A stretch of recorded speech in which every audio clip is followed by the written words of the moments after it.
The Count of Monte Cristo. Chapter 33. Roman Bandits. The next morning Franz woke first, and instantly rang the bell. The sound had not yet died away when Signor Pastrini himself entered. "Well, Excellency," said the landlord triumphantly, and without waiting for Franz to question him, "I feared yesterday, when I would not promise you anything, that you were too late. There is not a single carriage to be had, that is, for the 3 last days." "Yes," returned Franz. "For the very 3 days it is most needed." "What is the matter?" said Albert, entering. "No carriage to be had?" "Just so," returned Franz. "You have guessed it. Well, your eternal city is a nice sort of place." "That is to say, Excellency," replied Pastrini, who was desirous of keeping up the dignity of the capital of the Christian world in the eyes of his guest, "that there are no carriages to be had from Sunday to Tuesday evening, but from now till Sunday you can have 50 if you please." "Ah, that is something," said Albert. "Today is Thursday, and who knows what may arrive between this and Sunday? 10 or 12,000 travelers will arrive," replied Franz, "which will make it still more difficult." "My friend," said Morcerf, "let us enjoy the present without gloomy forebodings for the future. At least we can have a window?" "Where?" "In the Corso." "Ah, a window!" exclaimed Signor Pastrini. "Utterly impossible. There was only one left on the 5th floor of the Doria Palace, and that has been let to a Russian prince for 20 sequins a day." The two young men looked at each other with an air of stupefaction. "Well," said Franz to Albert, "do you know what is the best thing we can do?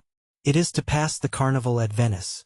There we are sure of obtaining gondolas if we cannot have carriages." "Ah, the devil, no," cried Albert. "I came to Rome to see the carnival, and I will, though I see it on stilts." "Bravo! An excellent idea. We will disguise ourselves as monster pulcinellos or shepherds of the Landis, and we shall have complete success. Do your Excellencies still wish for a carriage from now to Sunday morning?" "Parbleu," said Albert. "Do you think we are going to run about on foot in the streets of Rome, like lawyers' clerks? I hasten to comply with your Excellencies' wishes. Only, I tell you beforehand, the carriage will cost you 6 piastres a day. And as I am not a millionaire like the gentleman in the next apartments," said Franz, "I warn you that as I have been 4 times before at Rome, I know the prices of all the carriages. We will give you 12 piastres for today, tomorrow, and the day after, and then you will make a good profit." "But, Excellency," said Pastrini, still striving to gain his point. "Now go," returned Franz, "or I shall go myself and bargain with your affeditor, who is mine also.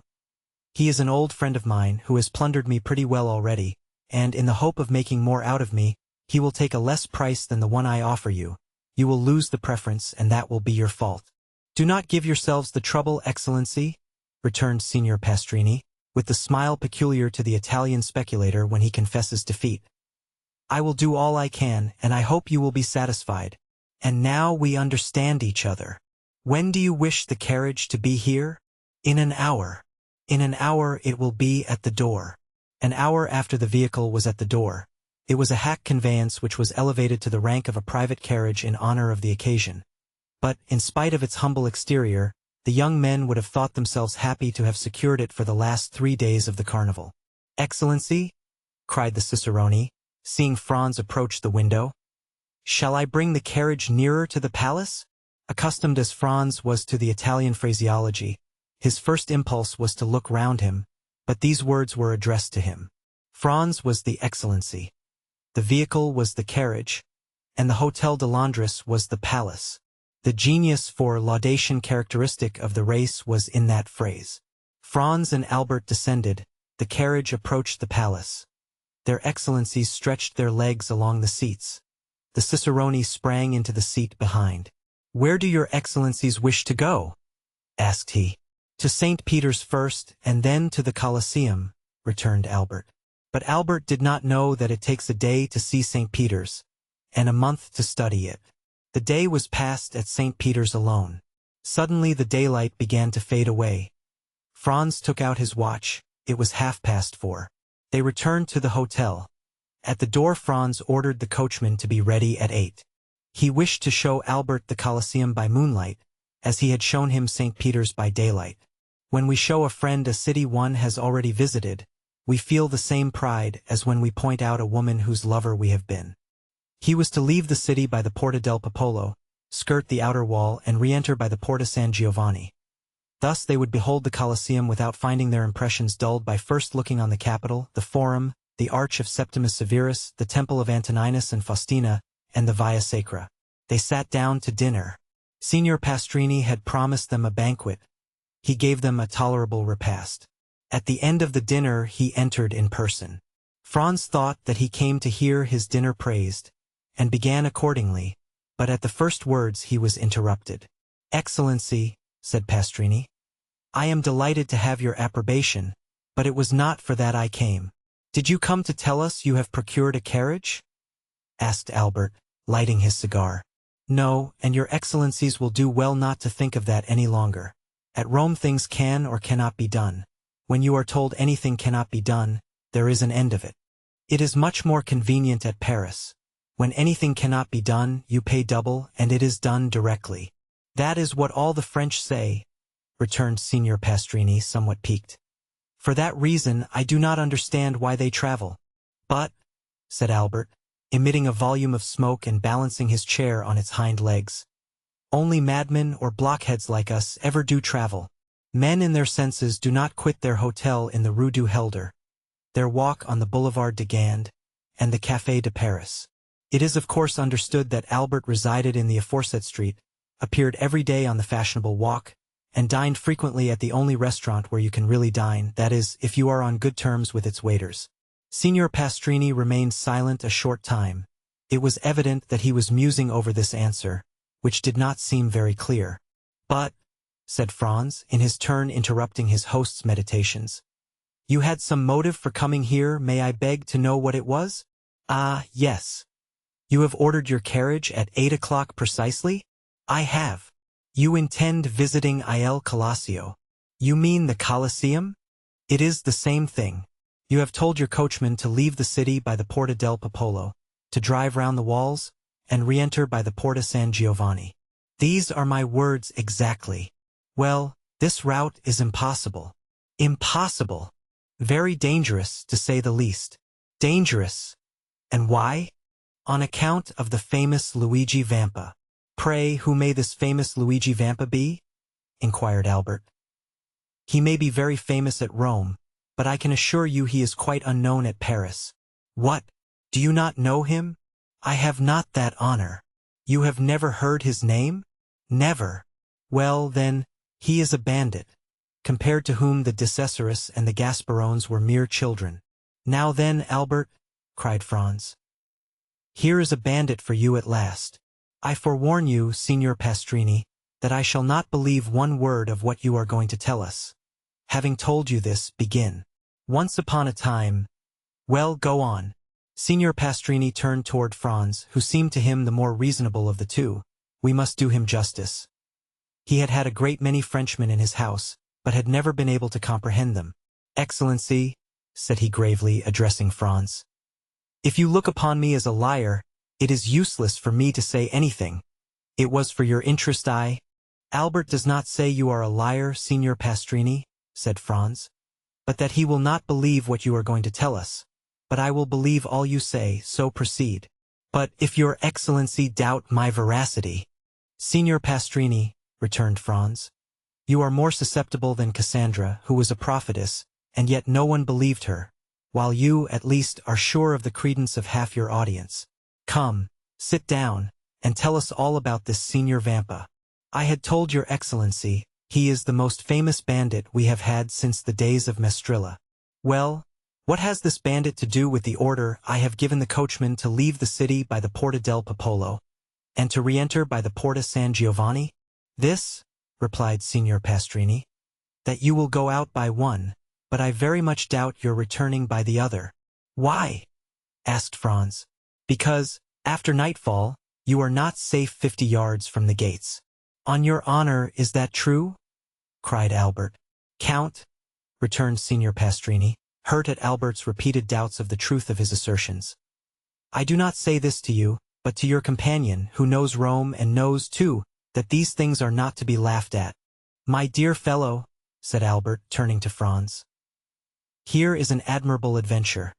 We will fill our carriage with pistols, blunderbusses, and double-barreled guns. Luigi Vampa comes to take us, and we take him. We bring him back to Rome and present him to His Holiness the Pope, who asks how he can repay so great a service. Then we merely ask for a carriage and a pair of horses, and we see the carnival in the carriage, and doubtless the Roman people will crown us at the Capitol, and proclaim us, like Curtius and Horatius Cockles, the preservers of their country." Whilst Albert proposed this scheme, Signor Pastrini's face assumed an expression impossible to describe. "And pray," asked Franz, "where are these pistols, blunderbusses, and other deadly weapons with which you intend filling the carriage?" "Not out of my armory, for at Terracina I was plundered even of my hunting knife." "And you?" "I shared the same fate at Aquapendent."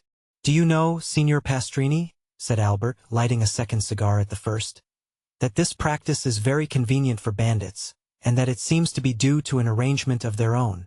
Doubtless Signor Pastrini found this pleasantry compromising, for he only answered half the question, and then he spoke to Franz, as the only one likely to listen with attention. "Your Excellency knows that it is not customary to defend yourself when attacked by bandits." "What?" cried Albert, whose courage revolted at the idea of being plundered tamely. "Not make any resistance." "No, for it would be useless. What could you do against a dozen bandits who spring out of some pit, ruin, or aqueduct, and level their pieces at you?" Parbleu! They should kill me." The innkeeper turned to Franz with an air that seemed to say, "Your friend is decidedly mad." "My dear Albert," returned Franz, "your answer is sublime and worthy the let him die of Corneille only. When Horace made that answer, the safety of Rome was concerned. But as for us, it is only to gratify a whim, and it would be ridiculous to risk our lives for so foolish a motive." Albert poured himself out a glass of Lacrima Christi, which he sipped at intervals, muttering some unintelligible words. "Well, Signor Pastrini," said Franz, "now that my companion is quieted, and you have seen how peaceful my intentions are, tell me, who is this Luigi Vampa? Is he a shepherd or a nobleman? Young or old? Tall or short? Describe him, in order that, if we meet him by chance, like Jean Spogar or Lara, we may recognize him." "You could not apply to anyone better able to inform you on all these points, for I knew him when he was a child, and one day that I fell into his hands, going from Ferentino to Alatri, he, fortunately for me, recollected me and set me free not only without ransom, but made me a present of a very splendid watch and related his history to me." "Let us see the watch," said Albert. Signor Pastrini drew from his fob a magnificent brigette, bearing the name of its maker, of Parisian manufacture, and a count's coronet. "Here it is," said he. "Peste," returned Albert. "I compliment you on it. I have its fellow." He took his watch from his waistcoat pocket. "And it cost me 3,000 francs. "Let us hear the history," said Franz, motioning Signor Pastrini to seat himself. "Your Excellencies permit it?" asked the host. "Pardieu," cried Albert. "You are not a preacher to remain standing." The host sat down, after having made each of them a respectful bow, which meant that he was ready to tell them all they wished to know concerning Luigi Vampa. "You tell me," said Franz, at the moment Signor Pastrini was about to open his mouth, "that you knew Luigi Vampa when he was a child. He is still a young man, then?" "A young man? He is only 22. He will gain himself a reputation." "What do you think of that, Albert? At 22 to be thus famous?" "Yes, and at his age, Alexander, Caesar, and Napoleon, who have all made some noise in the world, were quite behind him." "So," continued Franz, "the hero of this history is only 22? "Scarcely so much." "Is he tall or short?" "Of the middle height, about the same stature as His Excellency," returned the host, pointing to Albert. "Thanks for the comparison," said Albert, with a bow. "Go on, Signor Pastrini," continued Franz, smiling at his friend's susceptibility. "To what class of society does he belong?"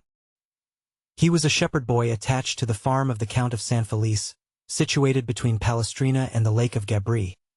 He was born at Pampinara, and entered the Count's service when he was 5 years old. His father was also a shepherd, who owned a small flock and lived by the wool and the milk which he sold at Rome. When quite a child, The little Vampa displayed a most extraordinary precocity. One day, when he was 7 years old, he came to the curate of Palestrina and asked to be taught to read. It was somewhat difficult, for he could not quit his flock. But the good curate went every day to say mass at a little hamlet too poor to pay a priest and which, having no other name, was called Borgo. He told Luigi that he might meet him on his return, and that then he would give him a lesson, warning him that it would be short, and that he must profit as much as possible by it. The child accepted joyfully. Every day Luigi led his flock to graze on the road that leads from Palestrina to Borgo. Every day, at 9 o'clock in the morning, the priest and the boy sat down on a bank by the wayside, and the little shepherd took his lesson out of the priest's breviary. At the end of 3 months he had learned to read. This was not enough, he must now learn to write. The priest had a writing teacher at Rome make 3 alphabets, one large, one middling, and one small, and pointed out to him that by the help of a sharp instrument he could trace the letters on a slate, and thus learn to write. The same evening, when the flock was safe at the farm, the little Luigi hastened to the smith at Palestrina, took a large nail, heated and sharpened it, and formed a sort of stylus. The next morning he gathered an armful of pieces of slate and began. At the end of 3 months he had learned to write. The curate, astonished at his quickness and intelligence, made him a present of pens, paper, and a penknife. This demanded new effort, but nothing compared to the first. At the end of a week he wrote as well with this pen as with the stylus. The curate related the incident to the Count of San Felice, who sent for the little shepherd, made him read and write before him, ordered his attendant to let him eat with the domestics, and to give him 2 piastres a month. With this, Luigi purchased books and pencils. He applied his imitative powers to everything, and, like Giotto when young, he drew on his slate sheep, houses, and trees. Then, with his knife, he began to carve all sorts of objects in wood. It was thus that Pinelli, the famous sculptor, had commenced. A girl of 6 or 7, that is, a little younger than Vampa, tended sheep on a farm near Palestrina. She was an orphan, born at Valmontone, and was named Teresa. The 2 children met, sat down near each other, let their flocks mingle together, played, laughed, and conversed together. In the evening they separated the Count of San Felice's flock from those of Baron Cervetri, and the children returned to their respective farms, promising to meet the next morning. The next day they kept their word, and thus they grew up together. Vampa was 12, and Teresa 11. And yet their natural disposition revealed itself. Beside his taste for the fine arts, which Luigi had carried as far as he could in his solitude, he was given to alternating fits of sadness and enthusiasm, was often angry and capricious, and always sarcastic. None of the lads of Pampinara, Palestrina, or Valmontone had been able to gain any influence over him or even to become his companion. His disposition, always inclined to exact concessions rather than to make them, kept him aloof from all friendships. Teresa alone ruled by a look, a word, a gesture, this impetuous character, which yielded beneath the hand of a woman, and which beneath the hand of a man might have broken, but could never have been bended. Teresa was lively and gay, but coquettish to excess. The 2 piastres that Luigi received every month from the Count of San Felice steward, and the price of all the little carvings in wood he sold at Rome, were expended in earrings, necklaces, and gold hairpins. So that, thanks to her friend's generosity, Teresa was the most beautiful and the best attired peasant near Rome. The 2 children grew up together, passing all their time with each other, and giving themselves up to the wild ideas of their different characters. Thus, in all their dreams, their wishes, and their conversations, Vampa saw himself the captain of a vessel, general of an army, or governor of a province. Teresa saw herself rich, superbly attired, and attended by a train of liveried domestics. Then, when they had thus passed the day in building castles in the air, they separated their flocks, and descended from the elevation of their dreams to the reality of their humble position. One day the young shepherd told the Count's steward that he had seen a wolf come out of the Sabine mountains and prowl around his flock. The steward gave him a gun. This was what Vampa longed for. This gun had an excellent barrel, made at Brescia, and carrying a ball with the precision of an English rifle. But one day the Count broke the stock and had then cast the gun aside. This, however, was nothing to a sculptor like Vampa. He examined the broken stock, calculated what change it would require to adapt the gun to his shoulder, and made a fresh stock so beautifully carved that it would have fetched 15 or 20 piastres had he chosen to sell it. But nothing could be farther from his thoughts. For a long time a gun had been the young man's greatest ambition. In every country where independence has taken the place of liberty, the first desire of a manly heart is to possess a weapon, which at once renders him capable of defense or attack, and, by rendering its owner terrible, often makes him feared. From this moment Vampa devoted all his leisure time to perfecting himself in the use of his precious weapon.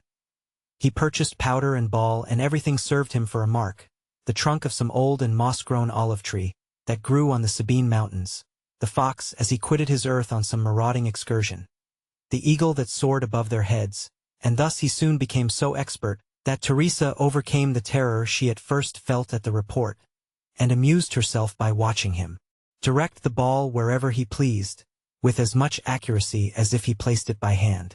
One evening a wolf emerged from a pine wood near which they were usually stationed, but the wolf had scarcely advanced 10 yards ere he was dead.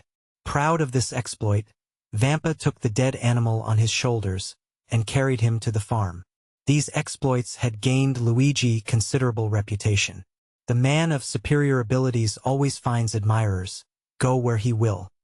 He was spoken of as the most adroit, the strongest, and the most courageous contadino for 10 leagues around.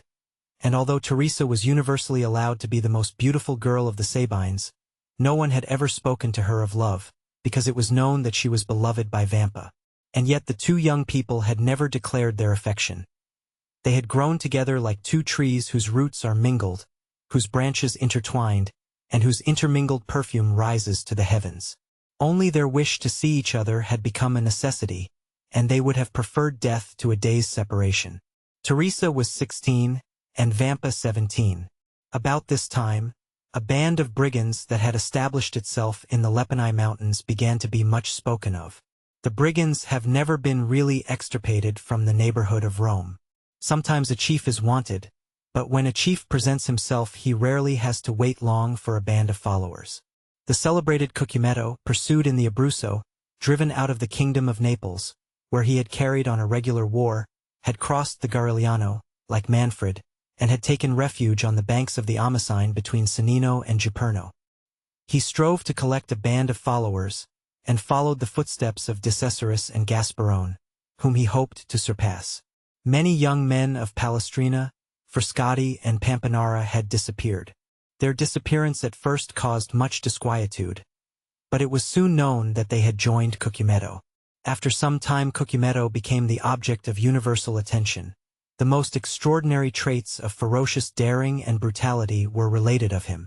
One day he carried off a young girl, the daughter of a surveyor of Frosinone. The bandits' laws are positive. A young girl belongs first to him who carries her off. Then the rest draw lots for her, and she is abandoned to their brutality until death relieves her sufferings. When their parents are sufficiently rich to pay a ransom, a messenger is sent to negotiate. The prisoner is hostage for the security of the messenger. Should the ransom be refused, the prisoner is irrevocably lost. The young girl's lover was in Cucumetto's troop. His name was Carlini. When she recognized her lover, the poor girl extended her arms to him, and believed herself safe. But Carlini felt his heart sink, for he but too well knew the fate that awaited her. However, as he was a favorite with Cucumetto, as he had for 3 years faithfully served him, and as he had saved his life by shooting a dragoon who was about to cut him down, he hoped the chief would have pity on him. He took Cucumetto one side, while the young girl, seated at the foot of a huge pine that stood in the center of the forest, made a veil of her picturesque headdress to hide her face from the lascivious gaze of the bandits. There he told the chief all: his affection for the prisoner, their promises of mutual fidelity, and how every night, since he had been near, they had met in some neighboring ruins. It so happened that night that Cucumetto had sent Carlini to a village, so that he had been unable to go to the place of meeting. Cucumetto had been there, however, by accident, as he said, and had carried the maiden off.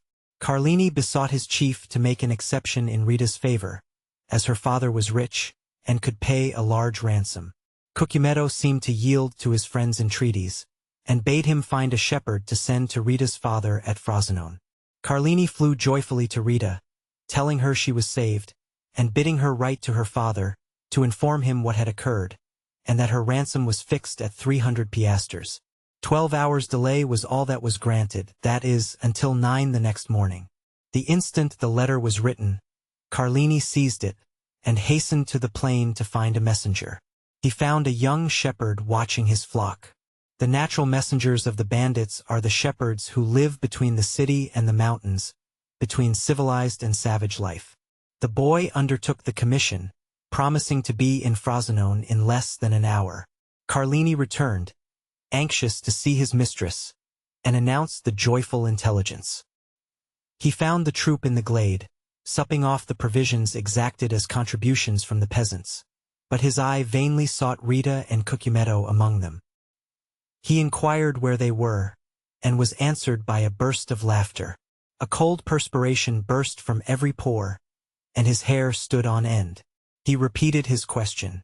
One of the bandits rose, and offered him a glass filled with Orvieto, saying, "To the health of the brave Cucumetto and the fair Rita." At this moment Carlini heard a woman's cry. He divined the truth, seized the glass, broke it across the face of him who presented it, and rushed towards the spot whence the cry came. After 100 yards he turned the corner of the thicket. He found Rita senseless in the arms of Cucumetto. At the sight of Carlini, Cucumetto rose, a pistol in each hand.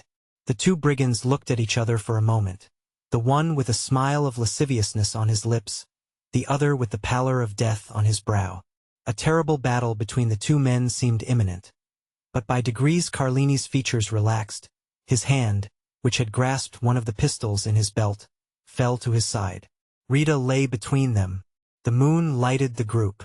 "Well," said Cucumetto, "have you executed your commission?" "Yes, Captain," returned Carlini. "At 9 o'clock tomorrow Rita's father will be here with the money." "It is well. In the meantime we will have a merry night. This young girl is charming and does credit to your taste.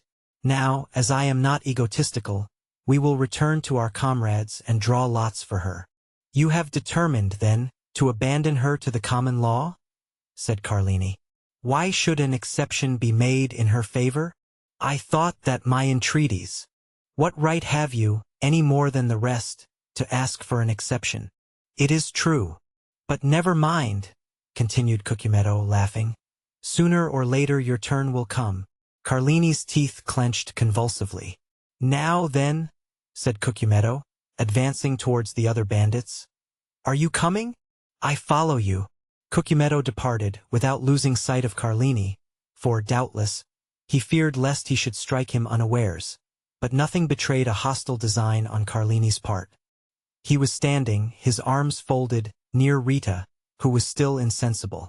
Cucumetto fancied for a moment the young man was about to take her in his arms and fly, but this mattered little to him now Rita had been his, and as for the money, 300 piastres distributed among the band was so small a sum that he cared little about it. He continued to follow the path to the glade. But, to his great surprise, Carlini arrived almost as soon as himself. "Let us draw lots! Let us draw lots!"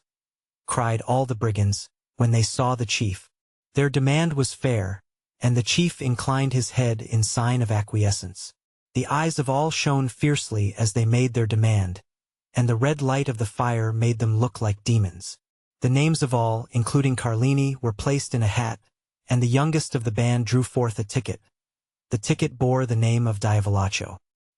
He was the man who had proposed to Carlini the health of their chief, and to whom Carlini replied by breaking the glass across his face.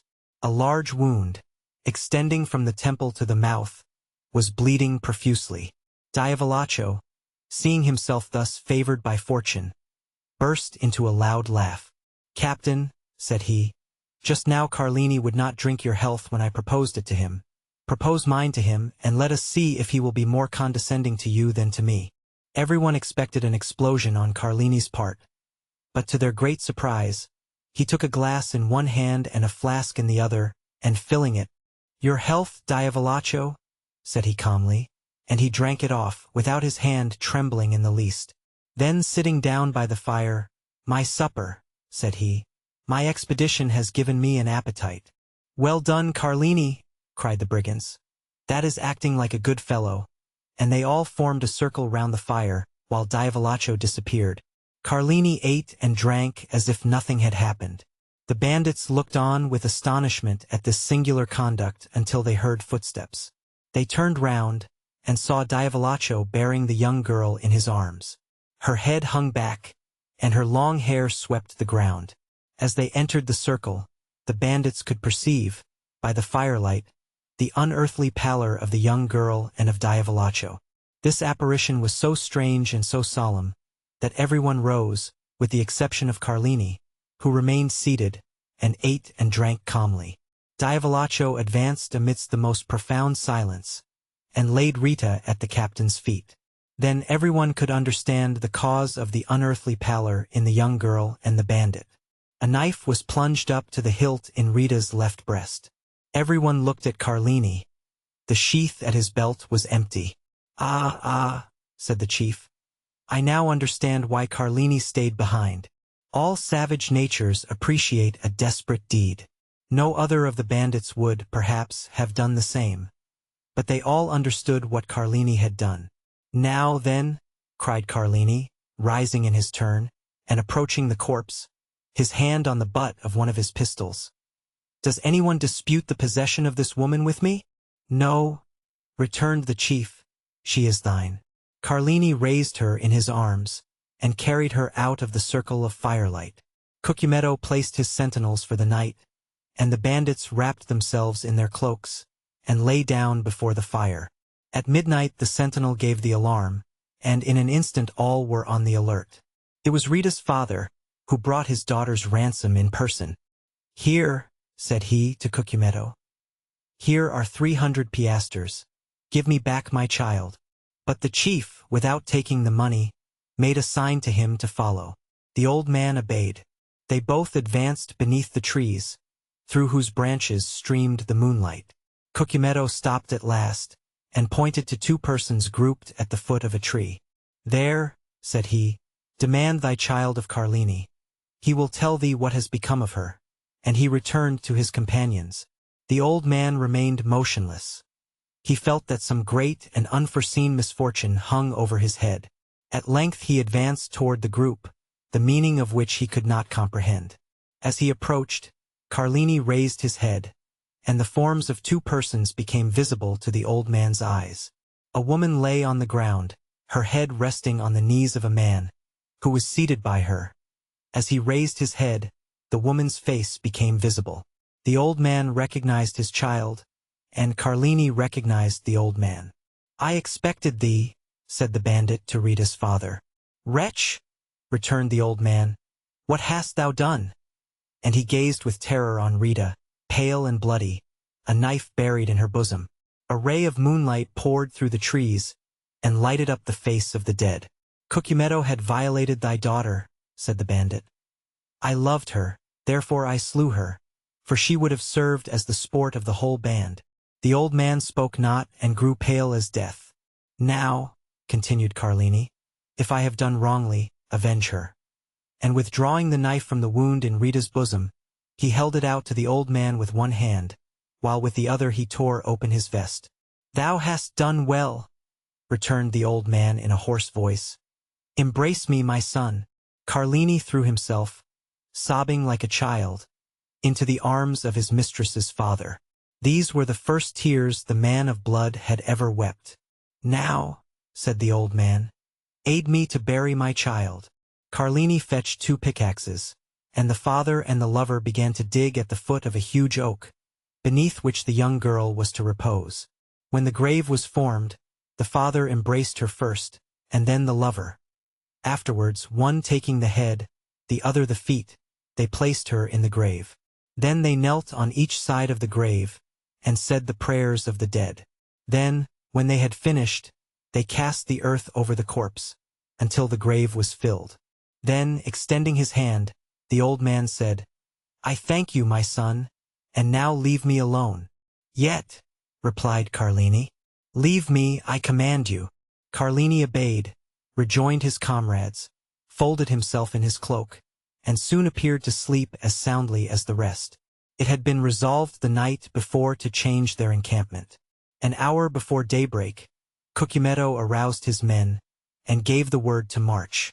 But Carlini would not quit the forest without knowing what had become of Rita's father. He went toward the place where he had left him. He found the old man suspended from one of the branches of the oak which shaded his daughter's grave. He then took an oath of bitter vengeance over the dead body of the one and the tomb of the other. But he was unable to complete this oath, for 2 days afterwards, in an encounter with the Roman carbineers, Carlini was killed. There was some surprise, however, that, as he was with his face to the enemy, he should have received a ball between his shoulders. That astonishment ceased when one of the brigands remarked to his comrades that Cucumetto was stationed 10 paces in Carlini's rear when he fell. On the morning of the departure from the forest of Frosinone, he had followed Carlini in the darkness, and heard this oath of vengeance, and, like a wise man, anticipated it. They told 10 other stories of this bandit chief, each more singular than the other. Thus, from Fondi to Perugia, everyone trembles at the name of Cucumetto. These narratives were frequently the theme of conversation between Luigi and Teresa. The young girl trembled very much at hearing the stories, but Vampa reassured her with a smile, tapping the butt of his good fowling piece, which threw its ball so well. And if that did not restore her courage, he pointed to a crow, perched on some dead branch, took aim, touched the trigger, and the bird fell dead at the foot of the tree. Time passed on, and the 2 young people had agreed to be married when Vampa should be 20 and Teresa 19 years of age. They were both orphans, and had only their employer's leave to ask, which had been already sought and obtained. One day when they were talking over their plans for the future, they heard 2 or 3 reports of firearms, and then suddenly a man came out of the wood, near which the 2 young persons used to graze their flocks, and hurried towards them. When he came within hearing, he exclaimed, "I am pursued. Can you conceal me?" They knew full well that this fugitive must be a bandit, but there is an innate sympathy between the Roman brigand and the Roman peasant, and the latter is always ready to aid the former.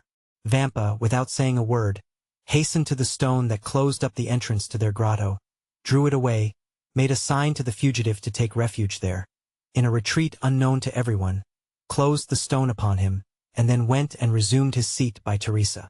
Instantly afterwards 4 carbineers on horseback appeared on the edge of the wood. 3 of them appeared to be looking for the fugitive, while the 4th dragged a brigand prisoner by the neck. The 3 carbineers looked about carefully on every side, saw the young peasants, and galloping up, began to question them. They had seen no one.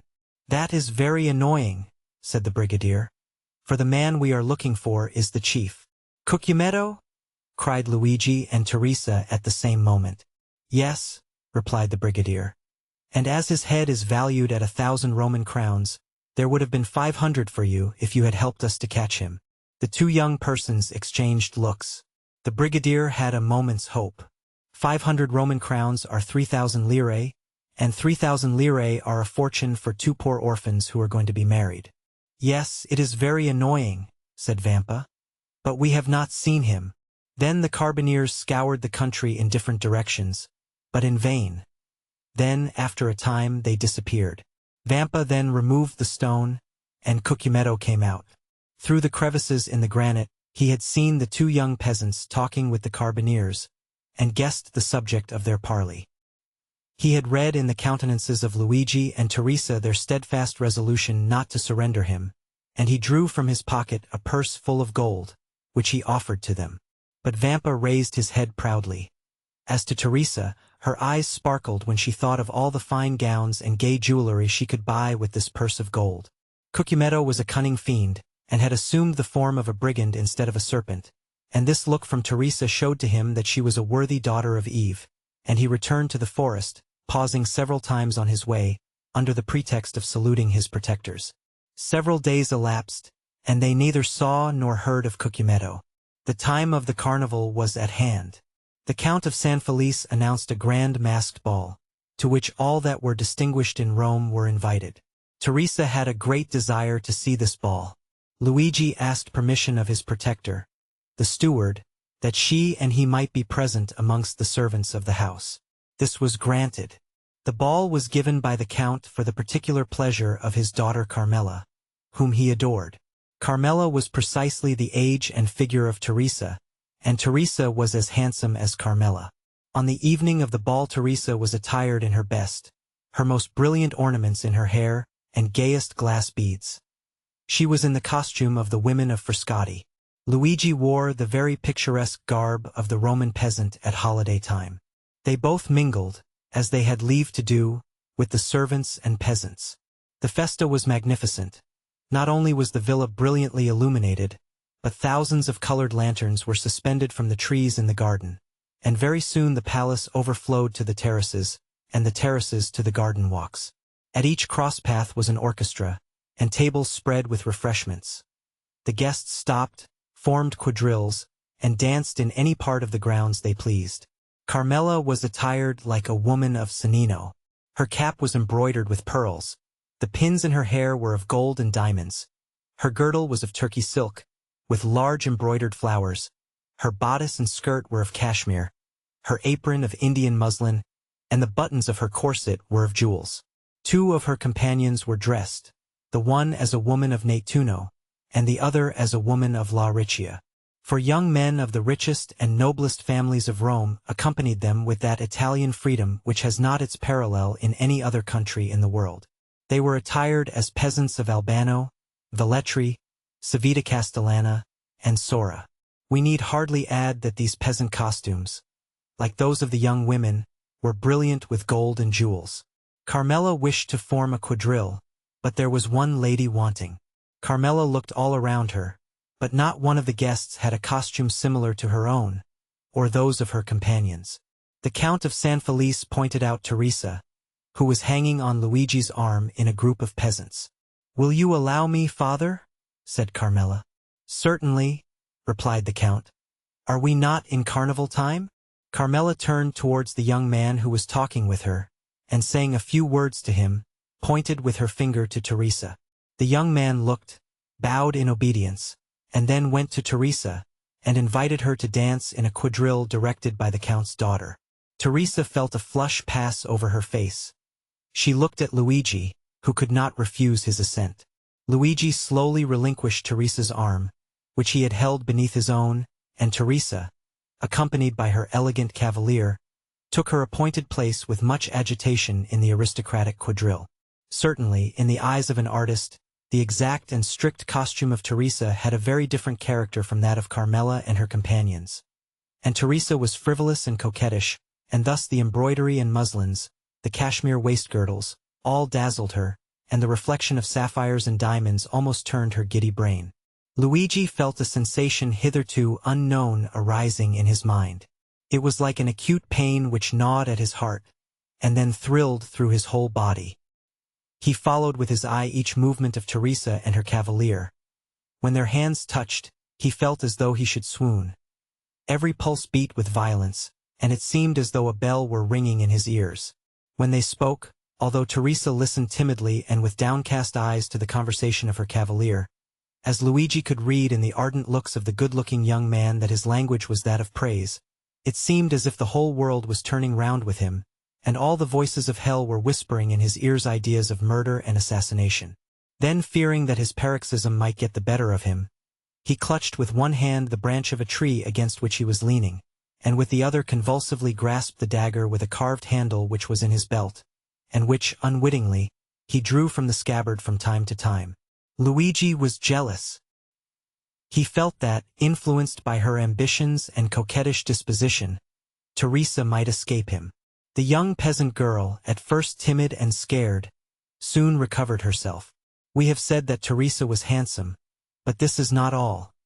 Teresa was endowed with all those wild graces which are so much more potent than our affected and studied elegancies. She had almost all the honors of the quadrille, and if she were envious of the Count of San Felice's daughter, we will not undertake to say that Carmela was not jealous of her. And with overpowering compliments her handsome cavalier led her back to the place whence he had taken her, and where Luigi awaited her.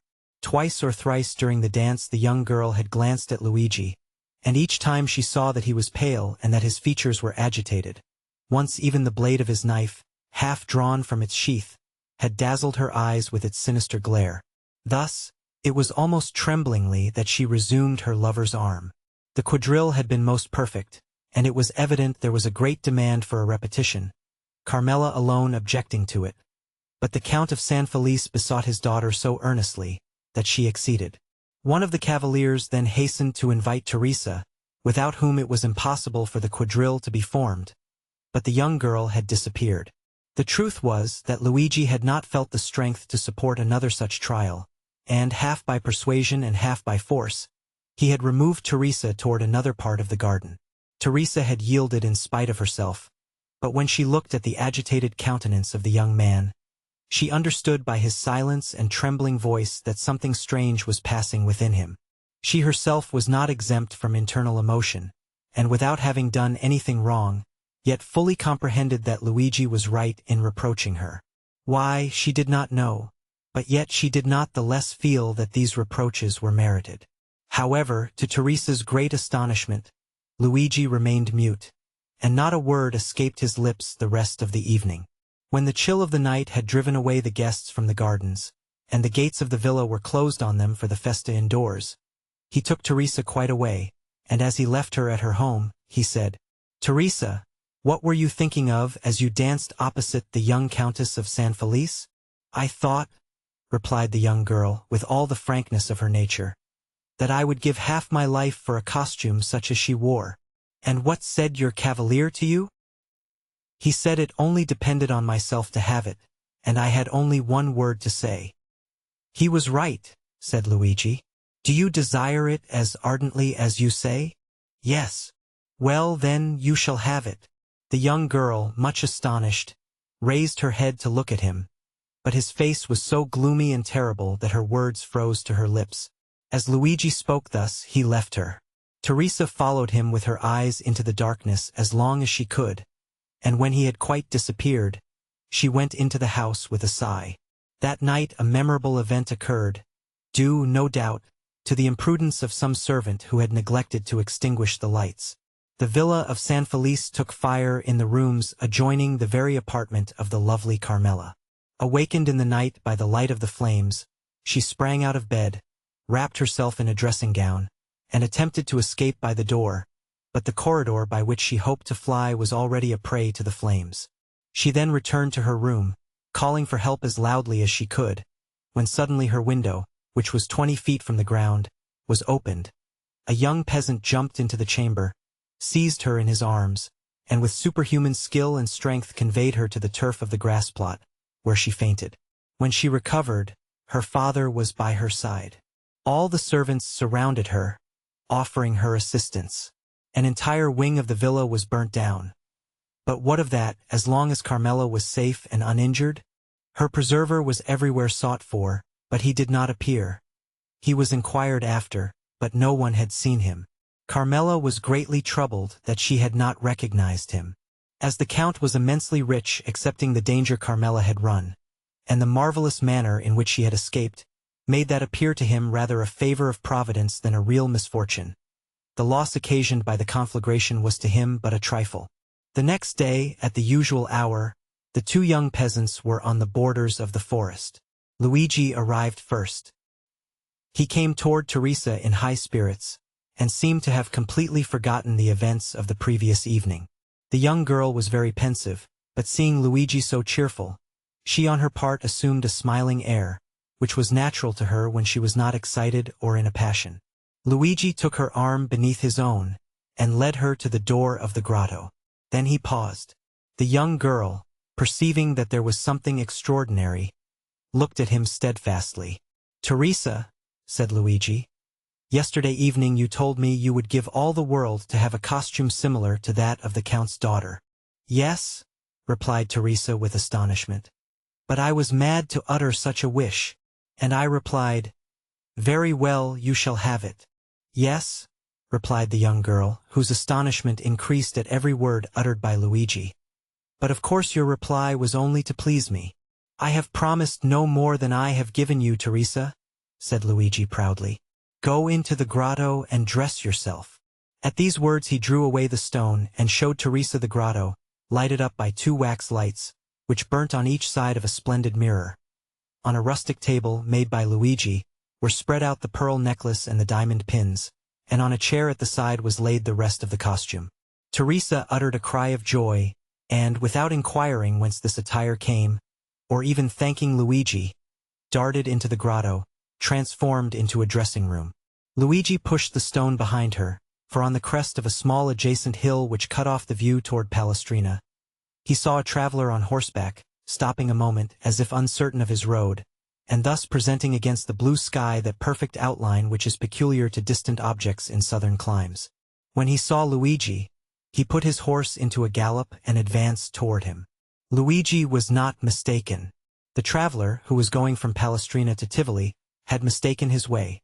The young man directed him, but as at a distance of 1/4 of a mile the road again divided into 3 ways, and on reaching these the traveler might again stray from his route, he begged Luigi to be his guide. Luigi threw his cloak on the ground, placed his carbine on his shoulder, and freed from his heavy covering, preceded the traveler with the rapid step of a mountaineer, which a horse can scarcely keep up with. In 10 minutes Luigi and the traveler reached the crossroads. On arriving there, with an air as majestic as that of an emperor, he stretched his hand towards that one of the roads which the traveler was to follow. "That is your road, Excellency, and now you cannot again mistake. And here is your recompense," said the traveler, offering the young herdsman some small pieces of money. "Thank you," said Luigi, drawing back his hand. "I render a service, I do not sell it." "Well," replied the traveler, who seemed used to this difference between the servility of a man of the cities and the pride of the mountaineer, "if you refuse wages, you will, perhaps, accept a gift." "Ah, yes, that is another thing." "Then," said the traveler, "take these 2 Venetian sequins and give them to your bride, to make herself a pair of earrings. And then do you take this poniard," said the young herdsman. "You will not find one better carved between Albano and Civita Castellana." "I accept it," answered the traveler. "But then the obligation will be on my side, for this poniard is worth more than 2 sequins. For a dealer perhaps, but for me, who engraved it myself, it is hardly worth a piastre." "What is your name?" inquired the traveler. "Luigi Vampa," replied the shepherd, with the same air as he would have replied, "Alexander, king of Macedon." "And yours?" "I," said the traveler, "am called Sinbad the Sailor." Franz D'Epinay started with surprise. "Sinbad the Sailor?" he said. "Yes," replied the narrator. "That was the name which the traveler gave to Vampa as his own." "Well, and what may you have to say against this name?" inquired Albert. "It is a very pretty name, and the adventures of the gentleman of that name amused me very much in my youth, I must confess." Franz said no more. The name of Sinbad the Sailor, as may well be supposed, awakened in him a world of recollections, as had the name of the Count of Monte Cristo on the previous evening. "Proceed," said he to the host. Vampa put the 2 sequins haughtily into his pocket, and slowly returned by the way he had gone. As he came within 200 or 300 paces of the grotto, he thought he heard a cry. He listened to know whence the sound could proceed. A moment afterwards he thought he heard his own name pronounced distinctly. The cry proceeded from the grotto. He bounded like a chamois, cocking his carbine as he went, and in a moment reached the summit of a hill opposite to that on which he had perceived the traveler. 3 cries for help came more distinctly to his ear. He cast his eyes around him and saw a man carrying off Teresa, as Nessus, the centaur, carried Deianira. The Count of Monte Cristo. Chapter 34. The Colosseum. Franz had so managed his route, that during the ride to the Colosseum they passed not a single ancient ruin, so that no preliminary impression interfered to mitigate the colossal proportions of the gigantic building they came to admire. The road selected was a continuation of the Via Sistina. Then, by cutting off the right angle of the street in which stands Santa Maria Maggiore, and proceeding by the Via Urbana and San Pietro in Vincoli, the travelers would find themselves directly opposite the Colosseum. This itinerary possessed another great advantage, that of leaving Franz at full liberty to indulge his deep reverie upon the subject of Signor Pastrini's story, in which his mysterious host of Monte Cristo was so strangely mixed up. Seated with folded arms in a corner of the carriage, he continued to ponder over the singular history he had so lately listened to, and to ask himself an interminable number of questions touching its various circumstances without, however, arriving at a satisfactory reply to any of them. One fact more than the rest brought his friend Sinbad the sailor back to his recollection, and that was the mysterious sort of intimacy that seemed to exist between the brigands and the sailors, and Pastrini's account of Vampa's having found refuge on board the vessels of smugglers and fishermen reminded Franz of the 2 Corsican bandits he had found supping so amicably with the crew of the little yacht, which had even deviated from its course and touched at Porto Vecchio for the sole purpose of landing them. The very name assumed by his host of Monte Cristo and again repeated by the landlord of the Hotel de Londres abundantly proved to him that his island friend was playing his philanthropic part on the shores of Piombino, Civitavecchia, Ostia, and Gaeta, as on those of Corsica, Tuscany, and Spain.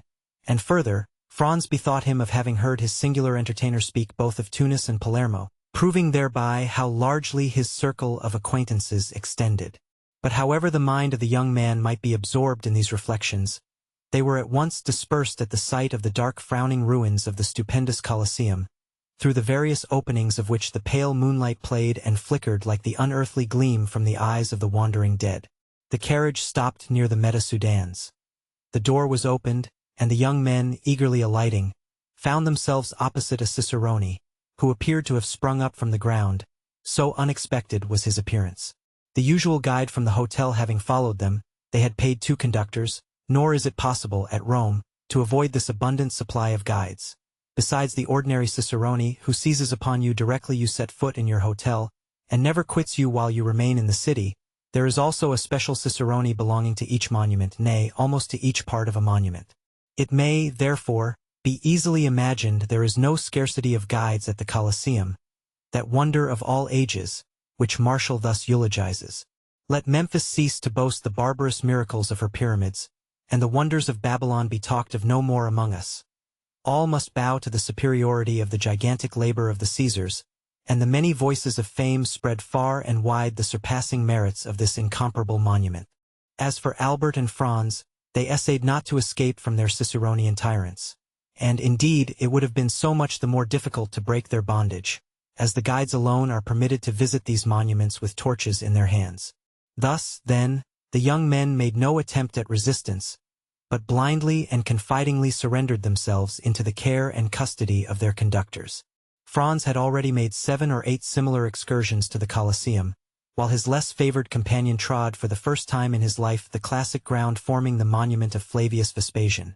And, to his credit be it spoken, his mind, even amid the glib loquacity of the guides, was duly and deeply touched with awe and enthusiastic admiration of all he saw, and certainly no adequate notion of these stupendous ruins can be formed save by such as have visited them, and more, especially by moonlight, at which time the vast proportions of the building appear twice as large when viewed by the mysterious beams of a southern moonlit sky, whose rays are sufficiently clear and vivid to light the horizon with a glow equal to the soft twilight of a western clime. Scarcely, therefore, had the reflective Franz walked 100 steps beneath the interior porticos of the ruin, when, abandoning Albert to the guides, who would by no means yield their prescriptive right of carrying their victims through the routine regularly laid down, and as regularly followed by them, but dragged the unconscious visitor to the various objects with a pertinacity that admitted of no appeal, beginning, as a matter of course, with the Lion's Den, the Hall of the Gladiators, and finishing with Caesar's Podium.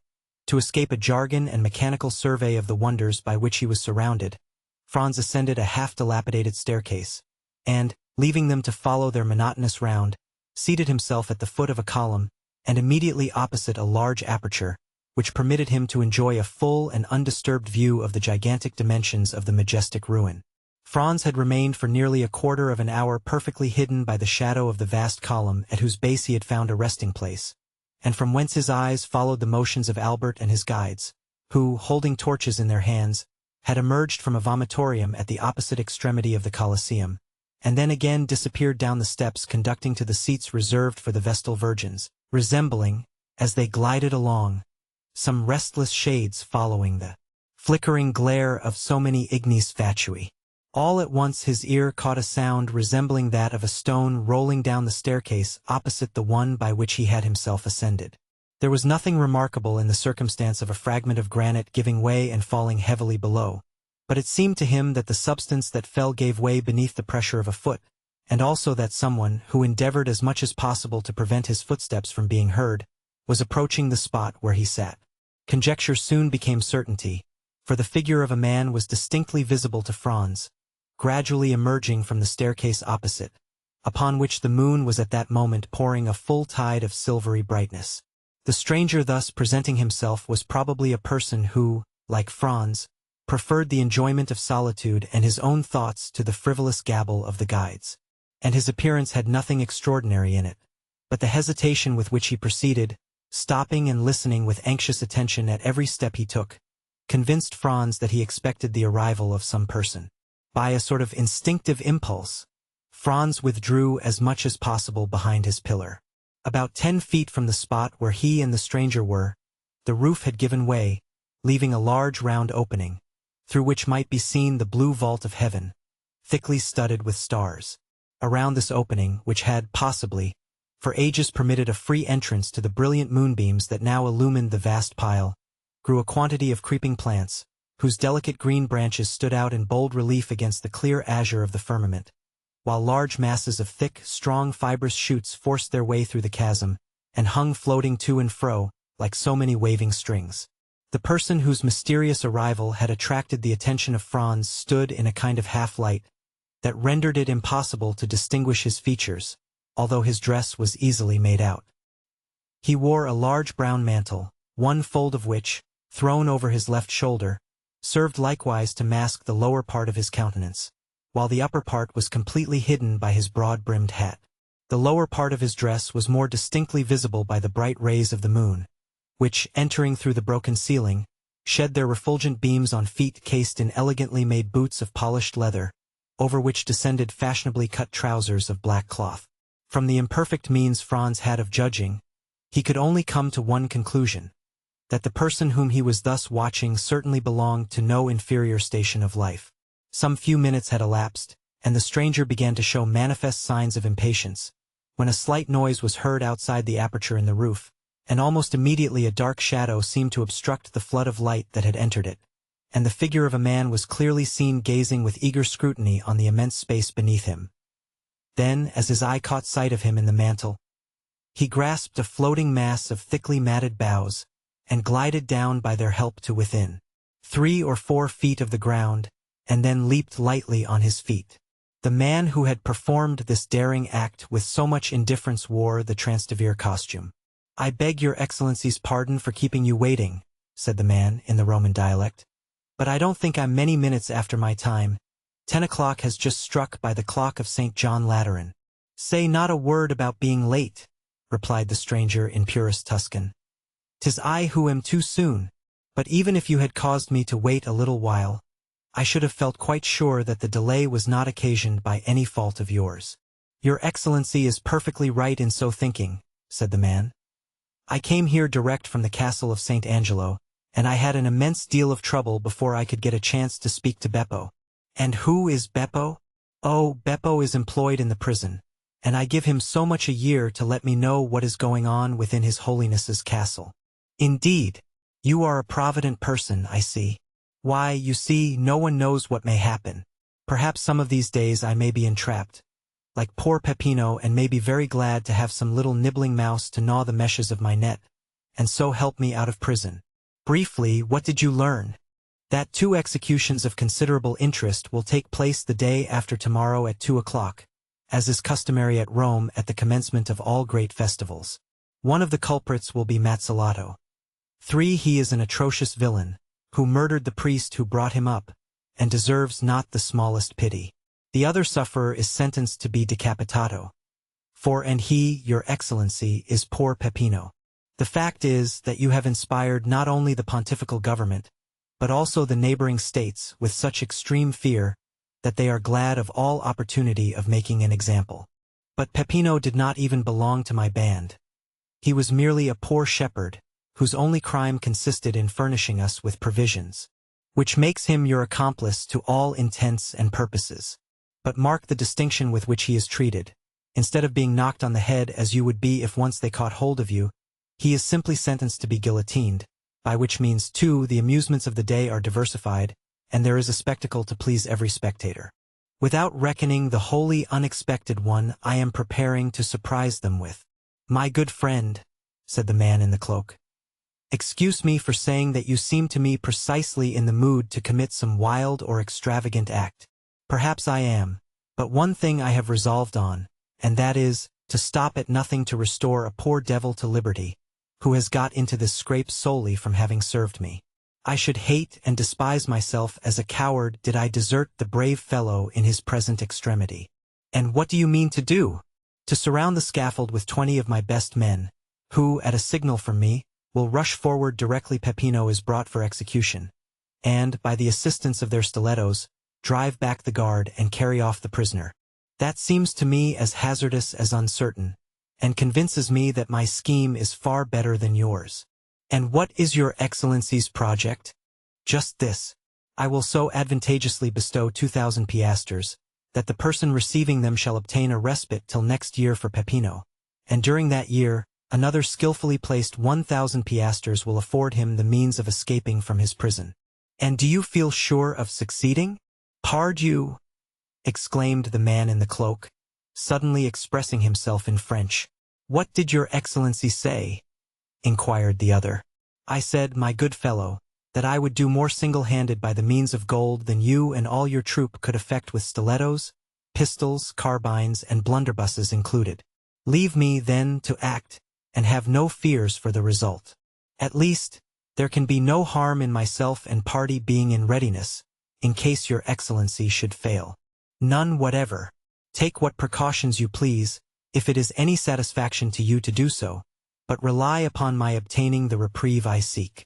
Remember, the execution is fixed for the day after tomorrow, and that you have but 1 day to work in.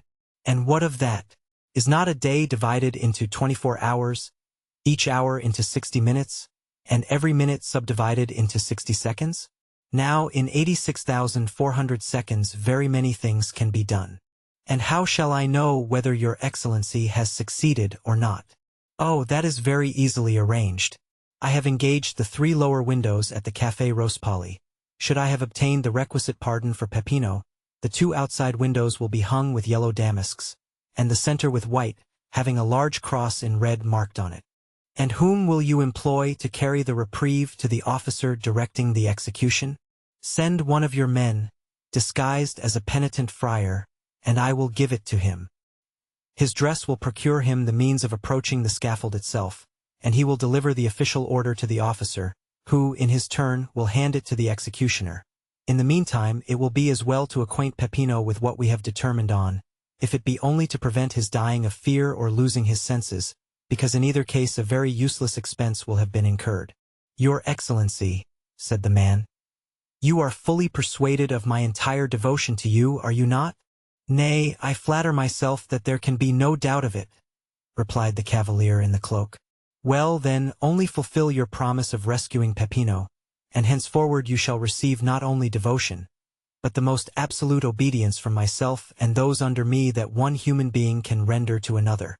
Have a care how far you pledge yourself, my good friend, for I may remind you of your promise at some, perhaps, not very distant period, when I, in my turn, may require your aid and influence. Let that day come sooner or later, your Excellency will find me what I have found you in this my heavy trouble, and if from the other end of the world you but write me word to do such or such a thing, you may regard it as done, for done it shall be on the word and faith of— Hush! Interrupted the stranger. I hear a noise. 'Tis some travelers, who are visiting the Colosseum by torchlight. 'Twere better we should not be seen together. Those guides are nothing but spies, and might possibly recognize you. And however I may be honored by your friendship, my worthy friend, if once the extent of our intimacy were known, I am sadly afraid both my reputation and credit would suffer thereby. Well, then, if you obtain the reprieve, the middle window at the Café Rospoli will be hung with white damask, bearing a red cross. And if you fail, then all 3 windows will have yellow draperies. And then, my good fellow, use your daggers in any way you please, and I further promise you to be there as a spectator of your prowess. We understand each other perfectly, then. Adieu, your Excellency. Depend upon me as firmly as I do upon you. Saying these words, the Transteverin disappeared down the staircase, while his companion, muffling his features more closely than before in the folds of his mantle, passed almost close to Franz, and descended to the arena by an outward flight of steps. The next minute Franz heard himself called by Albert, who made the lofty building re-echo with the sound of his friend's name. Franz, however, did not obey the summons till he had satisfied himself that the two men whose conversation he had overheard were at a sufficient distance to prevent his encountering them in his descent. In 10 minutes after the strangers had departed, Franz was on the road to the Piazza di Spagna, listening with studied indifference to the learned dissertation delivered by Albert, after the manner of Pliny and Calpurnius, touching the iron-pointed nets used to prevent the ferocious beasts from springing on the spectators. Franz let him proceed without interruption, and, in fact, did not hear what was said. He longed to be alone, and free to ponder over all that had occurred. One of the two men, whose mysterious meeting in the Colosseum he had so unintentionally witnessed, was an entire stranger to him, but not so the other, and though Franz had been unable to distinguish his features, from his being either wrapped in his mantle or obscured by the shadow, the tones of his voice had made too powerful an impression on him the first time he had heard them for him ever again to forget them, hear them when or where he might. It was more especially when this man was speaking in a manner half jesting, half bitter, that Franz's ear recalled most vividly the deep sonorous, yet well-pitched voice that had addressed him in the grotto of Monte Cristo, and which he heard for the second time amid the darkness and ruined grandeur of the Colosseum. And the more he thought, the more entire was his conviction that the person who wore the mantle was no other than his former host and entertainer, Sinbad the sailor. Under any other circumstances, Franz would have found it impossible to resist his extreme curiosity to know more of so singular a personage, and with that intent have sought to renew their short acquaintance. But in the present instance, the confidential nature of the conversation he had overheard made him, with propriety, judge that his appearance at such a time would be anything but agreeable. As we have seen, therefore, he permitted his former host to retire without attempting a recognition, but fully promising himself a rich indemnity for his present forbearance should chance afford him another opportunity. In vain did Franz endeavor to forget the many perplexing thoughts which assailed him. In vain did he court the refreshment of sleep. Slumber refused to visit his eyelids, and the night was passed in feverish contemplation of the chain of circumstances tending to prove the identity of the mysterious visitant to the Colosseum with the inhabitant of the grotto of Monte Cristo, and the more he thought, the firmer grew his opinion on the subject. Worn out at length, he fell asleep at daybreak, and did not awake till late. Like a genuine Frenchman, Albert had employed his time in arranging for the evening's diversion. He had sent to engage a box at the Teatro Argentina, and Franz, having a number of letters to write, relinquished the carriage to Albert for the whole of the day. At 5 o'clock Albert returned, delighted with his day's work. He had been occupied in leaving his letters of introduction, and had received in return more invitations to balls and routs than it would be possible for him to accept. Besides this, he had seen, as he called it, all the remarkable sights at Rome. Yes, in a single day he had accomplished what his more serious-minded companion would have taken weeks to effect. Neither had he neglected to ascertain the name of the piece to be played that night at the Teatro Argentina, and also what performers appeared in it. The opera of Parisina was announced for representation, and the principal actors were Coselli, Moriani, and La Specchia. The young men, therefore, had reason to consider themselves fortunate in having the opportunity of hearing one of the best works by the composer of Lucia di Lammermoor, supported by 3 of the most renowned vocalists of Italy. Albert had never been able to endure the Italian theaters, with their orchestras from which it is impossible to see, and the absence of balconies or open boxes. All these defects pressed hard on a man who had had his stall at the Bouffes, and had shared a lower box at the opera. Still, in spite of this, Albert displayed his most dazzling and effective costumes each time he visited the theaters. But, alas, his elegant toilet was wholly thrown away, and one of the most worthy representatives of Parisian fashion had to carry with him the mortifying reflection that he had nearly overrun Italy without meeting with a single adventure. Sometimes Albert would affect to make a joke of his want of success, but internally he was deeply wounded, and his self-love immensely piqued, to think that Albert de Morcerf, the most admired and most sought after of any young person of his day, should thus be passed over and merely have his labor for his pains. And the thing was so much the more annoying, as, according to the characteristic modesty of a Frenchman, Albert had quitted Paris with the full conviction that he had only to show himself in Italy to carry all before him, and that upon his return he should astonish the Parisian world with the recital of his numerous love affairs. Alas, Poor Albert. None of those interesting adventures fell in his way. The lovely Genoese, Florentines, and Neapolitans were all faithful, if not to their husbands, at least to their lovers, and thought not of changing even for the splendid appearance of Albert de Morcerf. And all he gained was the painful conviction that the ladies of Italy have this advantage over those of France, that they are faithful even in their infidelity. Yet he could not restrain a hope that in Italy, as elsewhere, there might be an exception to the general rule. Albert, besides being an elegant, well-looking young man, was also possessed of considerable talent and ability. Moreover, he was a viscount, a recently created one, certainly, but in the present day it is not necessary to go as far back as Noah in tracing a descent, and a genealogical tree is equally estimated, whether dated from 1399 or merely 1815. But to crown all these advantages, Albert de Morcerf commanded an income of 50,000 livres, a more than sufficient sum to render him a personage of considerable importance in Paris. It was therefore no small mortification to him to have visited most of the principal cities in Italy without having excited the most trifling observation.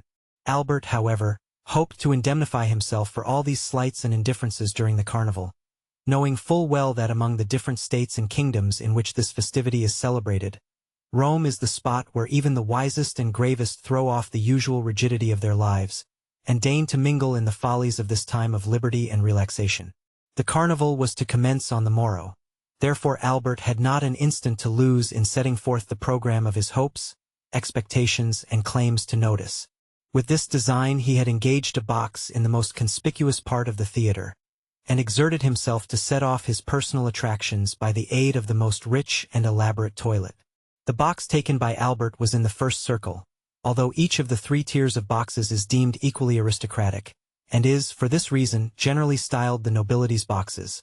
And although the box engaged for the 2 friends was sufficiently capacious to contain at least a dozen persons, it had cost less than would be paid at some of the French theaters for one admitting merely 4 occupants. Another motive had influenced Albert's selection of his seat. Who knew but that, thus advantageously placed, he might not in truth attract the notice of some fair Roman, and an introduction might ensue that would procure him the offer of a seat in a carriage, or a place in a princely balcony, from which he might behold the gaieties of the carnival. These united considerations made Albert more lively and anxious to please than he had hitherto been. Totally disregarding the business of the stage, he leaned from his box and began attentively scrutinizing the beauty of each pretty woman, aided by a powerful opera glass. But alas, this attempt to attract notice wholly failed. Not even curiosity had been excited, and it was but too apparent that the lovely creatures, into whose good graces he was desirous of stealing, were all so much engrossed with themselves, their lovers or their own thoughts, that they had not so much as noticed him or the manipulation of his glass. The truth was that the anticipated pleasures of the carnival, with the Holy Week that was to succeed it, so filled every fair breast, as to prevent the least attention being bestowed even on the business of the stage. The actors made their entries and exits unobserved or unthought of. At certain conventional moments, the spectators would suddenly cease their conversation, or rouse themselves from their musings, to listen to some brilliant effort of Moriani's, a well-executed recitative by Coselli, or to join in loud applause at the wonderful powers of La Specchia. But that momentary excitement over, they quickly relapsed into their former state of preoccupation or interesting conversation. Towards the close of the first act, the door of a box which had been hitherto vacant was opened. A lady entered to whom Franz had been introduced in Paris, where indeed, he had imagined she still was. The quick eye of Albert caught the involuntary start with which his friend beheld the new arrival, and, turning to him, he said hastily, "Do you know the woman who has just entered that box?" "Yes." "What do you think of her?" "Oh, she is perfectly lovely. What a complexion! And such magnificent hair. Is she French?" "No, a Venetian. And her name is Countess G." "Ah, I know her by name," exclaimed Albert. "She is said to possess as much wit and cleverness as beauty. I was to have been presented to her when I met her at Madame Villefort's ball. Shall I assist you in repairing your negligence?" asked Franz. "My dear fellow, are you really on such good terms with her as to venture to take me to her box?" "Why, I have only had the honor of being in her society and conversing with her 3 or 4 times in my life. But you know that even such an acquaintance as that might warrant my doing what you ask." At that instant, the Countess perceived Franz, and graciously waved her hand to him, to which he replied by a respectful inclination of the head. "Upon my word," said Albert, "you seem to be on excellent terms with the beautiful Countess." "You are mistaken in thinking so," returned Franz calmly. "But you merely fall into the same error which leads so many of our countrymen to commit the most egregious blunders. I mean that of judging the habits and customs of Italy and Spain by our Parisian notions. Believe me, nothing is more fallacious than to form any estimate of the degree of intimacy you may suppose existing among persons by the familiar terms they seem upon. There is a similarity of feeling at this instant between ourselves and the Countess, nothing more. Is there, indeed, my good fellow? Pray tell me, is it sympathy of heart?" "No, of taste," continued Franz gravely. "And in what manner has this congeniality of mind been evinced?" "By the Countess's visiting the Colosseum, as we did last night, by moonlight and nearly alone." "You were with her, then?" "I was." "And what did you say to her?" "Oh, we talked of the illustrious dead of whom that magnificent ruin is a glorious monument." "Upon my word," cried Albert, "you must have been a very entertaining companion alone, or all but alone, with a beautiful woman in such a place of sentiment as the Colosseum, and yet to find nothing better to talk about than the dead. All I can say is, if ever I should get such a chance, the living should be my theme. And you will probably find your theme ill-chosen. But," said Albert, breaking in upon his discourse, "never mind the past. Let us only remember the present. Are you not going to keep your promise of introducing me to the fair subject of our remarks?" "Certainly, directly the curtain falls on the stage. What a confounded long time this first act lasts. I believe, on my soul, that they never mean to finish it." "Oh yes, they will. Only listen to that charming finale. How exquisitely Coselli sings his part. But what an awkward, inelegant fellow he is. Well then, what do you say to La Specchia? Did you ever see anything more perfect than her acting?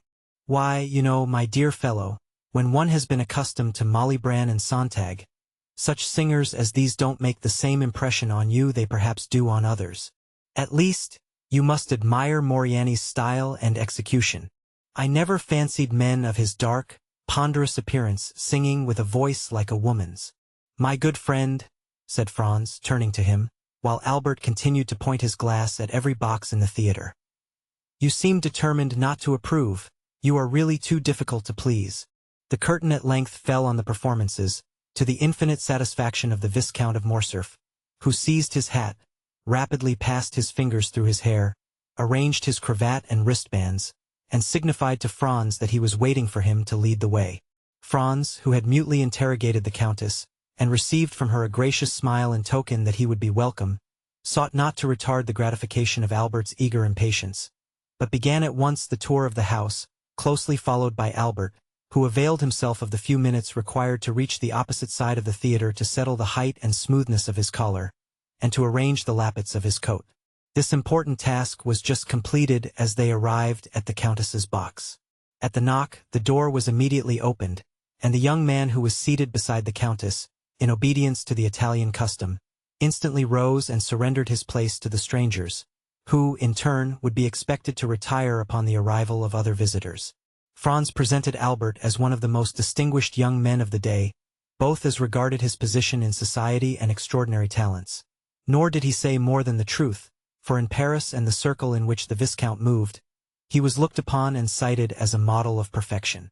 Franz added that his companion, deeply grieved at having been prevented the honor of being presented to the Countess during her sojourn in Paris, was most anxious to make up for it, and had requested him, Franz, to remedy the past misfortune by conducting him to her box, and concluded by asking pardon for his presumption in having taken it upon himself to do so.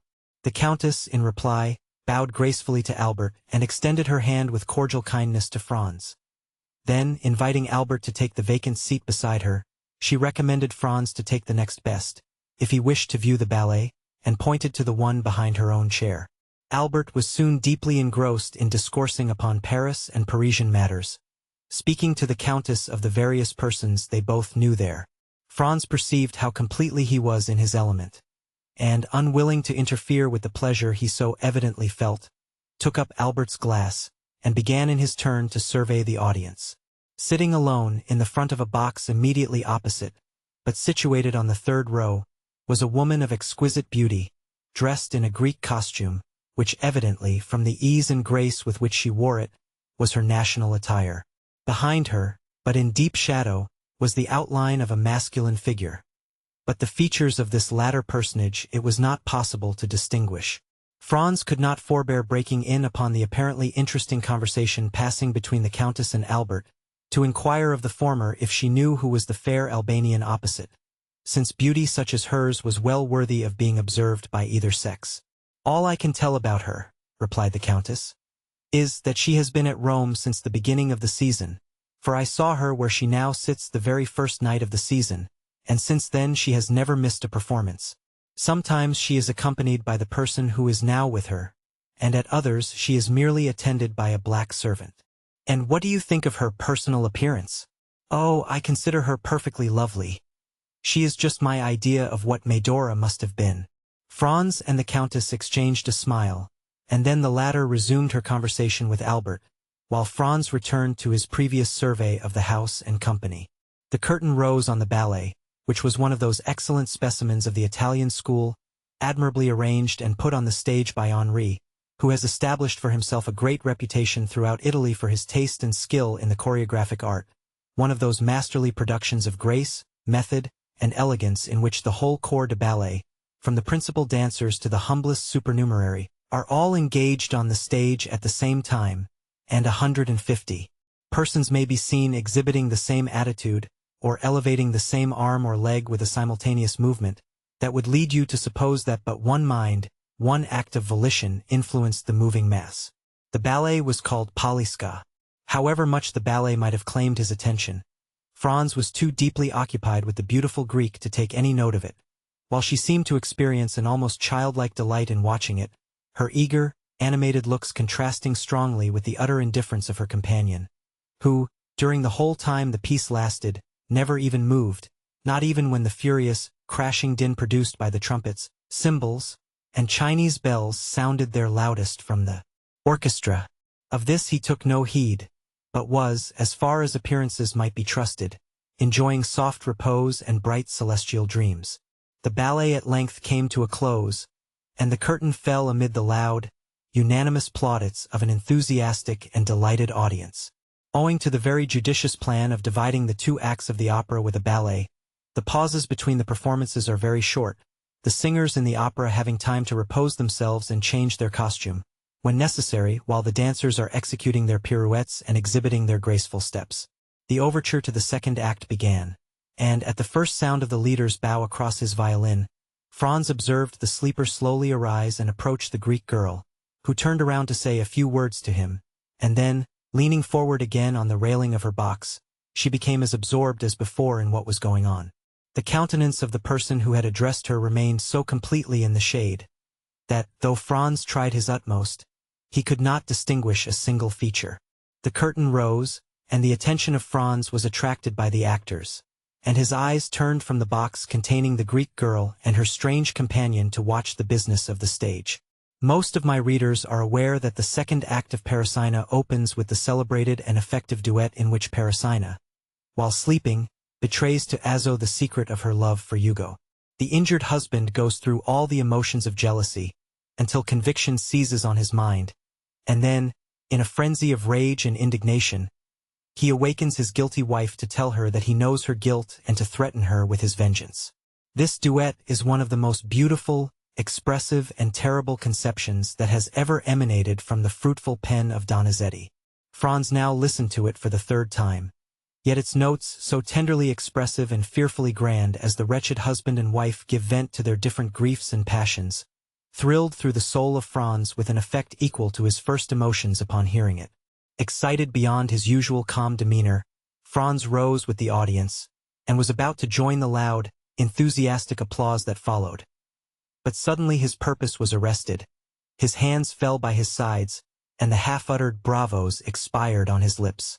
The occupant of the box in which the Greek girl sat appeared to share the universal admiration that prevailed, for he left his seat to stand up in front, so that, his countenance being fully revealed, Franz had no difficulty in recognizing him as the mysterious inhabitant of Monte Cristo, and the very same person he had encountered the preceding evening in the ruins of the Colosseum, and whose voice and figure had seemed so familiar to him. All doubt of his identity was now at an end. His singular host evidently resided at Rome. The surprise and agitation occasioned by this full confirmation of Franz's former suspicion had no doubt imparted a corresponding expression to his features.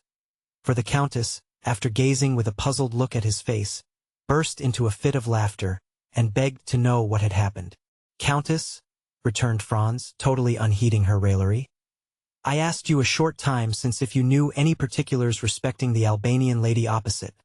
I must now beseech you to inform me who and what is her husband?" "Nay," answered the Countess, "I know no more of him than yourself. Perhaps you never before noticed him? What a question! So truly French. Do you not know that we Italians have eyes only for the man we love?" "True," replied Franz. "All I can say is," continued the Countess, taking up the lorgnette and directing it toward the box in question, "that the gentleman, whose history I am unable to furnish, seems to me as though he had just been dug up. He looks more like a corpse permitted by some friendly gravedigger to quit his tomb for a while and revisit this earth of ours than anything human. How ghastly pale he is!" "Oh, he is always as colorless as you now see him," said Franz. "Then you know him?" almost screamed the Countess. "Oh, pray do. For heaven's sake, tell us all about. Is he a vampire, or a resuscitated corpse, or what? I fancy I have seen him before, and I even think he recognizes me. And I can well understand," said the Countess, shrugging up her beautiful shoulders, as though an involuntary shudder passed through her veins, "that those who have once seen that man will never be likely to forget him." The sensation experienced by Franz was evidently not peculiar to himself. Another, and wholly uninterested person, felt the same unaccountable awe and misgiving. "Well?" inquired Franz, after the Countess had a second time directed her lorgnette at the box. "What do you think of our opposite neighbor? Why, that he is no other than Lord Ruthven himself in a living form." This fresh allusion to Byron 5 drew a smile to Franz's countenance, although he could but allow that if anything was likely to induce belief in the existence of vampires, it would be the presence of such a man as the mysterious personage before him. "I must positively find out who and what he is," said Franz, rising from his seat. "No, no," cried the Countess. "You must not leave me. I depend upon you to escort me home." "Oh, indeed, I cannot permit you to go." "Is it possible," whispered Franz, "that you entertain any fear?" "I'll tell you," answered the Countess.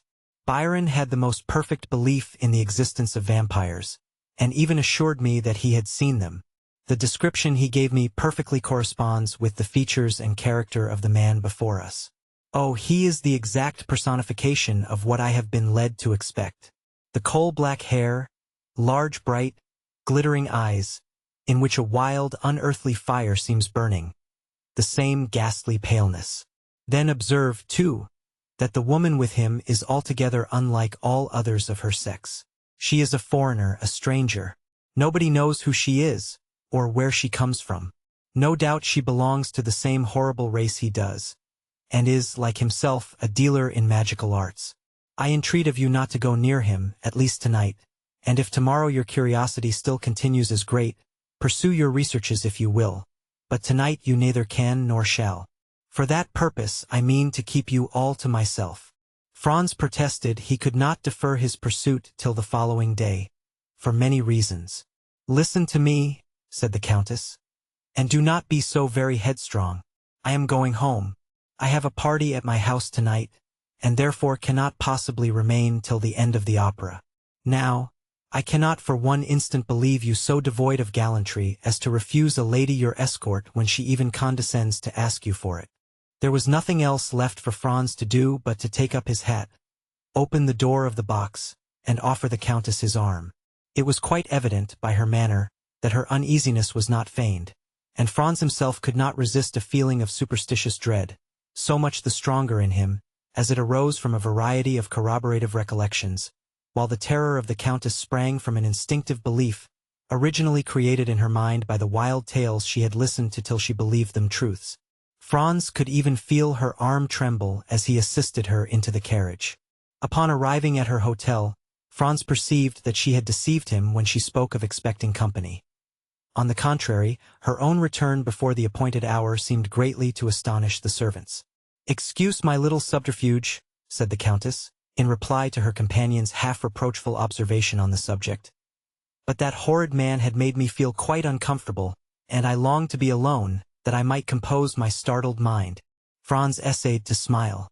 "Nay," said she, "do not smile. It ill accords with the expression of your countenance, and I am sure it does not spring from your heart. However, promise me one thing." "What is it?"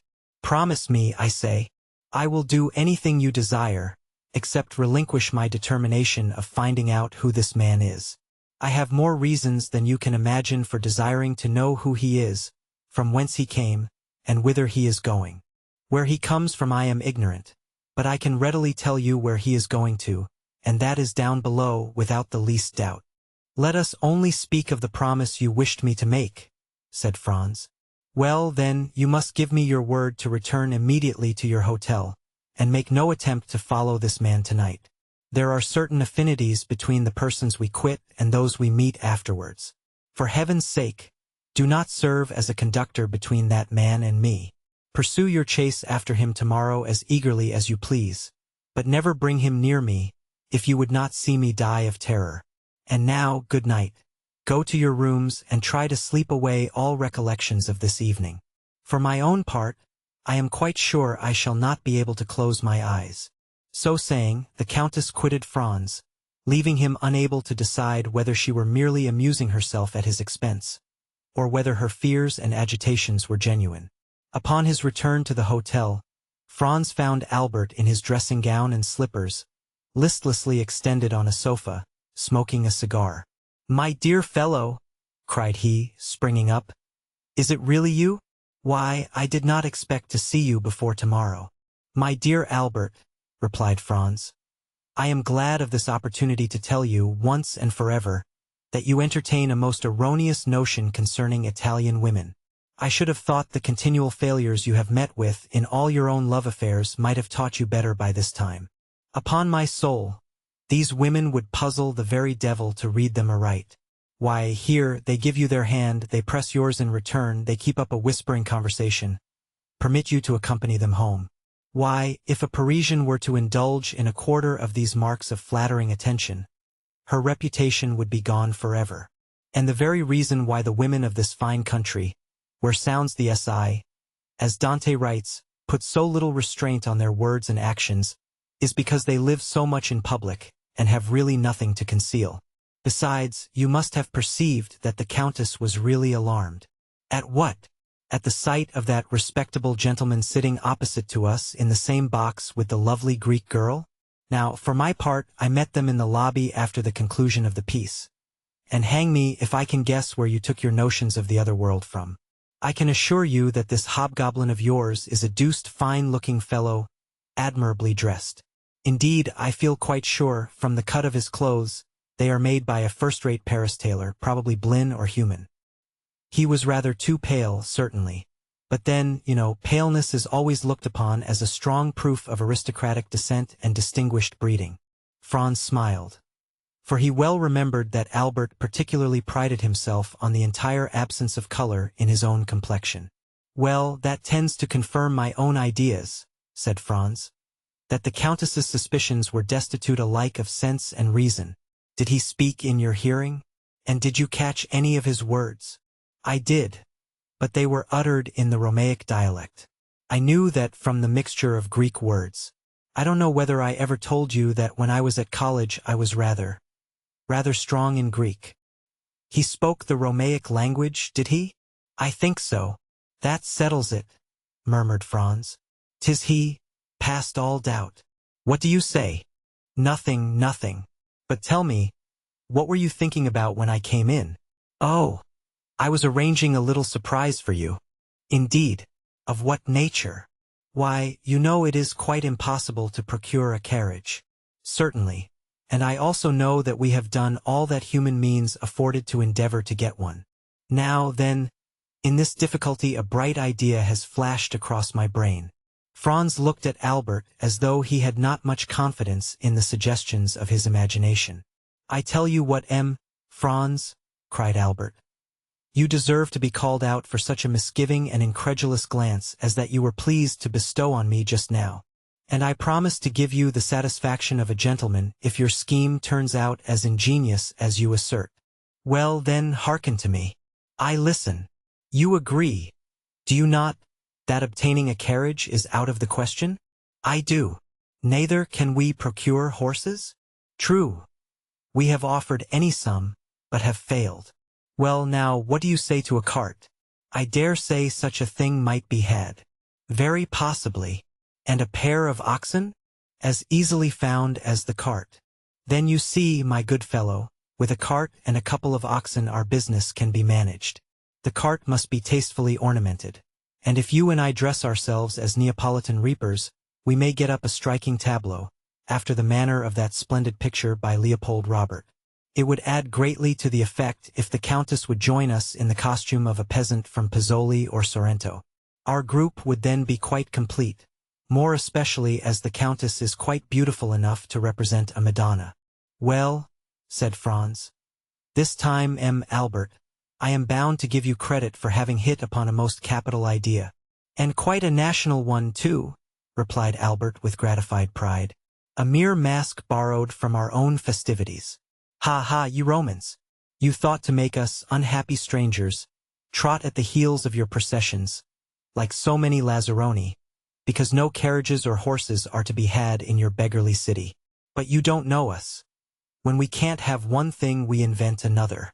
And have you communicated your triumphant idea to anybody? Only to our host. Upon my return home I sent for him, and I then explained to him what I wished to procure. He assured me that nothing would be easier than to furnish all I desired. One thing I was sorry for, when I bade him have the horns of the oxen gilded, he told me there would not be time, as it would require 3 days to do that. So you see we must do without this little superfluity. And where is he now? Who? Our host. Gone out in search of our equipage. By tomorrow it might be too late. Then he will be able to give us an answer tonight. Oh, I expect him every minute. At this instant the door opened, and the head of Signor Pastrini appeared. Permesso? Inquired he. Certainly, certainly, cried Franz. Come in, my host. Now, then, asked Albert eagerly, have you found the desired cart and oxen? Better than that, replied Signor Pastrini, with the air of a man perfectly well satisfied with himself. Take care, my worthy host, said Albert. Better is a sure enemy to well. Let your excellencies only leave the matter to me, returned Signor Pastrini in a tone indicative of unbounded self-confidence. But what have you done? Asked Franz. Speak out. There's a worthy fellow. Your excellencies are aware, responded the landlord, swelling with importance, that the Count of Monte Cristo is living on the same floor with yourselves. I should think we did know it, exclaimed Albert, since it is owing to that circumstance that we are packed into these small rooms, like two poor students in the back streets of Paris.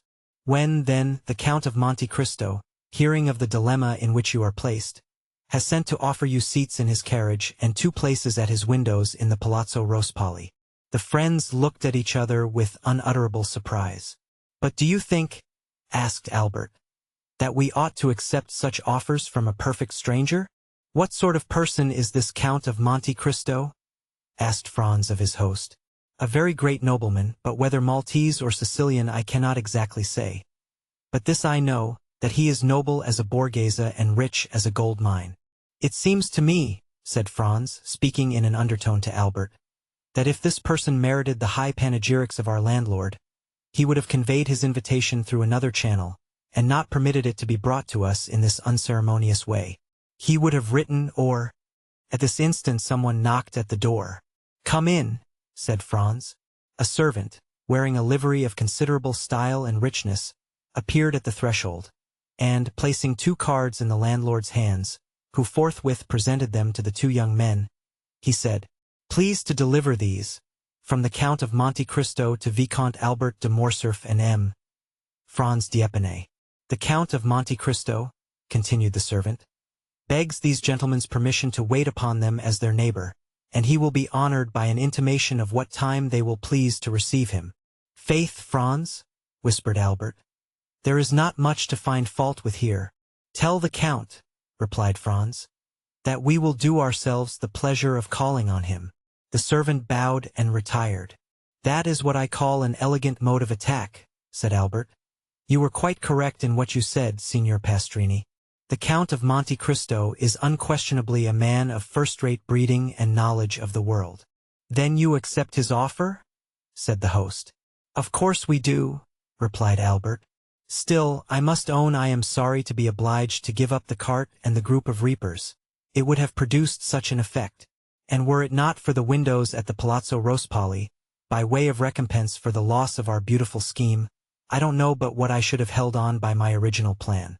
What say you, Franz? Oh, I agree with you.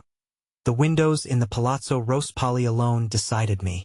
The truth was that the mention of two places in the Palazzo Rospoli had recalled to Franz the conversation he had overheard the preceding evening in the ruins of the Colosseum between the mysterious unknown and the Transteverin, in which the stranger in the cloak had undertaken to obtain the freedom of a condemned criminal, and if this muffled-up individual proved, as Franz felt sure he would, the same as the person he had just seen in the Teatro Argentina, then he should be able to establish his identity and also to prosecute his researches respecting him with perfect facility and freedom.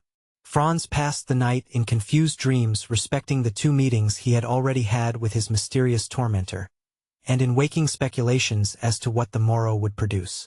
The next day must clear up every doubt, and unless his near neighbor and would-be friend, the Count of Monte Cristo, possessed the ring of Gyges, and by its power was able to render himself invisible, it was very certain he could not escape this time. 8 o'clock found Franz up and dressed, while Albert, who had not the same motives for early rising, was still soundly asleep. The first act of Franz was to summon his landlord, who presented himself with his accustomed obsequiousness. "Pray, Signor Pastrini," asked Franz, "is not some execution appointed to take place today?" "Yes, Your Excellency. But if your reason for inquiry is that you may procure a window to view it from, you are much too late." "Oh, no," answered Franz. "I had no such intention, and even if I had felt a wish to witness the spectacle, I might have done so from Monte Pincio. Could I not?" "Ah!" exclaimed mine host. "I did not think it likely Your Excellency would have chosen to mingle with such a rabble as are always collected on that hill, which, indeed, they consider as exclusively belonging to themselves." "Very possibly I may not go," answered Franz. "But in case I feel disposed, give me some particulars of today's executions." "What particulars would Your Excellency like to hear?" "Why, the number of persons condemned to suffer, their names and description of the death they are to die." "That happens just lucky, Your Excellency. Only a few minutes ago they brought me the tavelettas." "What are they?" "Sort of wooden tablets hung up at the corners of streets the evening before an execution, on which is pasted up a paper containing the names of the condemned persons, their crimes and mode of punishment. The reason for so publicly announcing all this is, that all good and faithful Catholics may offer up their prayers for the unfortunate culprits, and, above all, beseech of heaven to grant them a sincere repentance." "And these tablets are brought to you that you may add your prayers to those of the faithful, are they?" asked Franz somewhat incredulously. "Oh dear, no, Your Excellency. I have not time for anybody's affairs but my own and those of my honorable guests. But I make an agreement with the man who pastes up the papers, and he brings them to me as he would the playbills, that in case any person staying at my hotel should like to witness an execution, he may obtain every requisite information concerning the time and place, etc. "Upon my word, that is a most delicate attention on your part, Signor Pastrini," cried Franz. "Why, Your Excellency," returned the landlord, chuckling and rubbing his hands with infinite complacency, "I think I may take upon myself to say I neglect nothing to deserve the support and patronage of the noble visitors to this poor hotel. I see that plainly enough, my most excellent host, and you may rely upon me to proclaim so striking a proof of your attention to your guests wherever I go. Meanwhile, oblige me by a sight of one of these tavelettas." "Nothing can be easier than to comply with Your Excellency's wish," said the landlord. opening the door of the chamber. "I have caused one to be placed on the landing, close by your apartment." Then, taking the tablet from the wall, he handed it to Franz, who read as follows. "The public is informed that on Wednesday, February 23rd, being the first day of the carnival, executions will take place in the Piazza del Popolo, by order of the Tribunal of the Rota of two persons, named Andrea Rondolo and Peppino, otherwise called Rocca Priori. The former found guilty of the murder of a venerable and exemplary priest, named Don Cesar Torlini, canon of the Church of St. John Lateran, and the latter convicted of being an accomplice of the atrocious and sanguinary bandit, Luigi Vampa and his band."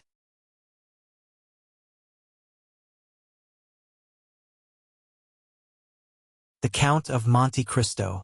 Chapter 35. La Mazzolata. "Gentlemen," said the Count of Monte Cristo as he entered, "I pray you excuse me for suffering my visit to be anticipated, but I feared to disturb you by presenting myself earlier at your apartments. Besides, you sent me word that you would come to me, and I have held myself at your disposal." "Franz and I have to thank you 1,000 times, Count," returned Albert. "You extricated us from a great dilemma, and we were on the point of inventing a very fantastic vehicle when your friendly invitation reached us." "Indeed," returned the Count, motioning the two young men to sit down. "It was the fault of that blockhead Pastrini, that I did not sooner assist you in your distress. He did not mention a syllable of your embarrassment to me, when he knows that, alone and isolated as I am, I seek every opportunity of making the acquaintance of my neighbors. As soon as I learned I could in any way assist you, I most eagerly seized the opportunity of offering my services." The two young men bowed. Franz had, as yet, found nothing to say.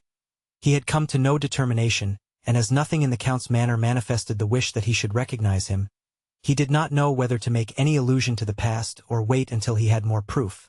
Besides, although sure it was he who had been in the box the previous evening, he could not be equally positive that this was the man he had seen at the Colosseum. He resolved, therefore, to let things take their course without making any direct overture to the Count. Moreover, he had this advantage: he was master of the Count's secret, while the Count had no hold on Franz, who had nothing to conceal. However, he resolved to lead the conversation to a subject which might possibly clear up his doubts. "Count," said he, "you have offered us places in your carriage and at your windows in the Rospoli Palace. Can you tell us where we can obtain a sight of the Piazza del Popolo?" "Ah," said the Count negligently, looking attentively at Morcerf. "Is there not something like an execution upon the Piazza del Popolo?"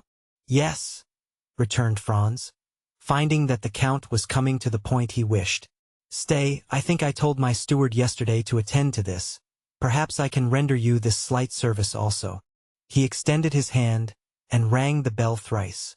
"Did you ever occupy yourself," said he to Franz, "with the employment of time and the means of simplifying the summoning your servants?" "I have. When I ring once, it is for my valet. Twice for my majordomo. Thrice for my steward. Thus I do not waste a minute or a word. Here he is." A man of about 45 or 50 entered, exactly resembling the smuggler who had introduced Franz into the cavern. But he did not appear to recognize him. It was evident he had his orders. "Monsieur Bertuccio," said the Count, "you have procured me windows looking on the Piazza del Popolo, as I ordered you yesterday." "Yes, Excellency," returned the steward. "But it was very late. Did I not tell you I wished for one?" replied the Count, frowning. "And your Excellency has one, which was let to Prince Lobaneff. But I was obliged to pay 100. That will do, Monsieur Bertuccio. Spare these gentlemen all such domestic arrangements. You have the window, that is sufficient. Give orders to the coachman, and be in readiness on the stairs to conduct us to it." The steward bowed, and was about to quit the room. "Ah," continued the Count, "be good enough to ask Pastrini if he has received the tavoletta, and if he can send us an account of the execution." "There is no need to do that," said Franz, taking out his tablets, "for I saw the account and copied it down." "Very well, you can retire. Bertuccio, I need you no longer. Let us know when breakfast is ready. These gentlemen," added he, turning to the two friends, "will, I trust, do me the honor to breakfast with me." "But, my dear Count," said Albert, We shall abuse your kindness. Not at all. On the contrary, you will give me great pleasure. You will, one or other of you, perhaps both, return it to me at Paris. Bertuccio lay covers for 3. He then took Franz's tablets out of his hand. We announce, he read, in the same tone with which he would have read a newspaper, that today, the 23rd of February, will be executed Andrea Rondolo, guilty of murder on the person of the respected and venerated Don Cesare Torlini, canon of the Church of St. John Lateran, and Peppino, called Rocca Priori, convicted of complicity with the detestable bandit Luigi Vampa, and the men of his band. The first will be Mazzilato, the second decapitato. Yes, continued the Count. It was at first arranged in this way, but I think since yesterday some change has taken place in the order of the ceremony. Really? Said Franz. Yes, I passed the evening at the Cardinal Rospigliosi's, and their mention was made of something like a pardon for one of the 2 men. For Andrea Rondolo? Asked Franz. No, replied the Count carelessly. For the other, he glanced at the tablets as if to recall the name, for Peppino, called Rocca Priori. You are thus deprived of seeing a man guillotined. But the mazzolata still remains, which is a very curious punishment when seen for the first time, and even the second, while the other, as you must know, is very simple.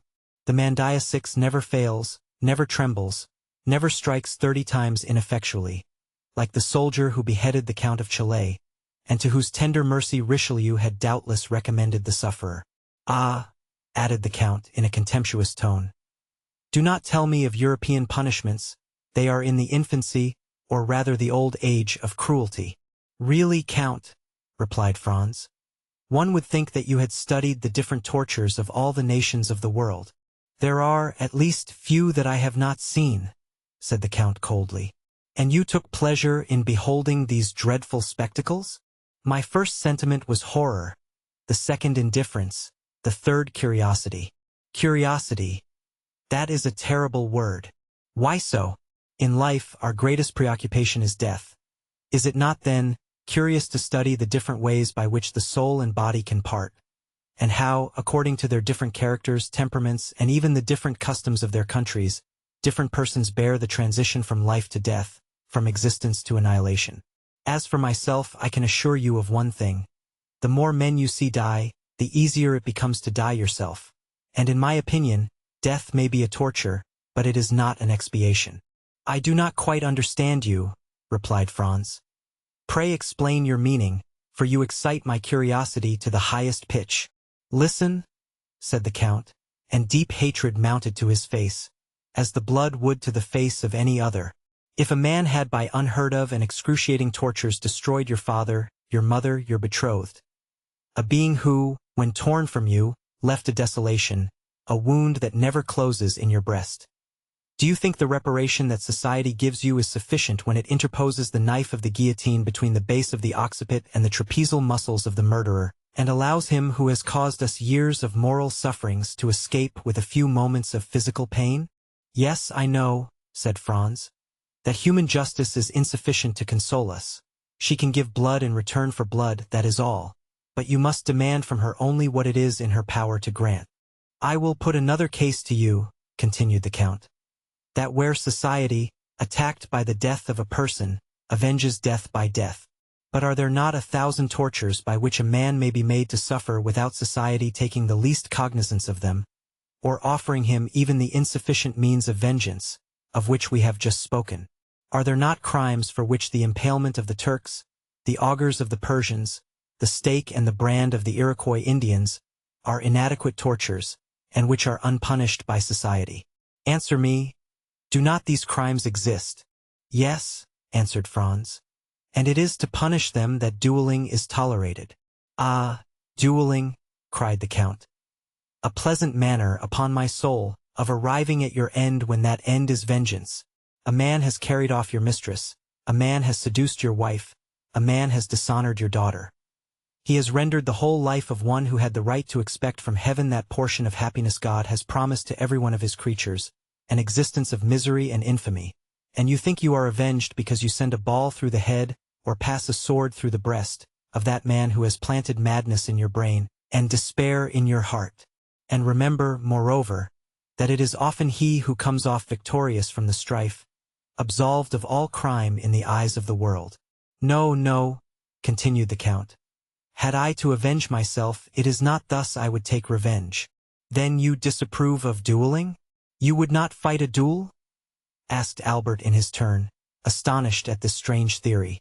Oh, yes, replied the Count. Understand me, I would fight a duel for a trifle, for an insult, for a blow, and the more so that, thanks to my skill in all bodily exercises, and the indifference to danger I have gradually acquired, I should be almost certain to kill my man. Oh, I would fight for such a cause. But in return for a slow, profound, eternal torture, I would give back the same were it possible. An eye for an eye, a tooth for a tooth, as the Orientalists say, our masters in everything, those favored creatures who have formed for themselves a life of dreams and a paradise of realities. But, said Franz to the Count, with this theory, which renders you at once judge and executioner of your own cause, it would be difficult to adopt a course that would forever prevent your falling under the power of the law. Hatred is blind, rage carries you away, and he who pours out vengeance runs the risk of tasting a bitter draught. Yes, if he be poor and inexperienced, not if he be rich and skillful. Besides, the worst that could happen to him would be the punishment of which we have already spoken, and which the philanthropic French Revolution has substituted for being torn to pieces by horses or broken on the wheel. What matters this punishment, as long as he is avenged? On my word, I almost regret that in all probability this miserable Peppino will not be beheaded, as you might have had an opportunity then of seeing how short a time the punishment lasts, and whether it is worth even mentioning. But really this is a most singular conversation for the carnival, gentlemen. How did it arise? Ah, I recollect, you asked for a place at my window. You shall have it. But let us first sit down to table, for here comes the servant to inform us that breakfast is ready. As he spoke, a servant opened one of the 4 doors of the apartment, saying, Al suo commodo. The 2 young men arose and entered the breakfast room.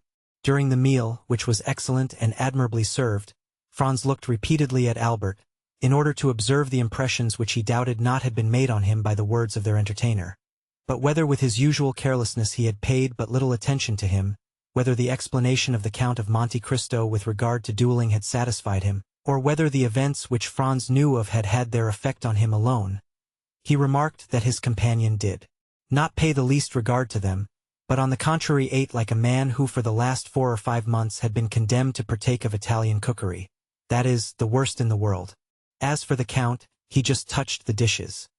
He seemed to fulfill the duties of a host by sitting down with his guests, and awaited their departure to be served with some strange or more delicate food. This brought back to Franz, in spite of himself, the recollection of the terror with which the Count had inspired the Countess G, and her firm conviction that the man in the opposite box was a vampire. At the end of the breakfast Franz took out his watch. Well, said the Count, what are you doing?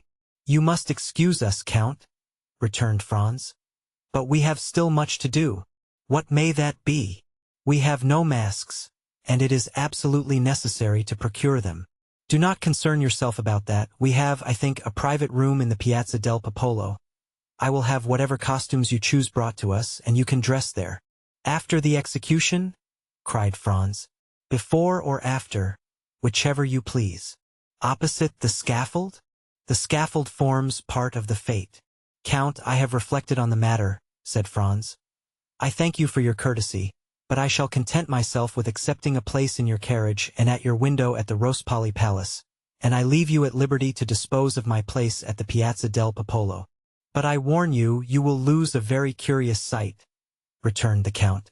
You will describe it to me, replied Franz, and the recital from your lips will make as great an impression on me as if I had witnessed it.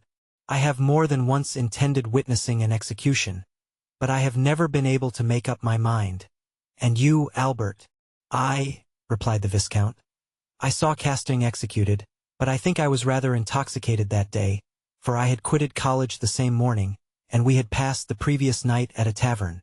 Besides, it is no reason because you have not seen an execution at Paris, that you should not see one anywhere else. When you travel, it is to see everything. Think what a figure you will make when you are asked, how do they execute at Rome? And you reply, I do not know. And, besides, They say that the culprit is an infamous scoundrel, who killed with a log of wood a worthy canon who had brought him up like his own son. Diable! When a churchman is killed, it should be with a different weapon than a log, especially when he has behaved like a father. If you went to Spain, would you not see the bullfights? Well, suppose it is a bullfight you are going to see. Recollect the ancient Romans of the circus, and the sports where they killed 300 lions and 100 men. Think of the 80,000 applauding spectators, the sage matrons who took their daughters, and the charming vestals who made with the thumb of their white hands the fatal sign that said, "Come, dispatch the dying." "Shall you go, then, Albert?" asked Franz. "Ma foi, yes. Like you, I hesitated, but the Count's eloquence decides me." "Let us go, then," said Franz, "since you wish it. But on our way to the Piazza del Popolo I wish to pass through the Corso." "Is this possible, Count?" "On foot, yes, in a carriage, no." "I will go on foot, then." "Is it important that you should go that way?" "Yes. There is something I wish to see." "Well, we will go by the Corso. We will send the carriage to wait for us on the Piazza del Popolo, by the Via del Babuino, for I shall be glad to pass myself through the Corso to see if some orders I have given have been executed." "Excellency," said a servant, opening the door, "a man in the dress of a penitent wishes to speak to you." "Ah, yes," returned the Count. "I know who he is, gentlemen. Will you return to the salon? You will find good cigars on the center table. I will be with you directly." The young men rose and returned into the salon, while the Count, again apologizing, left by another door. Albert, who was a great smoker, and who had considered it no small sacrifice to be deprived of the cigars of the Café de Paris, approached the table, and uttered a cry of joy at perceiving some veritable puros. "Well?" asked Franz. "What think you of the Count of Monte Cristo?" "What do I think?" said Albert, evidently surprised at such a question from his companion. "I think he is a delightful fellow who does the honors of his table admirably, who has traveled much, read much, is like Brutus of the Stoic school, and moreover," added he, sending a volume of smoke up towards the ceiling, "that he has excellent cigars." Such was Albert's opinion of the Count, and as Franz well knew that Albert professed never to form an opinion except upon long reflection, he made no attempt to change it. "But," said he, "did you observe one very singular thing?" "What?" "How attentively he looked at you." "At me?" "Yes." Albert reflected. "Ah," replied he, sighing, "that is not very surprising. I have been more than a year absent from Paris, and my clothes are of a most antiquated cut. The Count takes me for a provincial. The first opportunity you have, undeceive him, I beg, and tell him I am nothing of the kind." Franz smiled. An instant after the Count entered. "I am now quite at your service, gentlemen," said he. "The carriage is going one way to the Piazza del Popolo, and we will go another, and, if you please, by the Corso. Take some more of these cigars, M. de Morcerf." "With all my heart," returned Albert.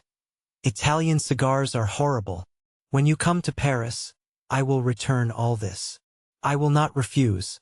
I intend going there soon, and since you allow me, I will pay you a visit. Come, we have not any time to lose.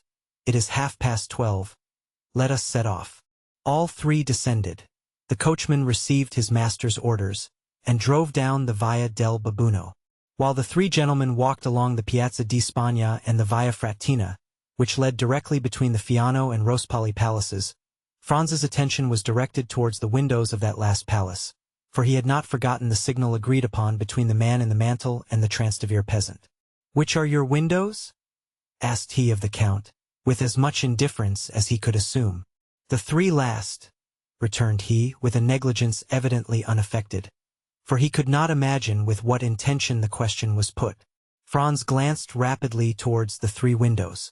The side windows were hung with yellow damask, and the center one with white damask and a red cross. The man in the mantle had kept his promise to the Transteverin, and there could now be no doubt that he was the Count. The three windows were still untenanted. Preparations were making on every side. Chairs were placed, scaffolds were raised, and windows were hung with flags. The masks could not appear, the carriages could not move about, but the masks were visible behind the windows, the carriages, and the doors. Franz, Albert, and the Count continued to descend the Corso. As they approached the Piazza del Popolo, the crowd became more dense, and above the heads of the multitude two objects were visible. The obelisk, surmounted by a cross, which marks the center of the square, and in front of the obelisk, at the point where the three streets, del Babuino, del Corso, and di Ripetta, meet, the two uprights of the scaffold, between which glittered the curved knife of the mandaia. At the corner of the street they met the Count's steward, who was awaiting his master. The window, let at an exorbitant price, which the Count had doubtless wished to conceal from his guests, was on the second floor of the great palace, situated between the Via del Babuino and the Monte Pincio. It consisted, as we have said, of a small dressing room, opening into a bedroom, and, when the door of communication was shut, the inmates were quite alone. On chairs were laid elegant masquerade costumes of blue and white satin. "As you left the choice of your costumes to me," said the Count to the two friends, "I have had these brought, as they will be the most worn this year, and they are most suitable on account of the confetti, sweetmeats, as they do not show the flower." Franz heard the words of the Count but imperfectly, and he perhaps did not fully appreciate this new attention to their wishes, for he was wholly absorbed by the spectacle that the Piazza del Popolo presented, and by the terrible instrument that was in the center.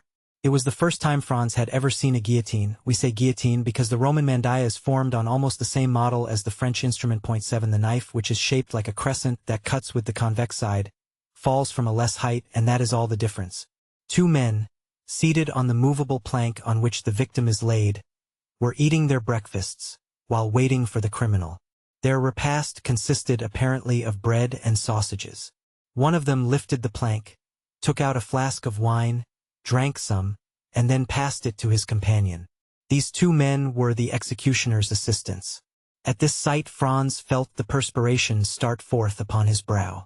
The prisoners, transported the previous evening from the Carceri Nuove to the little church of Santa Maria del Popolo, had passed the night, each accompanied by two priests, in a chapel closed by a grating, before which were two sentinels, who were relieved at intervals.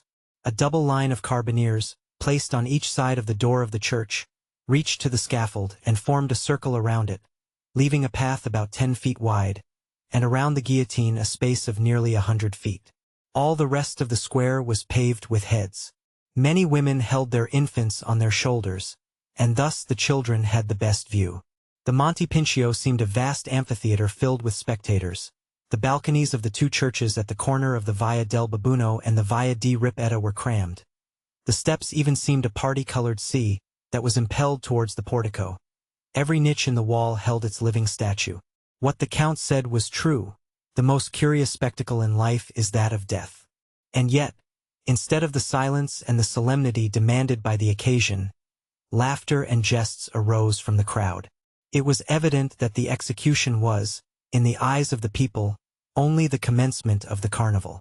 Suddenly the tumult ceased, as if by magic, and the doors of the church opened.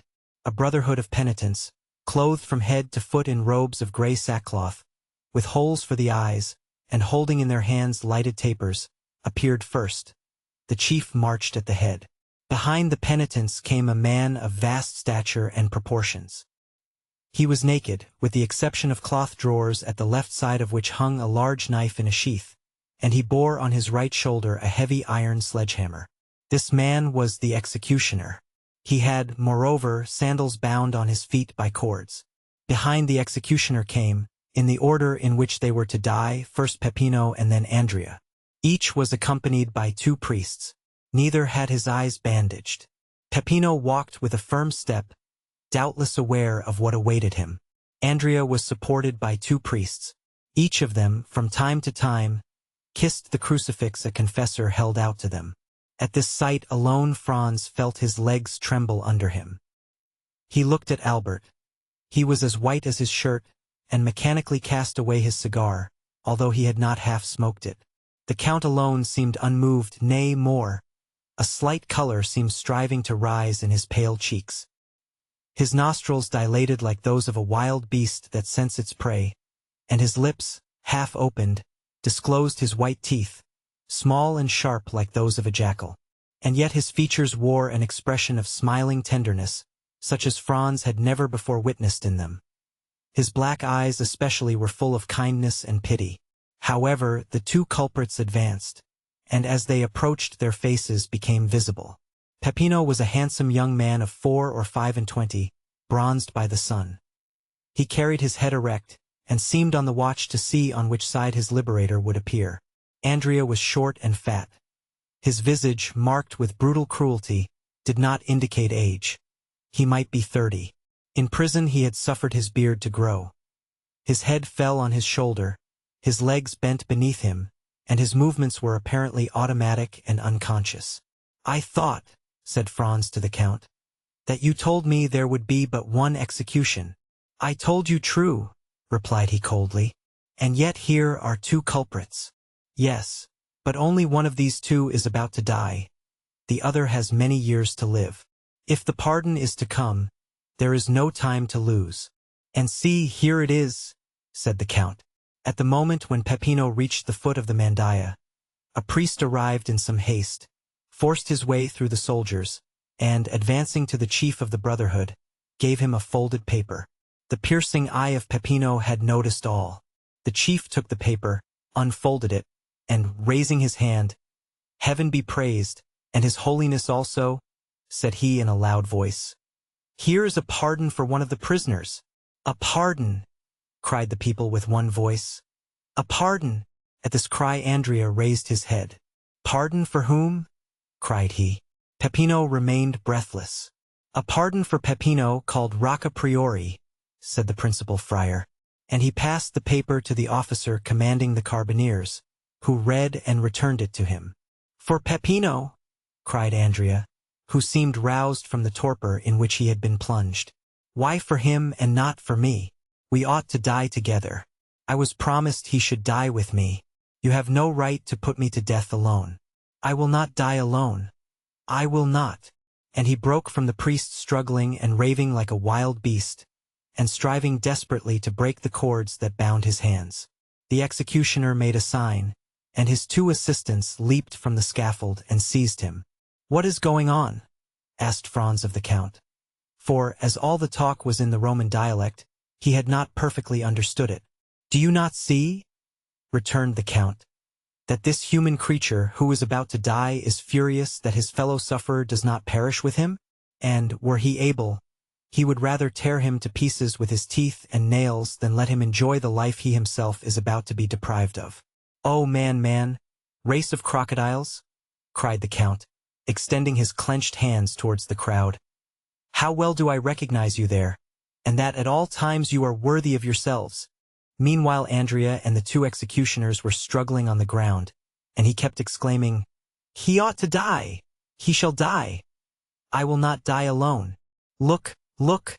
cried the Count, seizing the young men's hands. "Look, for on my soul it is curious. Here is a man who had resigned himself to his fate, who was going to the scaffold to die. Like a coward, it is true, but he was about to die without resistance. Do you know what gave him strength? Do you know what consoled him? It was that another partook of his punishment, that another partook of his anguish, that another was to die before him.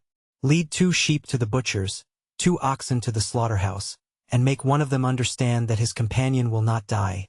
The sheep will bleat for pleasure, the ox will bellow with joy. But man, whom God created in his own image, man, upon whom God has laid his first, his sole commandment, to love his neighbor, man, to whom God has given a voice to express his thoughts. What is his first cry when he hears his fellow man is saved? A blasphemy. Honor to man, this masterpiece of nature, this king of the creation." And the Count burst into a laugh. A terrible laugh, that showed he must have suffered horribly to be able thus to laugh. However, the struggle still continued, and it was dreadful to witness. The 2 assistants carried Andrea up to the scaffold. The people all took part against Andrea, and 20,000 voices cried, "Put him to death! Put him to death!" Franz sprang back, but the Count seized his arm and held him before the window. "What are you doing?" said he. "Do you pity him? If you heard the cry of mad dog, you would take your gun. You would unhesitatingly shoot the poor beast, who, after all, was only guilty of having been bitten by another dog. And yet you pity a man who, without being bitten by one of his race, has yet murdered his benefactor. and who, now unable to kill anyone, because his hands are bound, wishes to see his companion in captivity perish. No, no, look, look! The recommendation was needless. Franz was fascinated by the horrible spectacle. The two assistants had borne Andrea to the scaffold, and there, in spite of his struggles, his bites and his cries had forced him to his knees. During this time the executioner had raised his mace, and signed to them to get out of the way. The criminal strove to rise, but ere he had time, the mace fell on his left temple. A dull and heavy sound was heard, and the man dropped like an ox on his face, and then turned over on his back. The executioner let fall his mace, drew his knife, and with one stroke opened his throat, and mounting on his stomach, stamped violently on it with his feet. At every stroke a jet of blood sprang from the wound. This time Franz could contain himself no longer, but sank, half fainting, into a seat. Albert, with his eyes closed, was standing grasping the window curtains. The Count was erect and triumphant, like the avenging angel. The Count of Monte Cristo. Chapter 36. The Carnival at Rome. When Franz recovered his senses, he saw Albert drinking a glass of water, of which, to judge from his pallor, he stood in great need, and the Count, who was assuming his masquerade costume. He glanced mechanically towards the piazza. The scene was wholly changed. Scaffold, executioners, victims, all had disappeared. Only the people remained, full of noise and excitement. The bell of Monte Cristo, which only sounds on the Pope's decease and the opening of the carnival, was ringing a joyous peal. "Well," asked he of the Count, "what has then happened?" "Nothing," replied the Count. "Only, as you see, the carnival has commenced. Make haste and dress yourself." "In fact," said Franz, "this horrible scene has passed away like a dream. It is but a dream, a nightmare, that has disturbed you." "Yes, that I have suffered. But the culprit? That is a dream also, only he has remained asleep, while you have awakened, and who knows which of you is the most fortunate? But Peppino, what has become of him?" Peppino is a lad of sense, who, unlike most men, who are happy in proportion as they are noticed, was delighted to see that the general attention was directed towards his companion. He profited by this distraction to slip away among the crowd, without even thanking the worthy priests who accompanied him. Decidedly, man is an ungrateful and egotistical animal. But dress yourself. C.M. de Morcerf sets you the example. Albert was drawing on the satin pantaloon over his black trousers and varnished boots. "Well, Albert," said Franz, "do you feel much inclined to join the revels? Come, answer frankly." "Ma foi, no," returned Albert, "but I am really glad to have seen such a sight, and I understand what the Count said, that when you have once habituated yourself to a similar spectacle, it is the only one that causes you any emotion. Without reflecting that this is the only moment in which you can study character," said the Count. "On the steps of the scaffold death tears off the mask that has been worn through life, and the real visage is disclosed. It must be allowed that Andrea was not very handsome. The hideous scoundrel! Come, dress yourselves, gentlemen, dress yourselves." Franz felt it would be ridiculous not to follow his two companions' example. He assumed his costume, and fastened on the mask that scarcely equaled the pallor of his own face. Their toilet finished, they descended. The carriage awaited them at the door, filled with sweetmeats and bouquets. They fell into the line of carriages. It is difficult to form an idea of the perfect change that had taken place. Instead of the spectacle of gloomy and silent death, the Piazza del Popolo presented a spectacle of gay and noisy mirth and revelry. A crowd of masks flowed in from all sides, emerging from the doors, descending from the windows. From every street and every corner drove carriages filled with clowns, harlequins, dominoes, mummers, pantomimists, Transteverins, knights and peasants, screaming, fighting, gesticulating, throwing eggs filled with flour, confetti, nosegays, attacking, with their sarcasms and their missiles, friends and foes, companions and strangers, indiscriminately, and no one took offense or did anything but laugh. Franz and Albert were like men who, to drive away a violent sorrow, have recourse to wine, and who, as they drink and become intoxicated, feel a thick veil drawn between the past and the present. They saw, or rather continued to see, the image of what they had witnessed. But little by little the general vertigo seized them, and they felt themselves obliged to take part in the noise and confusion. A handful of confetti that came from a neighboring carriage, and which, while it covered Morcerf and his two companions with dust, pricked his neck and that portion of his face uncovered by his mask like 100 pins, incited him to join in the general combat, in which all the masks around him were engaged. He rose in his turn, and seizing handfuls of confetti and sweetmeats, with which the carriage was filled, cast them with all the force and skill he was master of. The strife had fairly begun, and the recollection of what they had seen half an hour before was gradually effaced from the young men's minds. So much were they occupied by the gay and glittering procession they now beheld. As for the Count of Monte Cristo, he had never for an instant shown any appearance of having been moved. Imagine the large and splendid Corso, bordered from one end to the other with lofty palaces, with their balconies hung with carpets, and their windows with flags. At these balconies are 300,000 spectators, Romans, Italians, strangers from all parts of the world, the united aristocracy of birth, wealth, and genius. Lovely women, yielding to the influence of the scene, bend over their balconies, or lean from their windows, and shower down confetti, which are returned by bouquets. The air seems darkened with the falling confetti and flying flowers. In the streets the lively crowd is dressed in the most fantastic costumes. Gigantic cabbages walk gravely about, buffaloes' heads bellow from men's shoulders, dogs walk on their hind legs. In the midst of all this a mask is lifted, and, as in Calit's Temptation of St. Anthony, a lovely face is exhibited, which we would fain follow, but from which we are separated by troops of fiends. This will give a faint idea of the carnival at Rome. At the second turn, the Count stopped the carriage and requested permission to withdraw, leaving the vehicle at their disposal. Franz looked up. They were opposite the Rospoli Palace. At the center window, the one hung with white damask with a red cross, was a blue domino, beneath which Franz's imagination easily pictured the beautiful Greek of the Argentina. "Gentlemen," said the Count, springing out, "when you are tired of being actors and wish to become spectators of this scene, you know you have places at my windows. In the meantime, dispose of my coachman, my carriage, and my servants."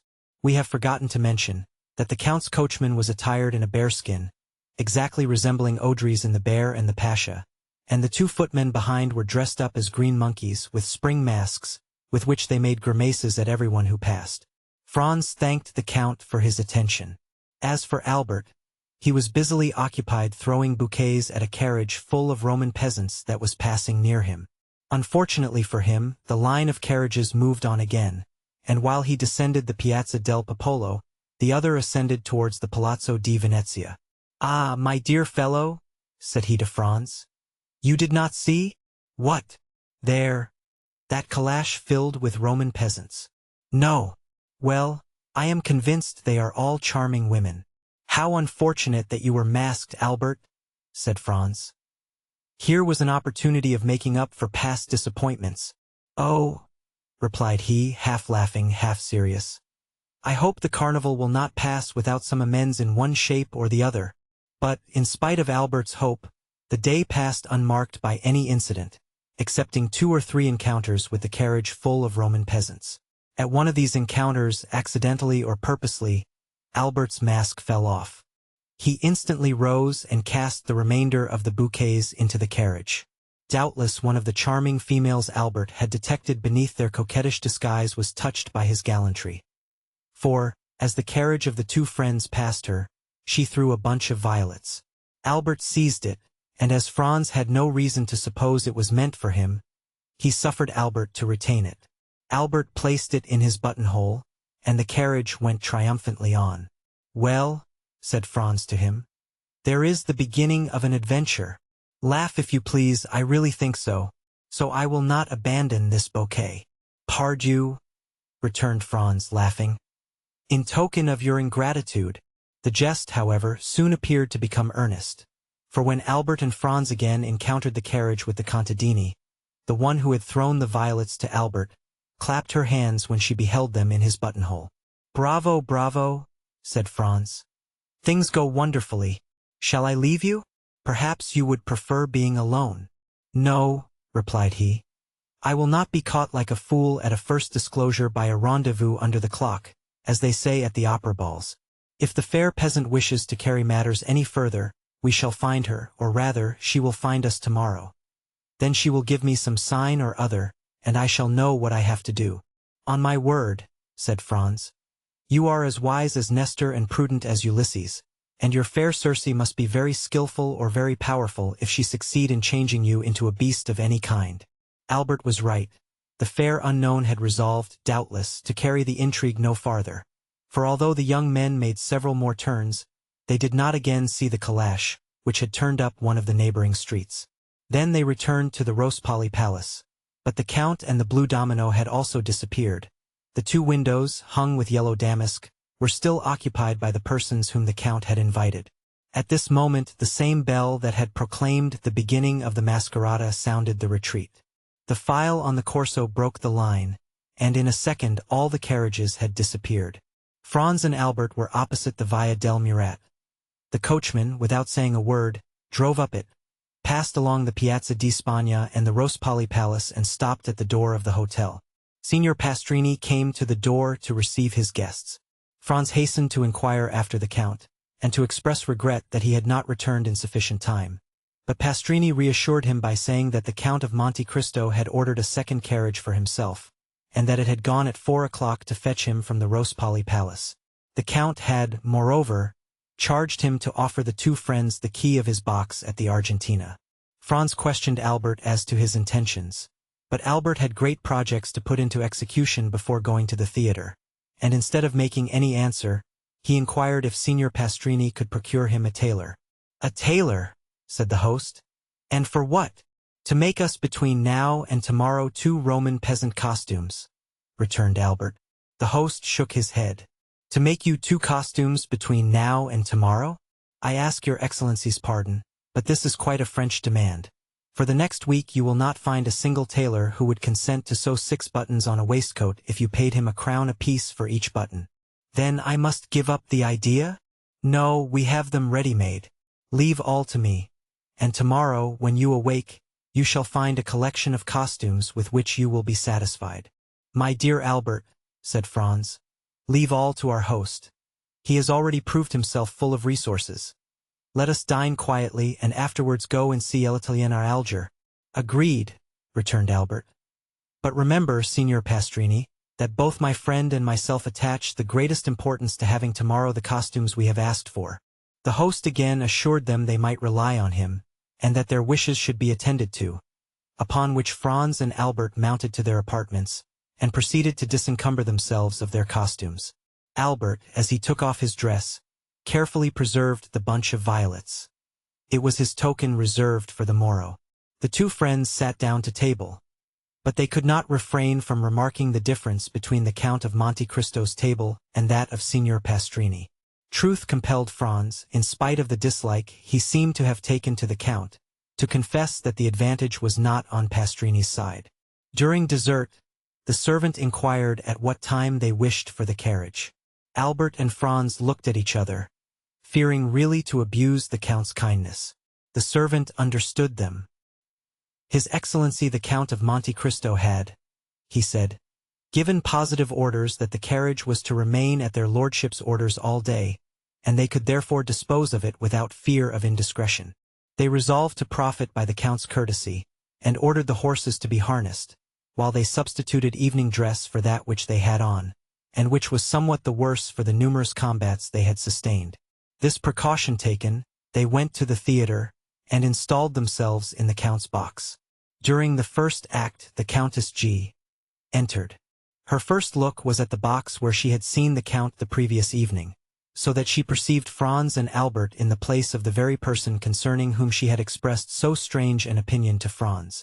Her opera-glass was so fixedly directed towards them, that Franz saw it would be cruel not to satisfy her curiosity, and, availing himself of one of the privileges of the spectators of the Italian theaters, who used their boxes to hold receptions, the two friends went to pay their respects to the Countess. Scarcely had they entered, when she motioned to Franz to assume the seat of honor. Albert, in his turn, sat behind. "Well," said she, hardly giving Franz time to sit down. "It seems you have nothing better to do than to make the acquaintance of this new Lord Ruthven, and you are already the best friends in the world."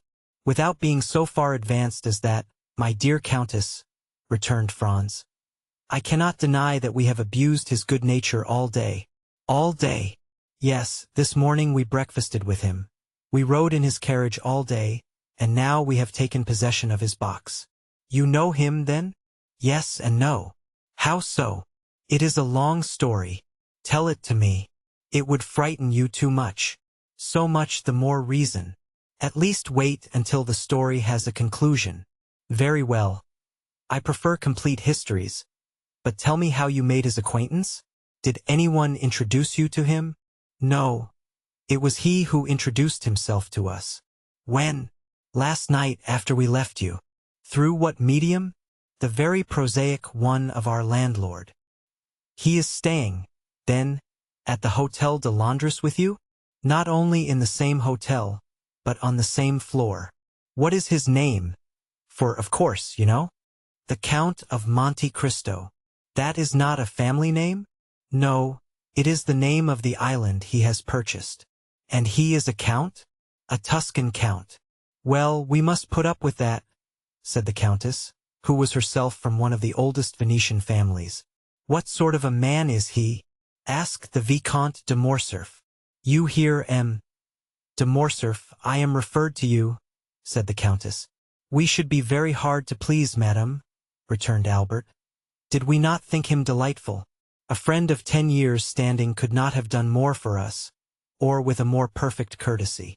"Come," observed the Countess, smiling. "I see my vampire is only some millionaire, who has taken the appearance of Lara in order to avoid being confounded with M. de Rothschild. And you have seen her?" "Her? The beautiful Greek of yesterday?" "No, we heard, I think, the sound of her guzla, but she remained perfectly invisible." "When you say invisible," interrupted Albert, "it is only to keep up the mystery. For whom do you take the blue domino at the window with the white curtains?" "Where was this window with white hangings?" asked the Countess. "At the Rospali Palace." "The Count had 3 windows at the Rospali Palace?" "Yes." "Did you pass through the Corso?" "Yes." "Well, did you notice 2 windows hung with yellow damask, and one with white damask with a red cross?" "Those were the Count's windows." "Why, he must be a nabob. Do you know what those 3 windows were worth? 200 or 300 Roman crowns? 2,000 or 3,000. The deuce! Does his island produce him such a revenue? It does not bring him a bajocco. Then why did he purchase it? For a whim." "He is an original, then?" "In reality," observed Albert, "he seemed to me somewhat eccentric. Were he at Paris and a frequenter of the theaters, I should say he was a poor devil literally mad. This morning he made 2 or 3 exits worthy of Didier or Anthony." At this moment a fresh visitor entered, and, according to custom, Franz gave up his seat to him. This circumstance had, moreover, the effect of changing the conversation. An hour afterwards the 2 friends returned to their hotel. Signor Pastrini had already set about procuring their disguises for the morrow, and he assured them that they would be perfectly satisfied. The next morning, at 9 o'clock, he entered Franz's room, followed by a tailor who had 8 or 10 Roman peasant costumes on his arm. They selected 2 exactly alike, and charged the tailor to sew on each of their hats about 20 yards of ribbon, and to procure them 2 of the long silk sashes of different colors with which the lower orders decorate themselves on fête days. Albert was impatient to see how he looked in his new dress. A jacket and breeches of blue velvet, silk stockings with clocks, shoes with buckles, and a silk waistcoat. This picturesque attire set him off to great advantage, and when he had bound the scarf around his waist, and when his hat, placed coquettishly on one side, let fall on his shoulder a stream of ribbons, Franz was forced to confess that costume has much to do with the physical superiority we accord to certain nations. The Turks used to be so picturesque with their long and flowing robes, but are they not now hideous with their blue frocks buttoned up to the chin, and their red caps, which make them look like a bottle of wine with a red seal? Franz complimented Albert, who looked at himself in the glass with an unequivocal smile of satisfaction. They were thus engaged when the Count of Monte Cristo entered. "Gentlemen," said he. "Although a companion is agreeable, perfect freedom is sometimes still more agreeable. I come to say that today, and for the remainder of the carnival, I leave the carriage entirely at your disposal. The host will tell you I have 3 or 4 more, so that you will not inconvenience me in any way. Make use of it, I pray you, for your pleasure or your business." The young men wished to decline, but they could find no good reason for refusing an offer which was so agreeable to them. The Count of Monte Cristo remained a quarter of an hour with them, conversing on all subjects with the greatest ease. He was, as we have already said, perfectly well acquainted with the literature of all countries. A glance at the walls of his salon proved to Franz and Albert that he was a connoisseur of pictures. A few words he let fall showed them that he was no stranger to the sciences, and he seemed much occupied with chemistry. The two friends did not venture to return the Count the breakfast he had given them. It would have been too absurd to offer him in exchange for his excellent table the very inferior one of Signor Pastrini. They told him so frankly, and he received their excuses with the air of a man who appreciated their delicacy. Albert was charmed with the Count's manners, and he was only prevented from recognizing him for a perfect gentleman by reason of his varied knowledge. The permission to do what he liked with the carriage pleased him above all, for the fair peasants had appeared in a most elegant carriage the preceding evening, and Albert was not sorry to be upon an equal footing with them. At 1:30 they descended. The coachman and footman had put on their livery over their disguises, which gave them a more ridiculous appearance than ever, and which gained them the applause of Franz and Albert. Albert had fastened the faded bunch of violets to his buttonhole. At the first sound of the bell they hastened into the Corso by the Via Vittoria. At the second turn, a bunch of fresh violets, thrown from a carriage filled with harlequins, indicated to Albert that, like himself and his friend, the peasants had changed their costume also, and whether it was the result of chance, or whether a similar feeling had possessed them both, while he had donned their costume, they had assumed his. Albert placed the fresh bouquet in his buttonhole, but he kept the faded one in his hand, and when he again met the calash, he raised it to his lips, an action which seemed greatly to amuse not only the fair lady who had thrown it, but her joyous companions also. The day was as gay as the preceding one, perhaps even more animated and noisy. The Count appeared for an instant at his window, but when they again passed he had disappeared. It is almost needless to say that the flirtation between Albert and the fair peasant continued all day. In the evening, on his return, Franz found a letter from the embassy, informing him that he would have the honor of being received by His Holiness the next day.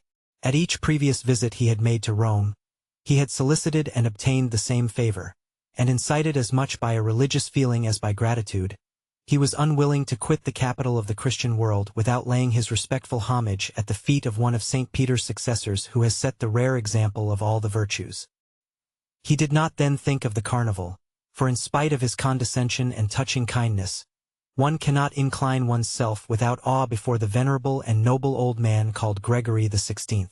On his return from the Vatican, Franz carefully avoided the Corso. He brought away with him a treasure of pious thoughts, to which the mad gaiety of the maskers would have been profanation. At 5:10 Albert entered overjoyed. The harlequin had reassumed her peasant's costume, and as she passed she raised her mask. She was charming. Franz congratulated Albert, who received his congratulations with the air of a man conscious that they are merited. He had recognized by certain unmistakable signs that his fair incognita belonged to the aristocracy. He had made up his mind to write to her the next day. Franz remarked, while he gave these details, that Albert seemed to have something to ask of him, but that he was unwilling to ask it. He insisted upon it, declaring beforehand that he was willing to make any sacrifice the other wished. Albert let himself be pressed just as long as friendship required, and then avowed to Franz that he would do him a great favor by allowing him to occupy the carriage alone the next day. Albert attributed to Franz's absence the extreme kindness of the fair peasant in raising her mask. Franz was not sufficiently egotistical to stop Albert in the middle of an adventure that promised to prove so agreeable to his curiosity and so flattering to his vanity. He felt assured that the perfect indiscretion of his friend would duly inform him of all that happened, and as, during 3 years that he had traveled all over Italy, a similar piece of good fortune had never fallen to his share, Franz was by no means sorry to learn how to act on such an occasion. He therefore promised Albert that he would content himself the morrow with witnessing the carnival from the windows of the Rospoli Palace. The next morning he saw Albert pass and repass, holding an enormous bouquet, which he doubtless meant to make the bearer of his amorous epistle. This belief was changed into certainty when Franz saw the bouquet, conspicuous by a circle of white camellias, in the hand of a charming harlequin dressed in rose-colored satin. The evening was no longer joy, but delirium. Albert nothing doubted but that the fair unknown would reply in the same manner.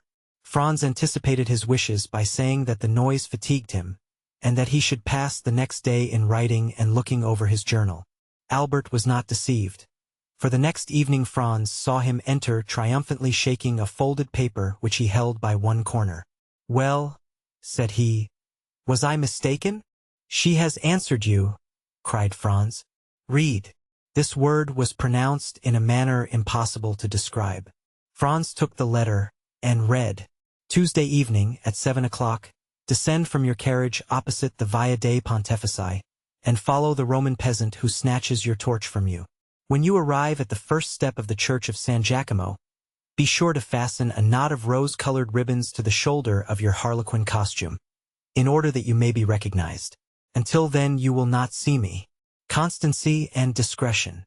"Well," asked he when Franz had finished, "what do you think of that?"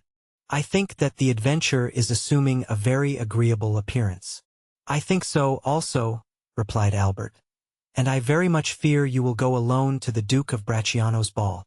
Franz and Albert had received that morning an invitation from the celebrated Roman banker. "Take care, Albert," said Franz. "All the nobility of Rome will be present, and if your fair incognita belong to the higher class of society, she must go there." "Whether she goes there or not, my opinion is still the same," returned Albert. "You have read the letter?" "Yes." "You know how imperfectly the women of the Mezzo-Cito are educated in Italy? This is the name of the lower class." "Yes." "Well, read the letter again. Look at the writing, and find if you can any blemish in the language or orthography." The writing was, in reality, charming, and the orthography irreproachable. "You are born to good fortune," said Franz, as he returned the letter. "Laugh as much as you will," replied Albert. "I am in love." "You alarm me," cried Franz. "I see that I shall not only go alone to the Duke of Bracciano's, but also return to Florence alone." "If my unknown be as amiable as she is beautiful," said Albert, "I shall fix myself at Rome for 6 weeks at least. I adore Rome, and I have always had a great taste for archaeology. Come, 2 or 3 more such adventures, and I do not despair of seeing you a member of the Academy." Doubtless Albert was about to discuss seriously his right to the academic chair when they were informed that dinner was ready. Albert's love had not taken away his appetite. He hastened with Franz to seat himself, free to recommence the discussion after dinner. After dinner, the Count of Monte Cristo was announced. They had not seen him for 2 days. Signor Pastrini informed them that business had called him to Civita Vecchia. He had started the previous evening, and had only returned an hour since. He was charming. Whether he kept a watch over himself, or whether by accident he did not sound the acrimonious chords that in other circumstances had been touched, he was tonight like everybody else. The man was an enigma to Franz. The Count must feel sure that Franz recognized him, and yet he had not let fall a single word indicating any previous acquaintance between them. On his side, however great Franz's desire was to allude to their former interview, the fear of being disagreeable to the man who had loaded him and his friend with kindness prevented him from mentioning it. The Count had learned that the 2 friends had sent to secure a box at the Argentina Theater, and were told they were all let. In consequence, he brought them the key of his own. At least such was the apparent motive of his visit. Franz and Albert made some difficulty, alleging their fear of depriving him of it, but the Count replied that, as he was going to the Pali Theater, the box at the Argentina Theater would be lost if they did not profit by it. This assurance determined the 2 friends to accept it. Franz had by degrees become accustomed to the Count's pallor, which had so forcibly struck him at their first meeting. He could not refrain from admiring the severe beauty of his features, the only defect, or rather the principal quality of which was the pallor. Truly, a Byronic hero. Franz could not, we will not say see him, but even think of him without imagining his stern head upon Manfred's shoulders, or beneath Lara's helmet. His forehead was marked with the line that indicates the constant presence of bitter thoughts. He had the fiery eyes that seemed to penetrate to the very soul, and the haughty and disdainful upper lip that gives to the words it utters a peculiar character that impresses them on the minds of those to whom they are addressed. The Count was no longer young. He was at least 40, and yet it was easy to understand that he was formed to rule the young men with whom he associated at present. And, to complete his resemblance with the fantastic heroes of the English poet, the Count seemed to have the power of fascination. Albert was constantly expatiating on their good fortune in meeting such a man. Franz was less enthusiastic, but the Count exercised over him also the ascendancy a strong mind always acquires over a mind less domineering. He thought several times of the project the Count had of visiting Paris, and he had no doubt but that, with his eccentric character, his characteristic face, and his colossal fortune, he would produce a great effect there. And yet he did not wish to be at Paris when the Count was there. The evening passed as evenings mostly pass at Italian theaters. That is, not in listening to the music, but in paying visits and conversing. The Countess G. wished to revive the subject of the Count, but Franz announced he had something far newer to tell her, and, in spite of Albert's demonstrations of false modesty, he informed the Countess of the great event which had preoccupied them for the last 3 days. As similar intrigues are not uncommon in Italy, if we may credit travelers, the Comtesse did not manifest the least incredulity, but congratulated Albert on his success.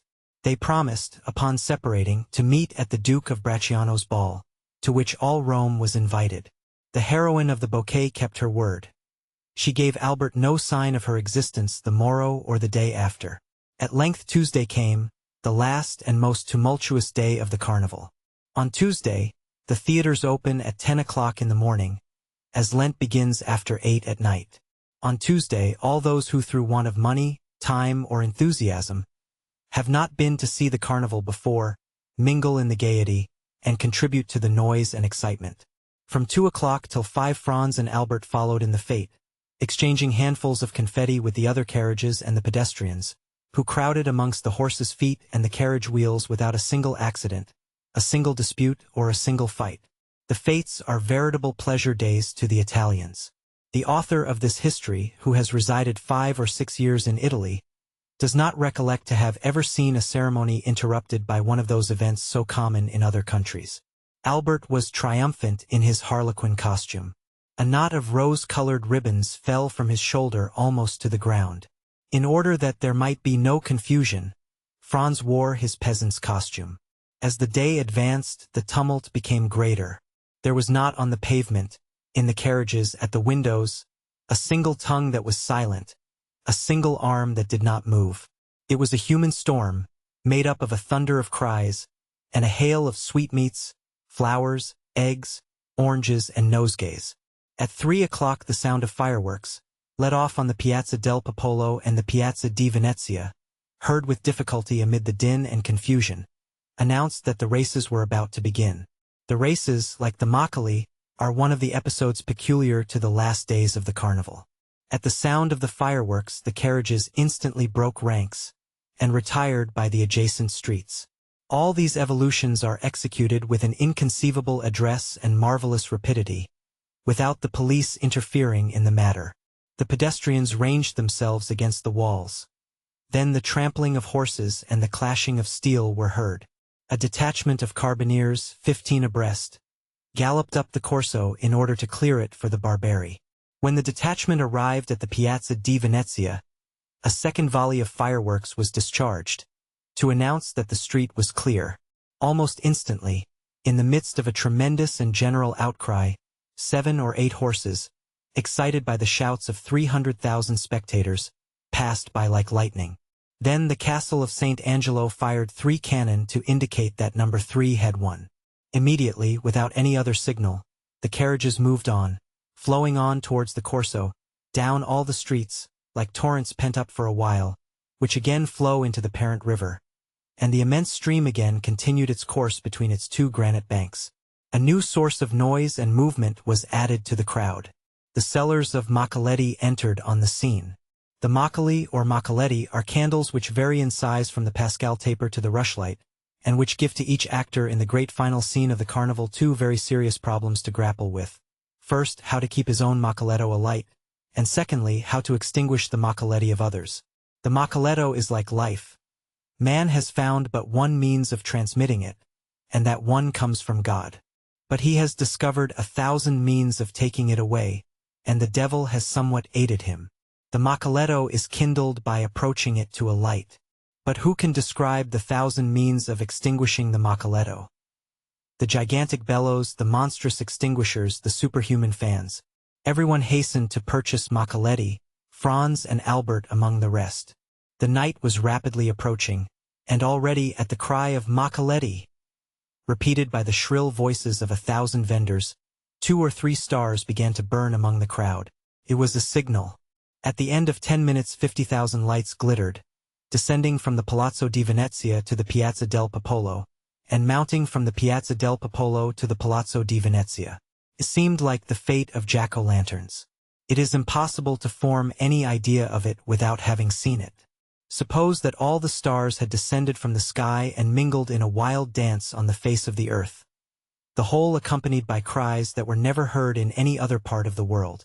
The Ficino follows the prince, the Transteverin the citizen, everyone blowing, extinguishing, relighting. Had old Aeolus appeared at this moment, he would have been proclaimed king of the Maquet, and Aquilo the heir presumptive to the throne. This battle of folly and flame continued for 2 hours. The Corso was light as day. The features of the spectators on the 3rd and 4th stories were visible. Every 5 minutes Albert took out his watch. At length it pointed to 7.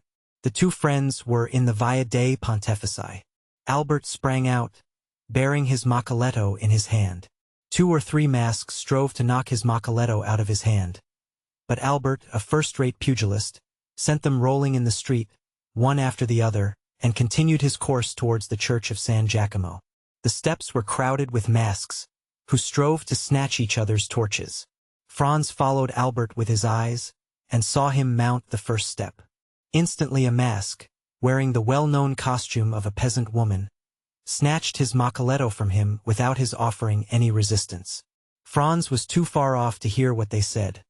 But without doubt nothing hostile passed, for he saw Albert disappear arm in arm with the peasant girl. He watched them pass through the crowd for some time, but at length he lost sight of them in the Via Macello. Suddenly the bell that gives the signal for the end of the carnival sounded, and at the same instant all the Maquet were extinguished as if by enchantment. It seemed as though one immense blast of the wind had extinguished everyone. Franz found himself in utter darkness. No sound was audible save that of the carriages that were carrying the maskers home. Nothing was visible save a few lights that burnt behind the windows. The carnival was over. The Count of Monte Cristo. Chapter 37. The Catacombs of Saint Sebastian. In his whole life, perhaps, Franz had never before experienced so sudden an impression, so rapid a transition from gaiety to sadness, as in this moment. It seemed as though Rome, under the magic breath of some demon of the night, had suddenly changed into a vast tomb. By a chance, which added yet more to the intensity of the darkness, the moon, which was on the wane, did not rise until 11 o'clock, and the streets which the young man traversed were plunged in the deepest obscurity. The distance was short, and at the end of 10 minutes his carriage, or rather the Count's, stopped before the Hotel de Londres. Dinner was waiting, but as Albert had told him that he should not return so soon, Franz sat down without him. Signor Pastrini, who had been accustomed to see them dine together, inquired into the cause of his absence, but Franz merely replied that Albert had received on the previous evening an invitation which he had accepted. The sudden extinction of the Maquet, the darkness which had replaced the light, and the silence which had succeeded the turmoil, had left in Franz's mind a certain depression which was not free from uneasiness. He therefore dined very silently, in spite of the officious attention of his host, who presented himself 2 or 3 times to inquire if he wanted anything. Franz resolved to wait for Albert as late as possible.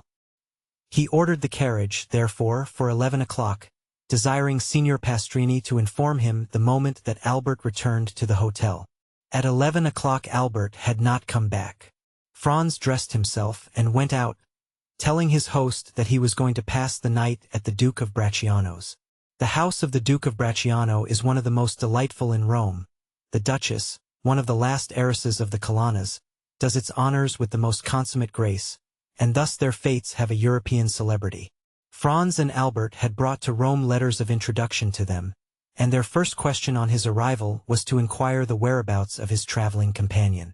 Franz replied that he had left him at the moment they were about to extinguish the Maquet, and that he had lost sight of him in the Via Macello. "Then he has not returned?" said the Duke. "I waited for him until this hour," replied Franz. "And do you know whither he went?" "No, not precisely, however.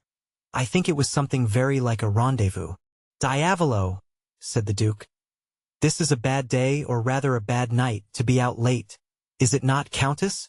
These words were addressed to the Countess G., who had just arrived, and was leaning on the arm of Signor Torlonia, the Duke's brother. "I think, on the contrary, that it is a charming night," replied the Countess. "And those who are here will complain of but one thing, that of its too rapid flight."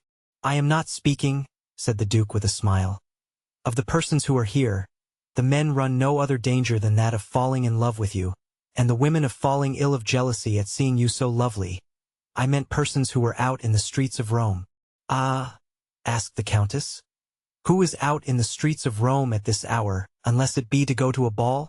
"Our friend, Albert de Morcerf, Countess, whom I left in pursuit of his unknown about 7 o'clock this evening," said Franz, "and whom I have not seen since." "And don't you know where he is?" "Not at all." "Is he armed?" "He is in masquerade." "You should not have allowed him to go," said the Duke to Franz. "You, who know Rome better than he does. You might as well have tried to stop number 3 of the Barberi, who gained the prize in the race today," replied Franz. "And then, moreover, what could happen to him? Who can tell? The night is gloomy, and the Tiber is very near the Via Macello." Franz felt a shudder run through his veins at observing that the feeling of the Duke and the Countess was so much in unison with his own personal disquietude. "I informed them at the hotel that I had the honor of passing the night here, Duke," said Franz, "and desired them to come and inform me of his return." "Ah," replied the Duke. "Here, I think, is one of my servants who is seeking you." The Duke was not mistaken. When he saw Franz, the servant came up to him. "Your Excellency," he said, "the master of the Hotel de Londres has sent to let you know that a man is waiting for you with a letter from the Viscount of Morcerf." "A letter from the Viscount?" exclaimed Franz. "Yes. And who is the man?" "I do not know." "Why did he not bring it to me here?" "The messenger did not say." "And where is the messenger?" "He went away directly.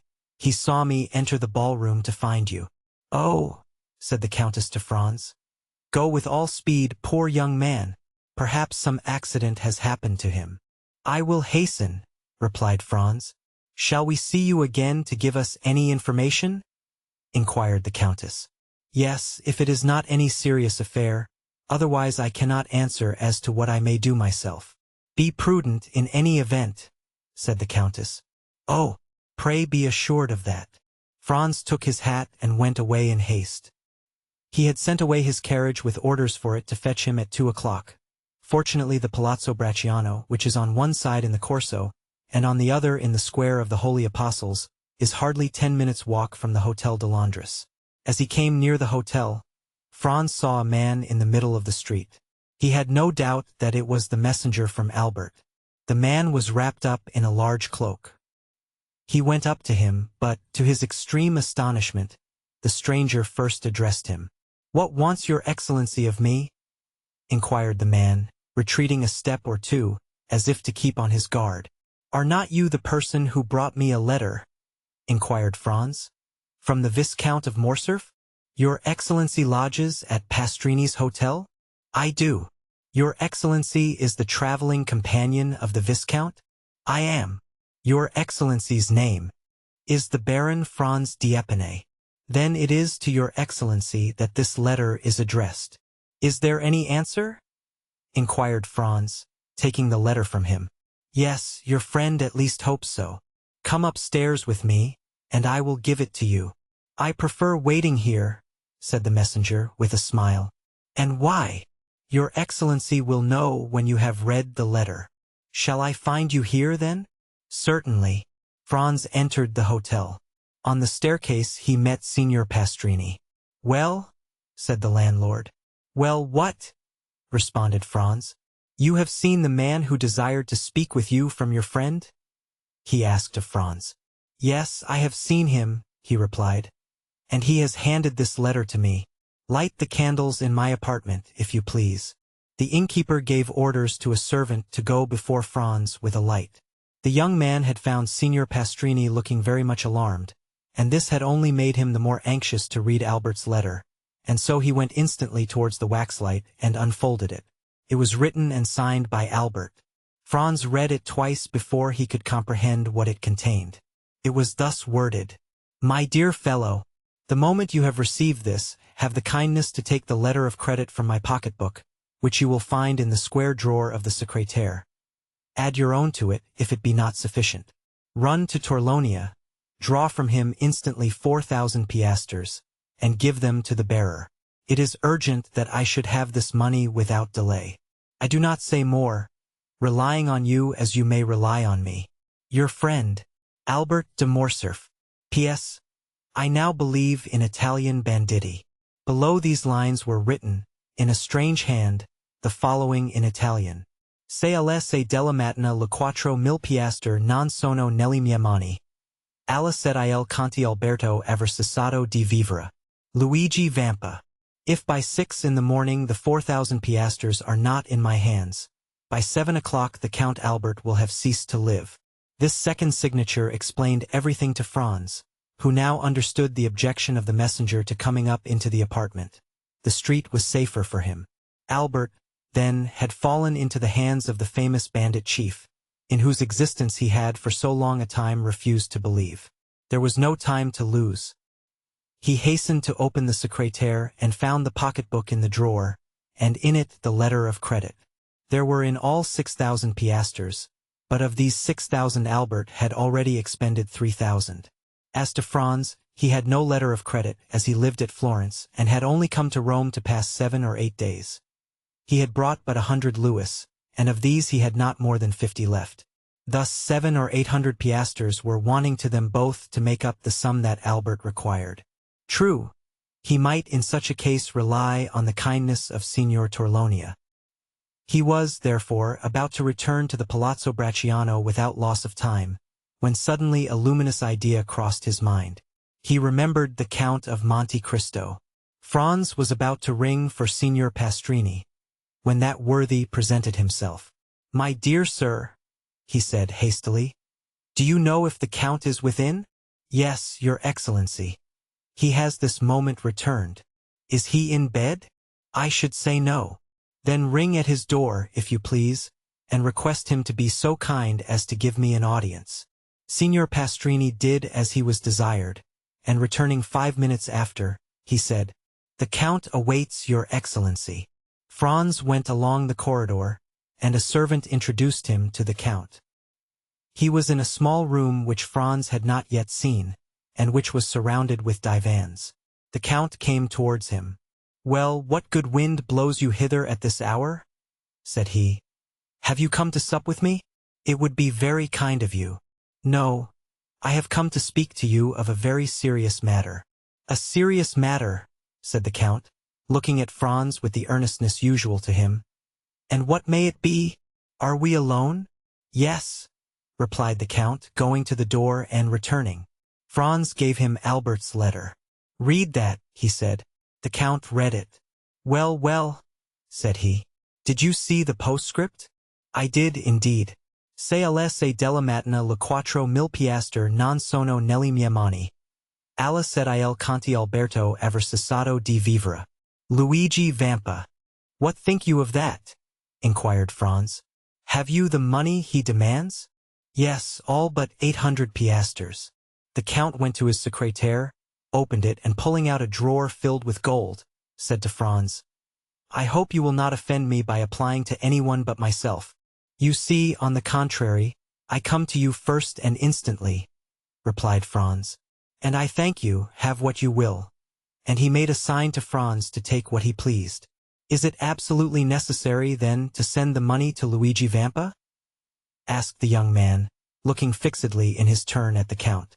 Judge for yourself, replied he. The postscript is explicit. I think that if you would take the trouble of reflecting, you could find a way of simplifying the negotiation, said Franz. How so? Returned the Count with surprise. If we were to go together to Luigi Vampa, I am sure he would not refuse you Albert's freedom. What influence can I possibly have over a bandit? Have you not just rendered him a service that can never be forgotten? What is that? Have you not saved Peppino's life? Well, said the Count. Who told you that? No matter. I know it. The Count knit his brows, and remained silent an instant. And if I went to seek Vampa, would you accompany me? If my society would not be disagreeable. Be it so. It is a lovely night, and a walk without Rome will do us both good. Shall I take any arms? For what purpose? Any money? It is useless. Where is the man who brought the letter? In the street. He awaits the answer? Yes. I must learn where we are going. I will summon him hither. It is useless. He would not come up. To your apartments, perhaps. But he will not make any difficulty at entering mine. The Count went to the window of the apartment that looked on to the street, and whistled in a peculiar manner. The man in the mantle quitted the wall, and advanced into the middle of the street. Salite, said the Count, in the same tone in which he would have given an order to his servant. The messenger obeyed without the least hesitation, but rather with alacrity, and, mounting the steps at a bound, entered the hotel. 5 seconds afterwards he was at the door of the room. Ah, it is you, Peppino, said the Count. But Peppino, instead of answering, threw himself on his knees, seized the Count's hand, and covered it with kisses. Ah, said the Count. You have, then, not forgotten that I saved your life. That is strange, for it is a week ago. No, Excellency, and never shall I forget it, returned Peppino with an accent of profound gratitude. Never? That is a long time. But it is something that you believe so. Rise and answer. Peppino glanced anxiously at Franz. Oh, you may speak before His Excellency, said he. He is one of my friends. You allow me to give you this title? Continued the Count in French. It is necessary to excite this man's confidence. You can speak before me, said Franz. I am a friend of the Count's. Good, returned Peppino. I am ready to answer any questions your Excellency may address to me. How did the Viscount Albert fall into Luigi's hands? Excellency, the Frenchman's carriage passed several times, the one in which was Teresa. The chief's mistress? Yes. The Frenchman threw her a bouquet. Teresa returned it.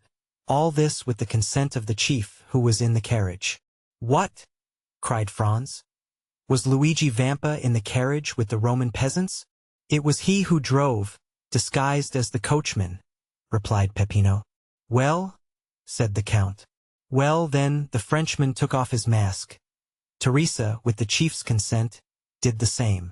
The Frenchman asked for a rendezvous. Teresa gave him one. Only, instead of Teresa, it was Beppo who was on the steps of the church of San Giacomo. What? Exclaimed Franz. The peasant girl who snatched his mocoletto from him was a lad of 15, replied Peppino. But it was no disgrace to your friend to have been deceived. Beppo has taken in plenty of others. And Beppo led him outside the walls? Said the Count. Exactly so. A carriage was waiting at the end of the Via Macello. Beppo got in, inviting the Frenchman to follow him, and he did not wait to be asked twice. He gallantly offered the right-hand seat to Beppo, and sat by him.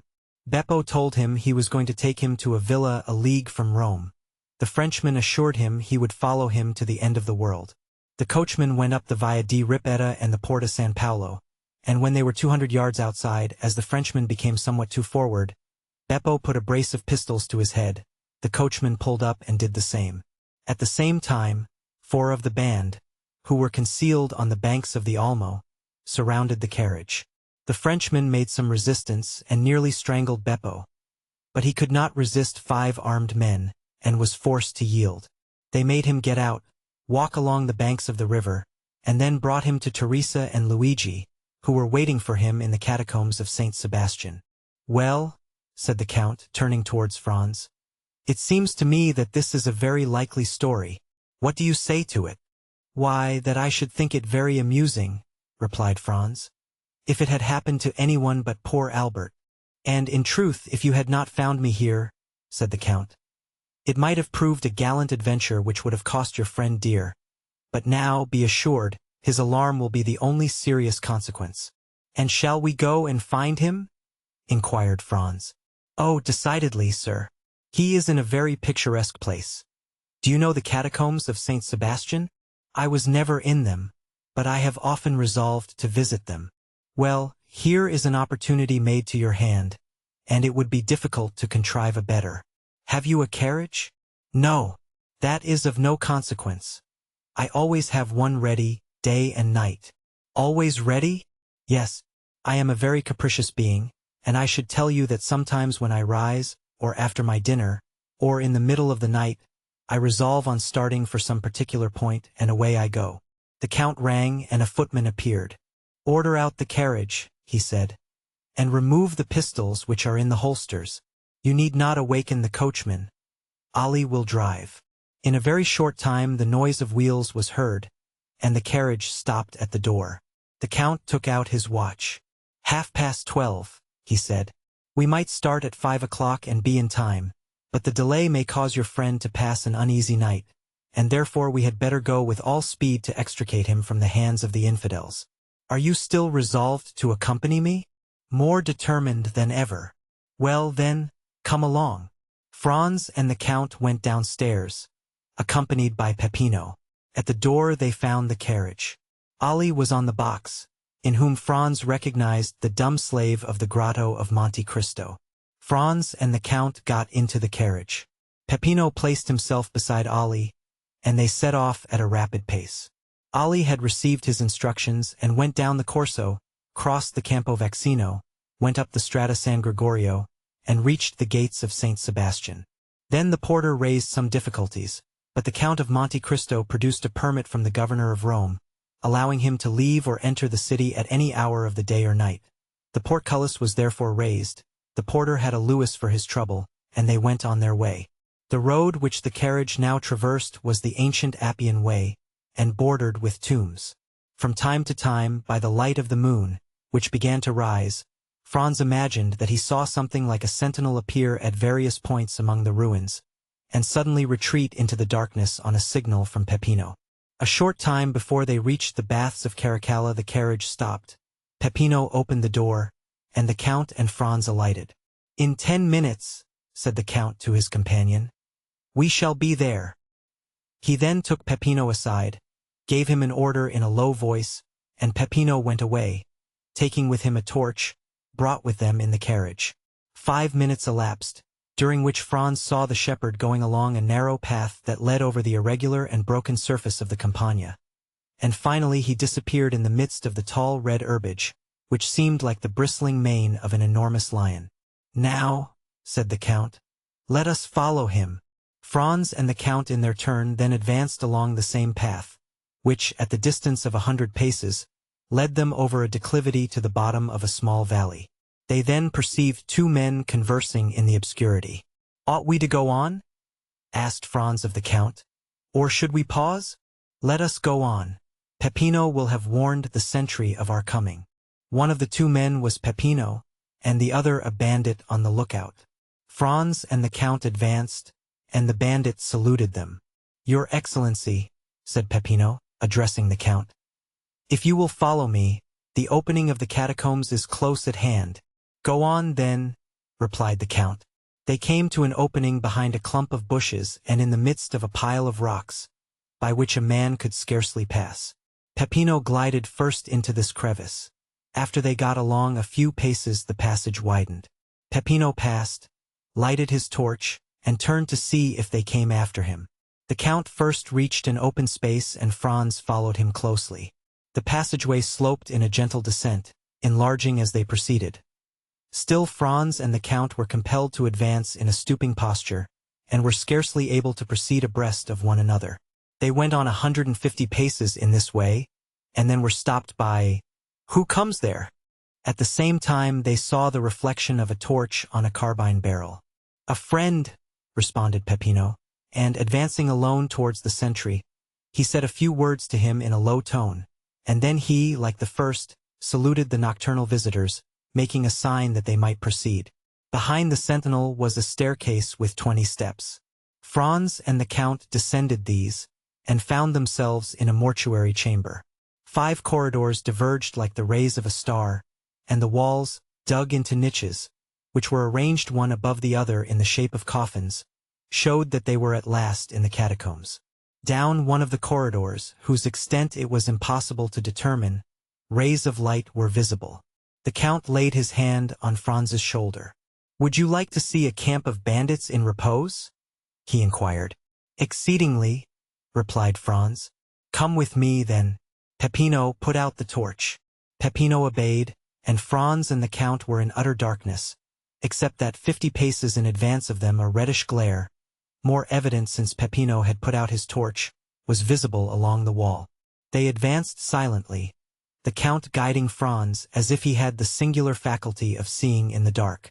Franz himself, however, saw his way more plainly in proportion as he went on towards the light, which served in some manner as a guide. 3 arcades were before them, and the middle one was used as a door.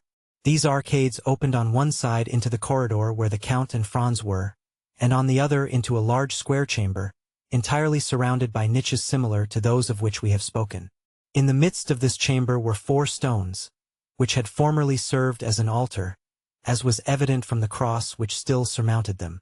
A lamp, placed at the base of a pillar, lighted up with its pale and flickering flame the singular scene which presented itself to the eyes of the 2 visitors concealed in the shadow. A man was seated with his elbow leaning on the column, and was reading with his back turned to the arcades, through the openings of which the newcomers contemplated him. This was the chief of the band, Luigi Vampa. Around him, and in groups according to their fancy, lying in their mantles, or with their backs against a sort of stone bench, which went all round the columbarium, were to be seen 20 brigands or more, each having his carbine within reach.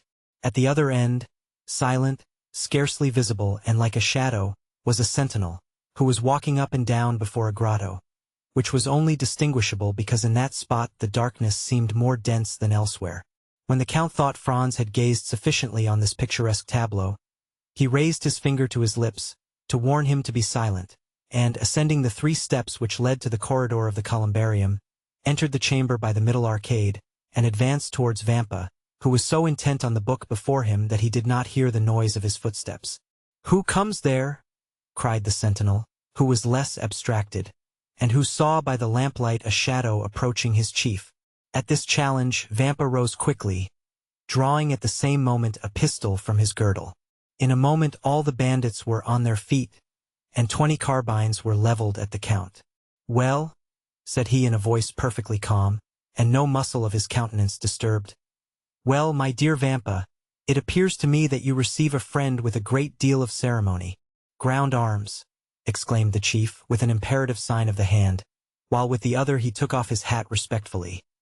Then, turning to the singular personage who had caused this scene, he said, "Your pardon, your excellency, but I was so far from expecting the honor of a visit that I did not really recognize you." "It seems that your memory is equally short in everything, Vampa," said the Count, "and that not only do you forget people's faces, but also the conditions you make with them." "What conditions have I forgotten, your excellency?"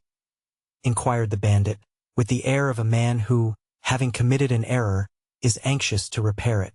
"Was it not agreed," asked the Count, "that not only my person, but also that of my friends, should be respected by you? And how have I broken that treaty, your excellency? You have this evening carried off and conveyed hither the Viscount Albert de Morcerf. Well," continued the Count in a tone that made Franz shudder, "this young gentleman is one of my friends. This young gentleman lodges in the same hotel as myself, This young gentleman has been up and down the Corso for 8 hours in my private carriage, and yet, I repeat to you, you have carried him off and conveyed him hither and, added the Count, taking the letter from his pocket, you have set a ransom on him, as if he were an utter stranger. Why did you not tell me all this, you? Inquired the brigand chief, turning towards his men, who all retreated before his look. Why have you caused me thus to fail in my word towards a gentleman like the Count, who has all our lives in his hands? By heavens! If I thought one of you knew that the young gentleman was the friend of his Excellency, I would blow his brains out with my own hand. Well, said the Count, turning towards Franz, I told you there was some mistake in this. Are you not alone? Asked Vampa with uneasiness. I am with the person to whom this letter was addressed, and to whom I desired to prove that Luigi Vampa was a man of his word. Come, Your Excellency. The Count added, turning to Franz. Here is Luigi Vampa, who will himself express to you his deep regret at the mistake he has committed. Franz approached, the chief advancing several steps to meet him. Welcome among us, Your Excellency, he said to him. You heard what the Count just said, and also my reply. Let me add that I would not for the 4,000 piastres at which I had fixed your friend's ransom, that this had happened. But, said Franz, looking round him uneasily, where is the Viscount? I do not see him. Nothing has happened to him, I hope, said the Count frowningly. The prisoner is there, replied Vampa, pointing to the hollow space in front of which the bandit was on guard. And I will go myself and tell him he is free. The chief went towards the place he had pointed out as Albert's prison, and Franz and the Count followed him. What is the prisoner doing? Inquired Vampa of the sentinel. Ma foi, Captain, replied the sentry. I do not know. For the last hour I have not heard him stir. Come in, Your Excellency, said Vampa. The Count and Franz ascended 7 or 8 steps after the chief, who drew back a bolt and opened a door. Then, by the gleam of a lamp, similar to that which lighted the columbarium, Albert was to be seen wrapped up in a cloak which one of the bandits had lent him, lying in a corner in profound slumber. Come, said the Count, smiling with his own peculiar smile. Not so bad for a man who is to be shot at 7 o'clock tomorrow morning. Vampa looked at Albert with a kind of admiration. He was not insensible to such a proof of courage. You are right, Your Excellency, he said. This must be one of your friends. Then going to Albert, he touched him on the shoulder, saying, Will Your Excellency please to awaken? Albert stretched out his arms, rubbed his eyelids, and opened his eyes. Oh, said he, is it you, Captain? You should have allowed me to sleep. I had such a delightful dream. I was dancing the galop at Torlonia's with the Countess G. Then he drew his watch from his pocket, that he might see how time sped. 1:30 only? Said he. Why the devil do you rouse me at this hour? To tell you that you are free, Your Excellency. My dear fellow, replied Albert with perfect ease of mind, remember, for the future, Napoleon's maxim, never awaken me but for bad news. If you had let me sleep on, I should have finished my gallop and have been grateful to you all my life. So, then, they have paid my ransom. No, Your Excellency. Well, then, how am I free? A person to whom I can refuse nothing has come to demand you. Come hither. Yes, hither. Really? Then that person is a most amiable person. Albert looked around and perceived Franz. What? Said he. Is it you, my dear Franz, whose devotion and friendship are thus displayed? No, not I, replied Franz, but our neighbor, the Count of Monte Cristo. Oh, my dear Count, said Albert gaily, arranging his cravat and wristbands. You are really most kind, and I hope you will consider me as under eternal obligations to you, in the first place for the carriage and in the next for this visit. And he put out his hand to the Count, who shuddered as he gave his own, but who nevertheless did give it. The bandit gazed on this scene with amazement. He was evidently accustomed to see his prisoners tremble before him, and yet here was one whose gay temperament was not for a moment altered. As for Franz, he was enchanted at the way in which Albert had sustained the national honor in the presence of the bandit. My dear Albert, he said, if you will make haste, we shall yet have time to finish the night at Torlonia's. You may conclude your interrupted gallop, so that you will owe no ill will to Signor Luigi, who has, indeed, throughout this whole affair acted like a gentleman. You are decidedly right, and we may reach the palazzo by 2 o'clock. Signor Luigi, continued Albert, is there any formality to fulfill before I take leave of your excellency? None, sir, replied the bandit. You are as free as air. Well then, a happy and merry life to you. Come, gentlemen, come. And Albert, followed by Franz and the Count, descended the staircase, crossed the square chamber, where stood all the bandits, hat in hand. Peppino, said the brigand chief, give me the torch. What are you going to do? Inquired the Count. I will show you the way back myself, said the captain. That is the least honor that I can render to your excellency. And taking the lighted torch from the hands of the herdsman, he preceded his guests, not as a servant who performs an act of civility, but like a king who precedes ambassadors. On reaching the door, he bowed. And now, your excellency, added he, allow me to repeat my apologies, and I hope you will not entertain any resentment at what has occurred. No, my dear Vampa, replied the Count. Besides, you compensate for your mistakes in so gentlemanly a way that one almost feels obliged to you for having committed them. Gentlemen, added the chief, turning towards the young men, perhaps the offer may not appear very tempting to you, but if you should ever feel inclined to pay me a second visit, wherever I may be, you shall be welcome. Franz and Albert bowed. The Count went out first, then Albert. Franz paused for a moment. Has your excellency anything to ask me? Said Vampa with a smile. Yes, I have, replied Franz. I am curious to know what work you were perusing with so much attention as we entered. Caesar's Commentaries, said the bandit. It is my favorite work. Well, are you coming? Asked Albert. Yes, replied Franz. Here I am. And he, in his turn, left the caves. They advanced to the plain. Ah, your pardon, said Albert, turning round. Will you allow me, Captain? And he lighted his cigar at Vampa's torch. Now, my dear Count, he said, let us on with all the speed we may. I am enormously anxious to finish my night at the Duke of Bracciano's. They found the carriage where they had left it. The Count said a word in Arabic to Ali, and the horses went on at great speed. It was just 2 o'clock by Albert's watch when the two friends entered into the dancing room. Their return was quite an event, but as they entered together, all uneasiness on Albert's account ceased instantly. Madame, said the Viscount of Morcerf, advancing towards the Countess, yesterday you were so condescending as to promise me a gallop. I am rather late in claiming this gracious promise, but here is my friend, whose character for veracity you well know, and he will assure you the delay arose from no fault of mine. And as at this moment the orchestra gave the signal for the waltz, Albert put his arm round the waist of the Countess, and disappeared with her in the whirl of dancers. In the meanwhile Franz was considering the singular shudder that had passed over the Count of Monte Cristo at the moment when he had been, in some sort, forced to give his hand to Albert. The Count of Monte Cristo, Chapter 38. The Rendezvous. The first words that Albert uttered to his friend on the following morning contained a request that Franz would accompany him on a visit to the Count. True, the young man had warmly and energetically thanked the Count on the previous evening, but services such as he had rendered could never be too often acknowledged.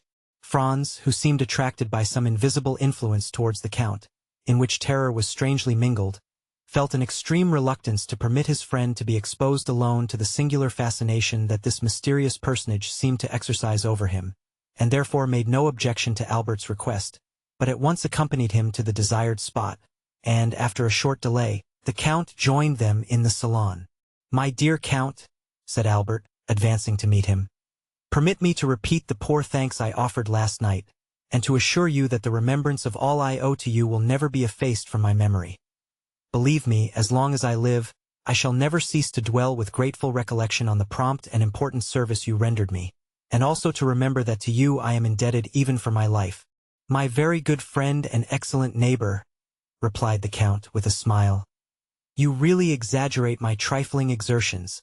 You owe me nothing but some trifle of 20,000 francs, which you have been saved out of your traveling expenses, so that there is not much of a score between us. But you must really permit me to congratulate you on the ease and unconcern with which you resigned yourself to your fate, and the perfect indifference you manifested as to the turn events might take. Upon my word, said Albert, I deserve no credit for what I could not help, namely, a determination to take everything as I found it, and to let those bandits see that although men get into troublesome scrapes all over the world, there is no nation but the French that can smile even in the face of grim death himself. All that, however, has nothing to do with my obligations to you, and I now come to ask you whether, in my own person, my family, or connections, I can in any way serve you? My father, the Comte de Morcerf, although of Spanish origin, possesses considerable influence, both at the court of France and Madrid, and I unhesitatingly place the best services of myself, and all to whom my life is dear, at your disposal. Monsieur de Morcerf, replied the Count, your offer, far from surprising me, is precisely what I expected from you, and I accept it in the same spirit of hearty sincerity with which it is made. Nay, I will go still further, and say that I had previously made up my mind to ask a great favor at your hands. Oh, pray name it. I am wholly a stranger to Paris. It is a city I have never yet seen. Is it possible, exclaimed Albert, that you have reached your present age without visiting the finest capital in the world? I can scarcely credit it. Nevertheless, it is quite true. Still, I agree with you in thinking that my present ignorance of the first city in Europe is a reproach to me in every way, and calls for immediate correction. But, in all probability, I should have performed so important, so necessary a duty, as that of making myself acquainted with the wonders and beauties of your justly celebrated capital, had I known any person who would have introduced me into the fashionable world. But unfortunately I possessed no acquaintance there, and, of necessity, was compelled to abandon the idea. So distinguished an individual as yourself, cried Albert, could scarcely have required an introduction. You are most kind, but as regards myself, I can find no merit I possess, save that, as a millionaire, I might have become a partner in the speculations of M. Aguado and M. Rothschild. But as my motive in traveling to your capital would not have been for the pleasure of dabbling in stocks, I stayed away till some favorable chance should present itself of carrying my wish into execution. Your offer, however, smooths all difficulties, and I have only to ask you, my dear M.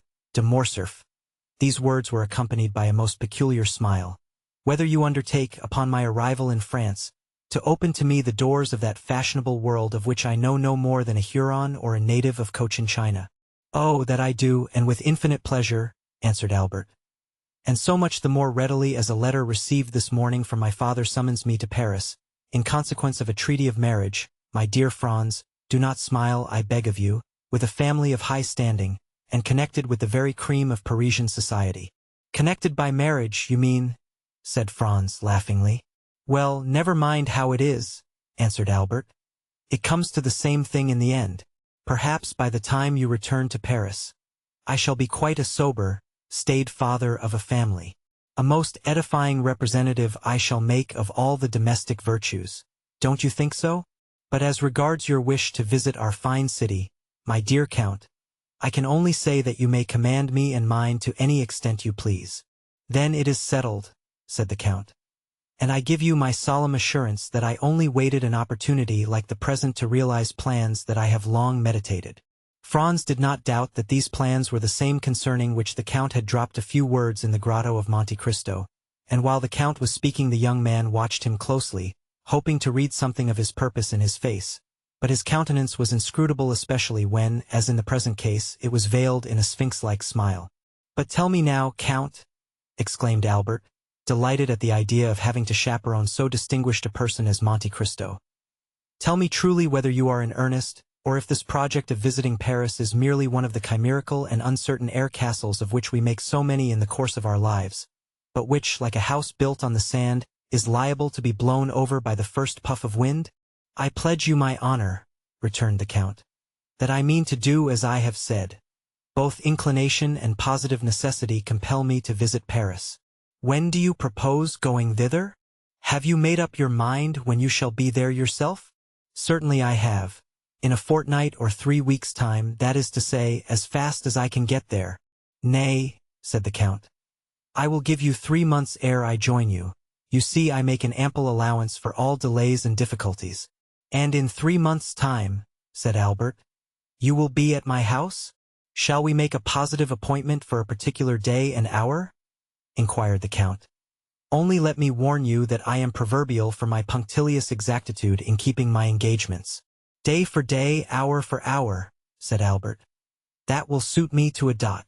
So be it, then, replied the Count, and extending his hand towards a calendar, suspended near the chimney-piece, he said, Today is the 21st of February, and drawing out his watch added, It is exactly 10:30 o'clock.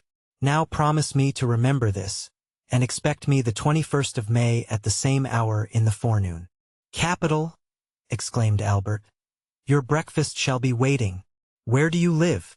Number 27, Rue du Helder. Have you bachelor's apartments there? I hope my coming will not put you to any inconvenience. I reside in my father's house, but occupy a pavilion at the farther side of the courtyard, entirely separated from the main building. Quite sufficient, replied the Count, as, taking out his tablets, he wrote down number 27, Rue du Helder, May 21st, 10:30 in the morning. Now then, said the Count, returning his tablets to his pocket, make yourself perfectly easy. The hand of your timepiece will not be more accurate in marking the time than myself. Shall I see you again ere my departure? Asked Albert. That depends. When do you leave? Tomorrow evening at 5 o'clock. In that case I must say adieu to you, as I am compelled to go to Naples, and shall not return hither before Saturday evening or Sunday morning. And you, Baron? Pursued the Count, addressing Franz. Do you also depart tomorrow? Yes. For France? No, for Venice. I shall remain in Italy for another year or two. Then we shall not meet in Paris? I fear I shall not have that honor. Well, since we must part, said the Count, holding out a hand to each of the young men, allow me to wish you both a safe and pleasant journey. It was the first time the hand of Franz had come in contact with that of the mysterious individual before him, and unconsciously he shuddered at its touch, for it felt cold and icy as that of a corpse. Let us understand each other, said Albert. It is agreed, is it not, that you are to be at number 27, in the Rue du Helder on the 21st of May, at 10:30 in the morning, and your word of honor passed for your punctuality? The 21st of May, at 10:30 in the morning, Rue du Helder, number 27, replied the Count. The young men then rose, and bowing to the Count, quitted the room. What is the matter? Asked Albert of Franz, when they had returned to their own apartments. You seem more than commonly thoughtful. I will confess to you, Albert, replied Franz. The Count is a very singular person, and the appointment you have made to meet him in Paris fills me with 1,000 apprehensions. My dear fellow, exclaimed Albert, what can there possibly be in that to excite uneasiness? Why, you must have lost your senses. Whether I am in my senses or not, answered Franz, that is the way I feel. Listen to me, Franz, said Albert. I am glad that the occasion has presented itself for saying this to you, for I have noticed how cold you are in your bearing towards the Count, while he, on the other hand, has always been courtesy itself to us. Have you anything particular against him? Possibly. Did you ever meet him previously to coming hither? I have. And where? Will you promise me not to repeat a single word of what I am about to tell you? I promise. Upon your honor? Upon my honor. Then listen to me. Franz then related to his friend the history of his excursion to the island of Monte Cristo and of his finding a party of smugglers there, and the 2 Corsican bandits with them. He dwelt with considerable force and energy on the almost magical hospitality he had received from the Count, and the magnificence of his entertainment in the grotto of the 1,001 Nights. He recounted, with circumstantial exactitude, all the particulars of the supper, the hashish, the statues, the dream, and how, at his awakening, there remained no proof or trace of all these events, save the small yacht, seen in the distant horizon driving under full sail toward Porto Vecchio. Then he detailed the conversation overheard by him at the Colosseum between the Count and Vampa, in which the Count had promised to obtain the release of the bandit Peppino, an engagement which, as our readers are aware, he most faithfully fulfilled. At last he arrived at the adventure of the preceding night, and the embarrassment in which he found himself placed by not having sufficient cash by 600 or 700 piastres to make up the sum required, and finally of his application to the Count and the picturesque and satisfactory result that followed. Albert listened with the most profound attention. "Well," said he, when Franz had concluded, "what do you find to object to in all you have related? The Count is fond of traveling, and, being rich, possesses a vessel of his own. Go but to Portsmouth or Southampton, and you will find the harbors crowded with the yachts belonging to such of the English as can afford the expense, and have the same liking for this amusement. Now, by way of having a resting place during his excursions, avoiding the wretched cookery, which has been trying its best to poison me during the last 4 months, while you have manfully resisted its effects for as many years, and obtaining a bed on which it is possible to slumber, Monte Cristo has furnished for himself a temporary abode where you first found him. But, to prevent the possibility of the Tuscan government taking a fancy to his enchanted palace, and thereby depriving him of the advantages naturally expected from so large an outlay of capital, he has wisely enough purchased the island, and taken its name. Just ask yourself, my good fellow, whether there are not many persons of our acquaintance who assume the names of lands and properties they never in their lives were masters of. But, said Franz, the Corsican bandits that were among the crew of his vessel? Why, really the thing seems to me simple enough. Nobody knows better than yourself that the bandits of Corsica are not rogues or thieves, but purely and simply fugitives, driven by some sinister motive from their native town or village, and that their fellowship involves no disgrace or stigma.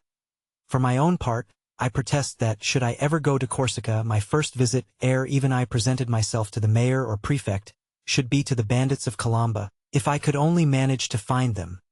For, on my conscience, they are a race of men I admire greatly. Still, persisted Franz, I suppose you will allow that such men as Vampa and his band are regular villains, who have no other motive than plunder when they seize your person. How do you explain the influence the Count evidently possessed over those ruffians? My good friend, as in all probability I own my present safety to that influence, it would ill become me to search too closely into its source. Therefore, instead of condemning him for his intimacy with outlaws, you must give me leave to excuse any little irregularity there may be in such a connection. Not altogether for preserving my life, for my own idea was that it never was in much danger, but certainly for saving me 4,000 piastres, which, being translated, means neither more nor less than 24,000 livres of our money, a sum at which, most assuredly, I should never have been estimated in France, proving most indisputably, added Albert with a laugh, that no prophet is honored in his own country. Talking of countries, replied Franz, of what country is the Count? What is his native tongue? Whence does he derive his immense fortune? And what were those events of his early life? A life as marvelous as unknown, that have tinctured his succeeding years with so dark and gloomy a misanthropy? Certainly these are questions that, in your place, I should like to have answered. My dear Franz, replied Albert, when, upon receipt of my letter, you found the necessity of asking the Count's assistance, you promptly went to him, saying, my friend Albert de Morcerf is in danger, help me to deliver him. Was not that nearly what you said? It was. Well, then, did he ask you, who is M. Albert de Morcerf? How does he come by his name, his fortune? What are his means of existence? What is his birthplace? Of what country is he a native? Tell me, did he put all these questions to you? I confess he asked me none. No, he merely came and freed me from the hands of Signor Vampa, where, I can assure you, in spite of all my outward appearance of ease and unconcern, I did not very particularly care to remain. Now then, Franz, when, for services so promptly and unhesitatingly rendered, he but asks me in return to do for him what is done daily for any Russian prince or Italian nobleman who may pass through Paris, merely to introduce him into society, would you have me refuse? My good fellow, you must have lost your senses to think it possible I could act with such cold-blooded policy. And this time it must be confessed that, contrary to the usual state of affairs in discussions between the young men, the effective arguments were all on Albert's side. Well, said Franz with a sigh, do as you please, my dear Viscount, for your arguments are beyond my powers of refutation. Still, in spite of all, you must admit that this Count of Monte Cristo is a most singular personage. He is a philanthropist, answered the other, and no doubt his motive in visiting Paris is to compete for the Monthyon prize, given, as you are aware, to whoever shall be proved to have most materially advanced the interests of virtue and humanity. If my vote and interest can obtain it for him, I will readily give him the one and promise the other. And now, my dear Franz, let us talk of something else. Come, shall we take our luncheon, and then pay a last visit to St. Peter's? Franz silently assented, and the following afternoon at 5:30, the young men parted. Albert de Morcerf to return to Paris, and Franz d'Épinay to pass a fortnight at Venice. But ere he entered his traveling carriage, Albert, fearing that his expected guest might forget the engagement he had entered into, placed in the care of a waiter at the hotel a card to be delivered to the Count of Monte Cristo, on which, beneath the name of Viscount Albert de Morcerf, he had written in pencil, 27, Rue du Helder, on the May 21st, 10:30 a.m.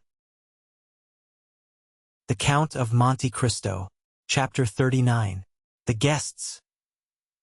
In the house in the Rue du Helder, where Albert had invited the Count of Monte Cristo, everything was being prepared on the morning of the 21st of May to do honor to the occasion. Albert de Morcerf inhabited a pavilion situated at the corner of a large court, and directly opposite another building, in which were the servants' apartments. 2 windows only of the pavilion faced the street. 3 other windows looked into the court, and 2 at the back into the garden. Between the court and the garden, built in the heavy style of the imperial architecture, was the large and fashionable dwelling of the Count and Countess of Morcerf. A high wall surrounded the whole of the property, surmounted at intervals by vases filled with flowers, and broken in the center by a large gate of gilded iron, which served as the carriage entrance. A small door, close to the lodge of the concierge, gave ingress and egress to the servants and masters when they were on foot. It was easy to discover that the delicate care of a mother, unwilling to part from her son, and yet aware that a young man of the Viscount's age required the full exercise of his liberty, had chosen this habitation for Albert. There were not lacking, however, evidences of what we may call the intelligent egoism of a youth who is charmed with the indolent, careless life of an only son, and who lives as it were in a gilded cage. By means of the 2 windows looking into the street, Albert could see all that passed. The sight of what is going on is necessary to young men, who always want to see the world traverse their horizon, even if that horizon is only a public thoroughfare. Then, should anything appear to merit a more minute examination, Albert de Morcerf could follow up his researches by means of a small gate, similar to that close to the concierge's door, and which merits a particular description.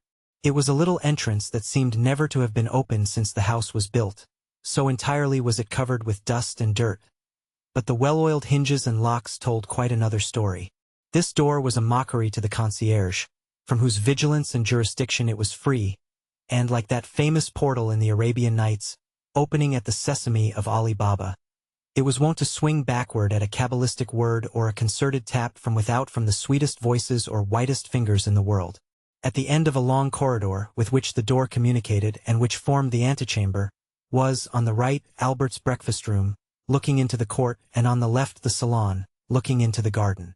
Shrubs and creeping plants covered the windows, and hid from the garden and court these 2 apartments, the only rooms into which, as they were on the ground floor, the prying eyes of the curious could penetrate. On the floor above were similar rooms, with the addition of a 3rd, formed out of the antechamber.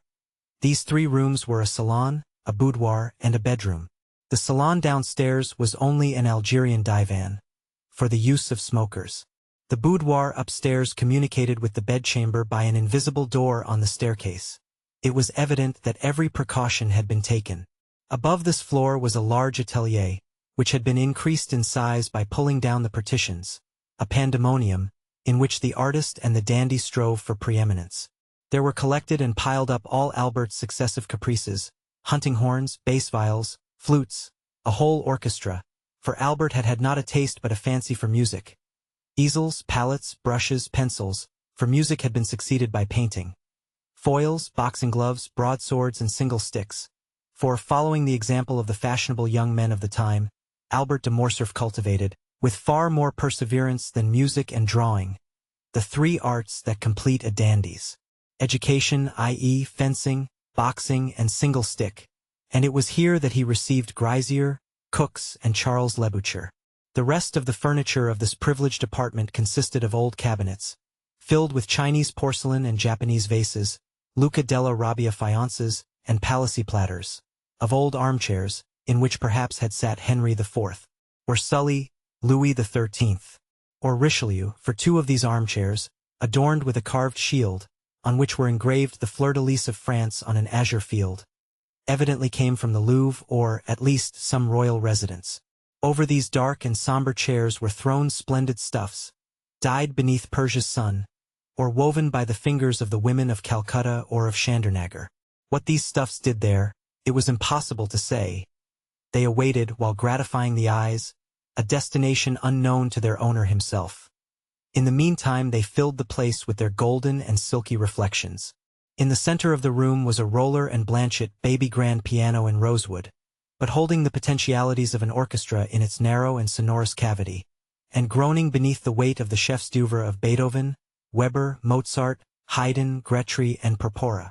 On the walls, over the doors, on the ceiling, were swords, daggers, mêlée crises, maces, battle-axes, gilded, damasked, and inlaid suits of armor, dried plants, minerals, and stuffed birds, their flame-colored wings outspread in motionless flight, and their beaks forever open.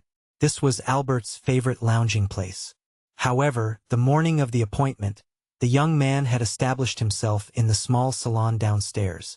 There, on a table, surrounded at some distance by a large and luxurious divan, every species of tobacco known, from the yellow tobacco of Petersburg to the black of Sinai, and so on along the scale from Maryland and Puerto Rico to Latakia, was exposed in pots of crackled earthenware of which the Dutch are so fond. Beside them, in boxes of fragrant wood, were ranged, according to their size and quality, puros, regalias, Havanas, and Manillas. And, in an open cabinet, a collection of German pipes, of chabuks, with their amber mouthpieces ornamented with coral, and of nargilés, with their long tubes of Morocco, awaiting the caprice or the sympathy of the smokers. Albert had himself presided at the arrangement, or rather the symmetrical derangement, which, after coffee, the guests at a breakfast of modern days love to contemplate through the vapor that escapes from their mouths, and ascends in long and fanciful wreaths to the ceiling. At 9:45, a valet entered. He composed, with a little groom named John, and who only spoke English, all Albert's establishment, although the cook of the hotel was always at his service, and on great occasions the Count's chasseur also. This valet, whose name was Germain, and who enjoyed the entire confidence of his young master, held in one hand a number of papers, and in the other a packet of letters, which he gave to Albert. Albert glanced carelessly at the different missives, selected two written in a small and delicate hand, and enclosed in scented envelopes, opened them and perused their contents with some attention. "How did these letters come?" said he. "One by the post. Madame Danglars' footman left the other. Let Madame Danglars know that I accept the place she offers me in her box. Wait. Then, during the day, tell Rosa that when I leave the opera I will sup with her as she wishes.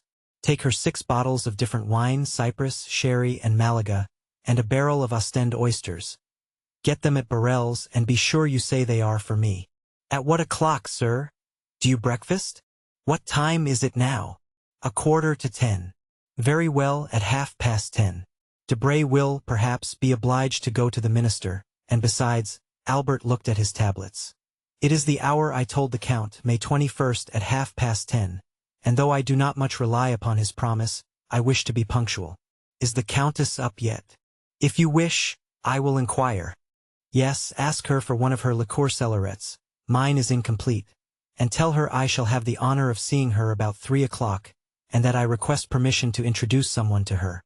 The valet left the room.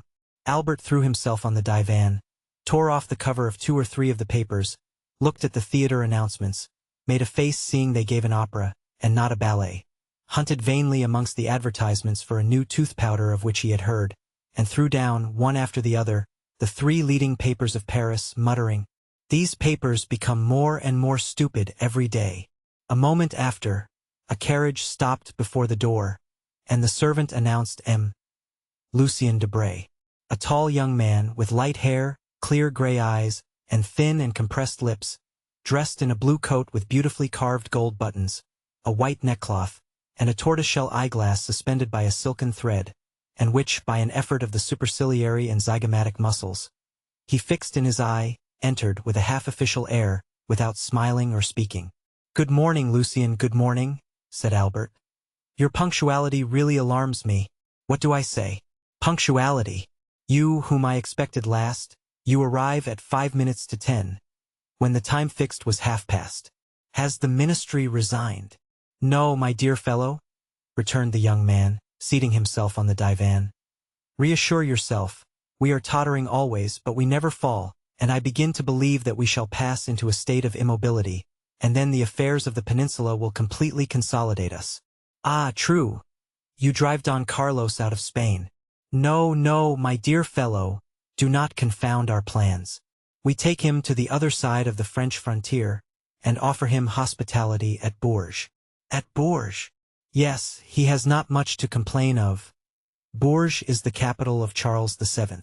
Do you not know that all Paris knew it yesterday, and the day before it had already transpired on the Bourse, and Danglars, I do not know by what means that man contrives to obtain intelligence as soon as we do, made $1 million, and you another order, for I see you have a blue ribbon at your buttonhole." "Yes, they sent me the Order of Charles III, returned Debray carelessly. "Come, do not affect indifference, but confess you were pleased to have it." "Oh, it is very well as a finish to the toilet. It looks very neat on a black coat buttoned up, and makes you resemble the Prince of Wales or the Duke of Reichstadt. It is for that reason you see me so early, because you have the Order of Charles III, and you wish to announce the good news to me?" "No, because I passed the night writing letters. 25 dispatches. I returned home at daybreak and strove to sleep, but my head ached and I got up to have a ride for an hour. At the Bois de Boulogne, ennui and hunger attacked me at once. Two enemies who rarely accompany each other, and who are yet leagued against me, a sort of Carlo-Republican alliance. I then recollected you gave a breakfast this morning, and here I am. I am hungry. Feed me. I am bored. Amuse me." "It is my duty as your host," returned Albert, ringing the bell, while Lucien turned over, with his gold-mounted cane, the papers that lay on the table. "Germain, a glass of sherry and a biscuit. In the meantime, my dear Lucien, here are cigars. Contraband, of course. Try them, and persuade the minister to sell us such instead of poisoning us with cabbage leaves." "Peste! I will do nothing of the kind. The moment they come from government you would find them execrable. Besides, that does not concern the home but the financial department. Address yourself to M.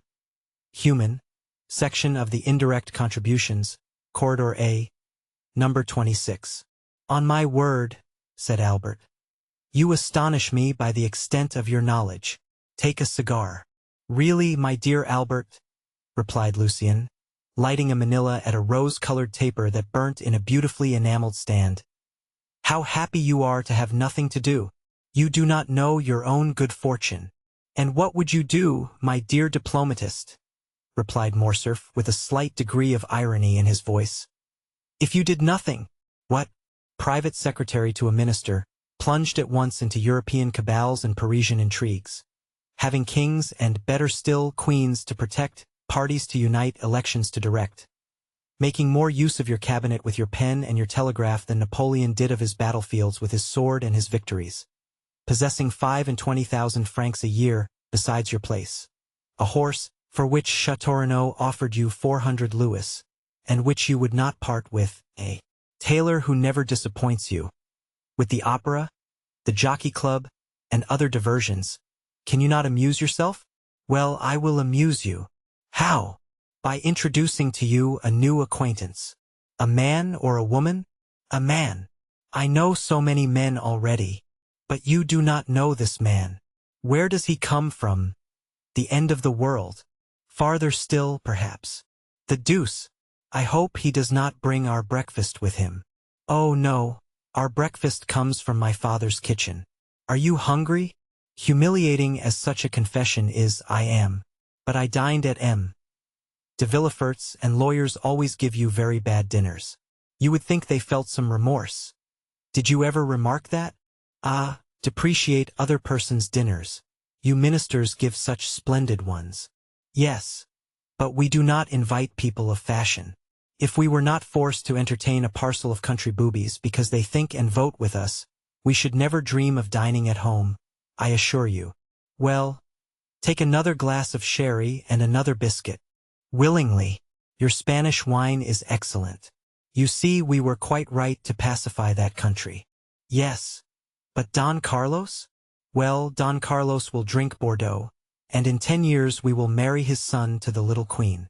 You will then obtain the golden fleece, if you are still in the ministry. I think, Albert, you have adopted the system of feeding me on smoke this morning. Well, you must allow it is the best thing for the stomach. But I hear Beecham in the next room. You can dispute together, and that will pass away the time. About what? About the papers. My dear friend, said Lucien with an air of sovereign contempt. Do I ever read the papers? Then you will dispute the more. Beecham, announced the servant. Come in, said Albert, rising and advancing to meet the young man. Here is Debray, who detests you without reading you, so he says. He is quite right, returned Beecham, for I criticize him without knowing what he does. Good day, Commander. Ah, you know that already, said the private secretary, smiling and shaking hands with him. Pardieu. And what do they say of it in the world? In which world? We have so many worlds in the year of grace 1838. In the entire political world, of which you are one of the leaders. They say that it is quite fair, and that sowing so much red, you ought to reap a little blue. Come, that is not bad, said Lucien. Why do you not join our party, my dear Beecham? With your talents you would make your fortune in 3 or 4 years. I only await one thing before following your advice. That is, a minister who will hold office for 6 months. My dear Albert, one word, for I must give poor Lucien a respite. Do we breakfast or dine? I must go to the chamber, for our life is not an idle one. You only breakfast. I await 2 persons, and the instant they arrive we shall sit down to table. The Count of Monte Cristo, Chapter 40. The Breakfast. And what sort of persons do you expect to breakfast? Said Beecham. A gentleman and a diplomatist. Then we shall have to wait 2 hours for the gentleman, and 3 for the diplomatist. I shall come back to dessert. Keep me some strawberries, coffee, and cigars. I shall take a cutlet on my way to the chamber. Do not do anything of the sort, for were the gentleman a Montmorency, and the diplomatist a Metternich, we will breakfast at 11. In the meantime, follow Debray's example, and take a glass of sherry and a biscuit. Be it so. I will stay. I must do something to distract my thoughts. You are like Debray, and yet it seems to me that when the minister is out of spirits, the opposition ought to be joyous. Ah, you do not know with what I am threatened. I shall hear this morning that Danglars make a speech at the Chamber of Deputies, and at his wife's this evening I shall hear the tragedy of a peer of France. The devil take the constitutional government, and since we had our choice, as they say, at least how could we choose that? I understand. You must lay in a stock of hilarity. Do not run down Danglars' speeches, said Debray. He votes for you, for he belongs to the opposition. Pardieu, that is exactly the worst of all. I am waiting until you send him to speak at the Luxembourg, to laugh at my ease. My dear friend, said Albert to Beecham, it is plain that the affairs of Spain are settled, for you are most desperately out of humor this morning. Recollect that Parisian gossip has spoken of a marriage between myself and Emily Eugenie Danglars. I cannot in conscience, therefore, let you run down the speeches of a man who will one day say to me, Vicomte, you know I give my daughter 2 millions. Ah, this marriage will never take place, said Beecham. The king has made him a baron and can make him a peer, but he cannot make him a gentleman, and the Count of Morcerf is too aristocratic to consent, for the paltry sum of 2 million francs, to a mesalliance. The Viscount of Morcerf can only wed a marchioness. But 2 million francs make a nice little sum, replied Morcerf. It is the social capital of a theatre on the boulevard, or a railroad from the Jardin des Plantes to La Rapée. Never mind what he says, Morcerf, said Debray. Do you marry her, You marry a moneybag label, it is true. Well, but what does that matter? It is better to have a blazon less and a figure more on it. You have 7 martlets on your arms. Give 3 to your wife and you will still have 4. That is 1 more than M. de Guise had, who so nearly became King of France, and whose cousin was Emperor of Germany. On my word, I think you are right, Lucien, said Albert absently. To be sure. Besides, every millionaire is as noble as a bastard, that is, he can be. Do not say that, Debray, returned Beauchamp, laughing. For here is Châteaurenaud, who, to cure you of your mania for paradoxes, will pass the sword of Renaud de Montauban, his ancestor, through your body. He will sully it then, returned Lucien. For I am low, very low. Oh, heavens, cried Beauchamp. The minister quotes Béranger. What shall we come to next? M. de Châteaurenaud, M. Maximilian Morel, said the servant, announcing 2 fresh guests. Now then, to breakfast, said Beauchamp. For, if I remember, you told me you only expected 2 persons, Albert. Morel, muttered Albert. Morel, who is he? But before he had finished, M. de Châteaurenaud, a handsome young man of 30, gentleman all over, that is, with the figure of a Guéchet and the wit of a Mortemart, took Albert's hand. My dear Albert, said he, let me introduce to you M. Maximilian Morel, captain of Spa, his, my friend, and what is more, however the man speaks for himself, my preserver. Salute my hero, Viscount. And he stepped on one side to give place to a young man of refined and dignified bearing, with large and open brow, piercing eyes and black mustache, whom our readers have already seen at Marseilles, under circumstances sufficiently dramatic not to be forgotten. A rich uniform, half French, half Oriental, set off his graceful and stalwart figure, and his broad chest was decorated with the Order of the Legion of Honor. The young officer bowed with easy and elegant politeness. Monsieur, said Albert with affectionate courtesy. The Count of Châteaurenaud knew how much pleasure this introduction would give me. You are his friend, be ours also. Well said, interrupted Châteaurenaud. And pray that, if you should ever be in a similar predicament, he may do as much for you as he did for me. What has he done? Asked Albert. Oh, nothing worth speaking of, said Morel. M. de Châteaurenaud exaggerates. Not worth speaking of? Cried Châteaurenaud. Life is not worth speaking of. That is rather too philosophical, on my word, Morel. It is very well for you, who risk your life every day. But for me, who only did so once. We gather from all this, Baron, that Captain Morel saved your life. Exactly so. On what occasion? Asked Beauchamp. Beauchamp, my good fellow, you know I am starving, said Debray. Do not set him off on some long story. Well, I do not prevent your sitting down to table, replied Beauchamp. Châteaurenaud can tell us while we eat our breakfast. Gentlemen, said Morcerf, it is only 10:15, and I expect someone else. Ah, true, a diplomatist, observed Debray. Diplomat or not, I don't know.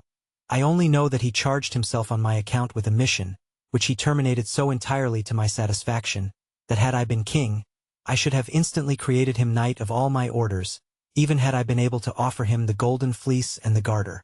Well, since we are not to sit down to table, said Debray, take a glass of sherry and tell us all about it. You all know that I had the fancy of going to Africa. It is a road your ancestors have traced for you, said Albert gallantly. Yes, but I doubt that your object was like theirs, to rescue the Holy Sepulchre. You are quite right, Beauchamp, observed the young aristocrat.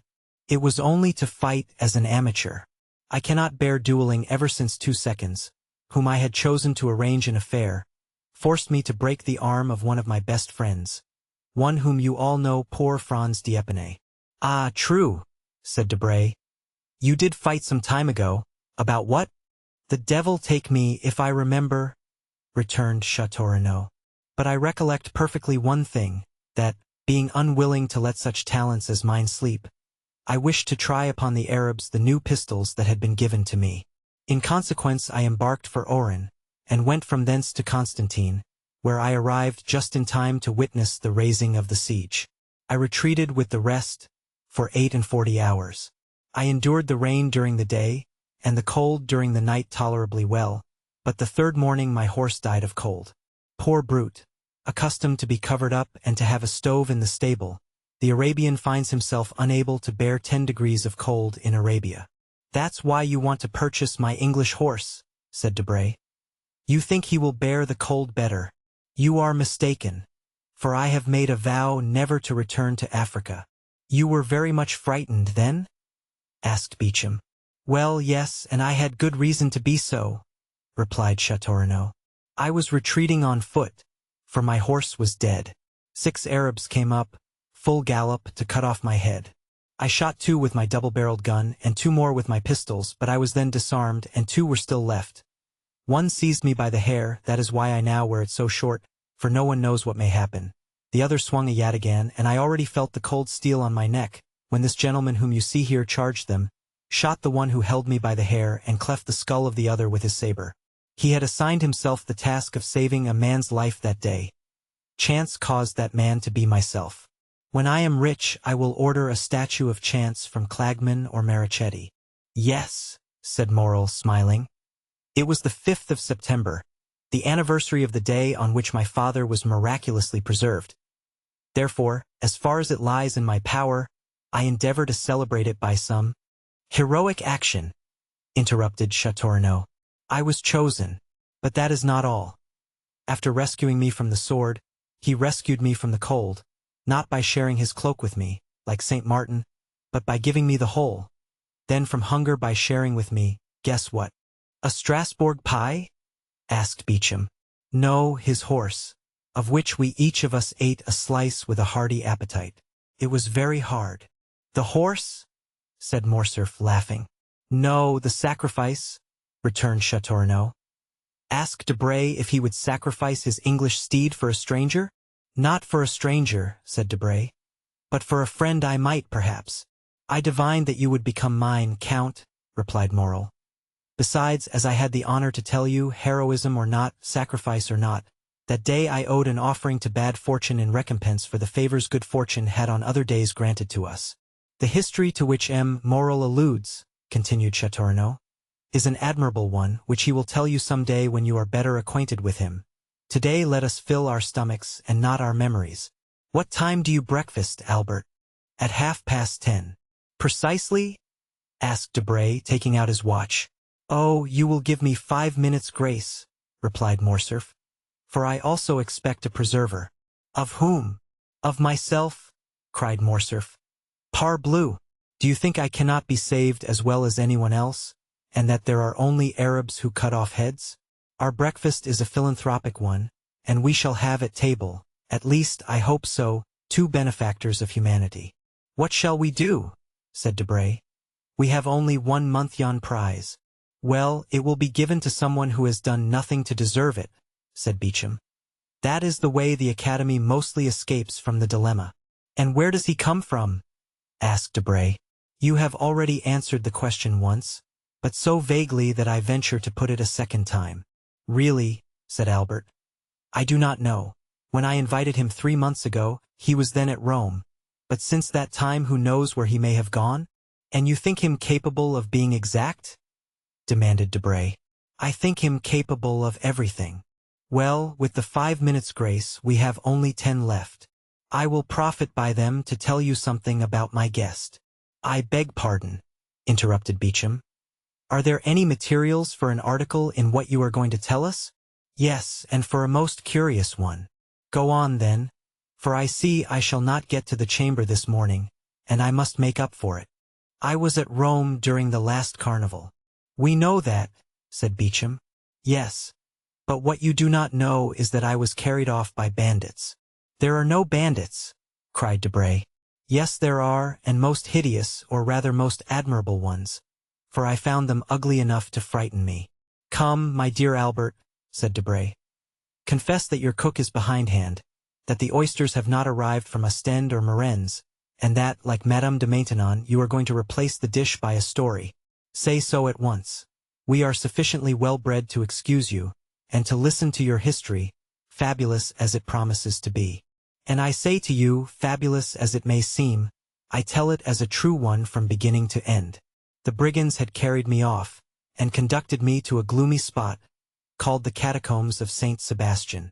I know it, said Châteaurenaud. I narrowly escaped catching a fever there, and I did more than that, replied Morcerf, for I caught one. I was informed that I was prisoner until I paid the sum of 4,000 Roman crowns, about 24,000 francs. Unfortunately, I had not above 1,500. I was at the end of my journey and of my credit. I wrote to Franz, and were he here he would confirm every word. I wrote then to Franz that if he did not come with the 4,000 crowns before 6, at 10 minutes past I should have gone to join the blessed saints and glorious martyrs in whose company I had the honor of being. And Signor Luigi Vampa, such was the name of the chief of these bandits, would have scrupulously kept his word. But Franz did come with the 4,000 crowns, said Châteaurenaud. A man whose name is Franz d'Épinay or Albert de Morcerf has not much difficulty in procuring them.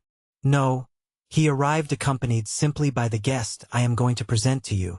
Ah, this gentleman is a Hercules killing Cacus, a Perseus freeing Andromeda. No, he is a man about my own size, armed to the teeth. He had not even a knitting needle. But he paid your ransom? He said 2 words to the chief and I was free. And they apologized to him for having carried you off? Said Beauchamp. Just so. Why, he is a second Ariosto. No, his name is the Count of Monte Cristo. There is no Count of Monte Cristo, said Debray. I do not think so, added Châteaurenaud, with the air of a man who knows the whole of the European nobility perfectly. Does anyone know anything of a Count of Monte Cristo? He comes possibly from the Holy Land, and one of his ancestors possessed Calvary, as the Mortemarts did the Dead Sea. I think I can assist your researches, said Maximilian. Monte Cristo is a little island I have often heard spoken of by the old sailors my father employed, a grain of sand in the center of the Mediterranean, an atom in the infinite. Precisely, cried Albert. Well, he of whom I speak is the lord and master of this grain of sand, of this atom. He has purchased the title of count somewhere in Tuscany. He is rich, then? I believe so. But that ought to be visible. That is what deceives you, Debray. I do not understand you. Have you read the Arabian Nights? What a question. Well, do you know if the persons you see there are rich or poor, if their sacks of wheat are not rubies or diamonds? They seem like poor fishermen, and suddenly they open some mysterious cavern filled with the wealth of the Indies. Which means that my Count of Monte Cristo is one of those fishermen. He has even a name taken from the book, since he calls himself Sinbad the Sailor, and has a cave filled with gold. And you have seen this cavern, Morcerf? Asked Beauchamp. No, but Franz has. For heaven's sake, not a word of this before him. Franz went in with his eyes blindfolded, and was waited on by mutes and by women to whom Cleopatra was a painted strumpet. Only he is not quite sure about the women, for they did not come in until after he had taken hashish, so that what he took for women might have been simply a row of statues. The 2 young men looked at Morcerf as if to say, Are you mad? Or are you laughing at us? And I also, said Morel thoughtfully, have heard something like this from an old sailor named Penelon. Ah, cried Albert. It is very lucky that M. Morel comes to aid me. You are vexed, are you not, that he thus gives a clue to the labyrinth? My dear Albert, said Debray, what you tell us is so extraordinary. Ah, because your ambassadors and your consuls do not tell you of them, they have no time. They are too much taken up with interfering in the affairs of their countrymen who travel. Now you get angry and attack our poor agents. How will you have them protect you? The chamber cuts down their salaries every day so that now they have scarcely any. Will you be ambassador, Albert? I will send you to Constantinople. No, lest on the first demonstration I make in favor of Mehemet Ali, the Sultan send me the bowstring, and make my secretaries strangle me. You say very true, responded Debray. Yes, said Albert. But this has nothing to do with the existence of the Count of Monte Cristo. Pardieu, everyone exists. Doubtless, but not in the same way. Everyone has not black slaves, a princely retinue, an arsenal of weapons that would do credit to an Arabian fortress, horses that cost 6,000 francs apiece, and Greek mistresses.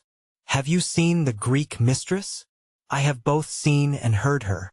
I saw her at the theater, and heard her one morning when I breakfasted with the Count. He eats, then? Yes, but so little it can hardly be called eating. He must be a vampire. Laugh, if you will. The Countess G., who knew Lord Ruthven, declared that the Count was a vampire. Ah, capital, said Beauchamp. For a man not connected with newspapers, here is the pendant to the famous sea serpent of the Constitutional. Wild eyes, the iris of which contracts or dilates at pleasure, said Debray. Facial angles strongly developed, magnificent forehead, livid complexion, black beard, sharp and white teeth, politeness unexceptionable. Just so, Lucien, returned Morcerf. You have described him feature for feature. Yes, keen and cutting politeness. This man has often made me shudder, and one day when we were viewing an execution, I thought I should faint, more from hearing the cold and calm manner in which he spoke of every description of torture, than from the sight of the executioner and the culprit. Did he not conduct you to the ruins of the Colosseum and suck your blood? Asked Beauchamp. Or, having delivered you, make you sign a flaming parchment, surrendering your soul to him as Esau did his birthright? Rail on at your ease, gentlemen, said Morcerf, somewhat piqued. When I look at you Parisians, idlers on the Boulevard de Gand or the Bois de Boulogne, and think of this man, it seems to me we are not of the same race. I am highly flattered, returned Beauchamp. At the same time, added Châteaurenaud, your Count of Monte Cristo is a very fine fellow, always accepting his little arrangements with the Italian banditti. There are no Italian banditti, said Debray. No vampire, cried Beauchamp. No Count of Monte Cristo, added Debray. There is 10:30 striking, Albert. Confess you have dreamed this, and let us sit down to breakfast, continued Beauchamp. But the sound of the clock had not died away when Germain announced, His Excellency the Count of Monte Cristo. The involuntary start everyone gave proved how much Morcerf's narrative had impressed them, and Albert himself could not wholly refrain from manifesting sudden emotion. He had not heard a carriage stop in the street, or steps in the antechamber. The door had itself opened noiselessly. The Count appeared, dressed with the greatest simplicity, but the most fastidious dandy could have found nothing to cavil at in his toilet. Every article of dress, hat, coat, gloves, and boots, was from the first makers. He seemed scarcely 35, but what struck everybody was his extreme resemblance to the portrait Debray had drawn. The Count advanced, smiling, into the center of the room, and approached Albert, who hastened towards him holding out his hand in a ceremonial manner. Punctuality, said Monte Cristo, is the politeness of kings, according to one of your sovereigns, I think, but it is not the same with travelers. However, I hope you will excuse the 2 or 3 seconds I am behindhand. 500 leagues are not to be accomplished without some trouble, and especially in France, where, it seems, it is forbidden to beat the postilions. My dear Count, replied Albert, I was announcing your visit to some of my friends, whom I had invited in consequence of the promise you did me the honor to make, and whom I now present to you. They are the Count of Châteaurenaud, whose nobility goes back to the 12 peers, and whose ancestors had a place at the Round Table. M. Lucien Debray, private secretary to the Minister of the Interior. M. Beauchamp, an editor of a paper and the terror of the French government, but of whom, in spite of his national celebrity, you perhaps have not heard in Italy, since his paper is prohibited there. And M. Maximilian Morel, captain of Spa His. At this name the Count, who had hitherto saluted everyone with courtesy, but at the same time with coldness and formality, stepped a pace forward, and a slight tinge of red colored his pale cheeks. You wear the uniform of the new French conquerors, monsieur, said he. It is a handsome uniform. No one could have said what caused the Count's voice to vibrate so deeply, and what made his eye flash, which was in general so clear, lustrous, and limpid when he pleased. You have never seen our Africans, Count? Said Albert. Never, replied the Count, who was by this time perfectly master of himself again. Well, beneath this uniform beats one of the bravest and noblest hearts in the whole army. O. M. de Morcerf, interrupted Morel. Let me go on, Captain. And we have just heard, continued Albert, of a new deed of his, and so heroic a one, that, although I have seen him today for the first time, I request you to allow me to introduce him as my friend." At these words it was still possible to observe in Monte Cristo the concentrated look, changing color, and slight trembling of the eyelid that show emotion. "Ah, you have a noble heart," said the Count. "So much the better." This exclamation, which corresponded to the Count's own thought rather than to what Albert was saying, surprised everybody, and especially Morel, who looked at Monte Cristo with wonder. But, at the same time, the intonation was so soft that, however strange the speech might seem, it was impossible to be offended at it. "Why should he doubt it?" said Beauchamp to Châteaurenaud. "In reality," replied the latter, who, with his aristocratic glance and his knowledge of the world, had penetrated at once all that was penetrable in Monte Cristo, "Albert has not deceived us, for the Count is a most singular being. What say you, Morel? Ma foi, he has an open look about him that pleases me, in spite of the singular remark he has made about me." "Gentlemen," said Albert, "Germain informs me that breakfast is ready. My dear Count, allow me to show you the way." They passed silently into the breakfast room, and everyone took his place. "Gentlemen," said the Count, seating himself, "permit me to make a confession which must form my excuse for any improprieties I may commit. I am a stranger, and a stranger to such a degree, that this is the first time I have ever been at Paris.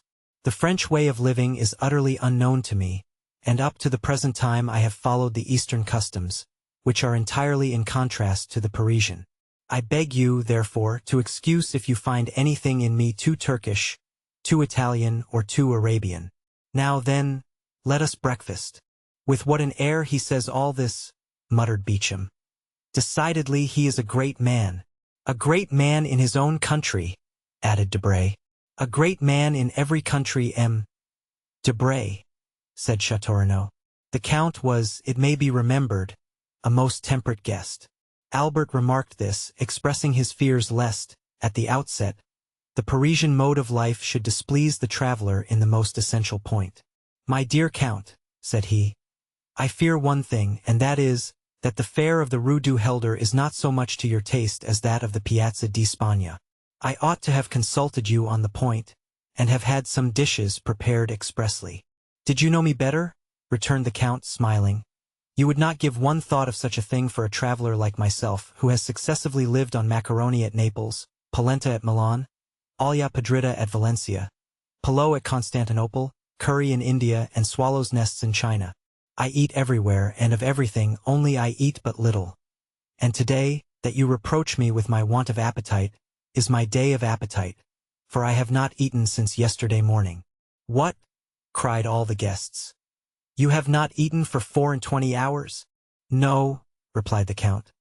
"I was forced to go out of my road to obtain some information near Nîmes, so that I was somewhat late, and therefore I did not choose to stop." "And you ate in your carriage?" asked Morcerf. "No, I slept, as I generally do when I am weary without having the courage to amuse myself, or when I am hungry without feeling inclined to eat." "But you can sleep when you please, monsieur?" said Morel. "Yes." "You have a recipe for it?" "An infallible one. That would be invaluable to us in Africa, who have not always any food to eat, and rarely anything to drink." "Yes," said Monte Cristo. "But, unfortunately, a recipe excellent for a man like myself would be very dangerous applied to an army, which might not awake when it was needed." "May we inquire what is this recipe?" asked Debray. "Oh, yes," returned Monte Cristo. "I make no secret of it. It is a mixture of excellent opium, which I fetched myself from Canton in order to have it pure, and the best hashish which grows in the East, that is, between the Tigris and the Euphrates. These two ingredients are mixed in equal proportions, and formed into pills. 10 minutes after one is taken, the effect is produced. Ask Baron Franz d'Épinay. I think he tasted them one day." "Yes," replied Morcerf. "He said something about it to me." "But," said Beauchamp, who, as became a journalist, was very incredulous, "you always carry this drug about you?" "Always." "Would it be an indiscretion to ask to see those precious pills?" continued Beauchamp, hoping to take him at a disadvantage. "No, monsieur," returned the Count, and he drew from his pocket a marvelous casket, formed out of a single emerald and closed by a golden lid which unscrewed and gave passage to a small greenish-colored pellet about the size of a pea. This ball had an acrid and penetrating odor. There were 4 or 5 more in the emerald, which would contain about a dozen. The casket passed around the table, but it was more to examine the admirable emerald than to see the pills that it passed from hand to hand. "And is it your cook who prepares these pills?" asked Beauchamp. "Oh, no, monsieur," replied Monte Cristo. "I do not thus betray my enjoyments to the vulgar. I am a tolerable chemist, and prepare my pills myself. This is a magnificent emerald, and the largest I have ever seen," said Châteaurenaud. "Although my mother has some remarkable family jewels." "I had 3 similar ones," returned Monte Cristo. "I gave one to the Sultan, who mounted it in his sabre, another to our Holy Father the Pope, who had it set in his tiara, opposite to one nearly as large, though not so fine, given by the Emperor Napoleon to his predecessor, Pius VII. I kept the 3rd for myself, and I had it hollowed out, which reduced its value, but rendered it more commodious for the purpose I intended." Everyone looked at Monte Cristo with astonishment. He spoke with so much simplicity that it was evident he spoke the truth, or that he was mad. However, the sight of the emerald made them naturally incline to the former belief. "And what did these 2 sovereigns give you in exchange for these magnificent presents?" asked Debray. "The Sultan, the liberty of a woman," replied the Count. "The Pope, the life of a man. So that once in my life I have been as powerful as if heaven had brought me into the world on the steps of a throne." "And it was Peppino you saved, was it not?" cried Morcerf. "It was for him that you obtained pardon?" "Perhaps," returned the Count, smiling. "My dear Count, you have no idea what pleasure it gives me to hear you speak thus," said Morcerf. "I had announced you beforehand to my friends as an enchanter of the Arabian Nights, a wizard of the Middle Ages. But the Parisians are so subtle in paradoxes that they mistake for caprices of the imagination the most incontestable truths, when these truths do not form a part of their daily existence. For example, here is Debray who reads, and Beauchamp who prints, every day. A member of the Jockey Club has been stopped and robbed on the boulevard. 4 persons have been assassinated in the Rue Saint-Denis or the Faubourg Saint-Germain. 10, 15, or 20 thieves have been arrested in a café on the Boulevard du Temple, or in the Thermes de Julien, and yet these same men deny the existence of the bandits in the Maremma, the Campagna di Romana, or the Pontine Marshes. Tell them yourself that I was taken by bandits, and that without your generous intercession I should now have been sleeping in the catacombs of Saint Sebastian, instead of receiving them in my humble abode in the Rue du Helder." "Ah," said Monte Cristo, "you promised me never to mention that circumstance." "It was not I who made that promise," cried Morcerf. "It must have been someone else whom you have rescued in the same manner, and whom you have forgotten. Pray speak of it, for I shall not only, I trust, relate the little I do know, but also a great deal I do not know." "It seems to me," returned the Count, smiling, "that you played a sufficiently important part to know as well as myself what happened.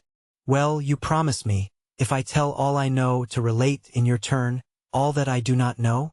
"That is but fair," replied Monte Cristo. "Well," said Morcerf, "for 3 days I believed myself the object of the attentions of a mask, whom I took for a descendant of Tullia or Papia, while I was simply the object of the attentions of a contadina, and I say contadina to avoid saying peasant girl.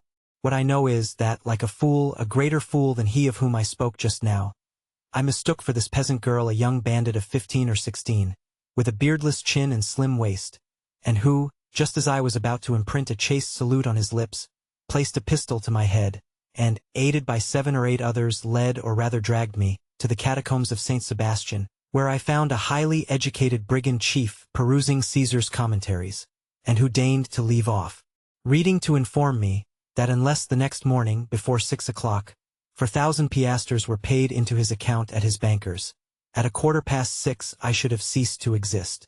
The letter is still to be seen, for it is in Franz d'Epinay's possession, signed by me, and with a postscript of M. Luigi Vampa. This is all I know, but I know not, Count, how you contrive to inspire so much respect in the bandits of Rome who ordinarily have so little respect for anything. I assure you, Franz and I were lost in admiration. Nothing more simple, returned the Count. I had known the famous Vampa for more than 10 years. When he was quite a child and only a shepherd, I gave him a few gold pieces for showing me my way, and he, in order to repay me, gave me a poniard, the hilt of which he had carved with his own hand, and which you may have seen in my collection of arms. In after years, whether he had forgotten this interchange of presents, which ought to have cemented our friendship, or whether he did not recollect me, he sought to take me, but, on the contrary, it was I who captured him and a dozen of his band. I might have handed him over to Roman justice, which is somewhat expeditious, and which would have been particularly so with him, but I did nothing of the sort. I suffered him and his band to depart. With the condition that they should sin no more, said Beauchamp, laughing. I see they kept their promise. No, monsieur, returned Monte Cristo, upon the simple condition that they should respect myself and my friends. Perhaps what I am about to say may seem strange to you, who are socialists and vaunt humanity and your duty to your neighbor, but I never seek to protect a society which does not protect me, and which I will even say, generally occupies itself about me only to injure me, and thus by giving them a low place in my esteem, and preserving a neutrality towards them, it is society and my neighbor who are indebted to me. Bravo, cried Châteaurenaud. You are the first man I ever met sufficiently courageous to preach egotism. Bravo, Count, bravo. It is frank at least, said Morrel. But I am sure that the Count does not regret having once deviated from the principles he has so boldly avowed. How have I deviated from those principles, monsieur? Asked Monte Cristo, who could not help looking at Morrel with so much intensity, that 2 or 3 times the young man had been unable to sustain that clear and piercing glance. Why, it seems to me, replied Morrel, that in delivering M. de Morcerf, whom you did not know, you did good to your neighbor and to society. Of which he is the brightest ornament, said Beauchamp, drinking off a glass of champagne. My dear Count, cried Morcerf, you are at fault, you, one of the most formidable logicians I know, and you must see it clearly proved that instead of being an egotist, you are a philanthropist. Ah, you call yourself Oriental, Levantine, Maltese, Indian, Chinese. Your family name is Monte Cristo. Sinbad the Sailor is your baptismal appellation, and yet the first day you set foot in Paris you instinctively display the greatest virtue, or rather the chief defect of us eccentric Parisians. That is, you assume the vices you have not and conceal the virtues you possess. My dear Vicomte, returned Monte Cristo, I do not see, in all I have done, anything that merits, either from you or these gentlemen, the pretended eulogies I have received. You were no stranger to me, for I knew you from the time I gave up 2 rooms to you, invited you to breakfast with me, lent you one of my carriages, witnessed the carnival in your company, and saw with you from a window in the Piazza del Popolo the execution that affected you so much that you nearly fainted. I will appeal to any of these gentlemen. Could I leave my guest in the hands of a hideous bandit, as you term him? Besides, I had the idea that you could introduce me into some of the Paris salons when I came to France. You might some time ago have looked upon this resolution as a vague project. But today you see it was a reality, and you must submit to it under penalty of breaking your word. I will keep it, returned Morcerf. But I fear that you will be much disappointed, accustomed as you are to picturesque events and fantastic horizons. Amongst us you will not meet with any of those episodes with which your adventurous existence has so familiarized you. Our Chimborazo is Montmartre, our Himalaya is Mount Valerian, our great desert is the plain of Grenelle, where they are now boring an artesian well to water the caravans. We have plenty of thieves, though not so many as is said. But these thieves stand in far more dread of a policeman than a lord. France is so prosaic and Paris so civilized a city that you will not find in its 85 departments. I say 85 because I do not include Corsica. You will not find, then, in these 85 departments a single hill on which there is not a telegraph, or a grotto in which the commissary of police has not put up a gas lamp. There is but one service I can render you, and for that I place myself entirely at your orders, that is, to present or make my friends present you everywhere. Besides, you have no need of anyone to introduce you, with your name and your fortune and your talent. Monte Cristo bowed with a somewhat ironical smile. You can present yourself everywhere and be well received. I can be useful in one way only, if knowledge of Parisian habits, of the means of rendering yourself comfortable, or of the bazaars, can assist, you may depend upon me to find you a fitting dwelling here. I do not dare offer to share my apartments with you as I shared yours at Rome. I, who do not profess egotism, but am yet egotist par excellence. For, except myself, these rooms would not hold a shadow more, unless that shadow were feminine. Ah, said the Count. That is a most conjugal reservation. I recollect that at Rome you said something of a projected marriage. May I congratulate you? The affair is still in projection. And he who says in projection means already decided, said Debray. No, replied Morcerf. My father is most anxious about it, and I hope, ere long, to introduce you, if not to my wife, at least to my betrothed, Mademoiselle Eugénie Danglars. Eugénie Danglars, said Monte Cristo. Tell me, is not her father Baron Danglars? Yes, returned Morcerf. A baron of a new creation. What matter, said Monte Cristo, if he has rendered the state services which merit this distinction? Enormous ones, answered Beauchamp.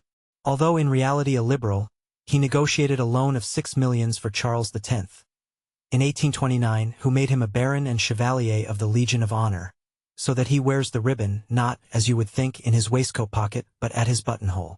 Ah, interrupted Morcerf, laughing. Beauchamp, keep that for the corsair or the chivalry, but spare my future father-in-law before me. Then, turning to Monte Cristo, you just now spoke his name as if you knew the Baron? I do not know him, returned Monte Cristo, but I shall probably soon make his acquaintance, for I have a credit opened with him by the house of Richard and Blunt, of London, Arstein and Escles of Vienna, and Thomson and French at Rome. As he pronounced the two last names, the Count glanced at Maximilian Morrel. If the stranger expected to produce an effect on Morrel, he was not mistaken. Maximilian started as if he had been electrified. Thomson and French, said he. Do you know this house, monsieur? They are my bankers in the capital of the Christian world, returned the Count quietly. Can my influence with them be of any service to you?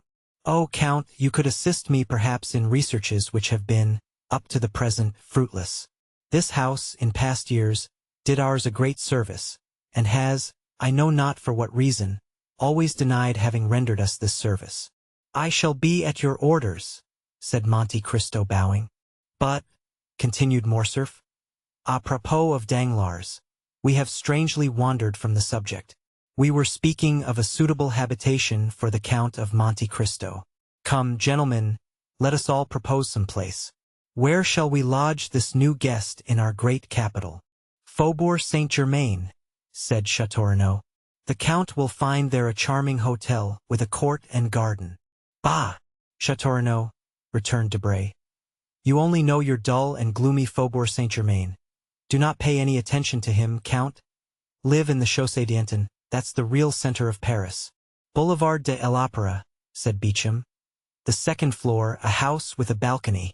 The Count will have his cushions of silver cloth brought there, and as he smokes his chibouk, see all Paris pass before him. You have no idea, then, Morrel? Asked Châteaurenaud. You do not propose anything. Oh, yes, returned the young man, smiling. On the contrary, I have one, but I expected the Count would be tempted by one of the brilliant proposals made him.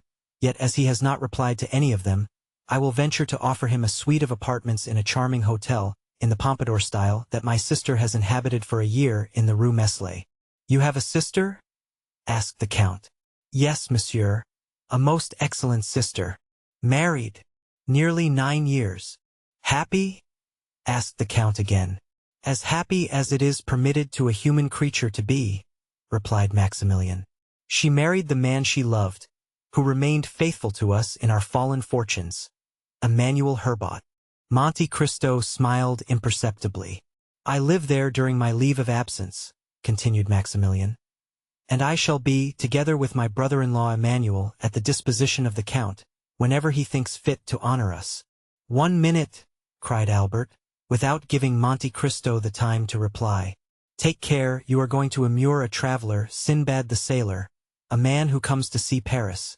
You are going to make a patriarch of him. Oh, no, said Morrel. My sister is 25, my brother-in-law is 30, they are gay, young, and happy. Besides, the Count will be in his own house, and only see them when he thinks fit to do so. Thanks, monsieur, said Monte Cristo.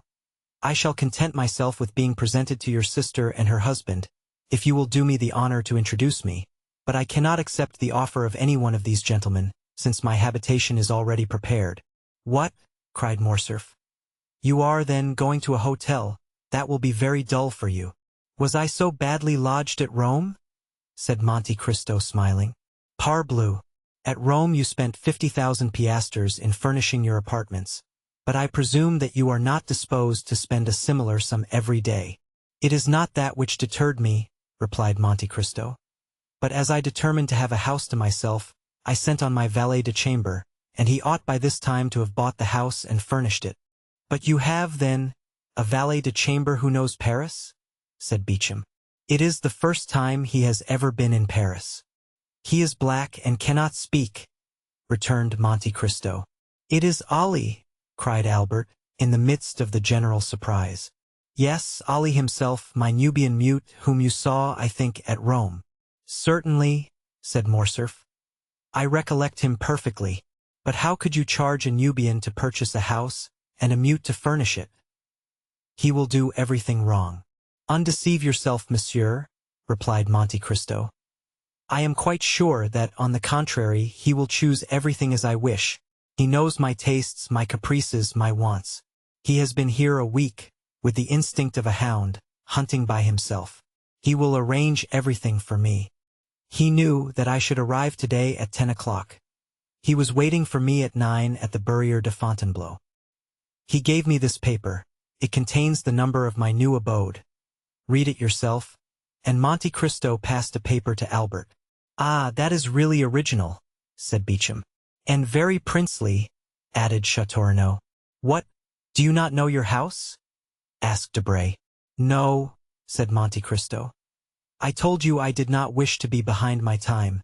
I dressed myself in the carriage and descended at the Viscount's door."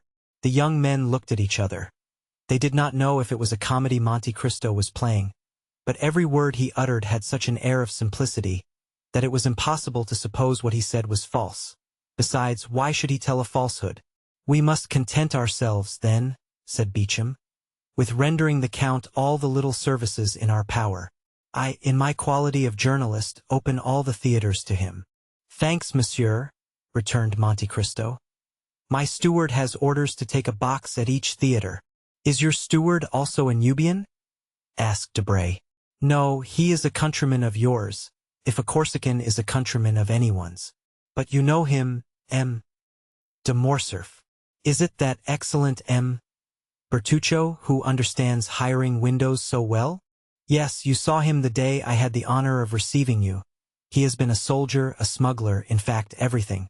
I would not be quite sure that he has not been mixed up with the police for some trifle. A stab with a knife, for instance."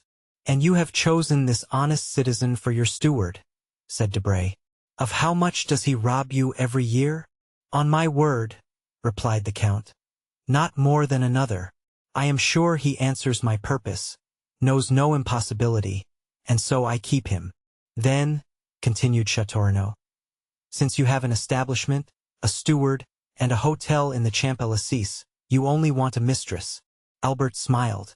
He thought of the fair Greek he had seen in the Count's box at the Argentina and Valle theaters.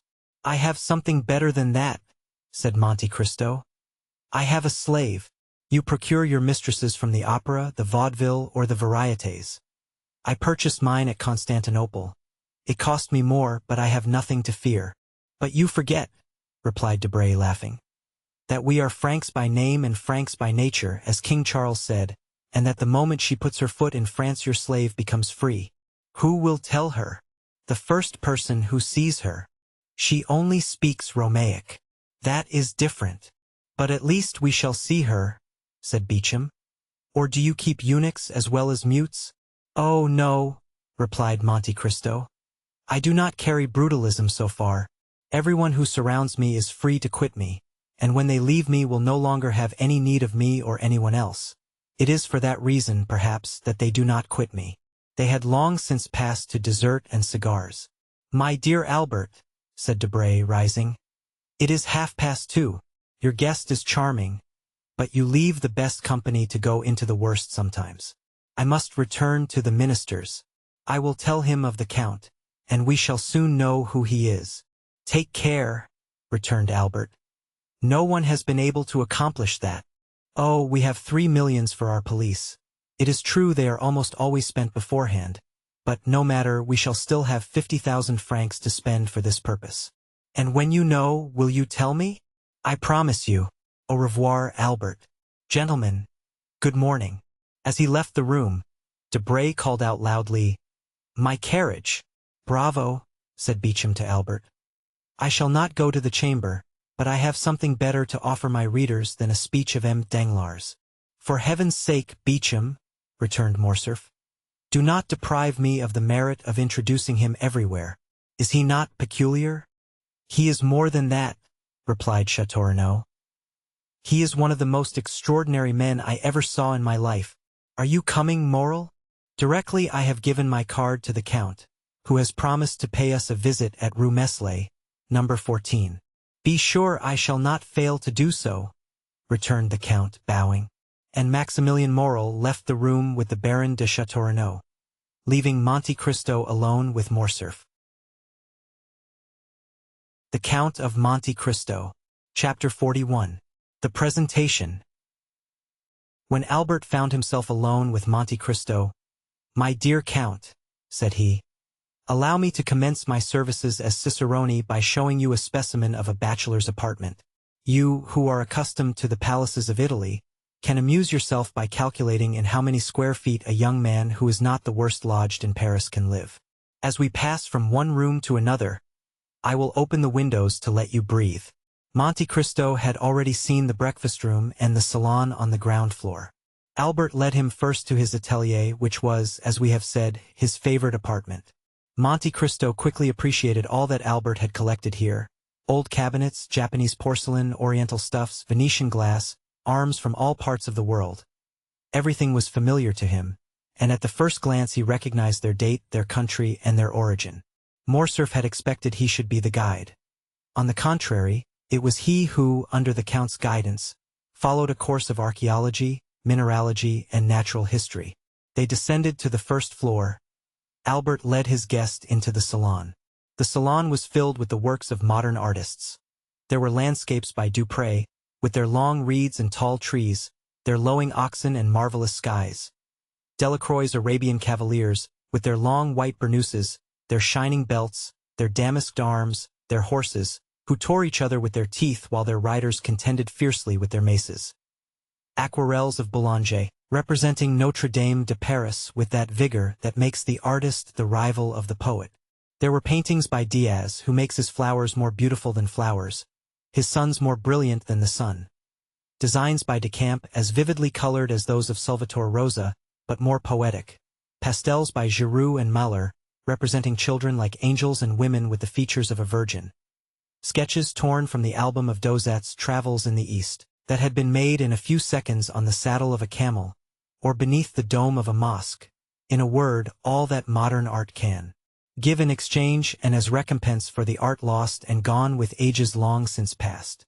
Albert expected to have something new this time to show to the traveler, but, to his great surprise, the latter, without seeking for the signatures, many of which, indeed, were only initials, named instantly the author of every picture in such a manner that it was easy to see that each name was not only known to him, but that each style associated with it had been appreciated and studied by him. From the salon they passed into the bedchamber. It was a model of taste and simple elegance. A single portrait, signed by Leopold Robert, shone in its carved and gilded frame. This portrait attracted the Count of Monte Cristo's attention, for he made 3 rapid steps in the chamber, and stopped suddenly before it. It was the portrait of a young woman of 5 or 26, with a dark complexion, and light and lustrous eyes, veiled beneath long lashes. She wore the picturesque costume of the Catalan fisherwomen, a red and black bodice, and golden pins in her hair. She was looking at the sea, and her form was outlined on the blue ocean and sky. The light was so faint in the room that Albert did not perceive the pallor that spread itself over the Count's visage, or the nervous heaving of his chest and shoulders. Silence prevailed for an instant, during which Monte Cristo gazed intently on the picture. "You have there a most charming mistress, Viscount," said the Count in a perfectly calm tone. "And this costume, a ball costume doubtless, becomes her admirably." "Ah, monsieur," returned Albert, I would never forgive you this mistake if you had seen another picture beside this. You do not know my mother. She it is whom you see here. She had her portrait painted thus 6 or 8 years ago. This costume is a fancy one, it appears, and the resemblance is so great that I think I still see my mother the same as she was in 1830. The Countess had this portrait painted during the Count's absence. She doubtless intended giving him an agreeable surprise. But strange to say, this portrait seemed to displease my father, and the value of the picture, which is, as you see, one of the best works of Leopold Robert, could not overcome his dislike to it. It is true, between ourselves, that M. de Morcerf is one of the most assiduous peers at the Luxembourg, a general renowned for theory, but a most mediocre amateur of art. It is different with my mother, who paints exceedingly well, and who, unwilling to part with so valuable a picture, gave it to me to put here, where it would be less likely to displease M. de Morcerf, whose portrait by Gros I will also show you. Excuse my talking of family matters, but as I shall have the honor of introducing you to the Count, I tell you this to prevent you making any allusions to this picture. The picture seems to have a malign influence, for my mother rarely comes here without looking at it, and still more rarely does she look at it without weeping. This disagreement is the only one that has ever taken place between the Count and Countess, who are still as much united, although married more than 20 years, as on the first day of their wedding.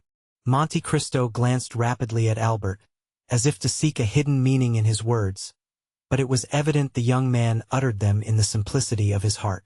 Now, said Albert, that you have seen all my treasures, allow me to offer them to you, unworthy as they are. Consider yourself as in your own house, and to put yourself still more at your ease, pray accompany me to the apartments of M. de Morcerf, he whom I wrote from Rome an account of the services you rendered me, and to whom I announced your promised visit, and I may say that both the Count and Countess anxiously desire to thank you in person. You are somewhat blasé, I know, and family scenes have not much effect on Sinbad the sailor, who has seen so many others. However, accept what I propose to you as an initiation into Parisian life. A life of politeness, visiting, and introductions. Monte Cristo bowed without making any answer. He accepted the offer without enthusiasm and without regret, as one of those conventions of society which every gentleman looks upon as a duty. Albert summoned his servant, and ordered him to acquaint M. and Madame de Morcerf of the arrival of the Count of Monte Cristo. Albert followed him with the Count. When they arrived at the antechamber, above the door was visible a shield, which, by its rich ornaments and its harmony with the rest of the furniture, indicated the importance the owner attached to this blazon. Monte Cristo stopped and examined it attentively. Azure 7 merlets, or placed bender, said he. These are, doubtless, your family arms? Except the knowledge of blazons that enables me to decipher them, I am very ignorant of heraldry. I, account of a fresh creation, fabricated in Tuscany by the aid of a commandery of St. Stephen, and who would not have taken the trouble had I not been told that when you travel much it is necessary. Besides, you must have something on the panels of your carriage, to escape being searched by the custom-house officers. Excuse my putting such a question to you. It is not indiscreet, returned Morcerf with the simplicity of conviction. You have guessed rightly. These are our arms, that is, those of my father, but they are, as you see, joined to another shield, which has gules, a silver tower, which are my mother's. By her side I am Spanish, but the family of Morcerf is French, and, I have heard, one of the oldest of the south of France. Yes, replied Monte Cristo, these blazons prove that. Almost all the armed pilgrims that went to the Holy Land took for their arms either a cross, in honor of their mission, or birds of passage, in sign of the long voyage they were about to undertake, and which they hoped to accomplish on the wings of faith. One of your ancestors had joined the Crusades, and supposing it to be only that of St. Louis, that makes you mount to the 13th century, which is tolerably ancient. It is possible, said Morcerf. My father has in his study a genealogical tree which will tell you all that, and on which I made commentaries that would have greatly edified de Hosier and Jaucourt.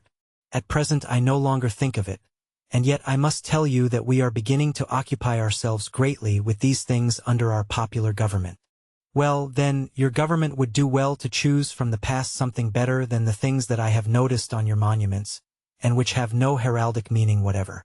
As for you, Viscount, continued Monte Cristo to Morcerf, You are more fortunate than the government, for your arms are really beautiful and speak to the imagination. Yes, you are at once from Provence and Spain. That explains, if the portrait you showed me be like the dark hue I so much admired on the visage of the noble Catalan. It would have required the penetration of Oedipus or the Sphinx to have divined the irony the Count concealed beneath these words, apparently uttered with the greatest politeness. Morcerf thanked him with a smile, and pushed open the door above which were his arms, and which, as we have said, opened into the salon. In the most conspicuous part of the salon was another portrait. It was that of a man from 5 to 38 in the uniform of a general officer, wearing the double epaulet of heavy bullion, that indicates superior rank, the ribbon of the Legion of Honor around his neck, which showed he was a commander, and on the right breast the star of a grand officer of the Order of the Savior, and on the left that of the Grand Cross of Charles III, which proved that the person represented by the picture had served in the wars of Greece and Spain, or, what was just the same thing as regarded decorations, had fulfilled some diplomatic mission in the two countries. Monte Cristo was engaged in examining this portrait with no less care than he had bestowed upon the other, when another door opened, and he found himself opposite to the Count of Morcerf in person. He was a man of 40 to 45 years, but he seemed at least 50, and his black mustache and eyebrows contrasted strangely with his almost white hair, which was cut short in the military fashion. He was dressed in plain clothes, and wore at his buttonhole the ribbons of the different orders to which he belonged.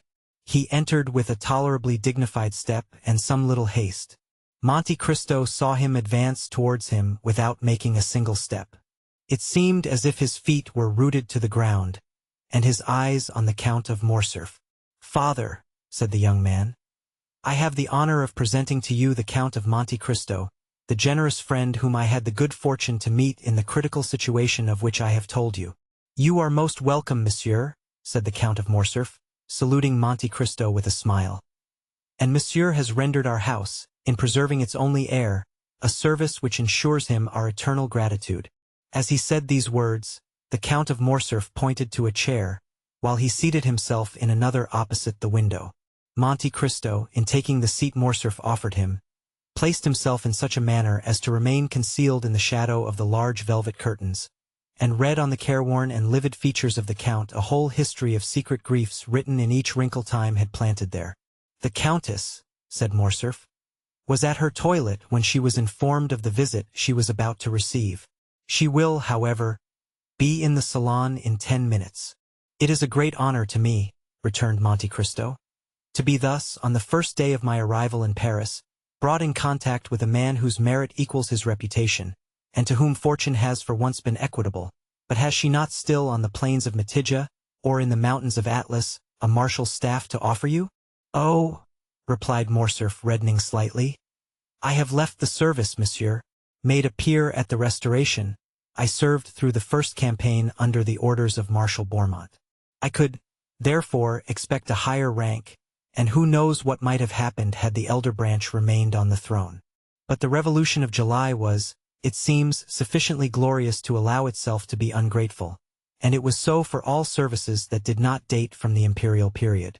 I tendered my resignation, for when you have gained your epaulettes on the battlefield, you do not know how to maneuver on the slippery grounds of the salons. I have hung up my sword and cast myself into politics. I have devoted myself to industry. I study the useful arts. During the 20 years I served, I often wished to do so, but I had not the time.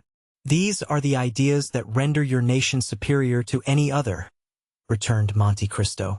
"A gentleman of high birth, possessor of an ample fortune, you have consented to gain your promotion as an obscure soldier, step by step. This is uncommon.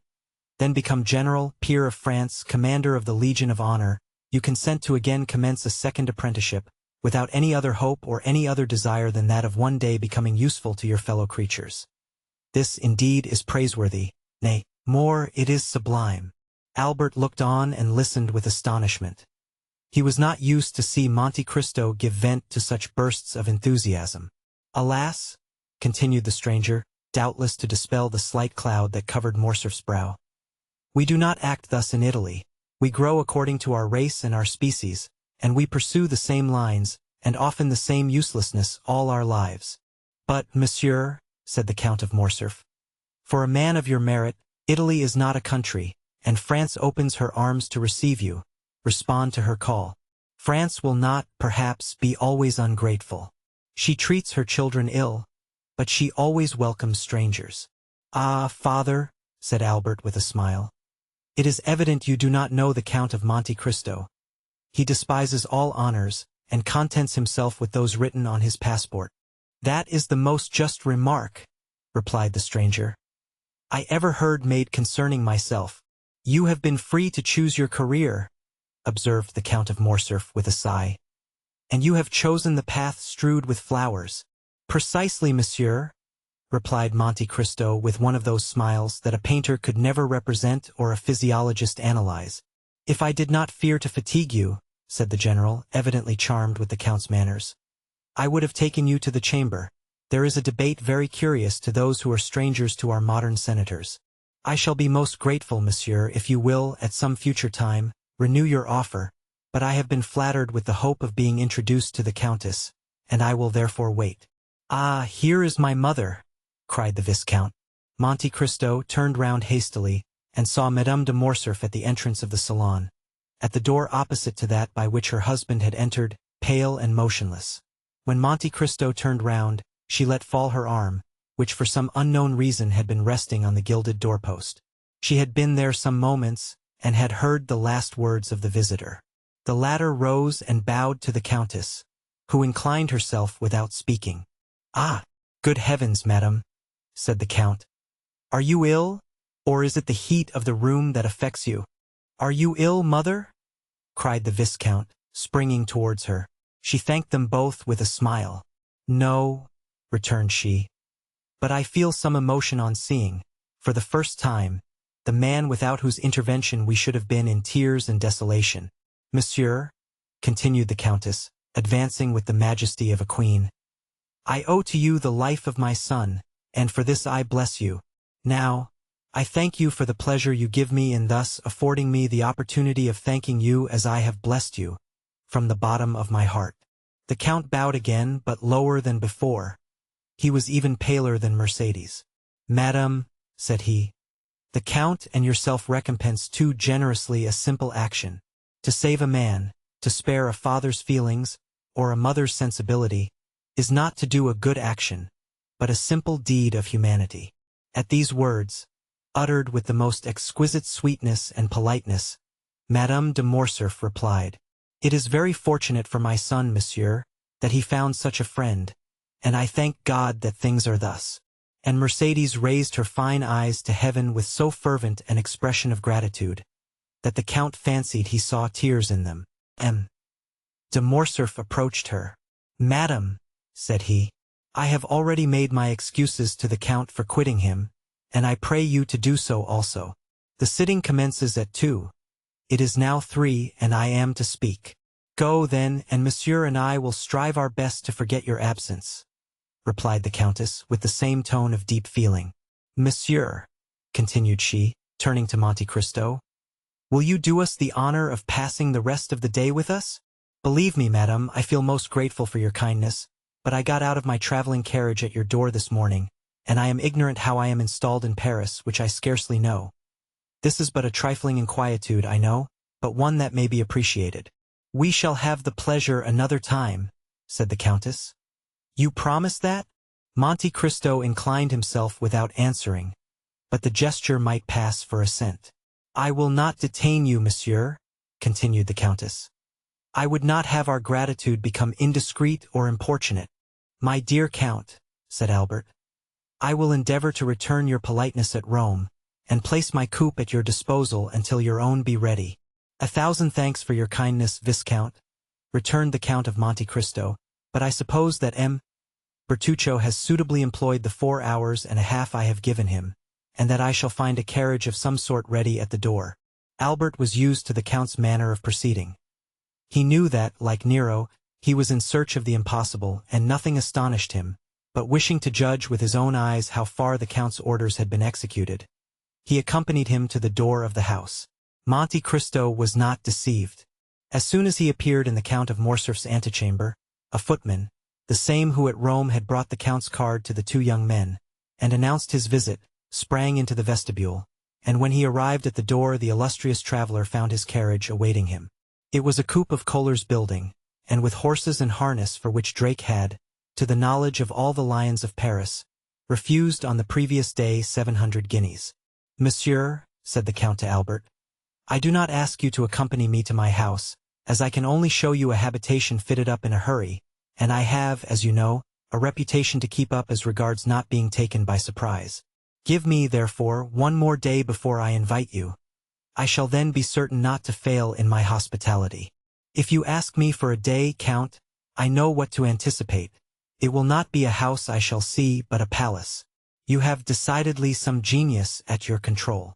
"Ma foi, spread that idea," replied the Count of Monte Cristo, putting his foot on the velvet-lined steps of his splendid carriage. "And that will be worth something to me among the ladies." As he spoke, he sprang into the vehicle. The door was closed, but not so rapidly that Monte Cristo failed to perceive the almost imperceptible movement which stirred the curtains of the apartment in which he had left Madame de Morcerf.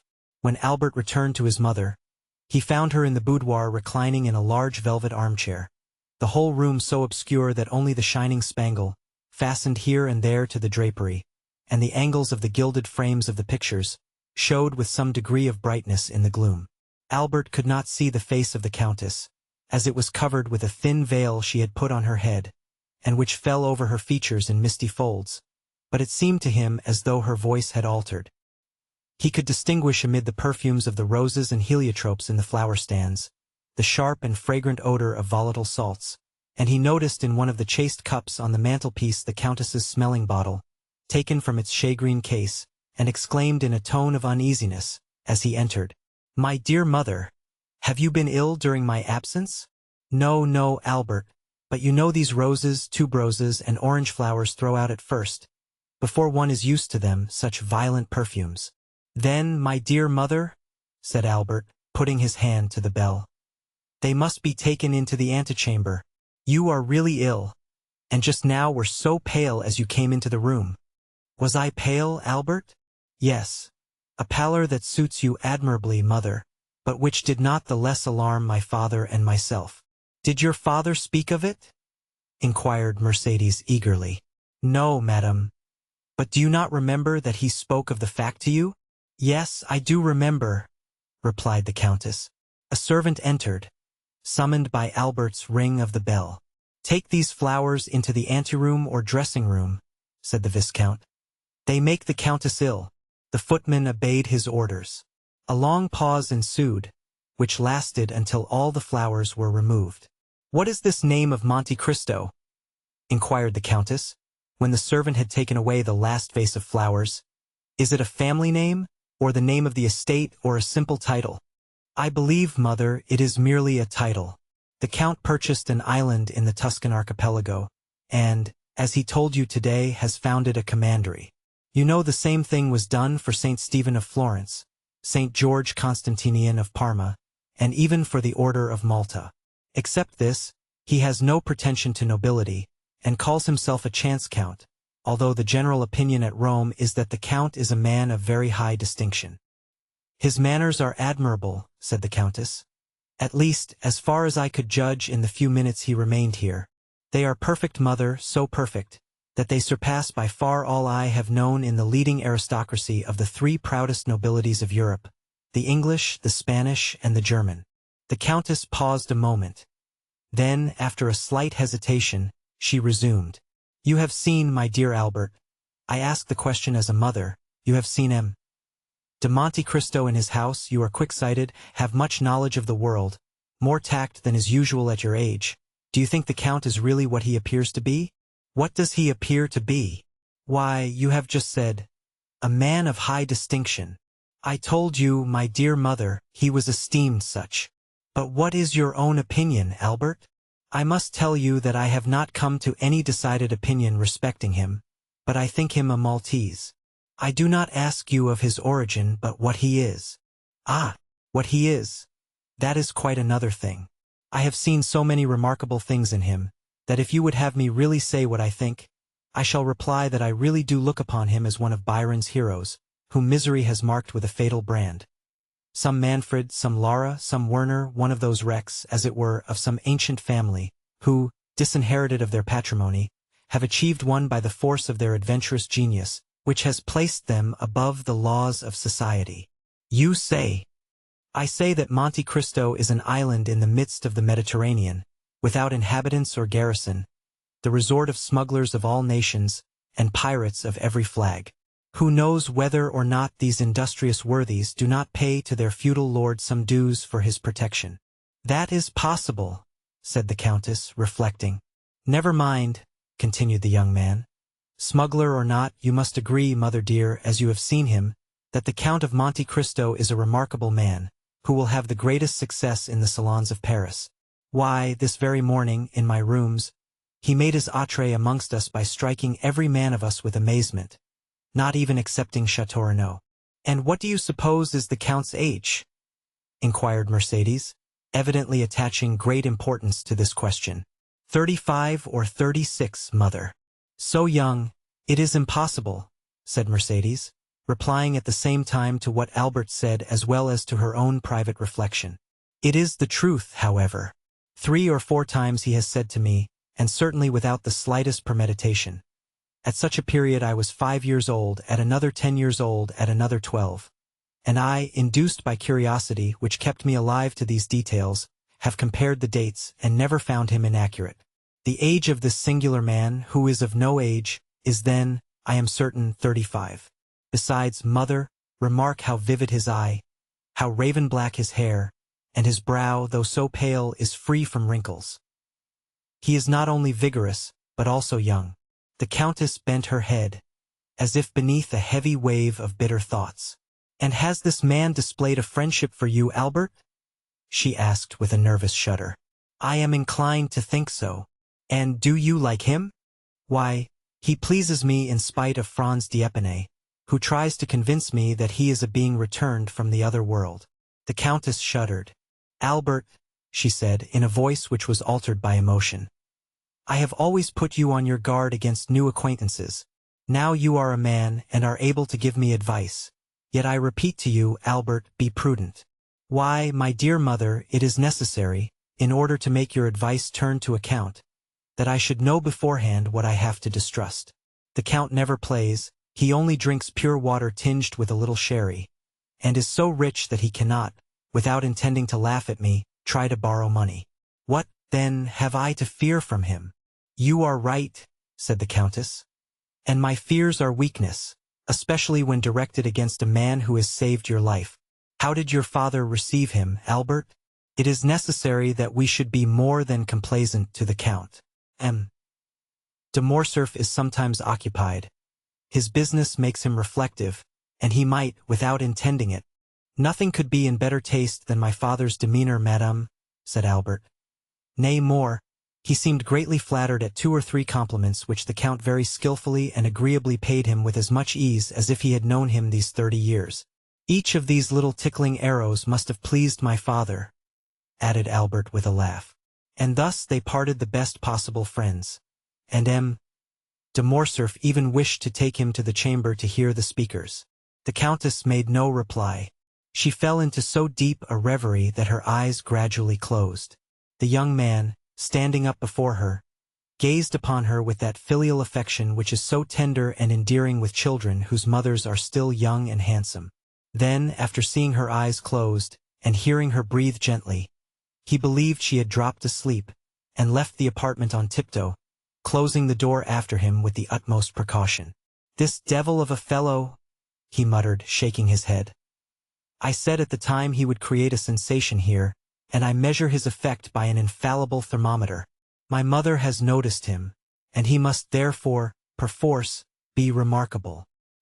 He went down to the stables, not without some slight annoyance, when he remembered that the Count of Monte Cristo had laid his hands on a turnout, which sent his bays down to 2nd place in the opinion of connoisseurs. Most decidedly, said he, men are not equal, and I must beg my father to develop this theorem in the Chamber of Peers. The Count of Monte Cristo. Chapter 42. Monsieur Bertuccio. Meanwhile the Count had arrived at his house. It had taken him 6 minutes to perform the distance, But these 6 minutes were sufficient to induce 20 young men, who knew the price of the equipage they had been unable to purchase themselves, to put their horses in a gallop in order to see the rich foreigner who could afford to give 20,000 francs apiece for his horses. The house Ali had chosen, and which was to serve as a town residence to Monte Cristo, was situated on the right hand as you ascend the Champs-Élysées. A thick clump of trees and shrubs rose in the center, and masked a portion of the front. Around the shrubbery 2 alleys, like 2 arms, extended right and left, and formed a carriage drive from the iron gates to a double portico, on every step of which stood a porcelain vase, filled with flowers. This house, isolated from the rest, had, besides the main entrance, another in the Rue de Ponthieu. Even before the coachman had hailed the concierge, the massy gates rolled on their hinges. They had seen the Count coming, and at Paris, as everywhere else, he was served with the rapidity of lightning. The coachman entered and traversed the half-circle without slackening his speed, and the gates were closed ere the wheels had ceased to sound on the gravel. The carriage stopped at the left side of the portico. 2 men presented themselves at the carriage window. The one was Ali, who, smiling with an expression of the most sincere joy, seemed amply repaid by a mere look from Monte Cristo. The other bowed respectfully, and offered his arm to assist the Count in descending. "Thanks, M. Bertuccio," said the Count, springing lightly up the 3 steps of the portico. "And the notary?" "He is in the small salon, Excellency," returned Bertuccio. "And the cards I ordered to be engraved as soon as you knew the number of the house?" "Your Excellency, it is done already. I have been myself to the best engraver of the Palais Royal, who did the plate in my presence. The first card struck off was taken, according to your orders, to the Baron Danglars, Rue de la Chaussée d'Antin, No. 7. The others are on the mantelpiece of your Excellency's bedroom." "Good. What o'clock is it?" 4 o'clock. Monte Cristo gave his hat, cane, and gloves to the same French footman who had called his carriage at the Count of Morcerf's, and then he passed into the small salon, preceded by Bertuccio, who showed him the way. "These are but indifferent marbles in this antechamber," said Monte Cristo. "I trust all this will soon be taken away." Bertuccio bowed. As the steward had said, the notary awaited him in the small salon. He was a simple-looking lawyer's clerk, elevated to the extraordinary dignity of a provincial scrivener. "You are the notary empowered to sell the country house that I wish to purchase, monsieur?" asked Monte Cristo. "Yes, Count," returned the notary. "Is the deed of sale ready?" "Yes, Count." "Have you brought it?" "Here it is." "Very well, and where is this house that I purchase?" asked the Count carelessly, addressing himself half to Bertuccio, half to the notary. The steward made a gesture that signified, "I do not know." The notary looked at the Count with astonishment. "What?" said he. "Does not the Count know where the house he purchases is situated?" "No," returned the Count. "The Count does not know? How should I know? I have arrived from Cadiz this morning. I have never before been at Paris, and it is the first time I have ever even set my foot in France." "Ah, that is different. The house you purchase is at Auteuil." At these words Bertuccio turned pale. "And where is Auteuil?" asked the Count. "Close by here, monsieur," replied the notary. "A little beyond Passy, a charming situation in the heart of the Bois de Boulogne." "So near as that?" said the Count. "But that is not in the country. What made you choose a house at the gates of Paris, M. Bertuccio?" "I?" cried the steward with a strange expression. "His Excellency did not charge me to purchase this house. If His Excellency will recollect, if he will think—" "Ah, true," observed Monte Cristo. "I recollect now. I read the advertisement in one of the papers, and was tempted by the false title, 'A Country House.'" "It is not yet too late," cried Bertuccio eagerly. "And if your Excellency will entrust me with the commission, I will find you a better at Enghien, at Fontenay-aux-Roses, or at Bellevue." "Oh, no," returned Monte Cristo negligently. "Since I have this, I will keep it." "And you are quite right," said the notary, who feared to lose his fee. "It is a charming place, well supplied with spring water and fine trees. A comfortable habitation, although abandoned for a long time, without reckoning the furniture, which, although old, is yet valuable, now that old things are so much sought after." I suppose the Count has the tastes of the day. To be sure, returned Monte Cristo. It is very convenient, then? It is more. It is magnificent. Peste! Let us not lose such an opportunity, returned Monte Cristo. The deed, if you please, Mr. Notary. And he signed it rapidly, after having first run his eye over that part of the deed in which were specified the situation of the house and the names of the proprietors. Bertuccio, said he, give 55,000 francs to monsieur. The steward left the room with a faltering step, and returned with a bundle of banknotes, which the notary counted like a man who never gives a receipt for money until after he is sure it is all there. And now, demanded the Count, are all the forms complied with? All, sir. Have you the keys? They are in the hands of the concierge, who takes care of the house, but here is the order I have given him to install the Count in his new possessions. Very well. And Monte Cristo made a sign with his hand to the notary, which said, I have no further need of you, you may go.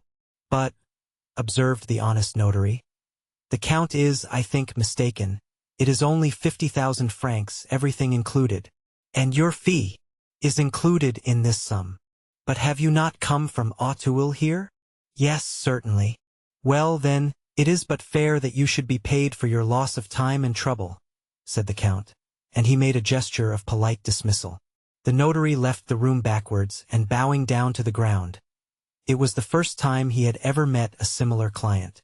See this gentleman out, said the Count to Bertuccio, and the steward followed the notary out of the room. Scarcely was the Count alone, when he drew from his pocket a book closed with a lock, and opened it with a key which he wore round his neck, and which never left him. After having sought for a few minutes, he stopped at a leaf which had several notes, and compared them with the deed of sale, which lay on the table, and recalling his souvenirs.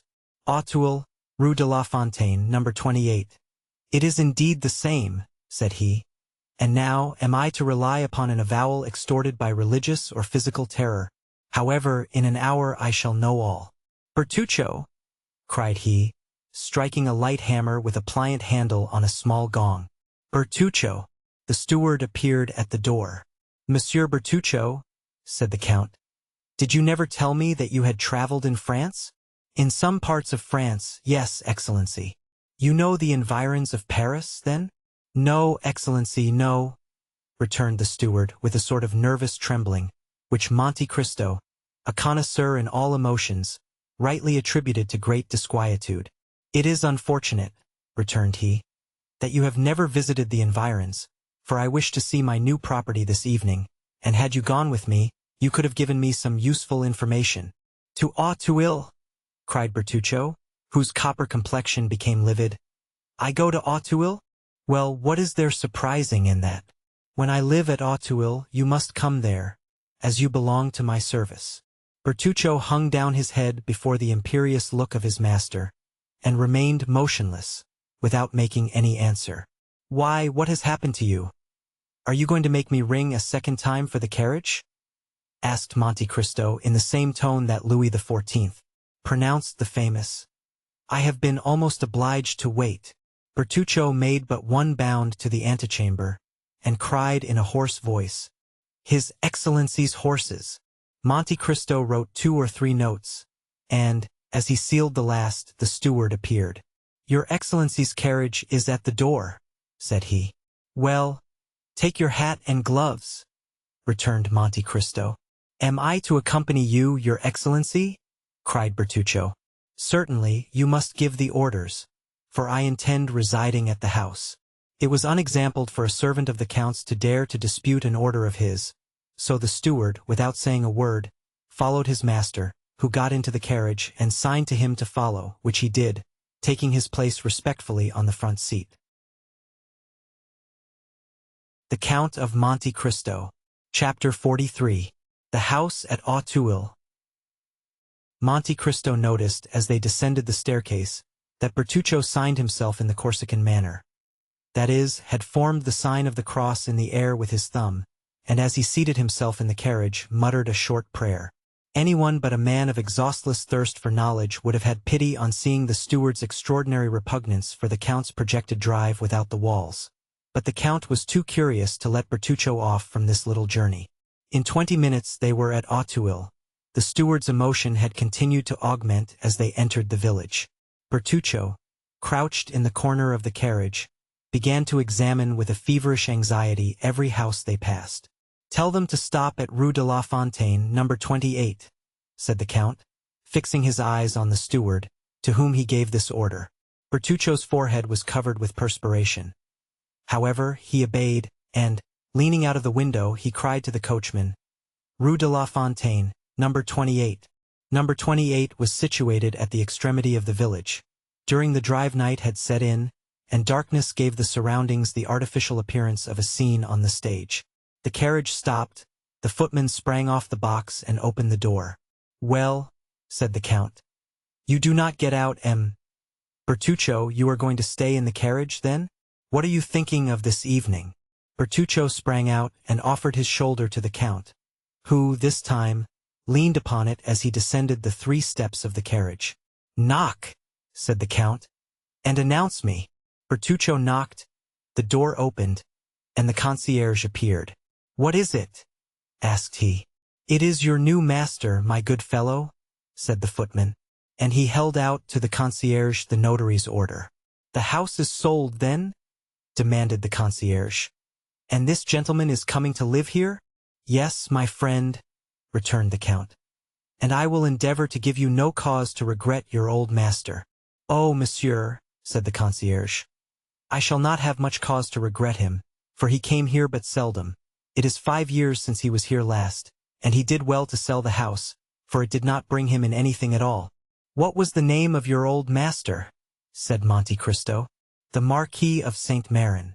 "Ah, I am sure he has not sold the house for what he gave for it." "The Marquis of Saint Méran," returned the Count. "The name is not unknown to me, the Marquis of Saint Méran," and he appeared to meditate. "An old gentleman," continued the concierge, "a staunch follower of the Bourbons. He had an only daughter who married him, de Villefort, who had been the king's attorney at Nîmes and afterwards at Versailles." Monte Cristo glanced at Bertuccio, who became whiter than the wall against which he leaned to prevent himself from falling. "And is not this daughter dead?" demanded Monte Cristo. "I fancy I have heard so." "Yes, monsieur, 21 years ago, and since then we have not seen the poor Marquis 3 times. "Thanks, thanks," said Monte Cristo, judging from the steward's utter prostration that he could not stretch the cord further without danger of breaking it. "Give me a light." "Shall I accompany you, monsieur?" "No, it is unnecessary. Bertuccio will show me a light." And Monte Cristo accompanied these words by the gift of 2 gold pieces, which produced a torrent of thanks and blessings from the concierge. "Ah, monsieur," said he, after having vainly searched on the mantelpiece and the shelves, "I have not got any candles." "Take one of the carriage lamps, Bertuccio," said the Count, "and show me the apartments." The steward obeyed in silence, but it was easy to see, from the manner in which the hand that held the light trembled, how much it cost him to obey. They went over a tolerably large ground floor. A first floor consisted of a salon, a bathroom, and 2 bedrooms.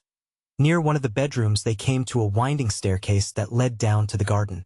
"Ah, here is a private staircase," said the Count. "That is convenient. Light me, Bertuccio, and go first. We will see where it leads to." "Monsieur," replied Bertuccio, "it leads to the garden." "And pray, how do you know that?" "It ought to do so, at least." "Well, let us be sure of that." Bertuccio sighed, and went on first. The stairs did, indeed, lead to the garden. At the outer door the steward paused. "Go on, Monsieur Bertuccio," said the Count, but he who was addressed stood there, stupefied, bewildered, stunned. His haggard eyes glanced around, as if in search of the traces of some terrible event, and with his clenched hands he seemed striving to shut out horrible recollections. "Well?" insisted the Count. "No, no," cried Bertuccio, setting down the lantern at the angle of the interior wall. "No, monsieur, it is impossible. I can go no farther." "What does this mean?" demanded the irresistible voice of Monte Cristo. "Why, you must see, your excellency," cried the steward, "that this is not natural, that, having a house to purchase, you purchase it exactly at Auteuil, and that, purchasing it at Auteuil, this house should be number 28, Rue de la Fontaine. Oh, why did I not tell you all? I am sure you would not have forced me to come. I hoped your house would have been some other one than this. As if there was not another house at Auteuil than that of the assassination. What? What? Cried Monte Cristo, stopping suddenly. What words do you utter? Devil of a man, Corsican that you are, always mysteries or superstitions. Come, take the lantern, and let us visit the garden. You are not afraid of ghosts with me, I hope. Bertuccio raised the lantern and obeyed. The door, as it opened, disclosed a gloomy sky, in which the moon strove vainly to struggle through a sea of clouds that covered her with billows of vapor which she illumined for an instant, only to sink into obscurity. The steward wished to turn to the left. No, no, monsieur, said Monte Cristo. What is the use of following the alleys? Here is a beautiful lawn. Let us go on straight forwards. Bertuccio wiped the perspiration from his brow, but obeyed. However, he continued to take the left hand. Monte Cristo, on the contrary, took the right hand. Arrived near a clump of trees, he stopped. The steward could not restrain himself. Move, monsieur. Move away. I entreat you. You are exactly in the spot. What spot? Where he fell. My dear Monsieur Bertuccio, said Monte Cristo, laughing, control yourself. We are not at Sartine or at Corte. This is not a Corsican Maquet but an English garden. Badly kept, I own, but still you must not calumniate it for that. Monsieur, I implore you do not stay there. I think you are going mad, Bertuccio, said the Count coldly. If that is the case, I warn you, I shall have you put in a lunatic asylum. Alas, Excellency, returned Bertuccio, joining his hands, and shaking his head in a manner that would have excited the Count's laughter, had not thoughts of a superior interest occupied him, and rendered him attentive to the least revelation of this timorous conscience. Alas, Excellency, the evil has arrived. Bertuccio, said the Count, I am very glad to tell you that while you gesticulate, you wring your hands and roll your eyes like a man possessed by a devil who will not leave him, and I have always observed that the devil most obstinate to be expelled is a secret. I knew you were a Corsican. I knew you were gloomy, and always brooding over some old history of the vendetta. And I overlooked that in Italy, because in Italy those things are thought nothing of. But in France they are considered in very bad taste. There are gendarmes who occupy themselves with such affairs, judges who condemn, and scaffolds which avenge. Bertuccio clasped his hands, and as, in all these evolutions, he did not let fall the lantern, the light showed his pale and altered countenance. Monte Cristo examined him with the same look that, at Rome, he had bent upon the execution of Andrea, and then, in a tone that made a shudder pass through the veins of the poor steward, the Abbé Busoni then told me an untruth, said he, when, after his journey in France in 1829, he sent you to me with a letter of recommendation in which he enumerated all your valuable qualities. Well, I shall write to the Abbé. I shall hold him responsible for his protégé's misconduct, and I shall soon know all about this assassination. Only I warn you that when I reside in a country, I conform to all its code, and I have no wish to put myself within the compass of the French laws for your sake. Oh, do not do that, Excellency. I have always served you faithfully, cried Bertuccio in despair. I have always been an honest man, and, as far as lay in my power, I have done good. I do not deny it, returned the Count. But why are you thus agitated? It is a bad sign. A quiet conscience does not occasion such paleness in the cheeks, and such fever in the hands of a man. But, Your Excellency, replied Bertuccio hesitatingly, did not the Abbé Busoni, who heard my confession in the prison at Nîmes, tell you that I had a heavy burden upon my conscience? Yes, but as he said you would make an excellent steward, I concluded you had stolen, that was all. Oh, Your Excellency, returned Bertuccio in deep contempt, or, as you are a Corsican, that you had been unable to resist the desire of making a stiff, as you call it. Yes, my good master, cried Bertuccio, casting himself at the Count's feet. It was simply vengeance, nothing else. I understand that, but I do not understand what it is that galvanizes you in this manner. But, monsieur, it is very natural, returned Bertuccio. Since it was in this house that my vengeance was accomplished. What? My house? Oh, your excellency, it was not yours, then. Whose, then? The Marquis de Saint-Méran, I think the concierge said. What had you to revenge on the Marquis de Saint-Méran? Oh, it was not on him, monsieur. It was on another. This is strange, returned Monte Cristo, seeming to yield to his reflections. That you should find yourself without any preparation in a house where the event happened that causes you so much remorse. Monsieur, said the steward. It is fatality, I am sure.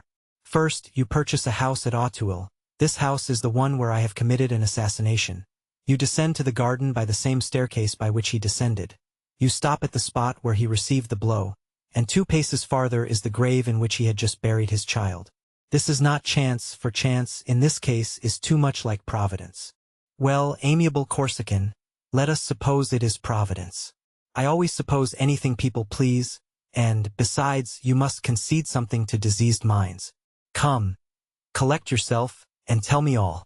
I have related it but once, and that was to the Abbé Busoni. Such things, continued Bertuccio, shaking his head, are only related under the seal of confession. Then, said the Count, I refer you to your confessor. Turn chartreux or Trappist and relate your secrets, but as for me, I do not like anyone who is alarmed by such phantasms, and I do not choose that my servants should be afraid to walk in the garden of an evening.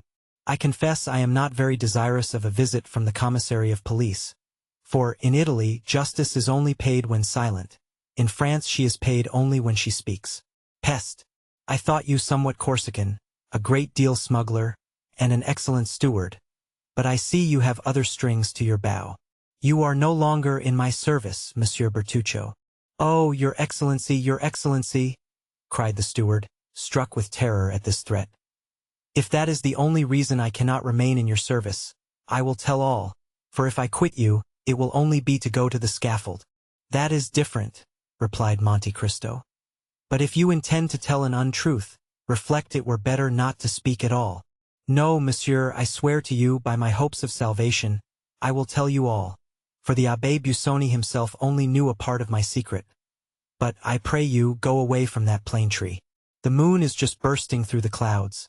And there, standing where you do, and wrapped in that cloak that conceals your figure, you remind me of M. de Villefort. What? Cried Monte Cristo. It was M. de Villefort? Your excellency knows him? The former royal attorney at Nîmes? Yes. Who married the Marquis of Saint-Méran's daughter? Yes. Who enjoyed the reputation of being the most severe, the most upright, the most rigid magistrate on the bench? Well, monsieur, said Bertuccio, this man with this spotless reputation, well, was a villain. Bah! Replied Monte Cristo. Impossible! It is as I tell you.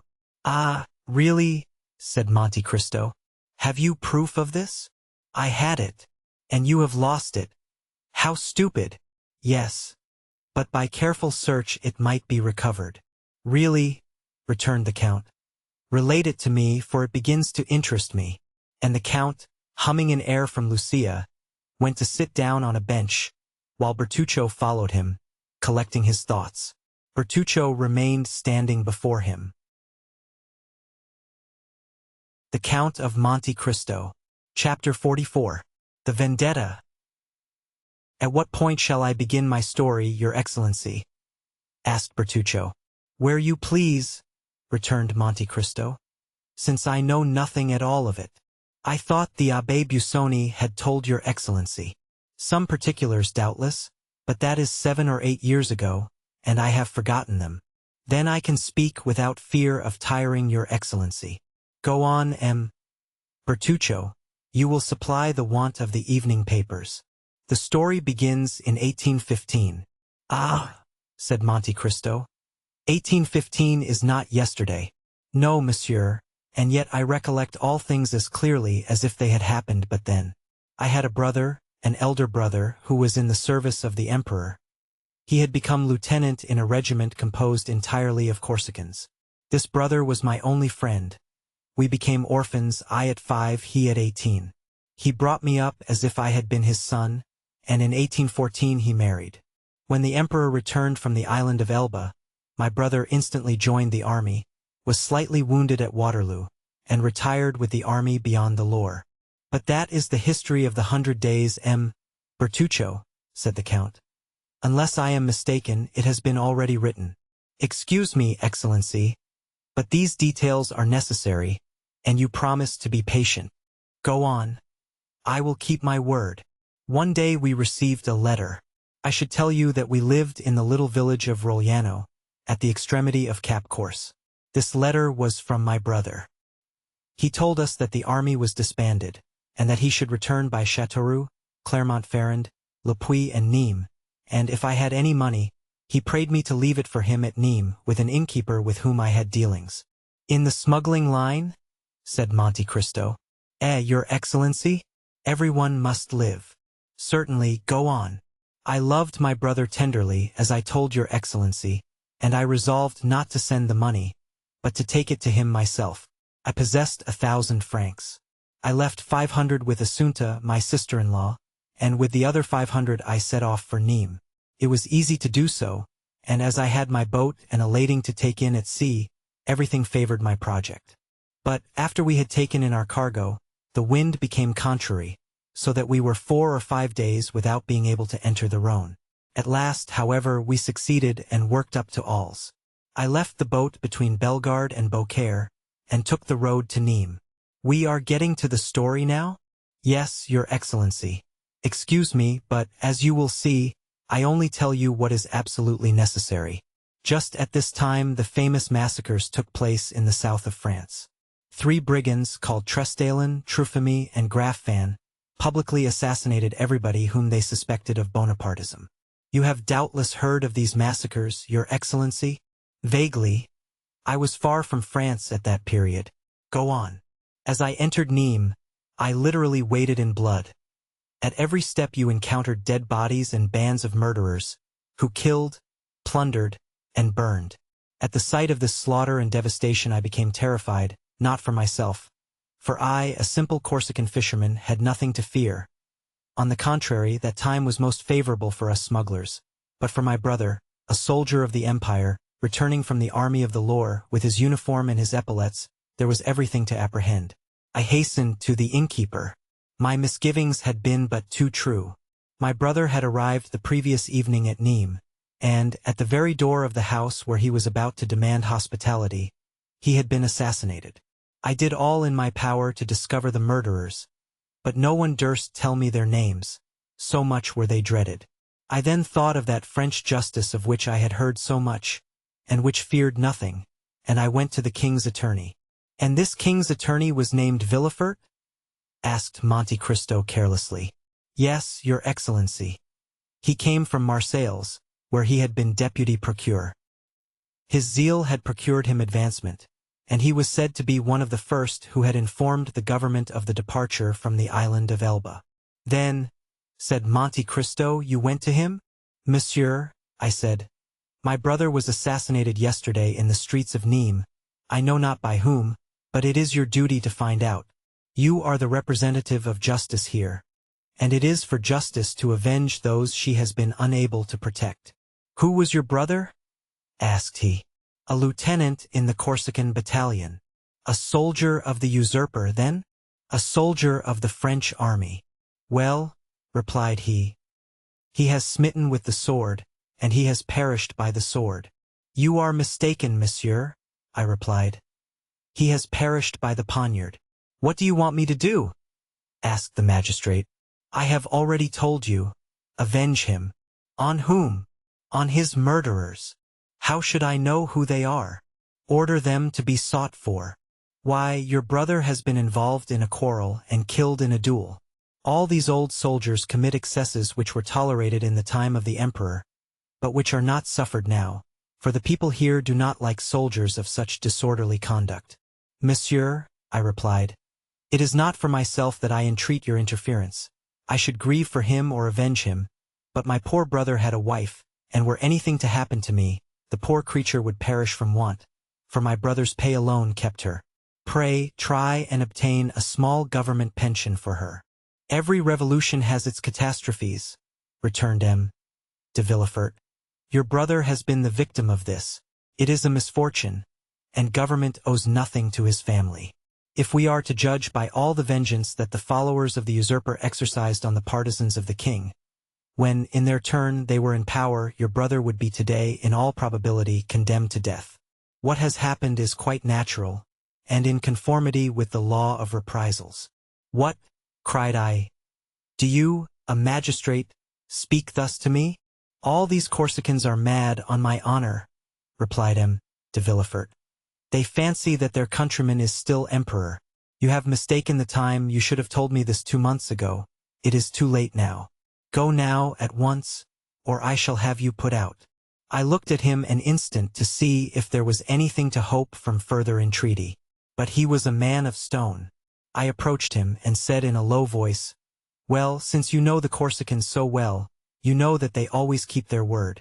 You think that it was a good deed to kill my brother, who was a Bonapartist, because you are a royalist. Well, I, who am a Bonapartist also, declare one thing to you, which is that I will kill you. From this moment I declare the vendetta against you. So protect yourself as well as you can. For the next time we meet your last hour has come. And before he had recovered from his surprise, I opened the door and left the room. Well, well, said Monte Cristo. Such an innocent-looking person as you are to do those things, M. Bertuccio, and to a king's attorney at that. But did he know what was meant by the terrible word vendetta? He knew so well that from that moment he shut himself in his house, and never went out unattended, seeking me high and low. Fortunately, I was so well concealed that he could not find me. Then he became alarmed, and dared not stay any longer at Nîmes, so he solicited a change of residence. And, as he was in reality very influential, he was nominated to Versailles. But, as you know, a Corsican who has sworn to avenge himself cares not for distance. So his carriage, fast as it went, was never above half a day's journey before me, who followed him on foot. The most important thing was not to kill him only, for I had an opportunity of doing so 100 times, but to kill him without being discovered, at least without being arrested. I no longer belonged to myself, for I had my sister-in-law to protect and provide for. For 3 months I watched M. de Villefort. For 3 months he took not a step out of doors without my following him. At length I discovered that he went mysteriously to Auteuil. I followed him thither, and I saw him enter the house where we now are, only, instead of entering by the great door that looks into the street, he came on horseback or in his carriage, left the one or the other at the little inn, and entered by the gate you see there. Monte Cristo made a sign with his head to show that he could discern in the darkness the door to which Bertuccio alluded. As I had nothing more to do at Versailles, I went to Auteuil, and gained all the information I could. If I wished to surprise him, it was evident this was the spot to lie in wait for him. The house belonged, as the concierge informed your excellency, to M. de Saint-Méran, Villefort's father-in-law. M. de Saint-Méran lived at Marseilles, so that this country house was useless to him, and it was reported to be let to a young widow, known only by the name of the Baroness. One evening, as I was looking over the wall, I saw a young and handsome woman who was walking alone in that garden, which was not overlooked by any windows, and I guessed that she was awaiting M. de Villefort. When she was sufficiently near for me to distinguish her features, I saw she was from 18 to 19, tall and very fair. As she had a loose muslin dress on, and as nothing concealed her figure, I saw she would ere long become a mother. A few moments after, the little door was opened and a man entered. The young woman hastened to meet him. They threw themselves into each other's arms, embraced tenderly, and returned together to the house. The man was M. de Villefort. I fully believed that when he went out in the night he would be forced to traverse the whole of the garden alone. And, asked the Count, "Did you ever know the name of this woman?" "No, Excellency," returned Bertuccio. "You will see that I had no time to learn it. Go on." "That evening," continued Bertuccio, "I could have killed the procureur, but as I was not sufficiently acquainted with the neighborhood, I was fearful of not killing him on the spot, and that if his cries were overheard I might be taken. So I put it off until the next occasion, and in order that nothing should escape me, I took a chamber looking into the street bordered by the wall of the garden. 3 days after, about 7 o'clock in the evening, I saw a servant on horseback leave the house at full gallop and take the road to Sèvres. I concluded that he was going to Versailles, and I was not deceived. 3 hours later, the man returned covered with dust. His errand was performed, and 2 minutes after, another man on foot, muffled in a mantle, opened the little door of the garden, which he closed after him. I descended rapidly. Although I had not seen Villefort's face, I recognized him by the beating of my heart. I crossed the street, and stopped at a post placed at the angle of the wall, and by means of which I had once before looked into the garden. This time I did not content myself with looking, but I took my knife out of my pocket, felt that the point was sharp, and sprang over the wall. My first care was to run to the door. He had left the key in it, taking the simple precaution of turning it twice in the lock. Nothing, then, preventing my escape by this means, I examined the grounds. The garden was long and narrow. A stretch of smooth turf extended down the middle, and at the corners were clumps of trees with thick and massy foliage that made a background for the shrubs and flowers. In order to go from the door to the house, or from the house to the door, M. de Villefort would be obliged to pass by one of these clumps of trees. It was the end of September. The wind blew violently. The faint glimpses of the pale moon, hidden momentarily by masses of dark clouds that were sweeping across the sky, whitened the gravel walks that led to the house, but were unable to pierce the obscurity of the thick shrubberies, in which a man could conceal himself without any fear of discovery. I hid myself in the one nearest to the path Villefort must take, and scarcely was I there when, amidst the gusts of wind, I fancied I heard groans. But you know, or rather you do not know, Your Excellency, that he who is about to commit an assassination fancies that he hears low cries perpetually ringing in his ears. 2 hours passed thus, during which I imagined I heard moans repeatedly. Midnight struck. As the last stroke died away, I saw a faint light shine through the windows of the private staircase by which we have just descended. The door opened, and the man in the mantle reappeared. The terrible moment had come, but I had so long been prepared for it that my heart did not fail in the least. I drew my knife from my pocket again, opened it, and made ready to strike. The man in the mantle advanced towards me, but as he drew near I saw that he had a weapon in his hand.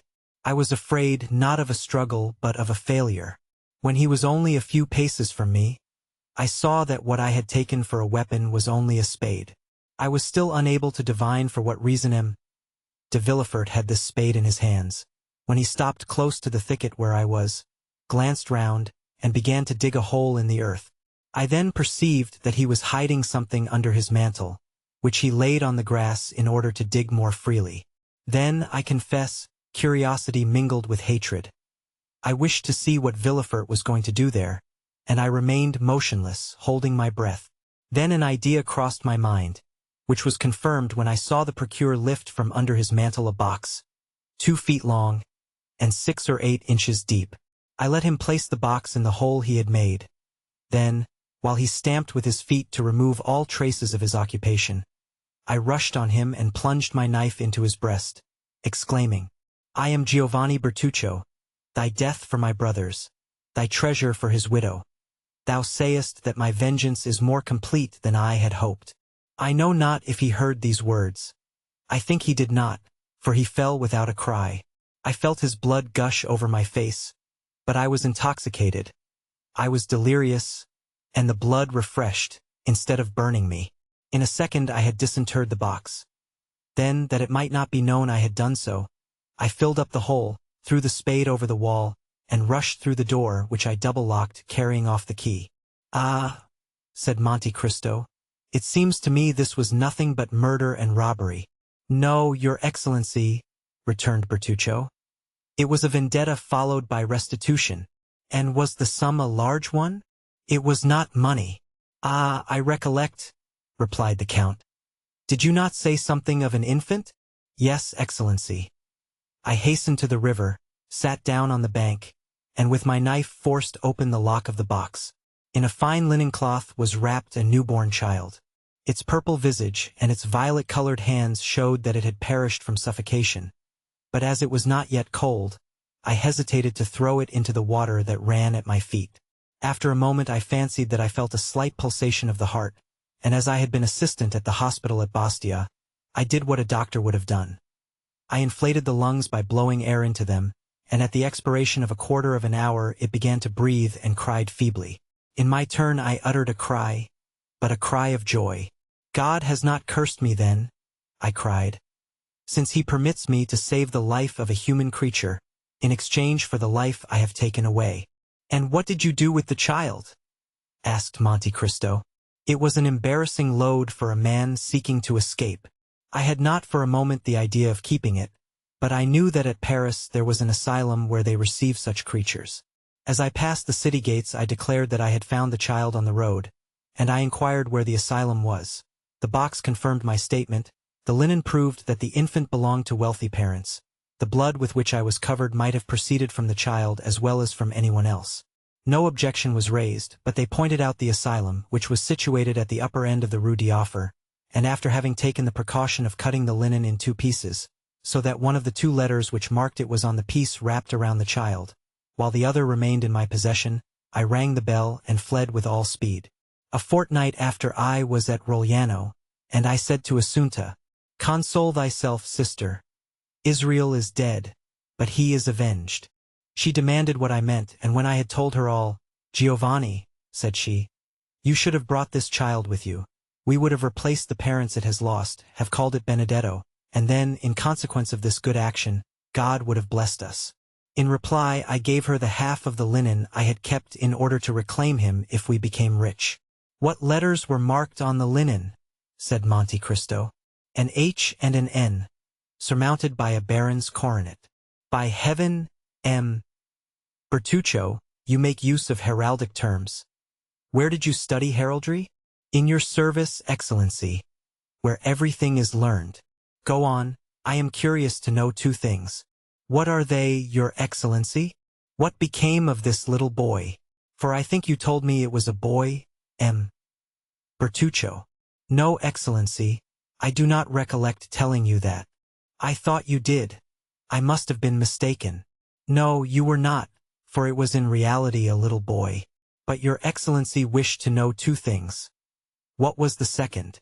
"The second was the crime of which you were accused when you asked for a confessor, and the Abbé Busoni came to visit you at your request in the prison at Nîmes." "The story will be very long, Excellency." "What matter? You know I take but little sleep, and I do not suppose you are very much inclined for it either." Bertuccio bowed, and resumed his story. Partly to drown the recollections of the past that haunted me, partly to supply the wants of the poor widow, I eagerly returned to my trade of smuggler, which had become more easy since that relaxation of the laws which always follows a revolution. The southern districts were ill-watched in particular, in consequence of the disturbances that were perpetually breaking out in Avignon, Nîmes, or Uzes. We profited by this respite on the part of the government to make friends everywhere. Since my brother's assassination in the streets of Nîmes, I had never entered the town. The result was that the innkeeper with whom we were connected, seeing that we would no longer come to him, was forced to come to us, and had established a branch to his inn, on the road from Bellegarde to Beaucaire, at the sign of the Pont du Gard. We had thus, at Aigues-Mortes, Martigues, or Bouc, a dozen places where we left our goods, and where, in case of necessity, we concealed ourselves from the gendarmes and custom-house officers. Smuggling is a profitable trade, when a certain degree of vigor and intelligence is employed.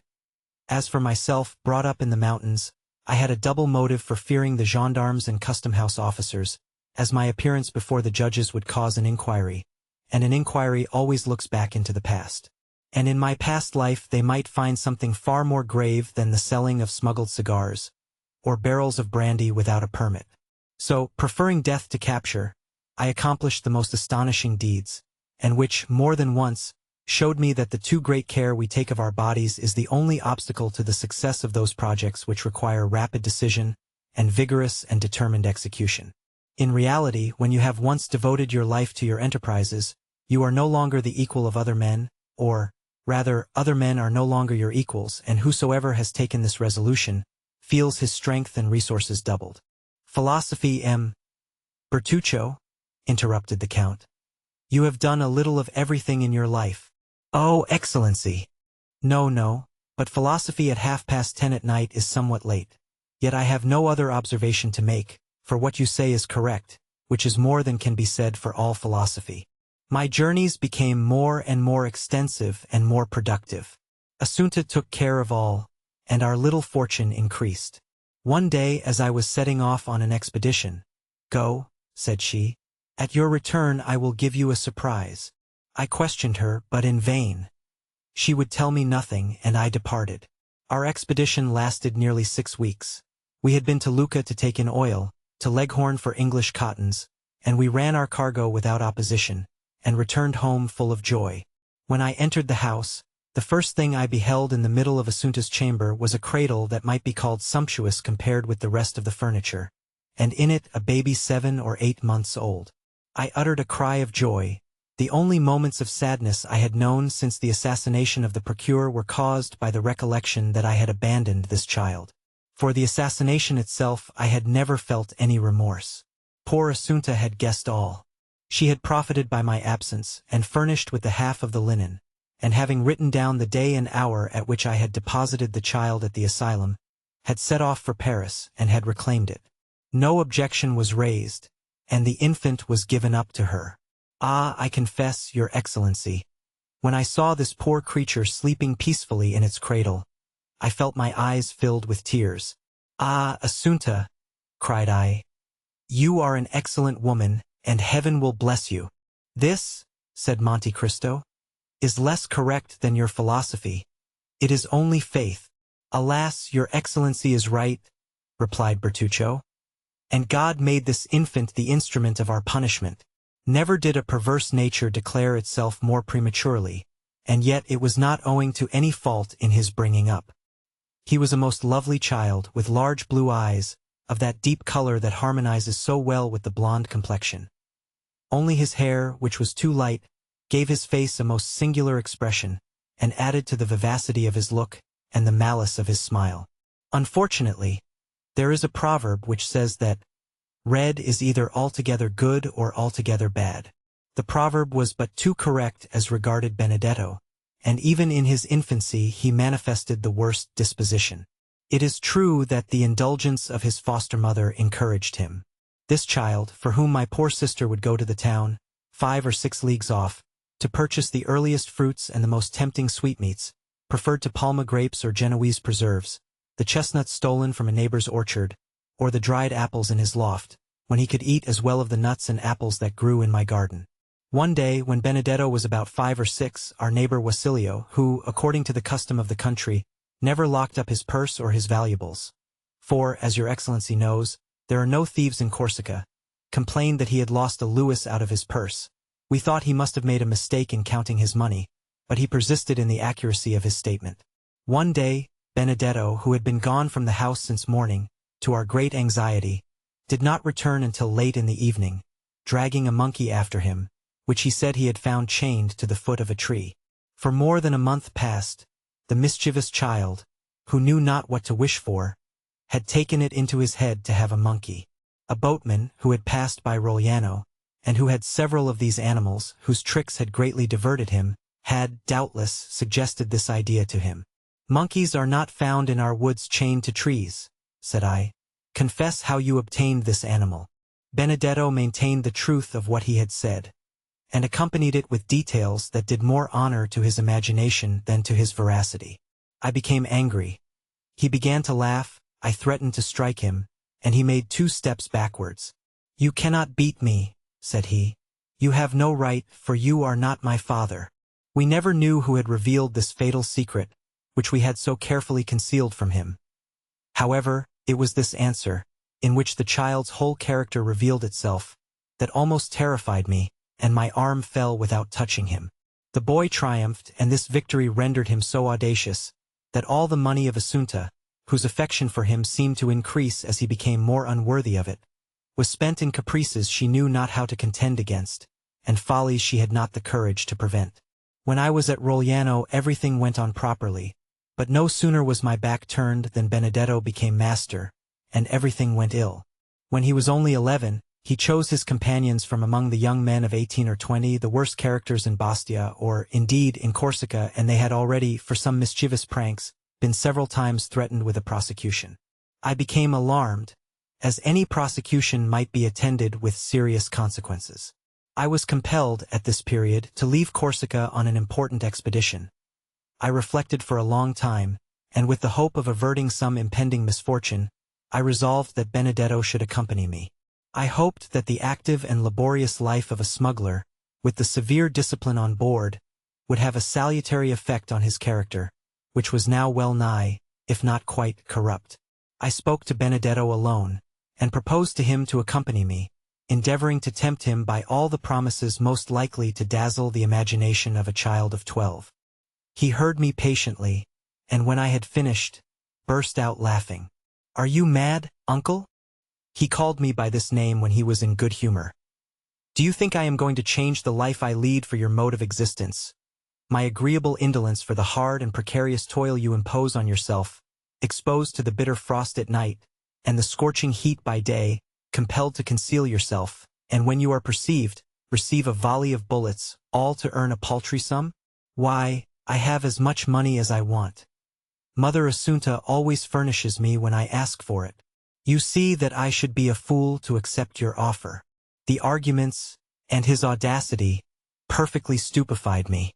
Benedetto rejoined his associates, and I saw him from a distance point me out to them as a fool. "Sweet child," murmured Monte Cristo.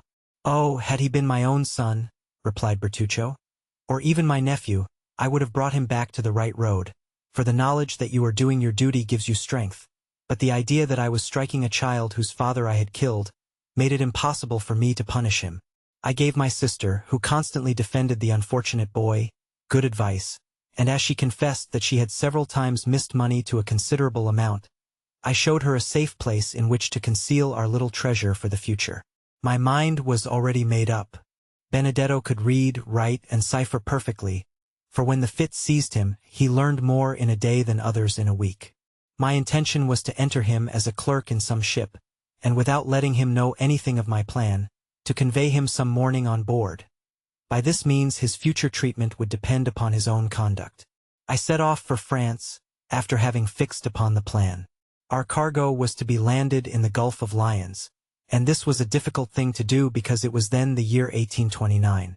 The most perfect tranquility was restored, and the vigilance of the custom-house officers was redoubled, and their strictness was increased at this time, in consequence of the fair at Beaucaire. Our expedition made a favorable beginning. We anchored our vessel, which had a double hold, where our goods were concealed, amidst a number of other vessels that bordered the banks of the Rhône from Beaucaire to Alès. On our arrival we began to discharge our cargo in the night, and to convey it into the town, by the help of the innkeeper with whom we were connected. Whether success rendered us imprudent or whether we were betrayed, I know not. But one evening, about 5 o'clock, our little cabin boy came breathlessly, to inform us that he had seen a detachment of custom-house officers advancing in our direction. It was not their proximity that alarmed us, for detachments were constantly patrolling along the banks of the Rhône, but the care, according to the boy's account, that they took to avoid being seen.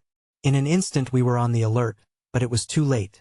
Our vessel was surrounded, and amongst the custom-house officers I observed several gendarmes, and, as terrified at the sight of their uniforms as I was brave at the sight of any other, I sprang into the hold, opened a port, and dropped into the river, dived, and only rose at intervals to breathe, until I reached a ditch that had recently been made from the Rhône to the canal that runs from Beaucaire to Aigues-Mortes. I was now safe, for I could swim along the ditch without being seen, and I reached the canal in safety. I had designedly taken this direction. I have already told your Excellency of an innkeeper from Nîmes who had set up a little tavern on the road from Bellegarde to Beaucaire. Yes, said Monte Cristo, I perfectly recollect him. I think he was your colleague. Precisely, answered Bertuccio. But he had, 7 or 8 years before this period, sold his establishment to a tailor at Marseilles, who, having almost ruined himself in his old trade, wished to make his fortune in another. Of course, we made the same arrangements with the new landlord that we had with the old, and it was of this man that I intended to ask shelter. What was his name? Inquired the Count, who seemed to become somewhat interested in Bertuccio's story. Gaspard Cadaris. He had married a woman from the village of Carconti, and whom we did not know by any other name than that of her village. She was suffering from malarial fever, and seemed dying by inches. As for her husband, he was a strapping fellow of 40 or 45, who had more than once, in time of danger, given ample proof of his presence of mind and courage. And you say, interrupted Monte Cristo, that this took place towards the year 1829, Your Excellency. In what month? June. The beginning or the end? The evening of the 3rd. Ah, said Monte Cristo, the evening of the 3rd of June, 1829. Go on. It was from Cadaris that I intended demanding shelter, and as we never entered by the door that opened onto the road, I resolved not to break through the rule, so climbing over the garden hedge, I crept amongst the olive and wild fig trees, and fearing that Cadaris might have some guest, I entered a kind of shed in which I had often passed the night, and which was only separated from the inn by a partition, in which holes had been made in order to enable us to watch an opportunity of announcing our presence. My intention was, if Cadaris was alone, to acquaint him with my presence, finish the meal the custom-house officers had interrupted, and profit by the threatened storm to return to the Rhone, and ascertain the state of our vessel and its crew. I stepped into the shed, and it was fortunate I did so, for at that moment Cadaris entered with a stranger. I waited patiently, not to overhear what they said, but because I could do nothing else. Besides, the same thing had occurred often before. The man who was with Cadaris was evidently a stranger to the south of France. He was one of those merchants who come to sell jewelry at the Beaucaire fair, and who during the month the fair lasts, and during which there is so great an influx of merchants and customers from all parts of Europe, often have dealings to the amount of 100,000 to 150,000 francs. Cadaris entered hastily. The Count of Monte Cristo. Chapter 45. The Reign of Blood. As the jeweler returned to the apartment, he cast around him a scrutinizing glance, but there was nothing to excite suspicion, if it did not exist, or to confirm it, if it were already awakened. Cadaris' hands still grasped the gold and banknotes, and La Carconte called up her sweetest smiles while welcoming the reappearance of their guest. Well, well, said the jeweler, you seem, my good friends, to have had some fears respecting the accuracy of your money, by counting it over so carefully directly I was gone. Oh no, answered Cadaris, that was not my reason, I can assure you, but the circumstances by which we have become possessed of this wealth are so unexpected, as to make us scarcely credit our good fortune, and it is only by placing the actual proof of our riches before our eyes that we can persuade ourselves that the whole affair is not a dream. The jeweler smiled. Have you any other guests in your house? Inquired he. Nobody but ourselves, replied Cadaris. The fact is, we do not lodge travelers. Indeed, our tavern is so near the town that nobody would think of stopping here. Then I am afraid I shall very much inconvenience you. Inconvenience us? Not at all, my dear sir, said La Carconte in her most gracious manner. Not at all, I assure you. But where will you manage to stow me? In the chamber overhead. Surely that is where you yourselves sleep? Never mind that. We have a second bed in the adjoining room. Cadaris stared at his wife with much astonishment. The jeweler, meanwhile, was humming a song as he stood warming his back at the fire La Carconte had kindled to dry the wet garments of her guest. And this done, she next occupied herself in arranging his supper, by spreading a napkin at the end of the table, and placing on it the slender remains of their dinner, to which she added 3 or 4 fresh-laid eggs. Cadaris had once more parted with his treasure. The banknotes were replaced in the pocketbook, the gold put back into the bag, and the whole carefully locked in the cupboard. He then began pacing the room with a pensive and gloomy air, glancing from time to time at the jeweler, who stood reeking with the steam from his wet clothes, and merely changing his place on the warm hearth, to enable the whole of his garments to be dried. There, said La Carconte, as she placed a bottle of wine on the table, supper is ready whenever you are. And you? Asked Jonas. I don't want any supper, said Cadaris. We dined so very late, hastily interposed La Carconte. Then it seems I am to eat alone, remarked the jeweler. Oh, we shall have the pleasure of waiting upon you, answered La Carconte, with an eager attention she was not accustomed to manifest even to guests who paid for what they took. From time to time Cadaris darted on his wife keen, searching glances, but rapid as the lightning flash. The storm still continued. There, said La Carconte. Do you hear that? "Upon my word, you did well to come back." "Nevertheless," replied the jeweler, "if by the time I have finished my supper the tempest has at all abated, I shall make another start." "It's the Mistral," said Chatteris, "and it will be sure to last till tomorrow morning." He sighed heavily. "Well," said the jeweler as he placed himself at table, "all I can say is, so much the worse for those who are abroad." "Yes," chimed in La Carconte, "they will have a wretched night of it." The jeweler began eating his supper, and the woman, who was ordinarily so querulous and indifferent to all who approached her, was suddenly transformed into the most smiling and attentive hostess. Had the unhappy man on whom she lavished her assiduities been previously acquainted with her, so sudden an alteration might well have excited suspicion in his mind, or at least have greatly astonished him. Chatteris, meanwhile, continued to pace the room in gloomy silence, sedulously avoiding the sight of his guest. But as soon as the stranger had completed his repast, the agitated innkeeper went eagerly to the door and opened it. "I believe the storm is over," said he. But as if to contradict his statement, at that instant a violent clap of thunder seemed to shake the house to its very foundation, while a sudden gust of wind, mingled with rain, extinguished the lamp he held in his hand. Trembling and awestruck, Chatteris hastily shut the door and returned to his guest, while La Carconte lighted a candle by the smoldering ashes that glimmered on the hearth. "You must be tired," said she to the jeweler.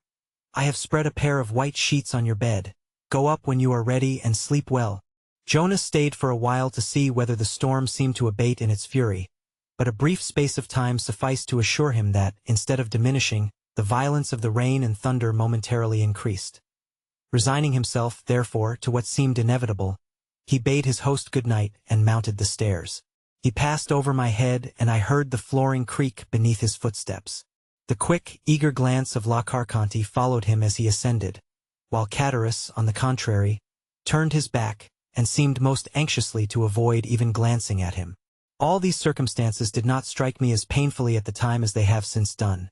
In fact, all that had happened, with the exception of the story of the diamond, which certainly did wear an air of improbability, appeared natural enough and called for neither apprehension nor mistrust.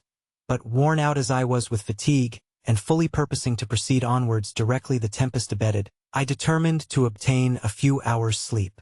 Overhead I could accurately distinguish every movement of the jeweler, who, after making the best arrangements in his power for passing a comfortable night, threw himself on his bed, and I could hear it creak and groan beneath his weight. Insensibly my eyelids grew heavy, deep sleep stole over me, and having no suspicion of anything wrong, I sought not to shake it off. I looked into the kitchen once more and saw Chatteris sitting by the side of a long table upon one of the low wooden stools which in country places are frequently used instead of chairs. His back was turned towards me, so that I could not see the expression of his countenance. Neither should I have been able to do so had he been placed differently, as his head was buried between his two hands. La Carconte continued to gaze on him for some time. Then, shrugging her shoulders, she took her seat immediately opposite to him. At this moment the expiring embers threw up a fresh flame from the kindling of a piece of wood that lay near, and a bright light flashed over the room. La Carconte still kept her eyes fixed on her husband, but as he made no sign of changing his position, she extended her hard, bony hand, and touched him on the forehead. Chatteris shuddered. The woman's lips seemed to move as though she were talking, but because she merely spoke in an undertone, or my senses were dulled by sleep, I did not catch a word she uttered. Confused sights and sounds seemed to float before me, and gradually I fell into a deep, heavy slumber. How long I had been in this unconscious state I know not, when I was suddenly aroused by the report of a pistol, followed by a fearful cry. Weak and tottering footsteps resounded across the chamber above me, and the next instant a dull, heavy weight seemed to fall powerless on the staircase. I had not yet fully recovered consciousness, when again I heard groans, mingled with half-stifled cries, as if from persons engaged in a deadly struggle. A cry more prolonged than the others and ending in a series of groans effectually roused me from my drowsy lethargy. Hastily raising myself on one arm, I looked around, but all was dark, and it seemed to me as if the rain must have penetrated through the flooring of the room above, for some kind of moisture appeared to fall, drop by drop, upon my forehead, and when I passed my hand across my brow, I felt that it was wet and clammy. To the fearful noises that had awakened me had succeeded the most perfect silence, unbroken, save by the footsteps of a man walking about in the chamber above. The staircase creaked. He descended into the room below, approached the fire and lit a candle. The man was Catharus. He was pale and his shirt was all bloody. Having obtained the light, he hurried upstairs again, and once more I heard his rapid and uneasy footsteps. A moment later he came down again, holding in his hand the small shagreen case, which he opened, to assure himself it contained the diamond, seemed to hesitate as to which pocket he should put it in, then, as if dissatisfied with the security of either pocket, he deposited it in his red handkerchief, which he carefully rolled round his head. After this he took from his cupboard the banknotes and gold he had put there, thrust the one into the pocket of his trousers, and the other into that of his waistcoat, hastily tied up a small bundle of linen, and rushing towards the door, disappeared in the darkness of the night. Then all became clear and manifest to me, and I reproached myself with what had happened, as though I myself had done the guilty deed.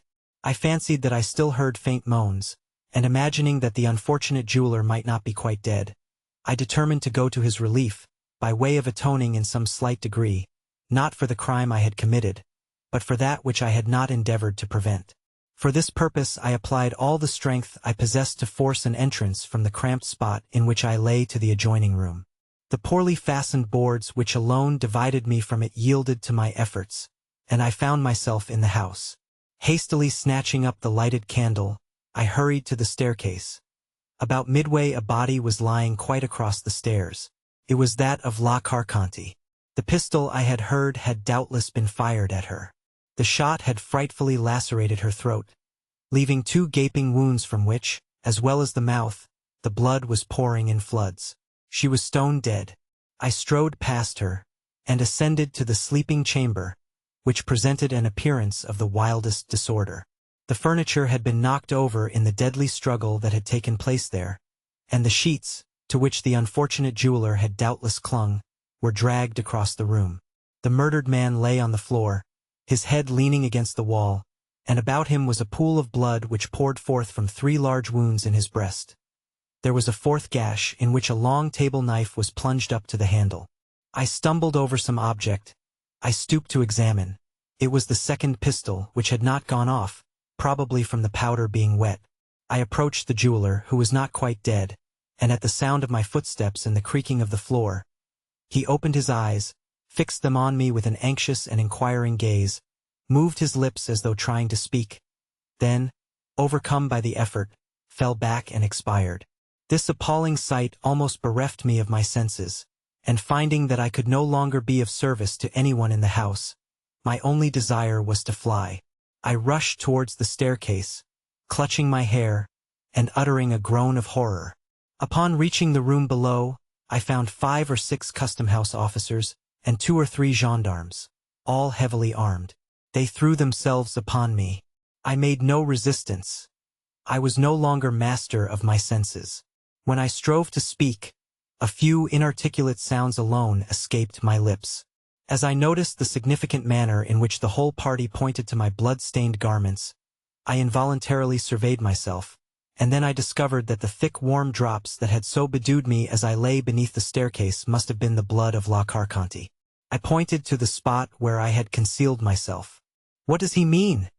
asked a gendarme. One of the officers went to the place I directed. "He means," replied the man upon his return, "that he got in that way, and he showed the hole I had made when I broke through. Then I saw that they took me for the assassin. I recovered force and energy enough to free myself from the hands of those who held me, while I managed to stammer forth, 'I did not do it. Indeed I did not.' A couple of gendarmes held the muzzles of their carbines against my breast. 'Stir but a step,' said they, 'and you are a dead man.' 'Why should you threaten me with death?' cried I, 'when I have already declared my innocence?' 'Tush, tush,' cried the men. 'Keep your innocent stories to tell to the judge at Nîmes. Meanwhile, come along with us, and the best advice we can give you is to do so unresistingly.' Alas, resistance was far from my thoughts. I was utterly overpowered by surprise and terror, and without a word I suffered myself to be handcuffed and tied to a horse's tail, and thus they took me to Nîmes. I had been tracked by a customs officer who had lost sight of me near the tavern. Feeling certain that I intended to pass the night there, he had returned to summon his comrades, who just arrived in time to hear the report of the pistol, and to take me in the midst of such circumstantial proofs of my guilt as rendered all hopes of proving my innocence utterly futile. One only chance was left me, that of beseeching the magistrate before whom I was taken to cause every inquiry to be made for the Abbé Busoni, who had stopped at the inn of the Pont du Gard on that morning. If Catullus had invented the story relative to the diamond, and there existed no such person as the Abbé Busoni, then, indeed, I was lost past redemption, or, at least, my life hung upon the feeble chance of Catullus himself being apprehended and confessing the whole truth. 2 months passed away in hopeless expectation on my part, while I must do the magistrate the justice to say that he used every means to obtain information of the person I declared could exculpate me if he would. Catullus still evaded all pursuit, and I had resigned myself to what seemed my inevitable fate. My trial was to come on at the approaching assizes, when, on the 8th of September, that is to say, precisely 3 months and 5 days after the events which had periled my life, the Abbé Busoni, whom I never ventured to believe I should see, presented himself at the prison doors, saying he understood one of the prisoners wished to speak to him. He added that having learned at Marseilles the particulars of my imprisonment, he hastened to comply with my desire. You may easily imagine with what eagerness I welcomed him, and how minutely I related the whole of what I had seen and heard. I felt some degree of nervousness as I entered upon the history of the diamond, but, to my inexpressible astonishment, he confirmed it in every particular, and to my equal surprise, he seemed to place entire belief in all I said. And then it was that, won by his mild charity, seeing that he was acquainted with all the habits and customs of my own country, and considering also that pardon for the only crime of which I was really guilty might come with a double power from lips so benevolent and kind, I besought him to receive my confession, under the seal of which I recounted the Auteuil affair in all its details, as well as every other transaction of my life. That which I had done by the impulse of my best feelings produced the same effect as though it had been the result of calculation. My voluntary confession of the assassination at Auteuil proved to him that I had not committed that of which I stood accused. When he quitted me, he bade me be of good courage, and to rely upon his doing all in his power to convince my judges of my innocence. I had speedy proofs that the excellent abbé was engaged in my behalf, for the rigors of my imprisonment were alleviated by many trifling though acceptable indulgences, and I was told that my trial was to be postponed to the assizes following those now being held. In the interim it pleased Providence to cause the apprehension of Catullus, who was discovered in some distant country, and brought back to France, where he made a full confession, refusing to make the fact of his wife's having suggested and arranged the murder any excuse for his own guilt. The wretched man was sentenced to the galleys for life, and I was immediately set at liberty. And then it was, I presume, said Monte Cristo, that you came to me as the bearer of a letter from the Abbé Busoni? It was, Your Excellency. The benevolent abbé took an evident interest in all that concerned me. Your mode of life as a smuggler, said he to me one day, will be the ruin of you. If you get out, don't take it up again. But how, inquired I, am I to maintain myself and my poor sister? A person, whose confessor I am, replied he, and who entertains a high regard for me, applied to me a short time since to procure him a confidential servant. Would you like such a post? If so, I will give you a letter of introduction to him. Oh, father, I exclaimed, you are very good, but you must swear solemnly that I shall never have reason to repent my recommendation. I extended my hand, and was about to pledge myself by any promise he would dictate, but he stopped me. It is unnecessary for you to bind yourself by any vow, said he. I know and admire the Corsican nature too well to fear you. Here, take this, continued he, after rapidly writing the few lines I brought to your excellency, and upon receipt of which you deign to receive me into your service, and proudly I ask whether your excellency has ever had cause to repent having done so. No, replied the count. I take pleasure in saying that you have served me faithfully, Bertuccio, but you might have shown more confidence in me. I, your excellency? Yes, you. How comes it, that having both a sister and an adopted son, you have never spoken to me of either? Alas, I have still to recount the most distressing period of my life. Anxious as you may suppose I was to behold and comfort my dear sister, I lost no time in hastening to Corsica, but when I arrived at Rogliano I found a house of mourning, the consequences of a scene so horrible that the neighbors remember and speak of it to this day. Acting by my advice, my poor sister had refused to comply with the unreasonable demands of Benedetto, who was continually tormenting her for money, as long as he believed there was a sou left in her possession. One morning he threatened her with the severest consequences if she did not supply him with what he desired, and disappeared and remained away all day, leaving the kind-hearted Assunta, who loved him as if he were her own child, to weep over his conduct and bewail his absence. Evening came, and still, with all the patient solicitude of a mother, she watched for his return. As the 11th hour struck, he entered with a swaggering air, attended by two of the most dissolute and reckless of his boon companions. She stretched out her arms to him, but they seized hold of her, and one of the three, none other than the accursed Benedetto, exclaimed, "Put her to torture, and she'll soon tell us where her money is." It unfortunately happened that our neighbor Wasilio was at Bastia, leaving no person in his house but his wife. No human creature beside could hear or see anything that took place within our dwelling. Two held poor Assunta, who, unable to conceive that any harm was intended to her, smiled in the face of those who were soon to become her executioners. The third proceeded to barricade the doors and windows, then returned, and the three united in stifling the cries of terror incited by the sight of these preparations, and then dragged Assunta feet foremost towards the brazier, expecting to wring from her an avowal of where her supposed treasure was secreted. In the struggle her clothes caught fire, and they were obliged to let go their hold in order to preserve themselves from sharing the same fate. Covered with flames, Assunta rushed wildly to the door, but it was fastened. She flew to the windows, but they were also secured. Then the neighbors heard frightful shrieks. It was Assunta calling for help.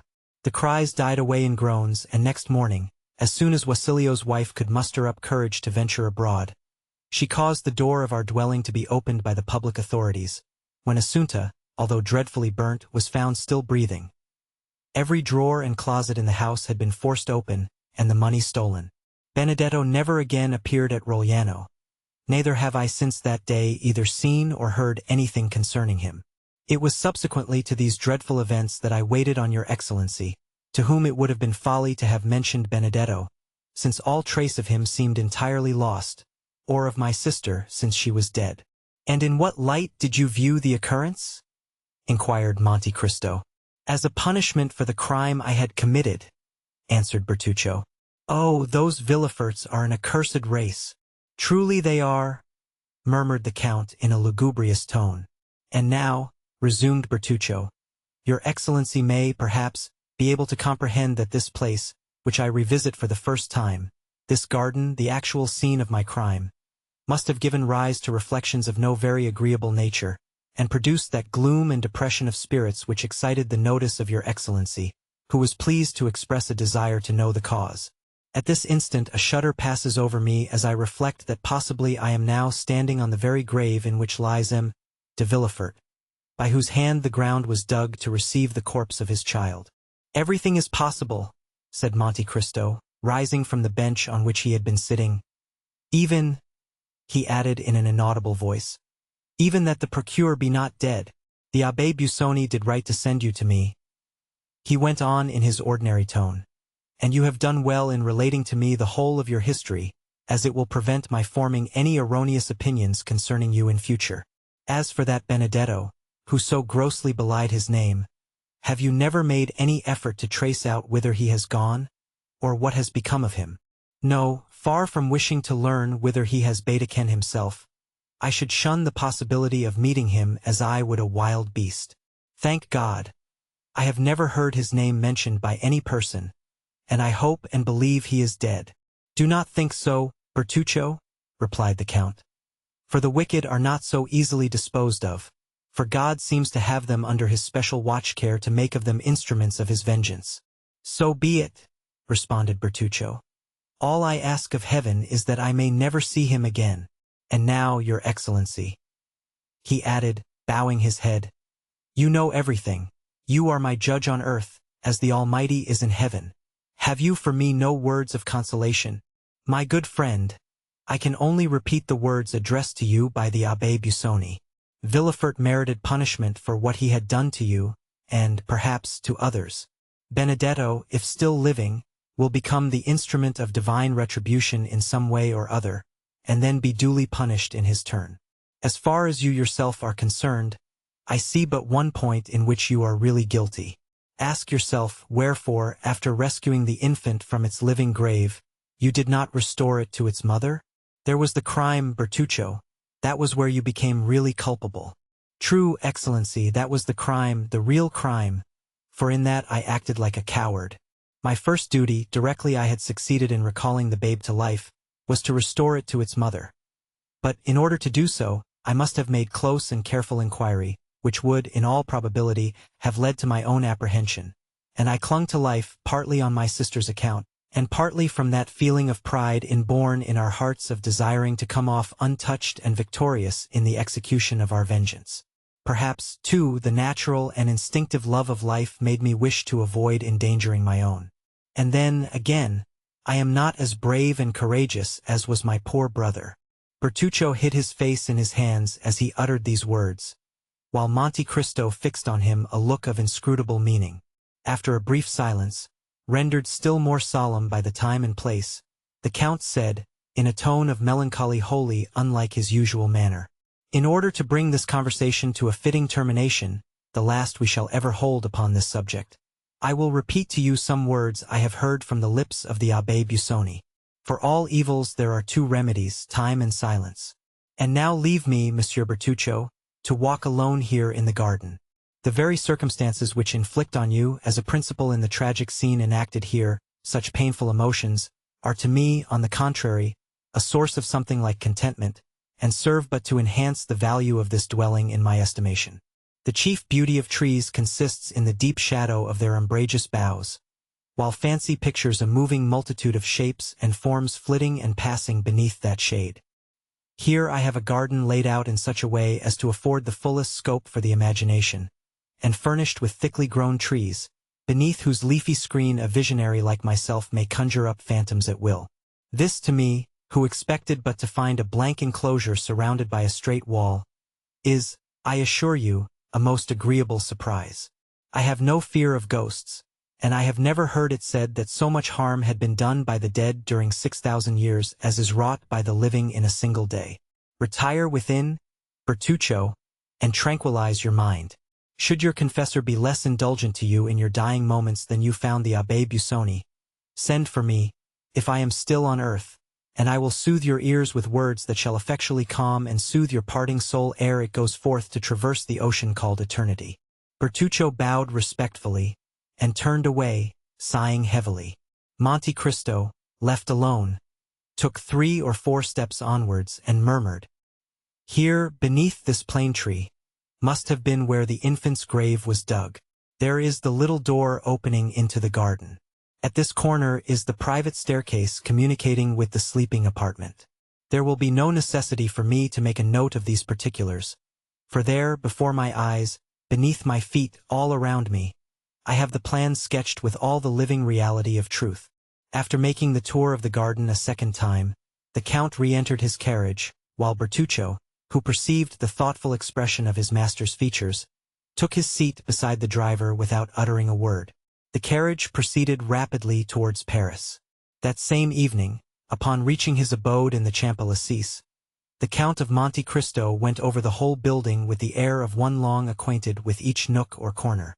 Nor, although preceding the party, did he once mistake one door for another, or commit the smallest error when choosing any particular corridor or staircase to conduct him to a place or suite of rooms he desired to visit. Ali was his principal attendant during this nocturnal survey. Having given various orders to Bertuccio relative to the improvements and alterations he desired to make in the house, the Count, drawing out his watch, said to the attentive Nubian, "It is 11:30. Haydée will soon be here. Have the French attendants been summoned to await her coming?"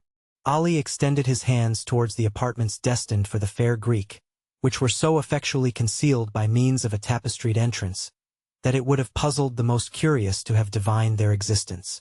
Ali, having pointed to the apartments, held up 3 fingers of his right hand, and then, placing it beneath his head, shut his eyes and feigned to sleep. "I understand," said Monte Cristo, well acquainted with Ali's pantomime. "You mean to tell me that 3 female attendants await their new mistress in her sleeping chamber?" Ali, with considerable animation, made a sign in the affirmative. "Madame will be tired tonight," continued Monte Cristo, "and will, no doubt, wish to rest. Desire the French attendants not to weary her with questions, but merely to pay their respectful duty and retire. You will also see that the Greek servants hold no communication with those of this country." He bowed. Just at that moment voices were heard hailing the concierge. The gate opened, a carriage rolled down the avenue, and stopped at the steps. The Count hastily descended, presented himself at the already opened carriage door, and held out his hand to a young woman, completely enveloped in a green silk mantle heavily embroidered with gold. She raised the hand extended towards her to her lips, and kissed it with a mixture of love and respect. Some few words passed between them in that sonorous language in which Homer makes his gods converse.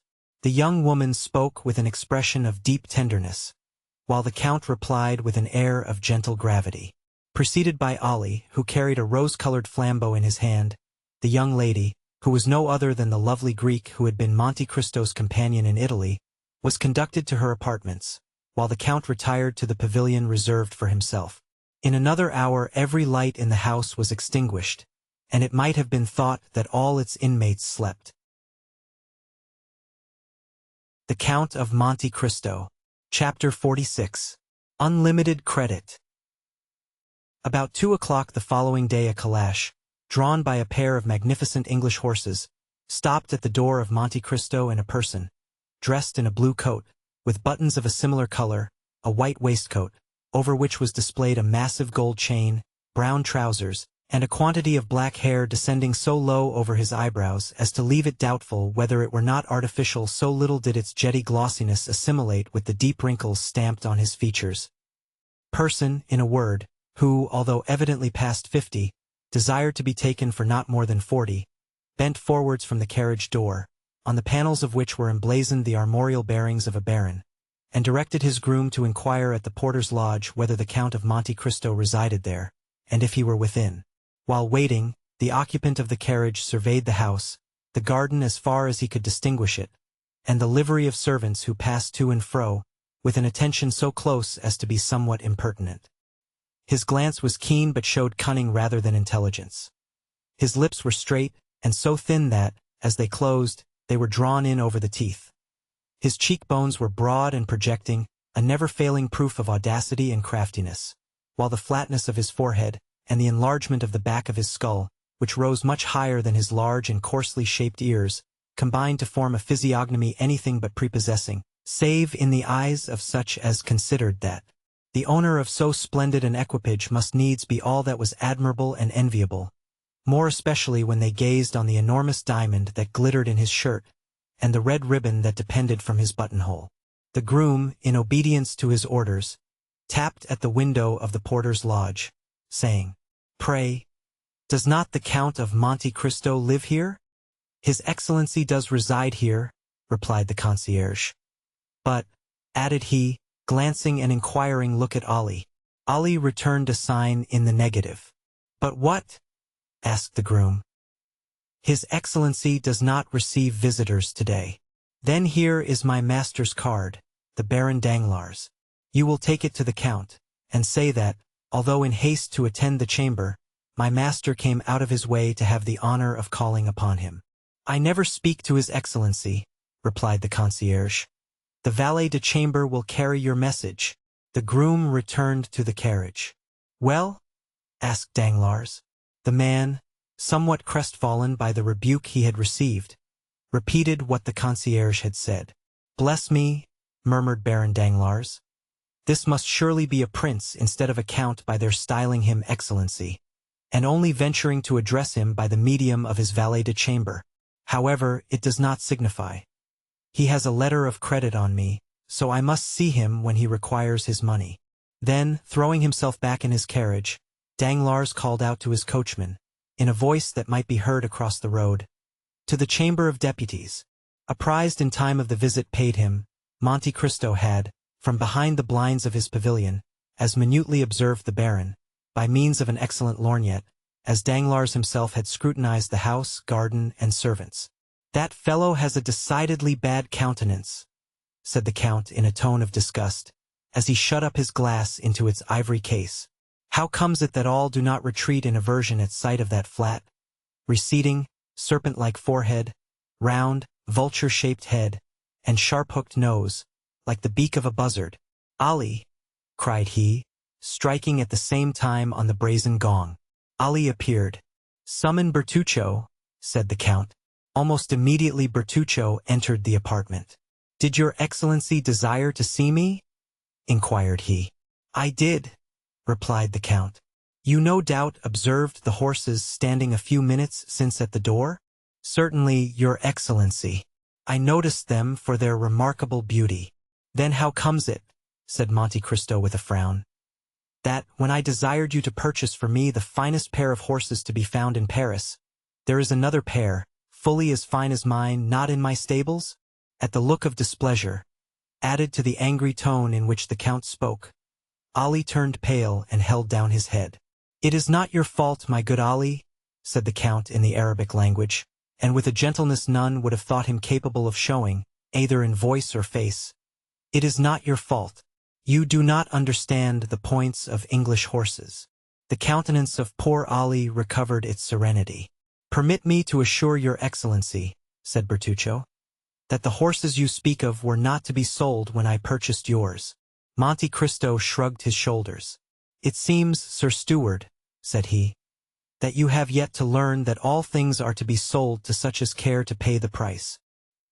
His Excellency is not, perhaps, aware that M. Danglars gave 16,000 francs for his horses? Very well. Then offer him double that sum. A banker never loses an opportunity of doubling his capital." "Is your Excellency really in earnest?" inquired the steward.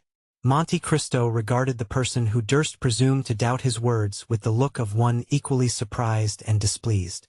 "I have to pay a visit this evening," replied he. "I desire that these horses, with completely new harness, may be at the door with my carriage." Bertuccio bowed, and was about to retire. But when he reached the door, he paused, and then said, "At what o'clock does your Excellency wish the carriage and horses to be ready?" "At 5 o'clock," replied the Count. "I beg your Excellency's pardon," interposed the steward in a deprecating manner, "for venturing to observe that it is already 2 o'clock. "I am perfectly aware of that fact," answered Monte Cristo calmly. Then, turning towards Ali, he said, "Let all the horses in my stables be led before the windows of your young lady, that she may select those she prefers for her carriage. Request her also to oblige me by saying whether it is her pleasure to dine with me. If so, let dinner be served in her apartments. Now leave me, and desire my valet de chambre to come hither." Scarcely had Ali disappeared when the valet entered the chamber. "Monsieur Baptistin," said the Count, "you have been in my service 1 year, the time I generally give myself to judge of the merits or demerits of those about me. You suit me very well." Baptistin bowed low. "It only remains for me to know whether I also suit you?" "Oh, your Excellency!" exclaimed Baptistin eagerly. "Listen, if you please, till I have finished speaking," replied Monte Cristo. "You receive 1,500 francs per annum for your services here, more than many a brave subaltern, who continually risks his life for his country, obtains. You live in a manner far superior to many clerks who work 10 times harder than you do for their money. Then, though yourself a servant, you have other servants to wait upon you. Take care of your clothes, and see that your linen is duly prepared for you.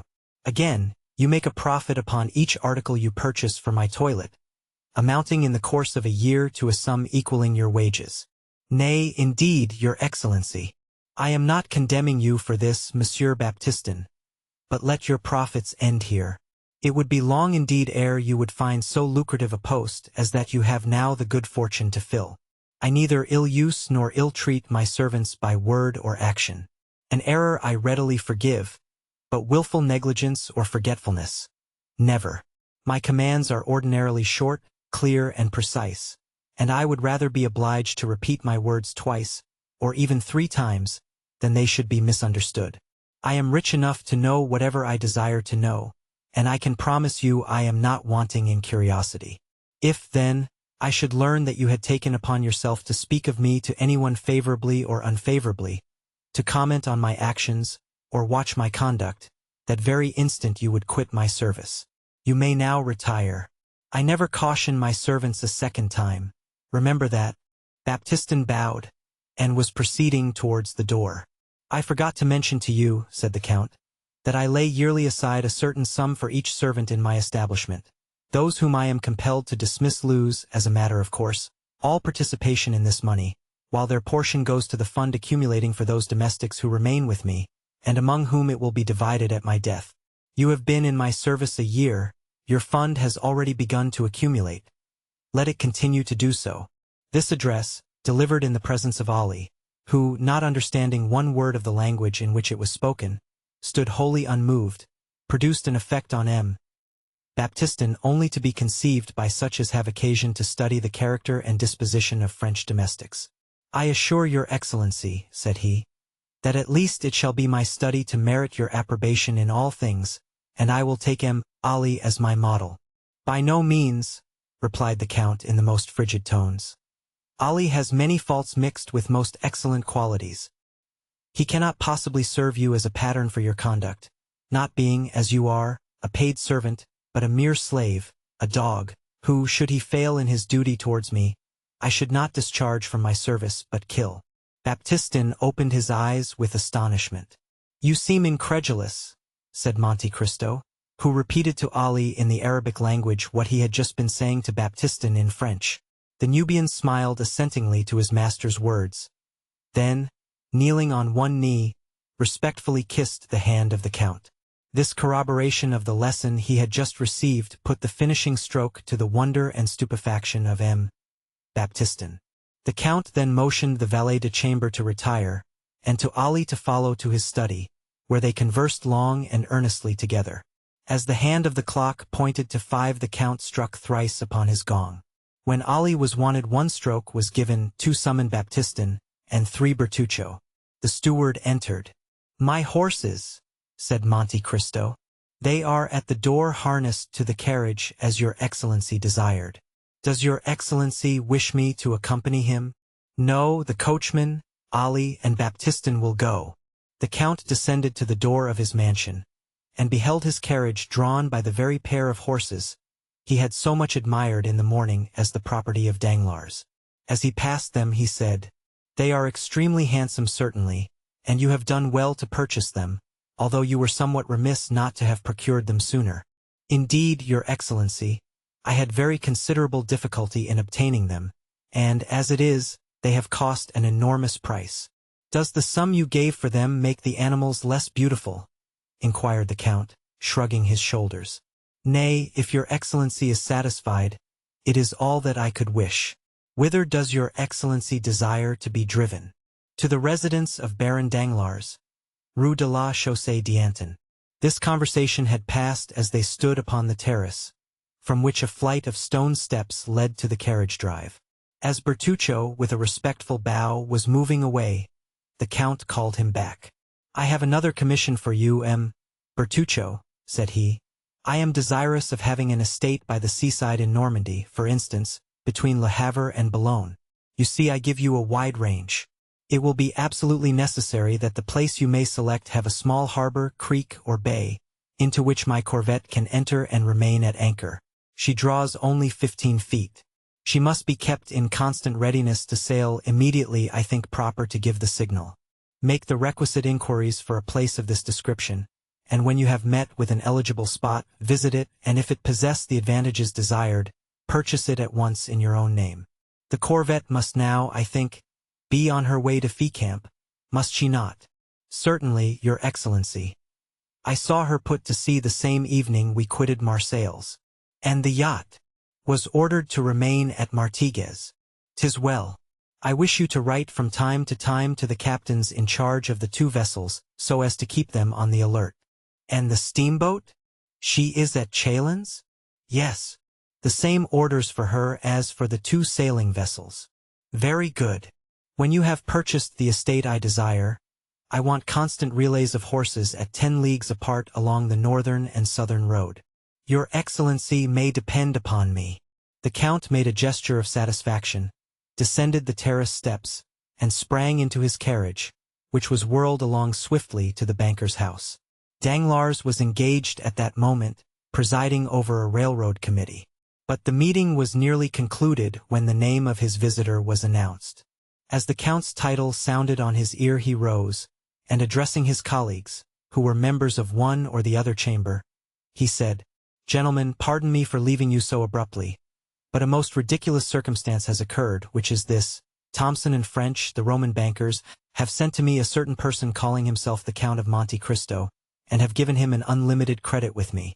I confess this is the drollest thing I have ever met with in the course of my extensive foreign transactions, and you may readily suppose it has greatly roused my curiosity. I took the trouble this morning to call on the pretended Count. If he were a real Count, he wouldn't be so rich. But, would you believe it? He was not receiving. So the master of Monte Cristo gives himself airs befitting a great millionaire or a capricious beauty.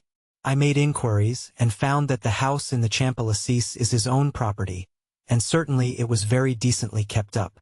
But," pursued Danglars with one of his sinister smiles, "an order for unlimited credit calls for something like caution on the part of the banker to whom that order is given.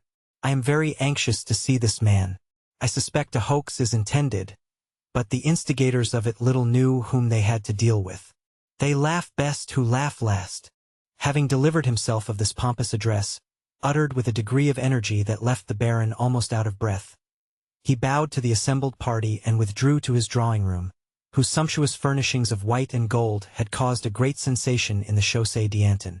It was to this apartment he had desired his guest to be shown, with the purpose of overwhelming him at the sight of so much luxury. He found the Count standing before some copies of Albano and Fator that had been passed off to the banker as originals, but which, mere copies as they were, seemed to feel their degradation in being brought into juxtaposition with the gaudy colors that covered the ceiling. The Count turned round as he heard the entrance of Danglars into the room. With a slight inclination of the head, Danglars signed to the Count to be seated, pointing significantly to a gilded armchair, covered with white satin embroidered with gold. The Count sat down. "I have the honor, I presume, of addressing M. de Monte Cristo." The Count bowed. "And I of speaking to Baron Danglars, Chevalier of the Legion of Honor, and member of the Chamber of Deputies?" Monte Cristo repeated all the titles he had read on the Baron's card. Danglars felt the irony and compressed his lips. "You will, I trust, excuse me, monsieur, for not calling you by your title when I first addressed you," he said. "But you are aware that we are living under a popular form of government, and that I am myself a representative of the liberties of the people." "So much so," replied Monte Cristo, "that while you call yourself Baron, you are not willing to call anybody else Count." "Upon my word, monsieur," said Danglars with affected carelessness, "I attach no sort of value to such empty distinctions. But the fact is, I was made Baron, and also Chevalier of the Legion of Honor, in return for services rendered, but you have discarded your titles after the example set you by Messrs. de Montmorency and Lafayette? That was a noble example to follow, monsieur." "Why," replied Danglars, "not entirely so with the servants, you understand." "I see. To your domestics you are, my lord. The journalists style you monsieur, while your constituents call you citizen. These are distinctions very suitable under a constitutional government." "I understand perfectly." Again Danglars bit his lips. He saw that he was no match for Monte Cristo in an argument of this sort, and he therefore hastened to turn to subjects more congenial. "Permit me to inform you, Count," said he, bowing, "that I have received a letter of advice from Thomson and French of Rome." "I am glad to hear it, Baron, for I must claim the privilege of addressing you after the manner of your servants. I have acquired the bad habit of calling persons by their titles from living in a country where barons are still barons by right of birth. But as regards the letter of advice, I am charmed to find that it has reached you. That will spare me the troublesome and disagreeable task of coming to you for money myself." "You have received a regular letter of advice?" "Yes," said Danglars, "but I confess I didn't quite comprehend its meaning." "Indeed, And for that reason I did myself the honor of calling upon you, in order to beg for an explanation. Go on, monsieur. Here I am, ready to give you any explanation you desire. Why, said Danglars, in the letter, I believe I have it about me. Here he felt in his breast pocket. Yes, here it is. Well, this letter gives the Count of Monte Cristo unlimited credit on our house. Well, Baron, what is there difficult to understand about that? Merely the term unlimited, nothing else, certainly. Is not that word known in France? The people who wrote are Anglo-Germans, you know. Oh, as for the composition of the letter, there is nothing to be said. But as regards the competency of the document, I certainly have doubts. Is it possible? Asked the Count, assuming all air and tone of the utmost simplicity and candor. Is it possible that Thomson and French are not looked upon as safe and solvent bankers? Pray tell me what you think, Baron, for I feel uneasy, I can assure you, having some considerable property in their hands. Thomson and French are perfectly solvent, replied Danglars with an almost mocking smile. But the word unlimited in financial affairs is so extremely vague. Is, in fact, unlimited, said Monte Cristo. Precisely what I was about to say, cried Danglars. Now what is vague is doubtful, and it was a wise man who said, when in doubt, keep out.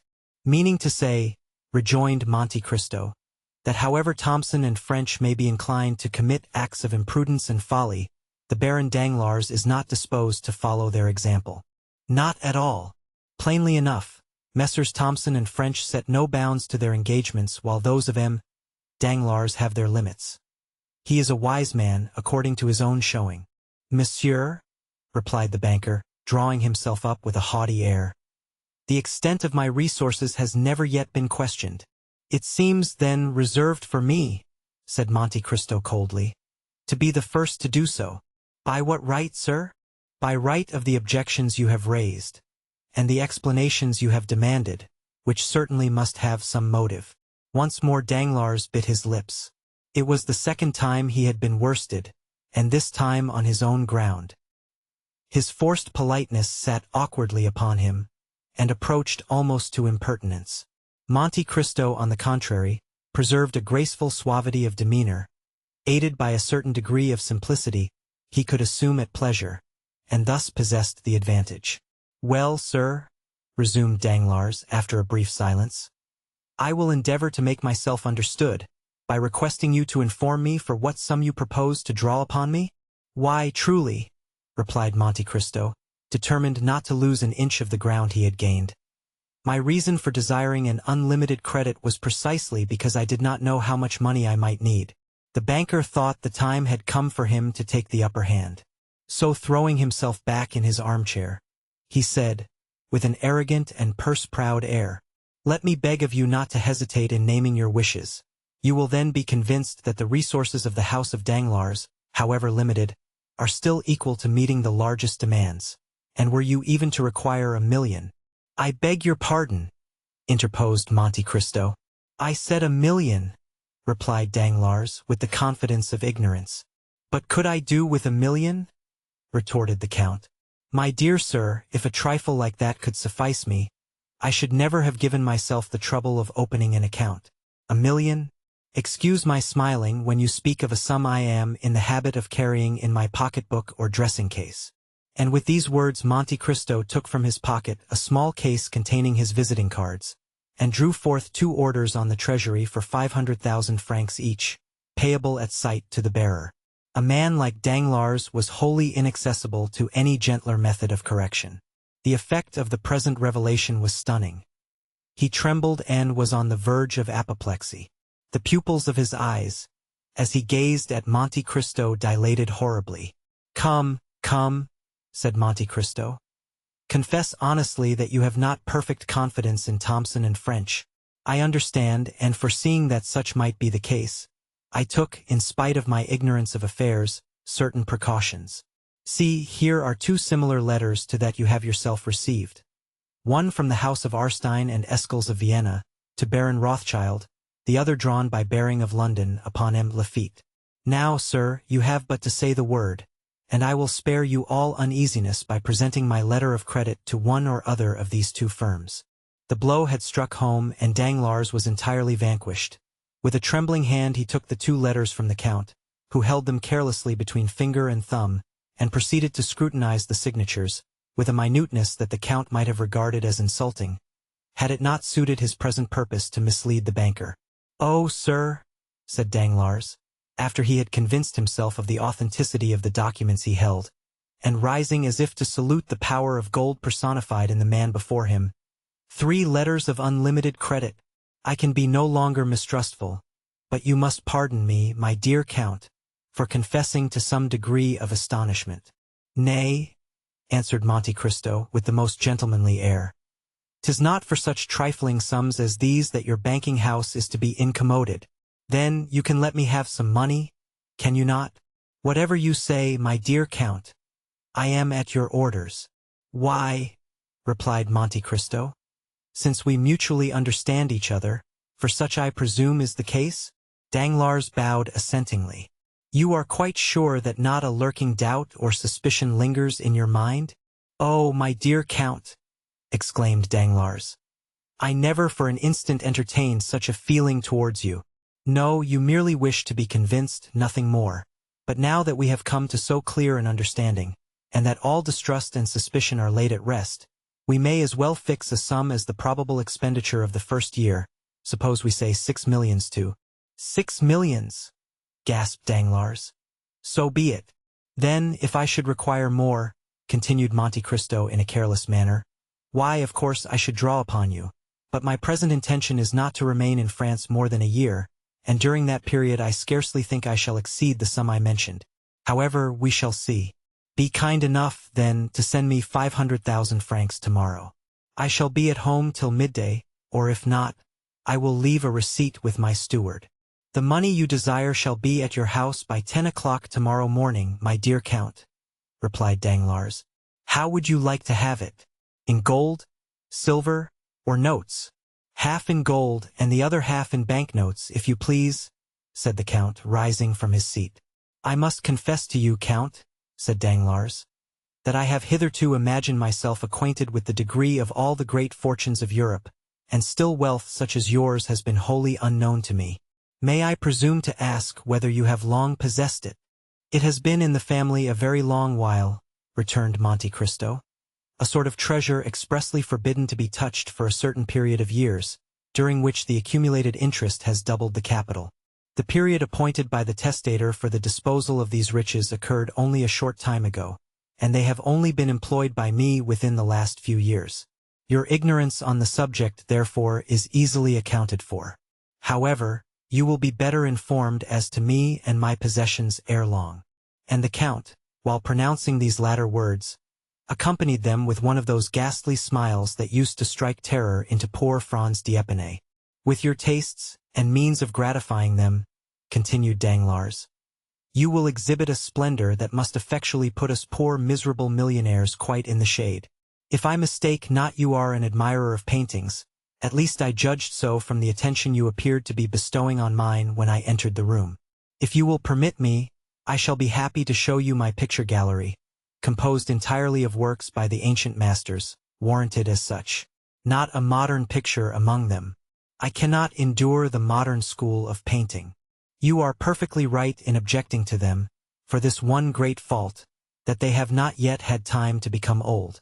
Or will you allow me to show you several fine statues by Thorvaldsen, Bartoloni, and Canova? All foreign artists, for, as you may perceive, I think but very indifferently of our French sculptors. You have a right to be unjust to them, monsieur.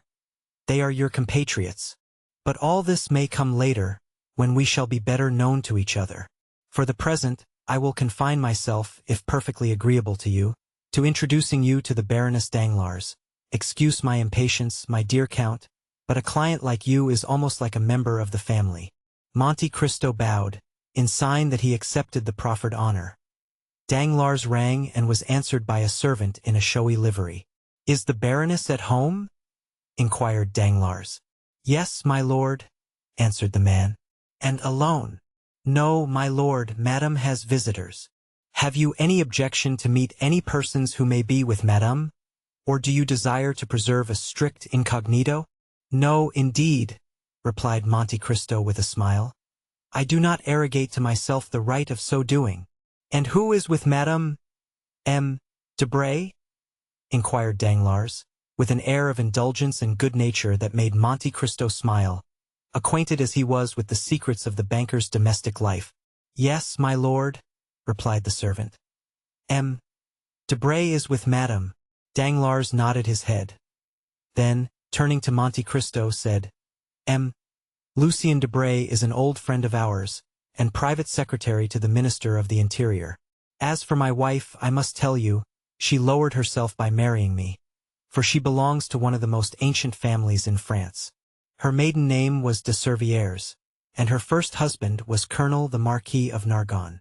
I have not the honor of knowing Madame Danglars, but I have already met M. Lucien Debray. Ah, indeed, said Danglars. And where was that? At the house of M. de Morcerf. Ah, you are acquainted with the young Viscount, are you? We were together a good deal during the carnival at Rome. True, true, cried Danglars. Let me see.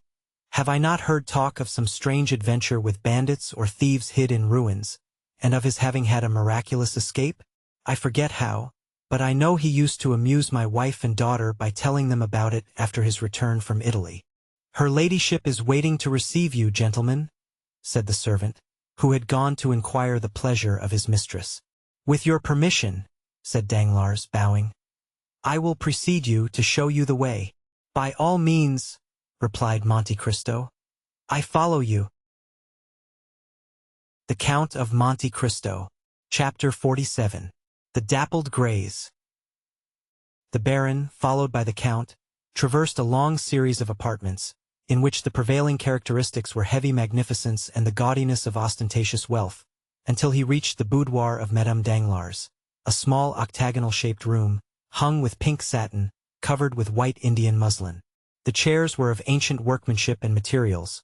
Over the doors were painted sketches of shepherds and shepherdesses, after the style and manner of Boucher, and at each side pretty medallions in crayons, harmonizing well with the furnishings of this charming apartment, the only one throughout the great mansion in which any distinctive taste prevailed. The truth was, it had been entirely overlooked in the plan arranged and followed out by M. Danglars and his architect, who had been selected to aid the Baron in the great work of improvement solely because he was the most fashionable and celebrated decorator of the day. The decorations of the boudoir had then been left entirely to Madame Danglars and Lucien Debray.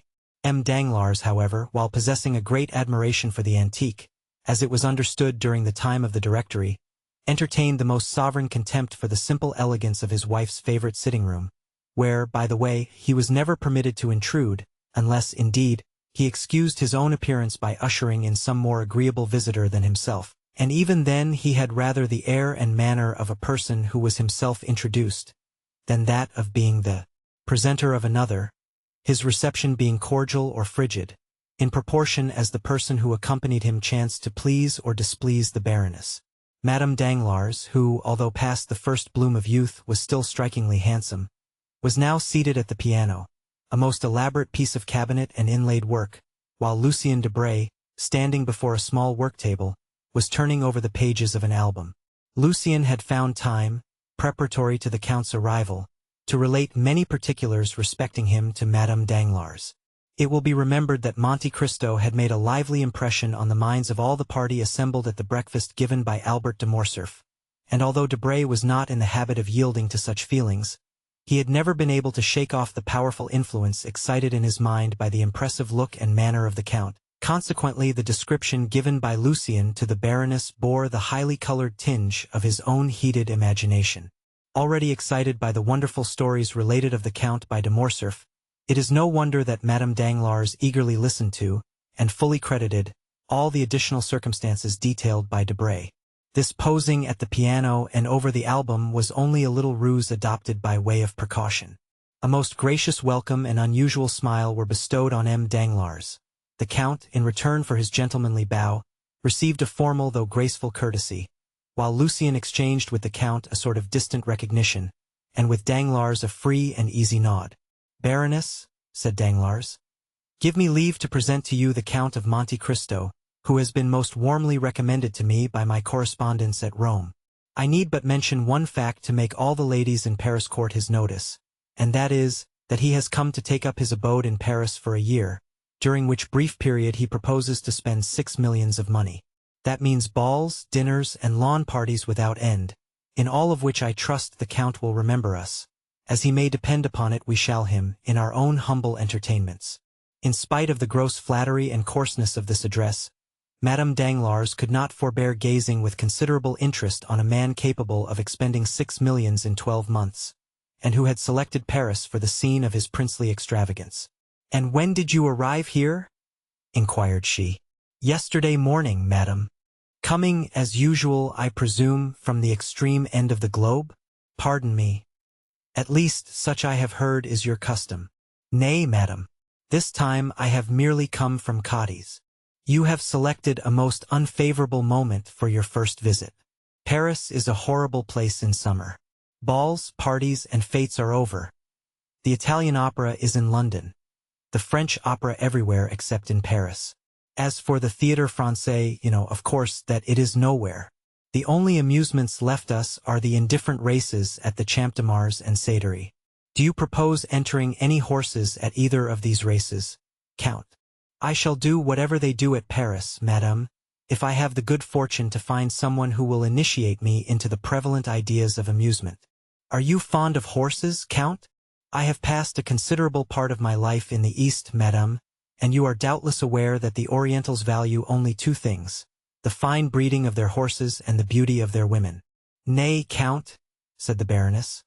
"It would have been somewhat more gallant to have placed the ladies first.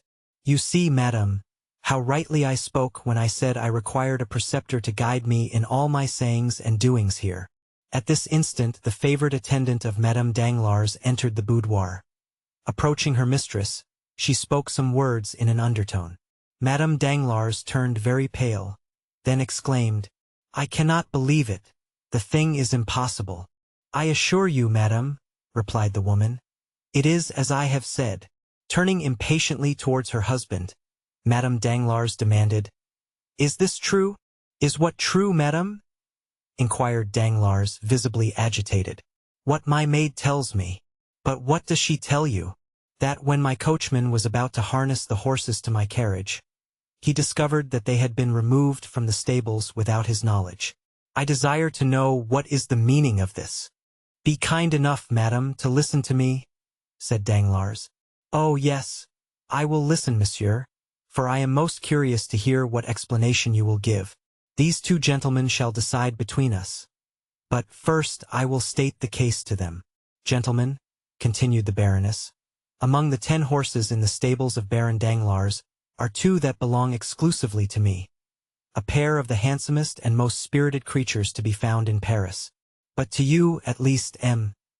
Debray, I need not give a further description, because to you my beautiful pair of dappled greys were well known. Well, I had promised Madame de Villefort the loan of my carriage to drive tomorrow to the Bois. But when my coachman goes to fetch the greys from the stables they are gone, positively gone.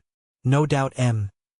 Danglars has sacrificed them to the selfish consideration of gaining some thousands of paltry francs.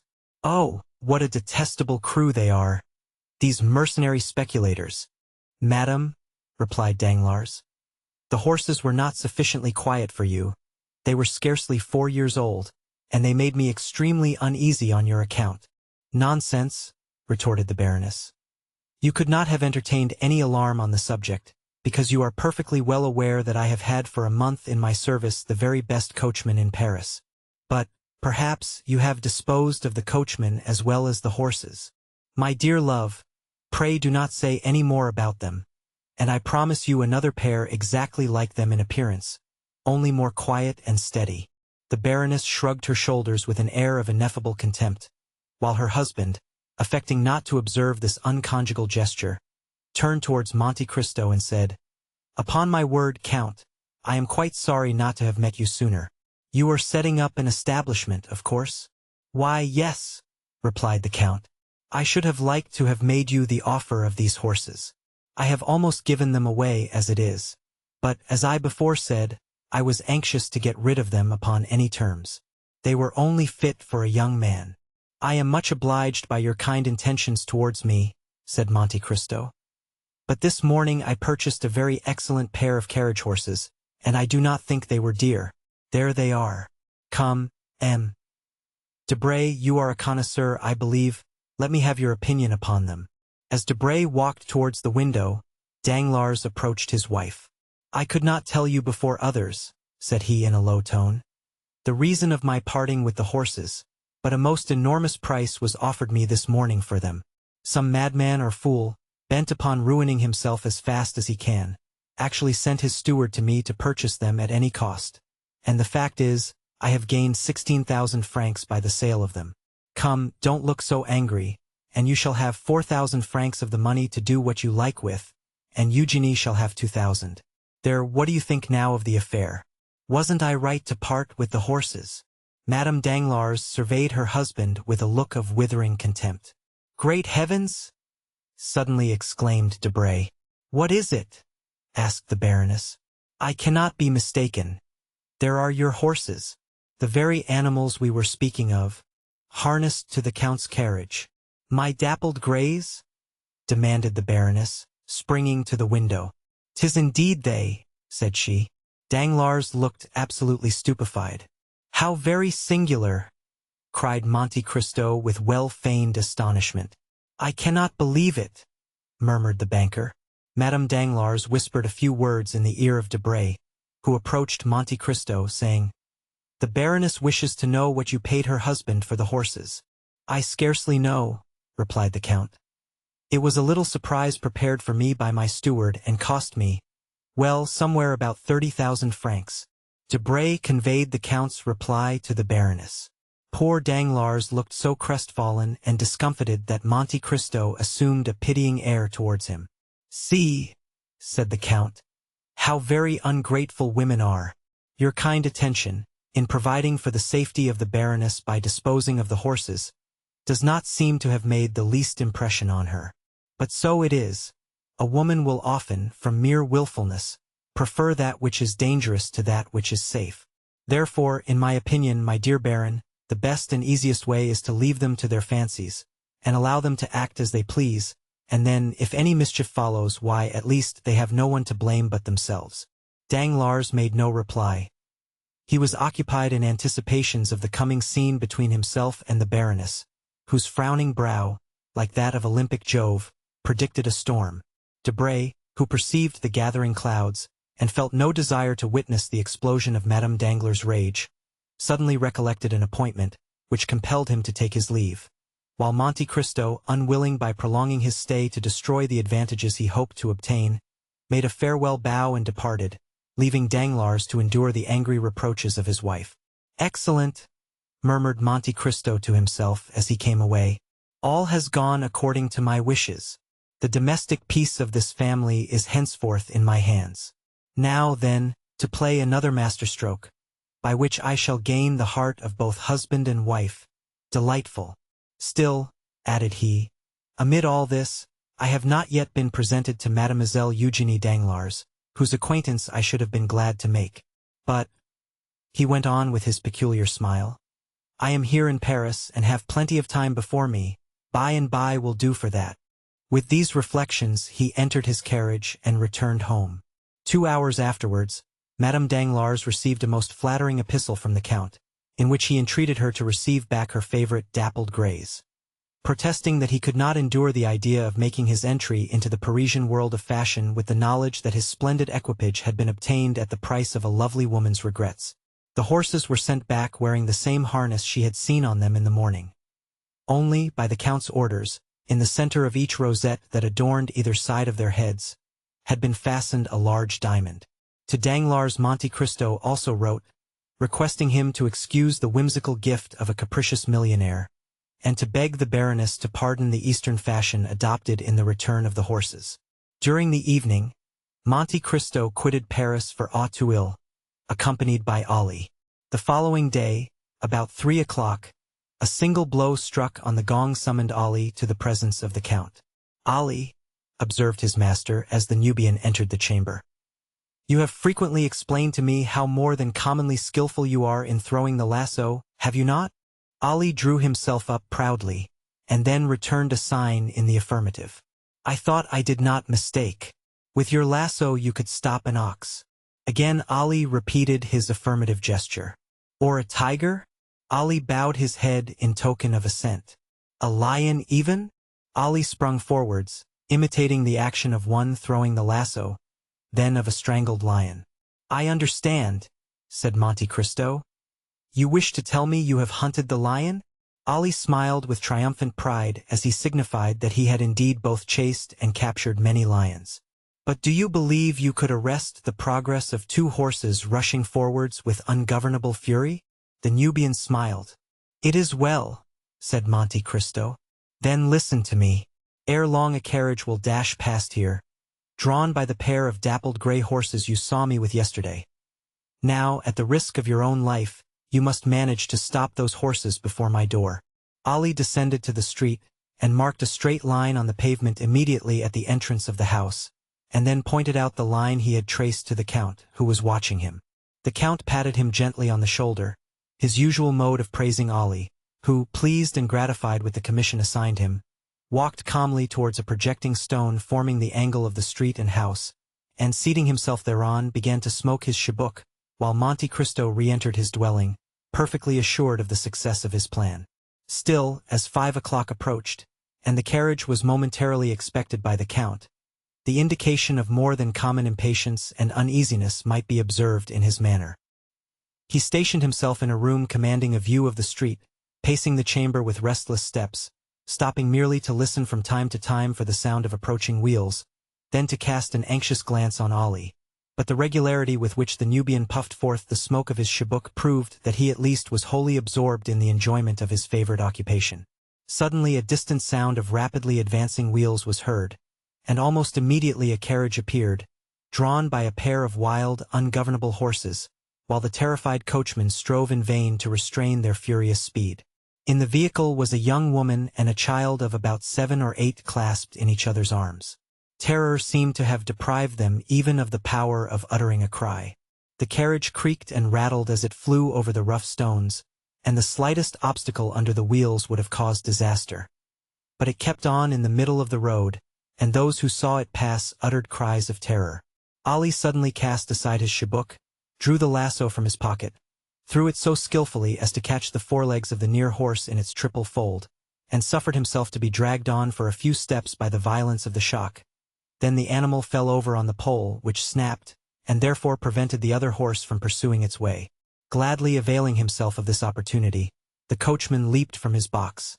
But Ali had promptly seized the nostrils of the second horse, and held them in his iron grasp, till the beast, snorting with pain, sunk beside his companion. All this was achieved in much less time than is occupied in the recital. The brief space had, however, been sufficient for a man, followed by a number of servants, to rush from the house before which the accident had occurred, and, as the coachman opened the door of the carriage, to take from it a lady who was convulsively grasping the cushions with one hand, while with the other she pressed to her bosom the young boy, who had lost consciousness. Monte Cristo carried them both to the salon, and deposited them on a sofa. "Compose yourself, madam," said he. "All danger is over." The woman looked up at these words, and, with a glance far more expressive than any entreaties could have been, pointed to her child, who still continued insensible. "I understand the nature of your alarms, madame," said the Count, carefully examining the child. "But I assure you there is not the slightest occasion for uneasiness. Your little charge has not received the least injury. His insensibility is merely the effects of terror and will soon pass. Are you quite sure you do not say so to tranquilize my fears? See how deadly pale he is. My child, my darling Edward. Speak to your mother. Open your dear eyes and look on me once again. Oh, sir, in pity send for a physician. My whole fortune shall not be thought too much for the recovery of my boy." With a calm smile and a gentle wave of the hand, Monte Cristo signed to the distracted mother to lay aside her apprehensions. Then, opening a casket that stood near, he drew forth a phial of Bohemian glass ink-rusted with gold, containing a liquid of the color of blood, of which he let fall a single drop on the child's lips. Scarcely had it reached them, ere the boy, though still pale as marble, opened his eyes and eagerly gazed around him. At this, the delight of the mother was almost frantic. "Where am I?" exclaimed she. "And to whom am I indebted for so happy a termination to my late dreadful alarm?" "Madam," answered the Count, "you are under the roof of one who esteems himself most fortunate in having been able to save you from a further continuance of your sufferings." "My wretched curiosity has brought all this about," pursued the lady.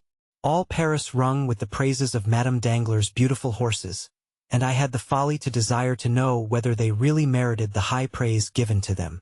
"Is it possible," exclaimed the Count with well-feigned astonishment, "that these horses belong to the Baroness?" "They do, indeed. May I inquire if you are acquainted with Madame Danglars?"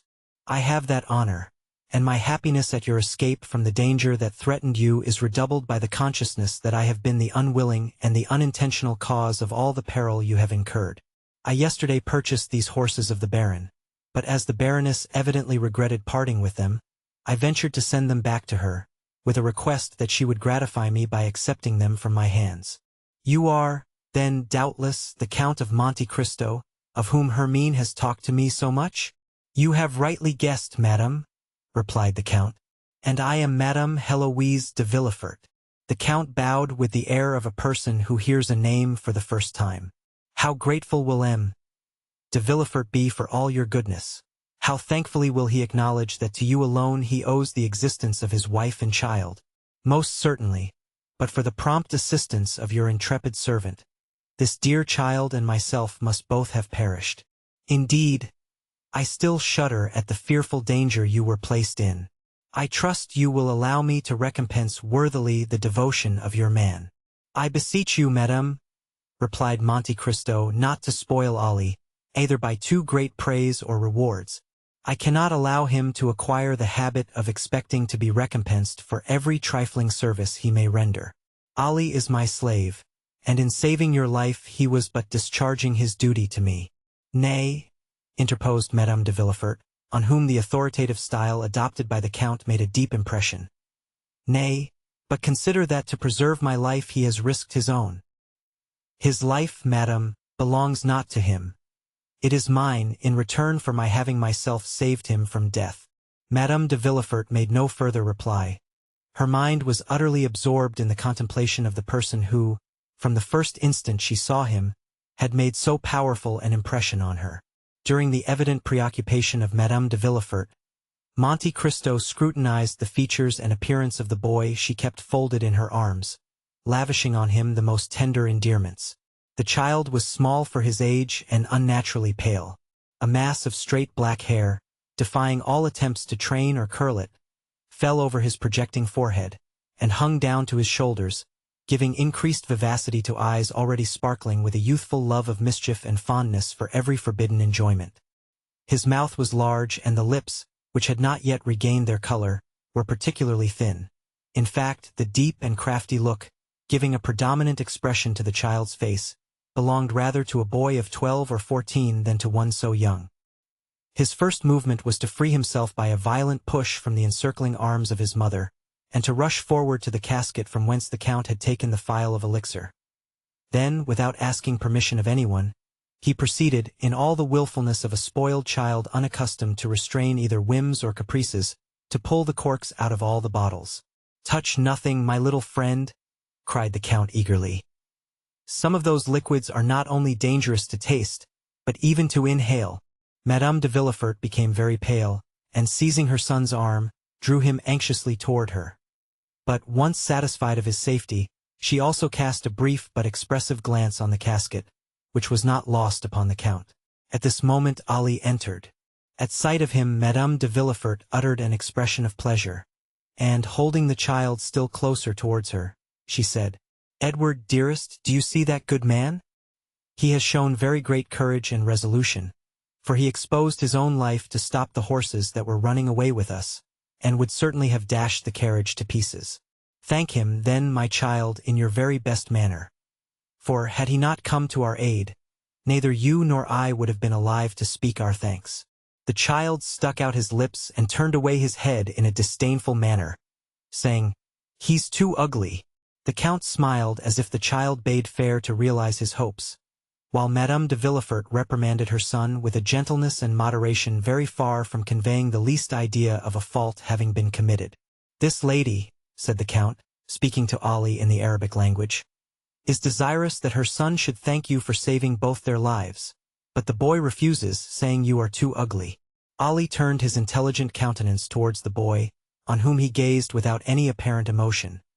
But the spasmodic working of the nostrils showed to the practiced eye of Monte Cristo that the Arab had been wounded to the heart. "Will you permit me to inquire," said Madame de Villefort, as she arose to take her leave, "whether you usually reside here?" "No, I do not," replied Monte Cristo. "It is a small place I have purchased quite lately. My place of abode is number 30, Avenue de Champs-Élysées. But I see you have quite recovered from your fright, and are, no doubt, desirous of returning home. Anticipating your wishes, I have desired the same horses you came with to be put to one of my carriages, and Ali, he whom you think so very ugly," continued he, addressing the boy with a smiling air, "will have the honor of driving you home, while your coachman remains here to attend to the necessary repairs of your calash.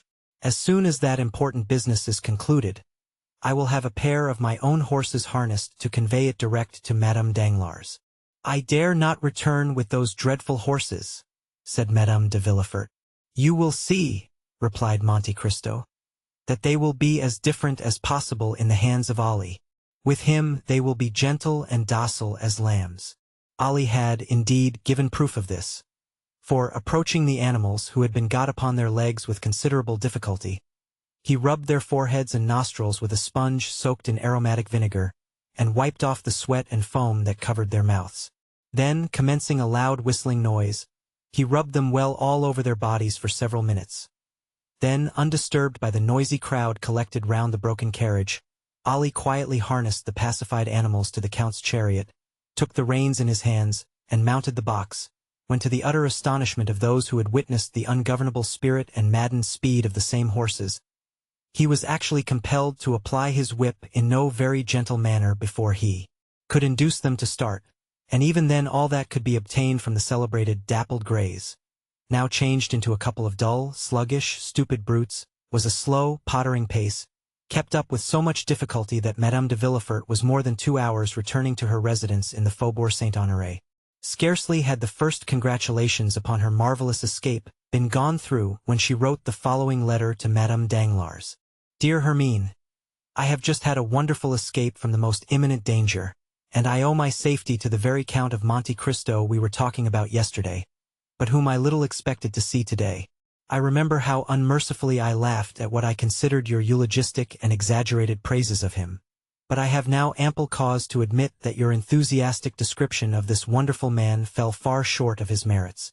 Your horses got as far as Ranelagh, when they darted forward like mad things, and galloped away at so fearful a rate, that there seemed no other prospect for myself and my poor Edward but that of being dashed to pieces against the first object that impeded their progress, when a strange-looking man, an Arab, a Negro, or a Nubian, at least a black of some nation or other, at a signal from the Count, whose domestic he is, suddenly seized and stopped the infuriated animals, even at the risk of being trampled to death himself. And certainly he must have had a most wonderful escape. The Count then hastened to us, and took us into his house, where he speedily recalled my poor Edward to life. He sent us home in his own carriage. Yours will be returned to you tomorrow. You will find your horses in bad condition, from the results of this accident. They seem thoroughly stupefied, as if sulky and vexed at having been conquered by man. The Count, however, has commissioned me to assure you that 2 or 3 days' rest, with plenty of barley for their sole food during that time, will bring them back to as fine, that is as terrifying, a condition as they were in yesterday. Adieu. I cannot return you many thanks for the drive of yesterday. But, after all, I ought not to blame you for the misconduct of your horses, more especially as it procured me the pleasure of an introduction to the Count of Monte Cristo. And certainly that illustrious personage, apart from the millions he is said to be so very anxious to dispose of, seemed to me one of those curiously interesting problems I, for one, delight in solving at any risk, even if it were to necessitate another drive to the bois behind your horses." Edward endured the accident with miraculous courage. He did not utter a single cry, but fell lifeless into my arms. nor did a tear fall from his eyes after it was over. I doubt not you will consider these praises the result of blind maternal affection. But there is a soul of iron in that delicate, fragile body. Valentine sends many affectionate remembrances to your dear Eugenie. I embrace you with all my heart. Heloise de Villefort. P.S. Do pray contrive some means for me to meet the Count of Monte Cristo at your house. I must and will see him again. I have just made M. de Villefort promise to call on him, and I hope the visit will be returned. That night the adventure at Auteuil was talked of everywhere. Albert related it to his mother. Châteaurenaud recounted it at the Jockey Club, and Debray detailed it at length in the salons of the minister. Even Beauchamp accorded 20 lines in his journal to the relation of the Count's courage and gallantry, thereby celebrating him as the greatest hero of the day in the eyes of all the feminine members of the aristocracy. Vast was the crowd of visitors and inquiring friends who left their names at the residence of Madame de Villefort, with the design of renewing their visit at the right moment, of hearing from her lips all the interesting circumstances of this most romantic adventure. As for M. de Villefort, he fulfilled the predictions of Heloise to the letter, donned his dress suit, drew on a pair of white gloves, ordered the servants to attend the carriage dressed in their full livery, and drove that same night to number 30 in the Avenue de Champs-Élysées. The Count of Monte Cristo. Chapter 48. Ideology. If the Count of Monte Cristo had been for a long time familiar with the ways of Parisian society, he would have appreciated better the significance of the step which M. de Villefort had taken. Standing well at court, whether the king regnant was of the older or younger branch, whether the government was doctrinaire liberal or conservative. Looked upon by all as a man of talent, since those who have never experienced a political check are generally so regarded. Hated by many but warmly supported by others without being really liked by anybody, M. de Villefort held a high position in the magistracy, and maintained his eminence like a Harley or a mole. His drawing-room, under the regenerating influence of a young wife and a daughter by his first marriage, scarcely 18, was still one of the well-regulated Paris salons where the worship of traditional customs and the observance of rigid etiquette were carefully maintained. A freezing politeness, a strict fidelity to government principles, a profound contempt for theories and theorists, a deep-seated hatred of ideality. These were the elements of private and public life displayed by M. de Villefort. M. de Villefort was not only a magistrate, he was almost a diplomatist. His relations with the former court, of which he always spoke with dignity and respect, made him respected by the new one, and he knew so many things, that not only was he always carefully considered, but sometimes consulted. Perhaps this would not have been so had it been possible to get rid of M. de Villefort. But, like the feudal barons who rebelled against their sovereign, he dwelt in an impregnable fortress. This fortress was his post as king's attorney, all the advantages of which he exploited with marvelous skill, and which he would not have resigned but to be made deputy, and thus to replace neutrality by opposition. Ordinarily M. de Villefort made and returned very few visits. His wife visited for him, and this was the received thing in the world, where the weighty and multifarious occupations of the magistrate were accepted as an excuse for what was really only calculated pride, a manifestation of professed superiority. In fact, the application of the axiom, pretend to think well of yourself, and the world will think well of you, an axiom 100 times more useful in society nowadays than that of the Greeks. Know thyself, a knowledge for which, in our days we have substituted the less difficult and more advantageous science of knowing others. To his friends M. de Villefort was a powerful protector. To his enemies, he was a silent but bitter opponent. For those who were neither the one nor the other, he was a statue of the law-made man. He had a haughty bearing, a look either steady and impenetrable or insolently piercing and inquisitorial.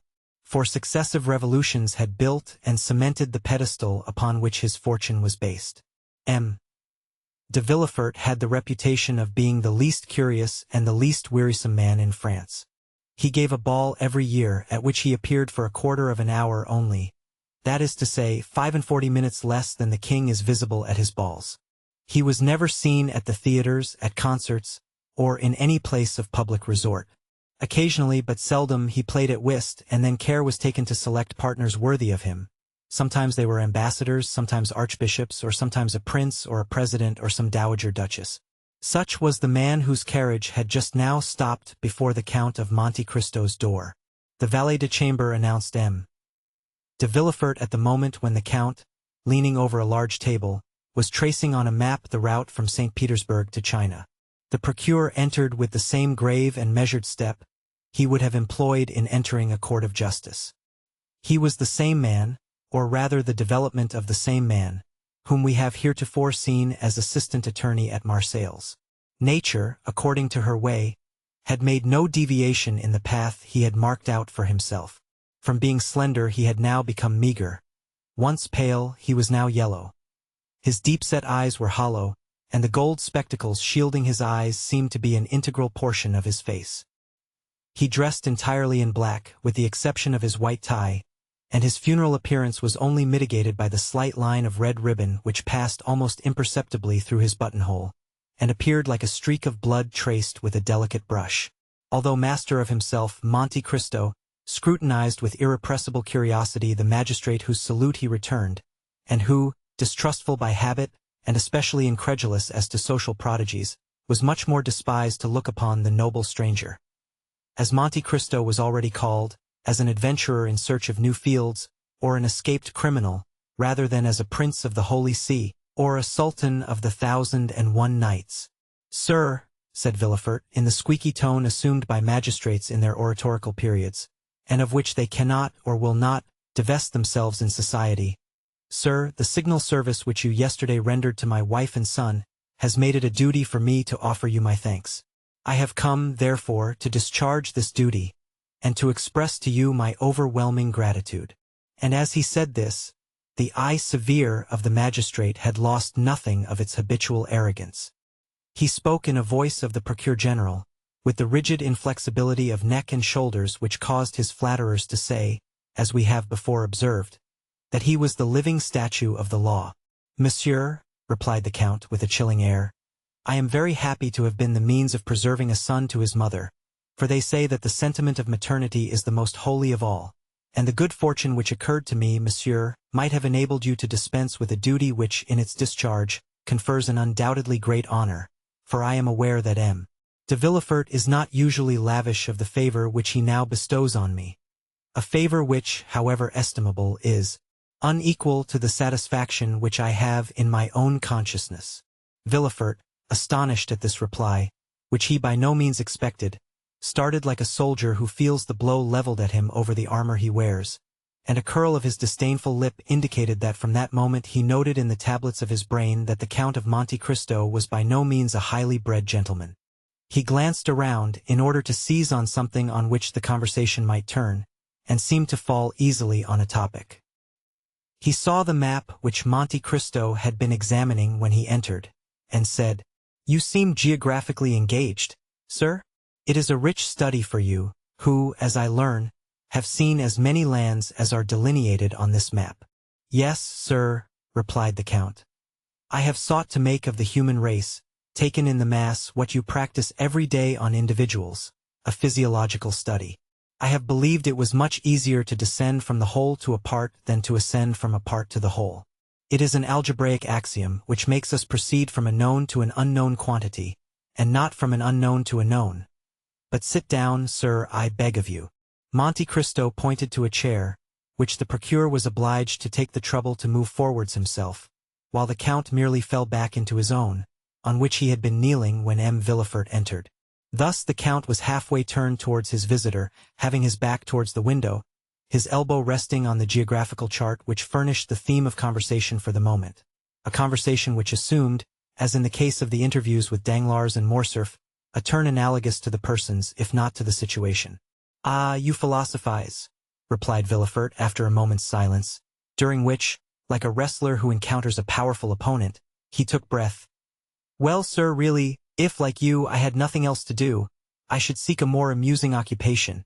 "Why, in truth, sir," was Monte Cristo's reply, "man is but an ugly caterpillar for him who studies him through a solar microscope.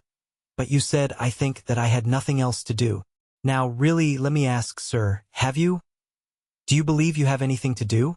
Or to speak in plain terms, do you really think that what you do deserves being called anything?" Villefort's astonishment redoubled at this second thrust so forcibly made by his strange adversary. It was a long time since the magistrate had heard a paradox so strong, or rather, to say the truth more exactly, it was the first time he had ever heard of it. The procureur exerted himself to reply. "Sir," he responded, "you are a stranger, and I believe you say yourself that a portion of your life has been spent in Oriental countries. So you are not aware how human justice, so expeditious in barbarous countries, takes with us a prudent and well-studied course." "Oh, yes, yes, I do, sir. It is the pedi claudo of the ancients. I know all that, for it is with the justice of all countries especially that I have occupied myself. It is with the criminal procedure of all nations that I have compared natural justice, and I must say, sir, that it is the law of primitive nations, that is, the law of retaliation, that I have most frequently found to be according to the law of God." "If this law were adopted, sir," said the procureur, "it would greatly simplify our legal codes, and in that case the magistrates would not, as you just observed, have much to do."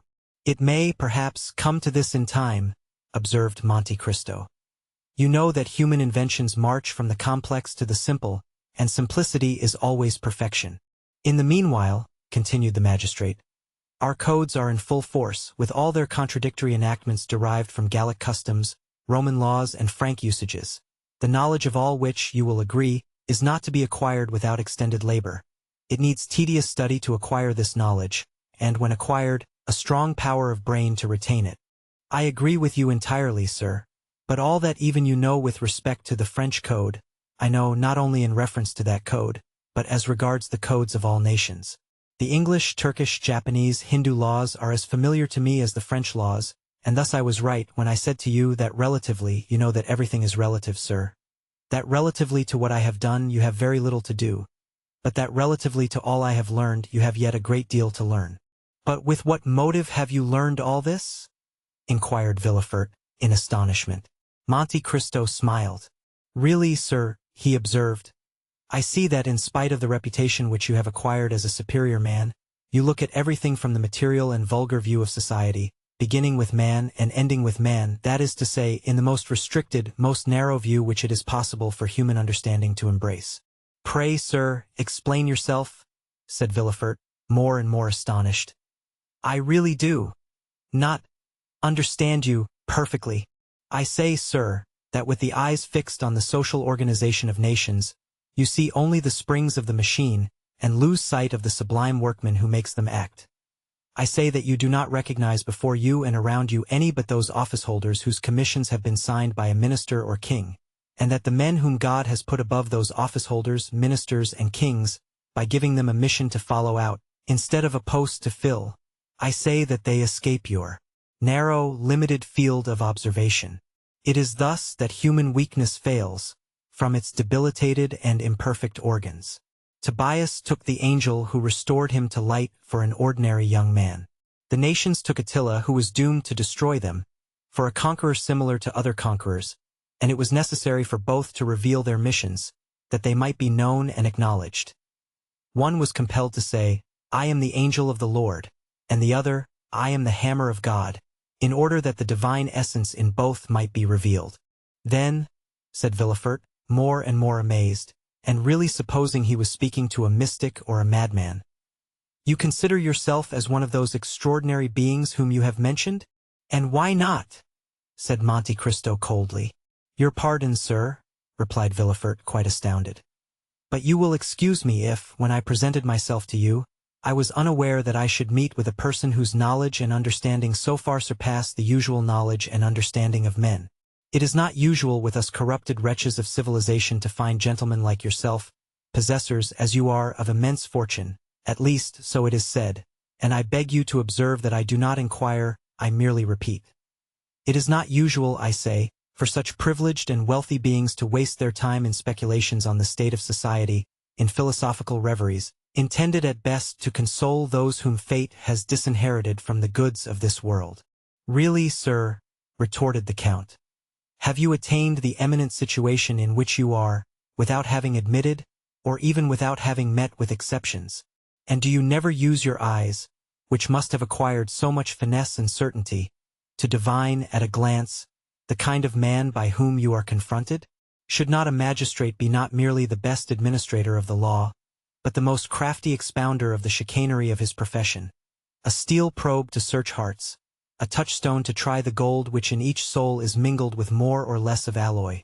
"Sir," said Villefort, "upon my word you overcome me. I really never heard a person speak as you do, because you remain eternally encircled in a round of general conditions, and have never dared to raise your wings into those upper spheres which God has peopled with invisible or exceptional beings. And you allow then, sir, that spheres exist, and that these marked and invisible beings mingle amongst us? Why should they not? Can you see the air you breathe, and yet without which you could not for a moment exist?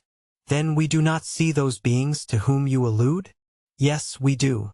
You see them whenever God pleases to allow them to assume a material form. You touch them, come in contact with them, speak to them, and they reply to you." "Ah," said Villefort, smiling, "I confess I should like to be warned when one of these beings is in contact with me."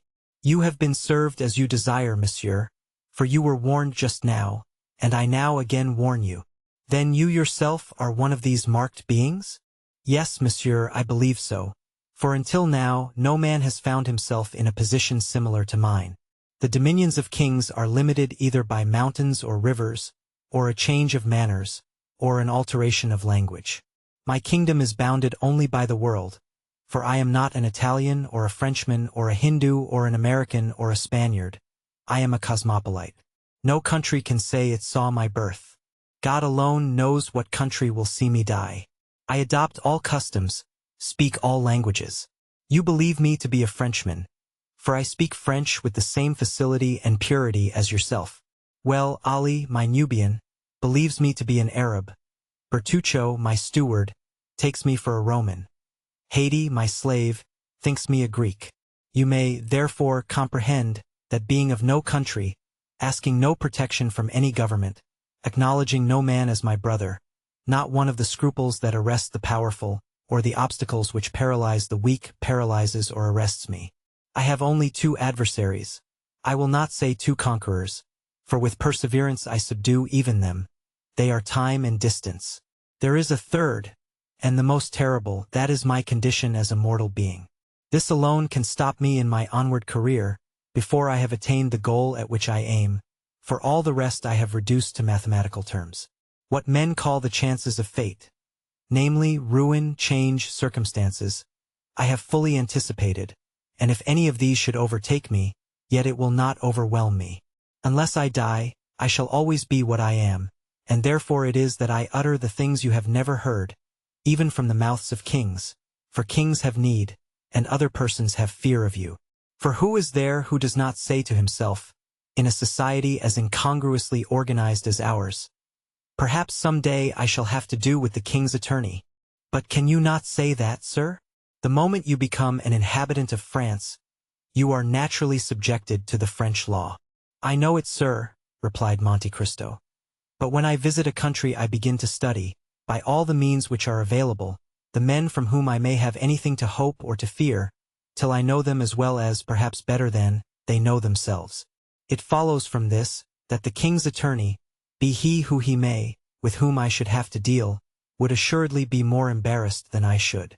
That is to say, replied Villefort with hesitation, that human nature being weak, every man, according to your creed, has committed faults. Faults or crimes? Responded Monte Cristo with a negligent air. And that you alone, amongst the men whom you do not recognize as your brothers, for you have said so, observed Villefort in a tone that faltered somewhat, you alone are perfect. No, not perfect, was the Count's reply. Only impenetrable, that's all. But let us leave off this strain. Sir, if the tone of it is displeasing to you, I am no more disturbed by your justice than are you by my second sight. No, no, by no means, said Villefort, who was afraid of seeming to abandon his ground. No, by your brilliant and almost sublime conversation you have elevated me above the ordinary level. We no longer talk, we rise to dissertation. But you know how the theologians in their collegiate chairs and philosophers in their controversies occasionally say cruel truths. Let us suppose for the moment that we are theologizing in a social way, or even philosophically, and I will say to you, rude as it may seem, My brother, you sacrifice greatly to pride. You may be above others, but above you there is God. Above us all, sir, was Monte Cristo's response, in a tone and with an emphasis so deep that Villefort involuntarily shuddered. I have my pride for men, serpents always ready to threaten everyone who would pass without crushing them underfoot. But I lay aside that pride before God, who has taken me from nothing to make me what I am. Then, Count, I admire you, said Villefort, who, for the first time in this strange conversation, used the aristocratic form to the unknown personage, whom, until now, he had only called Monsieur. Yes, and I say to you, if you are really strong, really superior, really pious, or impenetrable, which you were right in saying amounts to the same thing, then be proud, sir, for that is the characteristic of predominance. Yet you have unquestionably some ambition. I have, sir. And what may it be? I too, as happens to every man once in his life, have been taken by Satan into the highest mountain in the earth, and when there he showed me all the kingdoms of the world, and as he said before, so said he to me, Child of earth, what wouldst thou have to make thee adore me? I reflected long, for a gnawing ambition had long preyed upon me, and then I replied, Listen. I have always heard of Providence, and yet I have never seen him, or anything that resembles him, or which can make me believe that he exists. I wish to be Providence myself, for I feel that the most beautiful, noblest, most sublime thing in the world is to recompense and punish. Satan bowed his head and groaned. You mistake, he said. Providence does exist, only you have never seen him, because the child of God is as invisible as the parent. You have seen nothing that resembles him, because he works by secret springs, and moves by hidden ways. All I can do for you is to make you one of the agents of that providence. The bargain was concluded. I may sacrifice my soul, but what matters it? Added Monte Cristo. If the thing were to do again, I would again do it. Villefort looked at Monte Cristo with extreme amazement. Count, he inquired, have you any relations? No, sir. I am alone in the world. So much the worse. Why? Asked Monte Cristo. Because then you might witness a spectacle calculated to break down your pride. You say you fear nothing but death. I did not say that I feared it. I only said that death alone could check the execution of my plans. And old age. My end will be achieved before I grow old. And madness. I have been nearly mad. And you know the axiom, non bis in idem. It is an axiom of criminal law, and, consequently, you understand its full application. Sir, continued Villefort, there is something to fear besides death, old age, and madness. For instance, there is apoplexy, that lightning stroke which strikes but does not destroy you, and yet which brings everything to an end. You are still yourself as now, and yet you are yourself no longer. You who, like Ariel, verge on the angelic, are but an inert mass, which, like Caliban, verges on the brutal. And this is called in human tongues, as I tell you, neither more nor less than apoplexy. Come, if so you will, Count, and continue this conversation at my house. Any day you may be willing to see an adversary capable of understanding and anxious to refute you, and I will show you my father M. Noirtier de Villefort, one of the most fiery Jacobins of the French Revolution. That is to say, he had the most remarkable audacity, seconded by a most powerful organization. A man who has not, perhaps, like yourself, seen all the kingdoms of the earth, but who has helped to overturn one of the greatest. In fact, a man who believed himself, like you, one of the envoys not of God, but of a supreme being. Not of providence, but of fate. Well, sir, the rupture of a blood vessel on the lobe of the brain has destroyed all this, not in a day, not in an hour, but in a second. Noirtier, who, on the previous night, was the old Jacobin, the old senator, the old Carbonaro, laughing at the guillotine, the cannon, and the dagger of Noirtier, playing with revolutions, of Noirtier, for whom France was a vast chessboard, from which pawns, rooks, knights, and queens were to disappear, so that the king was checkmated. Noirtier, the redoubtable, was the next morning poor Noirtier, the helpless old man, at the tender mercies of the weakest creature in the household. That is, his grandchild Valentine. A dumb and frozen carcass, in fact, living painlessly on, that time may be given for his frame to decompose without his consciousness of its decay. Alas, sir, said Monte Cristo, This spectacle is neither strange to my eye nor my thought. I am something of a physician, and have, like my fellows, sought more than once for the soul in living and in dead matter. Yet, like Providence, it has remained invisible to my eyes, although present to my heart.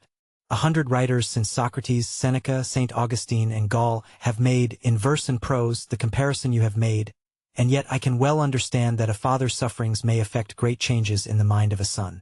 I will call on you, sir, since you bid me contemplate, for the advantage of my pride, this terrible spectacle, which must have been so great a source of sorrow to your family.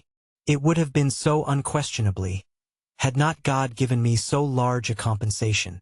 In contrast with the old man, who is dragging his way to the tomb, are 2 children just entering into life, Valentine, the daughter by my first wife, Mademoiselle Renée de Saint-Méran, and Edward, the boy whose life you have this day saved. And what is your deduction from this compensation, sir? Inquired Monte Cristo. My deduction is, replied Villefort, that my father, led away by his passions, has committed some fault unknown to human justice, but marked by the justice of God. That God, desirous in his mercy to punish but one person, has visited this justice on him alone. Monte Cristo, with a smile on his lips, uttered in the depths of his soul a groan which would have made Villefort fly had he but heard it. Adieu, sir, said the magistrate, who had risen from his seat. I leave you, bearing a remembrance of you, a remembrance of esteem which I hope will not be disagreeable to you when you know me better, for I am not a man to bore my friends, as you will learn. Besides, you have made an eternal friend of Madame de Villefort. The Count bowed and contented himself with seeing Villefort to the door of his cabinet, the procureur being escorted to his carriage by 2 footmen, who, on a signal from their master, followed him with every mark of attention. When he had gone, Monte Cristo breathed a profound sigh, and said, Enough of this poison. Let me now seek the antidote. Then sounding his bell, he said to Ali, who entered, I am going to Madame's chamber. Have the carriage ready at 1 o'clock. The Count of Monte Cristo. Chapter 49. Haydée. It will be recollected that the new, or rather old, acquaintances of the Count of Monte Cristo, residing in the Rue Meslay, were no other than Maximilian, Julie, and Emmanuel. The very anticipations of delight to be enjoyed in his forthcoming visits, the bright, pure gleam of heavenly happiness it diffused over the almost deadly warfare in which he had voluntarily engaged, illumined his whole countenance with a look of ineffable joy and calmness, as, immediately after Villefort's departure, his thoughts flew back to the cheering prospect before him, of tasting, at least, a brief respite from the fierce and stormy passions of his mind. Even Ali, who had hastened to obey the Count's summons, went forth from his master's presence in charmed amazement at the unusual animation and pleasure depicted on features ordinarily so stern and cold, while, as though dreading to put to flight the agreeable ideas hovering over his patron's meditations, whatever they were, the faithful Nubian walked on tiptoe towards the door, holding his breath, lest its faintest sound should dissipate his master's happy reverie. It was noon, and Monte Cristo had set apart 1 hour to be passed in the apartments of Haydée, as though his oppressed spirit could not all at once admit the feeling of pure and unmixed joy, but required a gradual succession of calm and gentle emotions to prepare his mind to receive full and perfect happiness, in the same manner as ordinary natures demand to be inured by degrees to the reception of strong or violent sensations. The young Greek, as we have already said, occupied apartments wholly unconnected with those of the Count. The rooms had been fitted up in strict accordance with Oriental ideas. The floors were covered with the richest carpets Turkey could produce. The walls hung with brocaded silk of the most magnificent designs and texture, while around each chamber luxurious divans were placed, with piles of soft and yielding cushions, that needed only to be arranged at the pleasure or convenience of such as sought repose. Haydée had 3 French maids, and 1 who was a Greek. The first 3 remained constantly in a small waiting room, ready to obey the summons of a small golden bell, or to receive the orders of the Romaic slave, who knew just enough French to be able to transmit her mistress's wishes to the 3 other waiting women. The latter had received most peremptory instructions from Monte Cristo to treat Haydée with all the deference they would observe to a queen. The young girl herself generally passed her time in the chamber at the farther end of her apartments. This was a sort of boudoir, circular, and lighted only from the roof, which consisted of rose-colored glass. Haydée was reclining upon soft downy cushions, covered with blue satin spotted with silver. Her head, supported by one of her exquisitely molded arms, rested on the divan immediately behind her, while the other was employed in adjusting to her lips the coral tube of a rich narghilé, through whose flexible pipe she drew the smoke fragrant by its passage through perfumed water. Her attitude, though perfectly natural for an Eastern woman would, in a European, have been deemed too full of coquettish straining after effect. Her dress, which was that of the women of Epirus, consisted of a pair of white satin trousers, embroidered with pink roses, displaying feet so exquisitely formed and so delicately fair, that they might well have been taken for Parian marble, had not the eye been undeceived by their movements as they constantly shifted in and out of a pair of little slippers with upturned toes, beautifully ornamented with gold and pearls. She wore a blue and white striped vest with long open sleeves, trimmed with silver loops and buttons of pearls, and a sort of bodice, which, closing only from the center to the waist, exhibited the whole of the ivory throat and upper part of the bosom. It was fastened with 3 magnificent diamond clasps. The junction of the bodice and drawers was entirely concealed by one of the many-colored scarves, whose brilliant hues and rich silken fringe have rendered them so precious in the eyes of Parisian belles. Tilted on one side of her head she had a small cap of gold-colored silk, embroidered with pearls, while on the other a purple rose mingled its glowing colors with the luxuriant masses of her hair, of which the blackness was so intense that it was tinged with blue. The extreme beauty of the countenance, that shone forth in loveliness that mocked the vain attempts of dress to augment it, was peculiarly and purely Grecian. There were the large, dark, melting eyes, the finely formed nose, the coral lips and pearly teeth, that belonged to her race and country. And, to complete the whole, Haydée was in the very springtide and fullness of youthful charms. She had not yet numbered more than 19 or 20 summers. Monte Cristo summoned the Greek attendant, and bade her inquire whether it would be agreeable to her mistress to receive his visit. Haydée's only reply was to direct her servant by a sign to withdraw the tapestried curtain that hung before the door of her boudoir, the framework of the opening thus made serving as a sort of border to the graceful tableau presented by the young girl's picturesque attitude and appearance. As Monte Cristo approached, she leaned upon the elbow of the arm that held the narghilé, and extending to him her other hand, said, with a smile of captivating sweetness, in the sonorous language spoken by the women of Athens and Sparta, "Why demand permission ere you enter? Are you no longer my master, or have I ceased to be your slave?" Monte Cristo returned her smile. "Haydée," said he, "you well know. Why do you address me so coldly, so distantly?" asked the young Greek. "Have I by any means displeased you? Oh, if so, punish me as you will, but do not speak to me in tones and manner so formal and constrained." "Haydée," replied the Count, "you know that you are now in France and are free." "Free to do what?" asked the young girl. "Free to leave me." "Leave you? Why should I leave you?" "That is not for me to say, but we are now about to mix in society, to visit and be visited. I don't wish to see anybody but you, and should you see one whom you could prefer, I would not be so unjust. I have never seen anyone I preferred to you, and I have never loved anyone but you and my father." "My poor child," replied Monte Cristo, "that is merely because your father and myself are the only men who have ever talked to you. I don't want anybody else to talk to me. My father said I was his joy. You style me your love, and both of you have called me my child. Do you remember your father, Haydée?" The young Greek smiled. "He is here, and here," said she, touching her eyes and her heart. "And where am I?"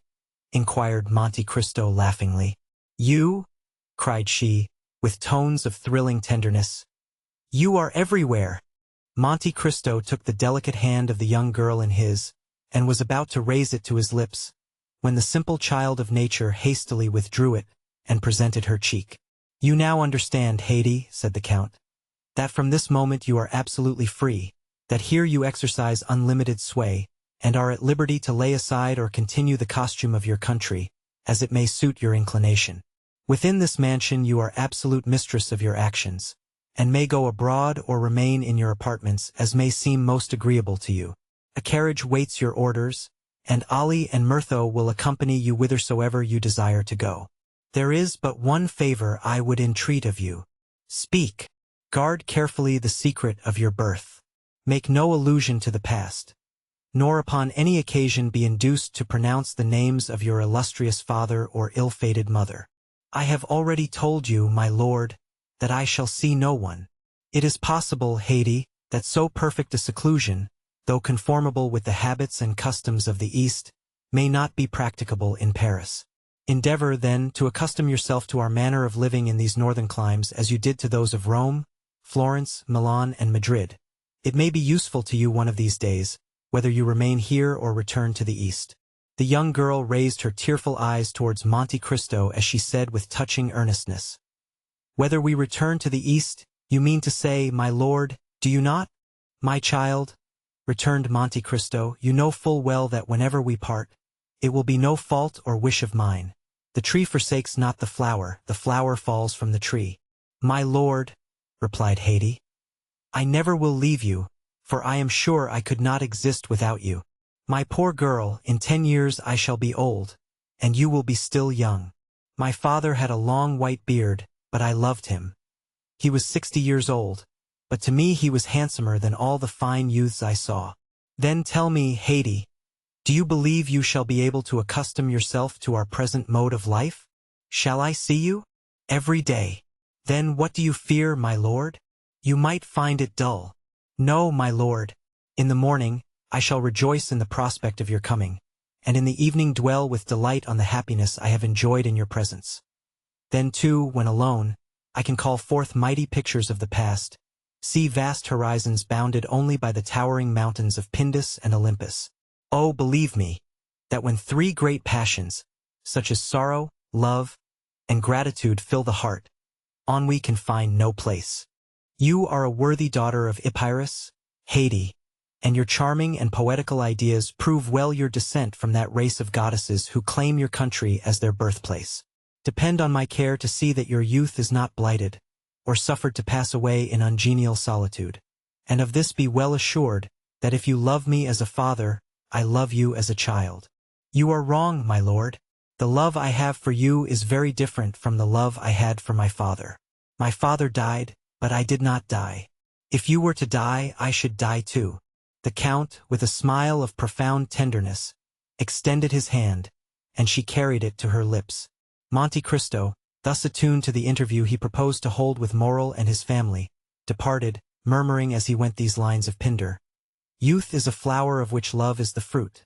Happy is he who, after having watched its silent growth, is permitted to gather and call it his own." The carriage was prepared according to orders, and stepping lightly into it, the Count drove off at his usual rapid pace. The Count of Monte Cristo. Chapter 50. The Morrel Family.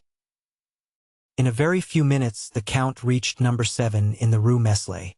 The house was of white stone, and in a small court before it were 2 small beds full of beautiful flowers. In the concierge that opened the gate the Count recognized Cockles, but as he had but one eye, and that eye had become somewhat dim in the course of 9 years, Cockles did not recognize the Count. The carriages that drove up to the door were compelled to turn, to avoid a fountain that played in a basin of rockwork, an ornament that had excited the jealousy of the whole quarter, and had gained for the place the appellation of the Little Versailles. It is needless to add that there were gold and silver fish in the basin. The house, with kitchens and cellars below, had above the ground floor 2 stories and attics. The whole of the property, consisting of an immense workshop, 2 pavilions at the bottom of the garden, and the garden itself, had been purchased by Emmanuel, who had seen at a glance that he could make of it a profitable speculation. He had reserved the house and half the garden, and building a wall between the garden and the workshops, had let them upon lease with the pavilions at the bottom of the garden, so that for a trifling sum he was as well lodged, and as perfectly shut out from observation, as the inhabitants of the finest mansion in the Faubourg Street Germain. The breakfast-room was finished in oak, the salon in mahogany, and the furnishings were of blue velvet. The bedroom was in citron wood and green damask. There was a study for Emmanuel, who never studied, and a music-room for Julie, who never played. The whole of the second story was set apart for Maximilian. It was precisely similar to his sister's apartments, except that for the breakfast parlor he had a billiard room, where he received his friends. He was superintending the grooming of his horse, and smoking his cigar at the entrance of the garden, when the Count's carriage stopped at the gate. Cockles opened the gate, and Baptistin, springing from the box, inquired whether Monsieur and Madame Herbault and Monsieur Maximilien Morel would see His Excellency the Count of Monte Cristo. "The Count of Monte Cristo?" cried Morel, throwing away his cigar and hastening to the carriage. "I should think we would see him. Ah, 1,000 thanks, Count, for not having forgotten your promise." And the young officer shook the Count's hand so warmly that Monte Cristo could not be mistaken as to the sincerity of his joy, and he saw that he had been expected with impatience, and was received with pleasure. "Come, come," said Maximilien. "I will serve as your guide. Such a man as you are ought not to be introduced by a servant. My sister is in the garden plucking the dead roses. My brother is reading his 2 papers, La Presse and Les Débats, within 6 steps of her. For wherever you see Madame Herbault, you have only to look within a circle of 4 yards and you will find Emmanuel, and reciprocally, as they say at the Polytechnic School." At the sound of their steps, a young woman of 20 to 25, dressed in a silk morning gown, and busily engaged in plucking the dead leaves off a noisette rose tree, raised her head. This was Julie, who had become, as the clerk of the house of Thomson and French had predicted, Madame Emmanuel Herbault. She uttered a cry of surprise at the sight of a stranger, and Maximilien began to laugh. "Don't disturb yourself, Julie," said he. "The Count has only been 2 or 3 days in Paris, but he already knows what a fashionable woman of the Marais is, and if he does not, you will show him." "Ah, monsieur," returned Julie, "it is treason in my brother to bring you thus, but he never has any regard for his poor sister." Penelon, an old man who was digging busily at one of the beds, stuck his spade in the earth, and approached, cap in hand, striving to conceal a quid of tobacco he had just thrust into his cheek. A few locks of gray mingled with his hair, which was still thick and matted, while his bronzed features and determined glance well suited an old sailor who had braved the heat of the equator and the storms of the tropics. "I think you hailed me, Mademoiselle Julie?" said he. Penelon had still preserved the habit of calling his master's daughter Mademoiselle Julie, and had never been able to change the name to Madame Herbault. "Penelon," replied Julie, "go and inform Emmanuel of this gentleman's visit, and Maximilien will conduct him to the salon." Then, turning to Monte Cristo, "I hope you will permit me to leave you for a few minutes," continued she, and without awaiting any reply, disappeared behind a clump of trees, and escaped to the house by a lateral alley. "I am sorry to see," observed Monte Cristo to Morel, "that I caused no small disturbance in your house." "Look there," said Maximilien, laughing. "There is her husband changing his jacket for a coat.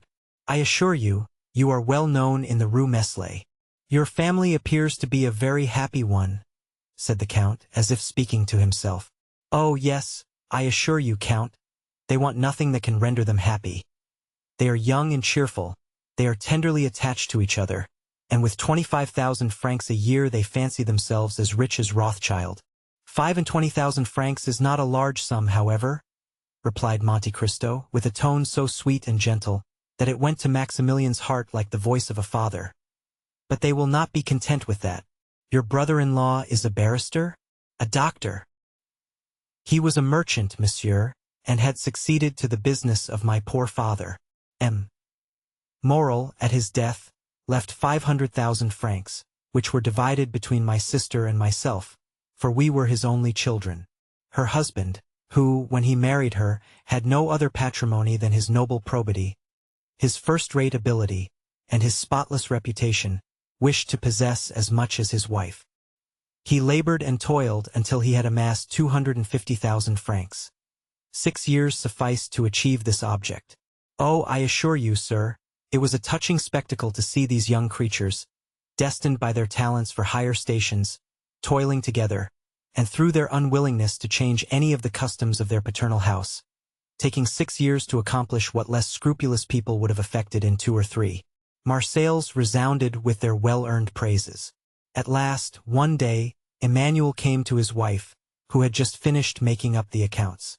"Julie," said he to her, "Cockles has just given me the last rouleau of 100 francs. That completes the 250,000 francs we had fixed as the limits of our gains. Can you content yourself with the small fortune which we shall possess for the future? Listen to me. Our house transacts business to the amount of 1 million a year, from which we derive an income of 40,000 francs. We can dispose of the business, if we please, in an hour, for I have received a letter from M. Delaunay, in which he offers to purchase the goodwill of the house, to unite with his own, for 300,000 francs. Advise me what I had better do. Emmanuel, returned my sister, the house of Morel can only be carried on by a moral. Is it not worth 300,000 francs to save our father's name from the chances of evil fortune and failure? I thought so, replied Emmanuel, but I wish to have your advice. This is my counsel. Our accounts are made up and our bills paid. All we have to do is to stop the issue of any more and close our office. This was done instantly. It was 3 o'clock. At 1:15, a merchant presented himself to insure 2 ships. It was a clear profit of 15,000 francs. Monsieur, said Emmanuel, have the goodness to address yourself to M. Delaunay. We have quitted business. How long? Inquired the astonished merchant. 1/4 of an hour, was the reply. And this is the reason, monsieur, continued Maximilian, of my sister and brother-in-law having only 25,000 francs a year.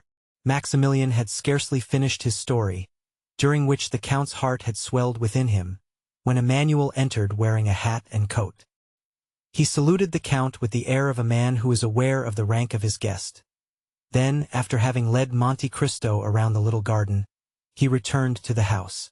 A large vase of Japan porcelain, filled with flowers that loaded the air with their perfume, stood in the salon. Julie, suitably dressed and her hair arranged, she had accomplished this feat in less than 10 minutes, received the Count on his entrance. The songs of the birds were heard in an aviary hard by, and the branches of laburnums and rose acacias formed an exquisite framework to the blue velvet curtains.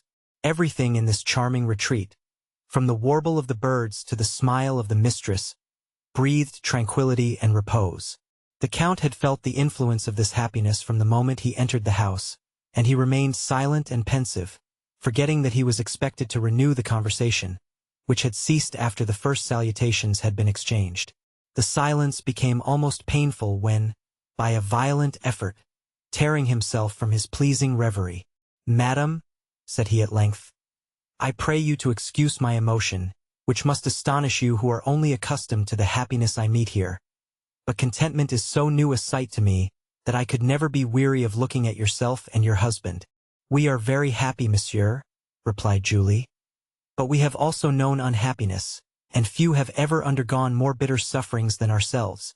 The Count's features displayed an expression of the most intense curiosity. "Oh, all this is a family history, as Châteaurenaud told you the other day," observed Maximilian. "This humble picture would have but little interest for you, accustomed as you are to behold the pleasures and the misfortunes of the wealthy and industrious. But such as we are, we have experienced bitter sorrows. And God has poured balm into your wounds, as he does into those of all who are in affliction?" said Monte Cristo inquiringly. "Yes, Count," returned Julie.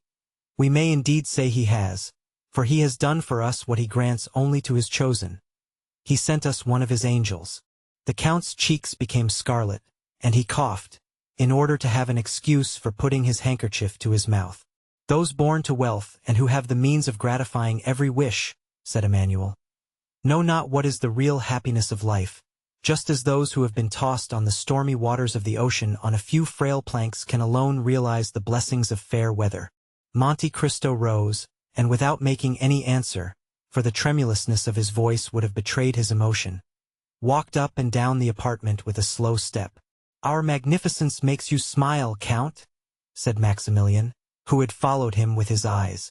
"No, no," returned Monte Cristo, pale as death, pressing one hand on his heart to still its throbbings, while with the other he pointed to a crystal cover, beneath which a silken purse lay on a black velvet cushion. "I was wondering what could be the significance of this purse, with the paper at one end and the large diamond at the other." "Count," replied Maximilian with an air of gravity, "those are our most precious family treasures." "The stone seems very brilliant," answered the Count. "Oh, my brother does not allude to its value, although it has been estimated at 100,000 francs. He means that the articles contained in this purse are the relics of the angel I spoke of just now. This I do not comprehend, and yet I may not ask for an explanation, madame, replied Monte Cristo bowing. Pardon me. I had no intention of committing an indiscretion. Indiscretion. Oh, you make us happy by giving us an excuse for expatiating on this subject. If we wanted to conceal the noble action this purse commemorates, we should not expose it thus to view. Oh, would we could relate it everywhere, and to everyone, so that the emotion of our unknown benefactor might reveal his presence. Ah, really? Said Monte Cristo in a half-stifled voice. Monsieur, returned Maximilian, raising the glass cover and respectfully kissing the silken purse. This has touched the hand of a man who saved my father from suicide, us from ruin, and our name from shame and disgrace. A man by whose matchless benevolence we poor children, doomed to want and wretchedness, can at present hear everyone envying our happy lot. This letter, as he spoke, Maximilian drew a letter from the purse and gave it to the Count. This letter was written by him the day that my father had taken a desperate resolution, and this diamond was given by the generous unknown to my sister as her dowry. Monte Cristo opened the letter and read it with an indescribable feeling of delight. It was the letter written, as our readers know, to Julie, and signed Sinbad the Sailor. Unknown, you say, is the man who rendered you this service? Unknown to you? Yes, we have never had the happiness of pressing his hand, continued Maximilian. We have supplicated heaven in vain to grant us this favor, but the whole affair has had a mysterious meaning that we cannot comprehend. We have been guided by an invisible hand, a hand as powerful as that of an enchanter. Oh, cried Julie, I have not lost all hope of some day kissing that hand, as I now kiss the purse which he has touched. 4 years ago, Penelon was at Trieste. Penelon, Count, is the old sailor you saw in the garden, and who, from quartermaster, has become gardener. Penelon, when he was at Trieste, saw on the quay an Englishman who was on the point of embarking on board a yacht, and he recognized him as the person who called on my father the 5th of June, 1829, and who wrote me this letter on the 5th of September. He felt convinced of his identity, but he did not venture to address him. An Englishman, said Monte Cristo, who grew uneasy at the attention with which Julie looked at him. An Englishman, you say? Yes, replied Maximilian. An Englishman, who represented himself as the confidential clerk of the house of Thomson and French at Rome. It was this that made me start when you said the other day at M. de Morcerf's that Messrs. Thomson and French were your bankers. That happened, as I told you, in 1829. For God's sake, tell me, did you know this Englishman? But you tell me, also, that the house of Thomson and French have constantly denied having rendered you this service? Yes. Then is it not probable that this Englishman may be someone who, grateful for a kindness your father had shown him, and which he himself had forgotten, has taken this method of requiting the obligation? Everything is possible in this affair, even a miracle. What was his name? Asked Monte Cristo. He gave no other name, answered Julie, looking earnestly at the Count, than that at the end of his letter, Sinbad the Sailor, which is evidently not his real name, but a fictitious one. Then, noticing that Julie was struck with the sound of his voice, tell me, continued he, was he not about my height, perhaps a little taller, with his chin imprisoned, as it were, in a high cravat, his coat closely buttoned up and constantly taking out his pencil? Oh, do you then know him? Cried Julie, whose eyes sparkled with joy. No, returned Monte Cristo, I only guessed. I knew a Lord Wilmore, who was constantly doing actions of this kind. Without revealing himself? He was an eccentric being, and did not believe in the existence of gratitude. Oh, heaven! Exclaimed Julie, clasping her hands. In what did he believe, then? He did not credit it at the period which I knew him, said Monte Cristo, touched to the heart by the accents of Julie's voice. But perhaps, since then he has had proofs that gratitude does exist. And do you know this gentleman, monsieur? Inquired Emmanuel. Oh, if you do know him, cried Julie. Can you tell us where he is? Where we can find him? Maximilian, Emmanuel. If we do but discover him, he must believe in the gratitude of the heart. Monte Cristo felt tears start into his eyes, and he again walked hastily up and down the room. "In the name of heaven," said Maximilian, "if you know anything of him, tell us what it is." "Alas," cried Monte Cristo, striving to repress his emotion, "if Lord Wilmore was your unknown benefactor, I fear you will never see him again. I parted from him 2 years ago at Palermo, and he was then on the point of setting out for the most remote regions, so that I fear he will never return." "Oh, monsieur, this is cruel of you," said Julie, much affected, and the young lady's eyes swam with tears. "Madam," replied Monte Cristo gravely, and gazing earnestly on the 2 liquid pearls that trickled down Julie's cheeks, "had Lord Wilmore seen what I now see, he would become attached to life, for the tears you shed would reconcile him to mankind." And he held out his hand to Julie, who gave him hers, carried away by the look and accent of the Count. "But," continued she, "Lord Wilmore had a family or friends, he must have known someone, can we not?" "Oh, it is useless to inquire," returned the Count. "Perhaps, after all, he was not the man you seek for. He was my friend. He had no secrets from me, and if this had been so he would have confided in me." "And he told you nothing?" "Not a word." "Nothing that would lead you to suppose?" "Nothing. And yet you spoke of him at once." "Ah, in such a case one supposes." "Sister, said Maximilian, coming to the Count's aid. "Monsieur is quite right. Recollect what our excellent father so often told us. It was no Englishman that thus saved us." Monte Cristo started. "What did your father tell you, Moral?" said he eagerly. "My father thought that this action had been miraculously performed. He believed that a benefactor had arisen from the grave to save us." "Oh, it was a touching superstition, monsieur, and although I did not myself believe it, I would not for the world have destroyed my father's faith. How often did he muse over it and pronounce the name of a dear friend, a friend lost to him forever. And on his deathbed, when the near approach of eternity seemed to have illumined his mind with supernatural light, this thought, which had until then been but a doubt, became a conviction, and his last words were, 'Maximilian, it was Edmond Dantes.'" At these words the Count's paleness, which had for some time been increasing, became alarming. He could not speak. He looked at his watch like a man who has forgotten the hour, said a few hurried words to Madame Herbault, and pressing the hands of Emmanuel and Maximilian, "Madame," said he, "I trust you will allow me to visit you occasionally. I value your friendship and feel grateful to you for your welcome, for this is the first time for many years that I have thus yielded to my feelings." And he hastily quitted the apartment. "This Count of Monte Cristo is a strange man," said Emmanuel. "Yes," answered Maximilian, "but I feel sure he has an excellent heart and that he likes us." "His voice went to my heart," observed Julie, "and 2 or 3 times I fancied that I had heard it before." The Count of Monte Cristo. Chapter 51.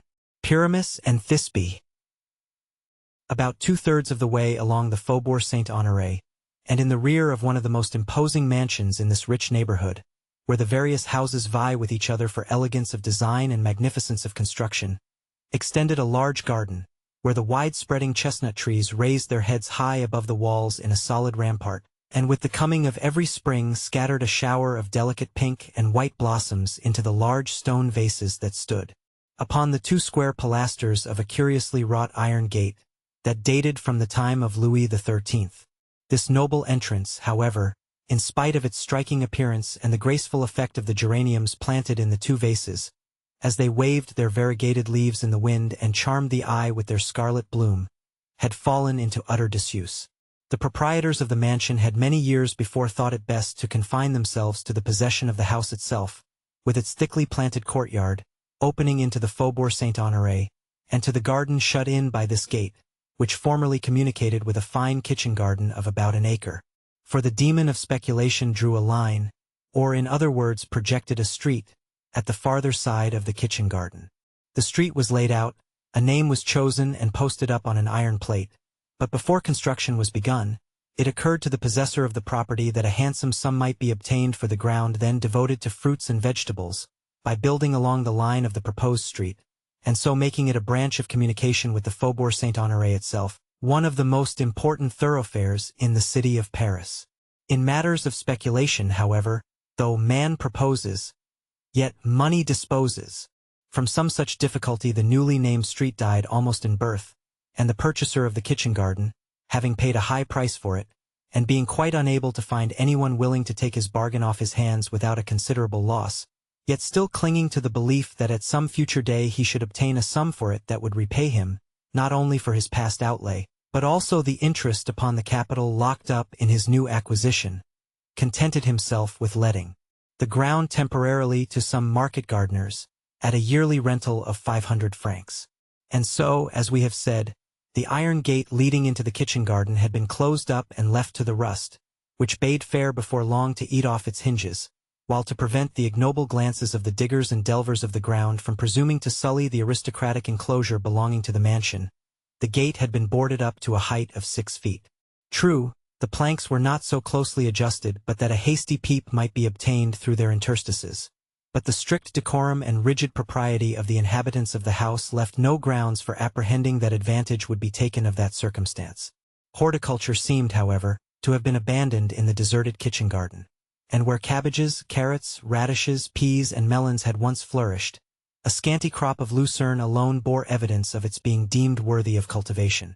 A small, low door gave egress from the walled space we have been describing into the projected street, the ground having been abandoned as unproductive by its various renters, and had now fallen so completely in general estimation as to return not even the 0.5% it had originally paid. Towards the house the chestnut trees we have before mentioned rose high above the wall, without in any way affecting the growth of other luxuriant shrubs and flowers that eagerly dressed forward to fill up the vacant spaces, as though asserting their right to enjoy the boon of light and air. At one corner, where the foliage became so thick as almost to shut out day, a large stone bench and sundry rustic seats indicated that this sheltered spot was either in general favor or particular use by some inhabitant of the house, which was faintly discernible through the dense mass of verdure that partially concealed it, though situated but 100 paces off. Whoever had selected this retired portion of the grounds as the boundary of a walk, or as a place for meditation, was abundantly justified in the choice by the absence of all glare, the cool, refreshing shade, the screen it afforded from the scorching rays of the sun, that found no entrance there even during the burning days of hottest summer, the incessant and melodious warbling of birds, and the entire removal from either the noise of the street or the bustle of the mansion. On the evening of one of the warmest days spring had yet bestowed on the inhabitants of Paris, might be seen negligently thrown upon the stone bench, a book, a parasol, and a work-basket, from which hung a partly embroidered cambric handkerchief, while at a little distance from these articles was a young woman, standing close to the iron gate, endeavoring to discern something on the other side by means of the openings in the planks. The earnestness of her attitude and the fixed gaze with which she seemed to seek the object of her wishes, proving how much her feelings were interested in the matter. At that instant the little side gate leading from the waste ground to the street was noiselessly opened, and a tall, powerful young man appeared. He was dressed in a common gray blouse and velvet cap, but his carefully arranged hair, beard, and mustache, all of the richest and glossiest black, ill-accorded with his plebeian attire. After casting a rapid glance around him, in order to assure himself that he was unobserved, he entered by the small gate, and, carefully closing and securing it after him, proceeded with a hurried step towards the barrier. At the sight of him she expected, though probably not in such a costume, the young woman started in terror, and was about to make a hasty retreat.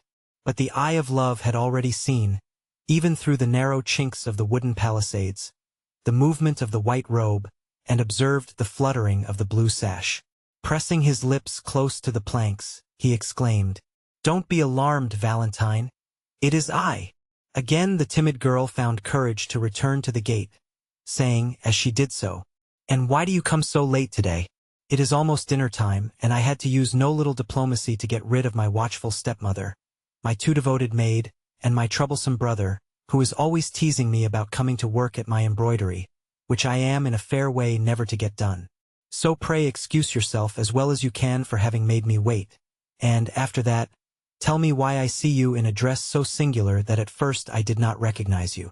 "Dearest Valentine," said the young man, "the difference between our respective stations makes me fear to offend you by speaking of my love, but yet I cannot find myself in your presence without longing to pour forth my soul, and tell you how fondly I adore you.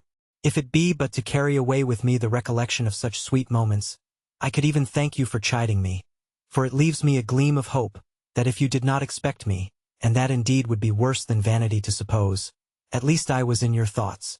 You asked me the cause of my being late, and why I come disguised. I will candidly explain the reason of both, and I trust to your goodness to pardon me. I have chosen a trade. A trade? Oh, Maximilian, how can you jest at a time when we have such deep cause for uneasiness? Heaven keep me from jesting with that which is far dearer to me than life itself. But listen to me, Valentine, and I will tell you all about it. I became weary of ranging fields and scaling walls, and seriously alarmed at the idea suggested by you, that if caught hovering about here your father would very likely have me sent to prison as a thief. That would compromise the honor of the French army, to say nothing of the fact that the continual presence of a captain of Spahis in a place where no warlike projects could be supposed to account for it might well create surprise. So I have become a gardener, and consequently adopted the costume of my calling. What excessive nonsense you talk, Maximilian! Nonsense? Pray do not call what I consider the wisest action of my life by such a name. Consider, by becoming a gardener I effectually screen our meetings from all suspicion or danger. I beseech of you, Maximilian, to cease trifling, and tell me what you really mean. Simply that having ascertained that the piece of ground on which I stand was to let, I made application for it, was readily accepted by the proprietor, and am now master of this fine crop of lucerne. Think of that, Valentine. There is nothing now to prevent my building myself a little hut on my plantation, and residing not 20 yards from you. Only imagine what happiness that would afford me. I can scarcely contain myself at the bare idea. Such felicity seems above all price, as a thing impossible and unattainable. But would you believe that I purchase all this delight, joy, and happiness, for which I would cheerfully have surrendered 10 years of my life, at the small cost of 500 francs per annum, paid quarterly? Henceforth we have nothing to fear. I am on my own ground, and have an undoubted right to place a ladder against the wall, and to look over when I please, without having any apprehensions of being taken off by the police as a suspicious character. I may also enjoy the precious privilege of assuring you of my fond, faithful, and unalterable affection, whenever you visit your favorite bower, unless, indeed, it offends your pride to listen to professions of love from the lips of a poor working-man, clad in a blouse and cap. A faint cry of mingled pleasure and surprise escaped from the lips of Valentine, who almost instantly said, in a saddened tone, as though some envious cloud darkened the joy which illumined her heart, "Alas, no, Maximilian, this must not be, for many reasons. We should presume too much on our own strength, and, like others, perhaps, be led astray by our blind confidence in each other's prudence. How can you for an instant entertain so unworthy a thought, dear Valentine?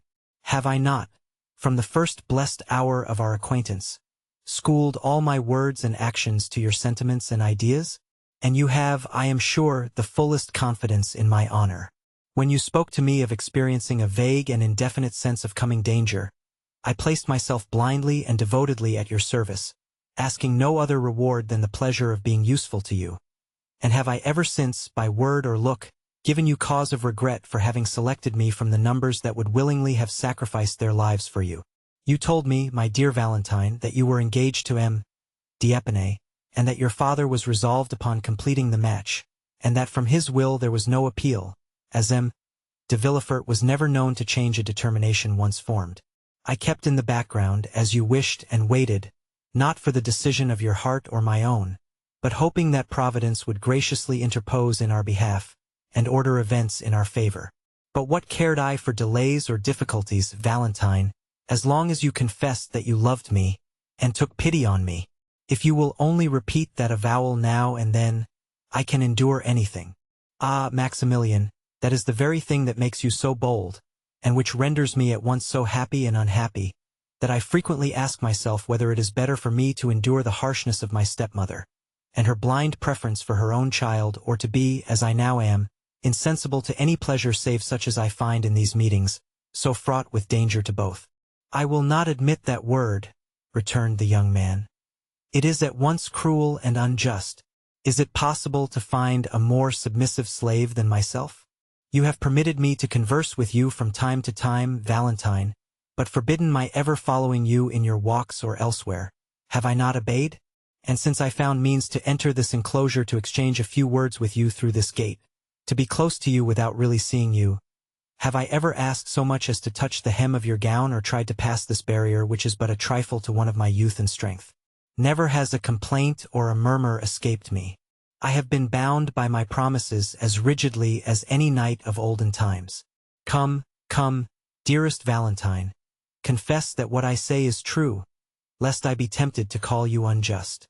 It is true, said Valentine, as she passed the end of her slender fingers through a small opening in the planks, and permitted Maximilian to press his lips to them. And you are a true and faithful friend. But still you acted from motives of self-interest, my dear Maximilian, for you well knew that from the moment in which you had manifested an opposite spirit all would have been ended between us. You promised to bestow on me the friendly affection of a brother. For I have no friend but yourself upon earth, who am neglected and forgotten by my father, harassed and persecuted by my stepmother, and left to the sole companionship of a paralyzed and speechless old man, whose withered hand can no longer press mine, and who can speak to me with the eye alone, although there still lingers in his heart the warmest tenderness for his poor grandchild. Oh, how bitter a fate is mine, to serve either as a victim or an enemy to all who are stronger than myself, while my only friend and supporter is a living corpse. Indeed, indeed, Maximilian, I am very miserable, and if you love me it must be out of pity. Valentine, replied the young man, deeply affected, I will not say you are all I love in the world, for I dearly prize my sister and brother-in-law, but my affection for them is calm and tranquil, in no manner resembling what I feel for you. When I think of you my heart beats fast, the blood burns in my veins, and I can hardly breathe. But I solemnly promise you to restrain all this ardor, this fervor and intensity of feeling, until you yourself shall require me to render them available in serving or assisting you. Franz is not expected to return home for a year to come, I am told. In that time many favorable and unforeseen chances may befriend us. Let us, then, hope for the best. Hope is so sweet a comforter. Meanwhile, Valentine, while reproaching me with selfishness, think a little what you have been to me, the beautiful but cold resemblance of a marble Venus. What promise of future reward have you made me for all the submission and obedience I have evinced? None whatever. What granted me? Scarcely more.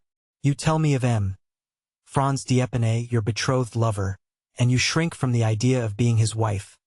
But tell me, Valentine, is there no other sorrow in your heart? You see me devoted to you, body and soul. My life and each warm drop that circles round my heart are consecrated to your service. You know full well that my existence is bound up in yours, that were I to lose you I would not outlive the hour of such crushing misery. Yet you speak with calmness of the prospect of your being the wife of another. Oh, Valentine, were I in your place, and did I feel conscious, as you do, of being worshipped, adored with such a love as mine, 100 times at least should I have passed my hand between these iron bars, and said, Take this hand, dearest Maximilian, and believe that, living or dead, I am yours only and forever. The poor girl made no reply, but her lover could plainly hear her sobs and tears. A rapid change took place in the young man's feelings. Dearest, dearest Valentine, exclaimed he, forgive me if I have offended you, and forget the words I spoke if they have unwittingly caused you pain. No, Maximilian, I am not offended, answered she. But do you not see what a poor, helpless being I am, almost a stranger and an outcast in my father's house, where even he is seldom seen, whose will has been thwarted and spirits broken, from the age of 10 years, beneath the iron rod so sternly held over me. Oppressed, mortified, and persecuted, day by day, hour by hour, minute by minute, no person has cared for, even observed my sufferings, nor have I ever breathed one word on the subject, save to yourself.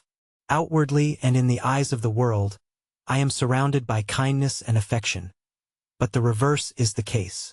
The general remark is, oh, it cannot be expected that one of so stern a character as Villefort could lavish the tenderness some fathers do on their daughters. What though she has lost her own mother at a tender age? She has had the happiness to find a second mother in Madame de Villefort. The world, however, is mistaken. My father abandons me from utter indifference, while my stepmother detests me with a hatred so much the more terrible because it is veiled beneath a continual smile. "Hate you, sweet Valentine!" exclaimed the young man. "How is it possible for anyone to do that?" "Alas," replied the weeping girl, "I am obliged to own that my stepmother's aversion to me arises from a very natural source, her overweening love for her own child, my brother Edward. But why should it?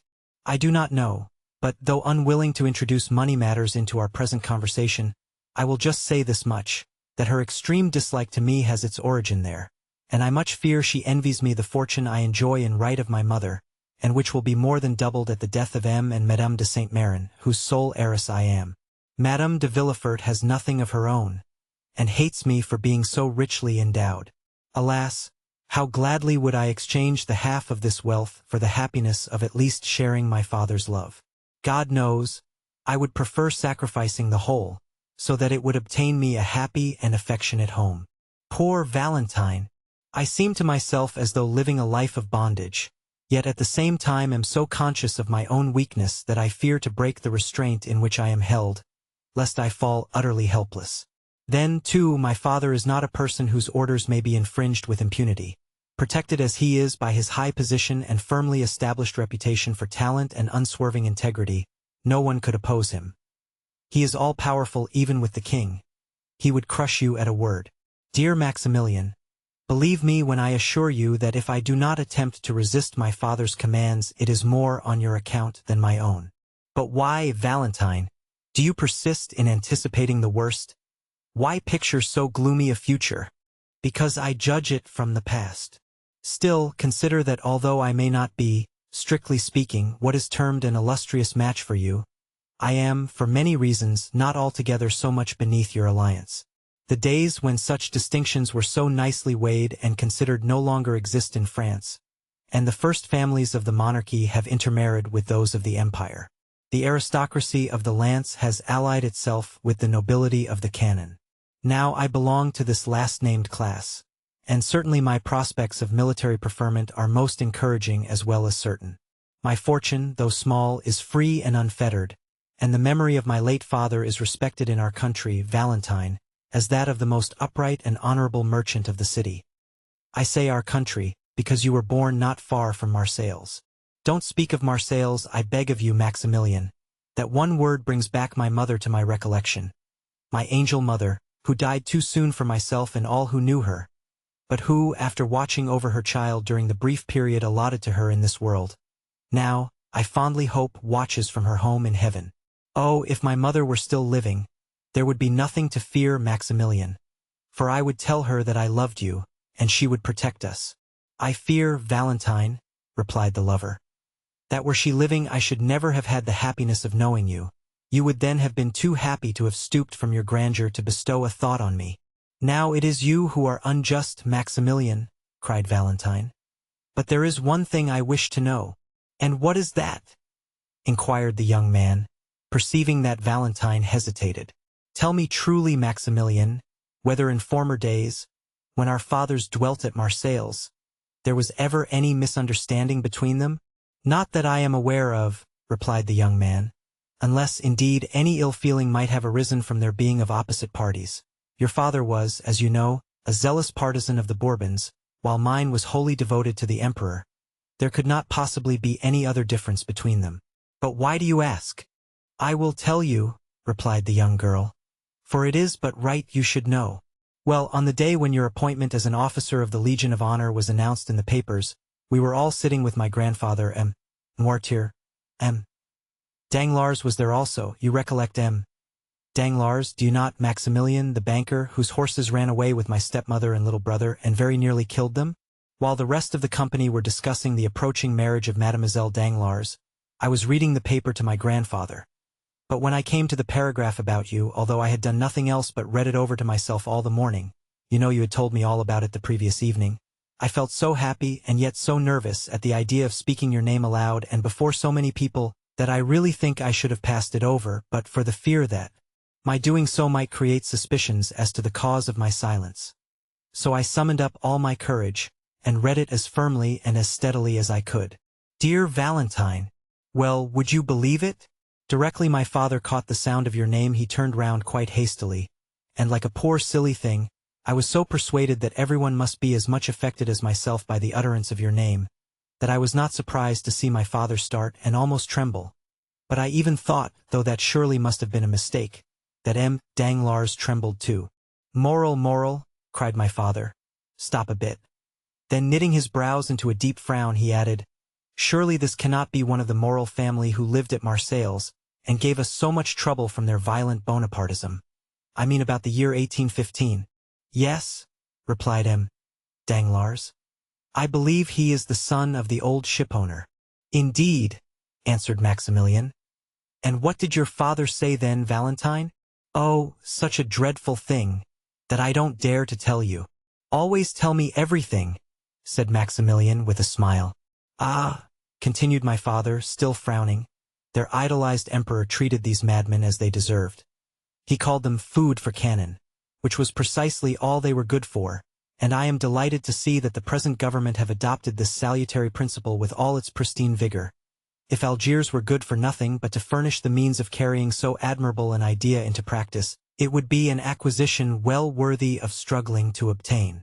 Though it certainly does cost France somewhat dear to assert her rights in that uncivilized country. Brutal politics, I must confess, said Maximilian.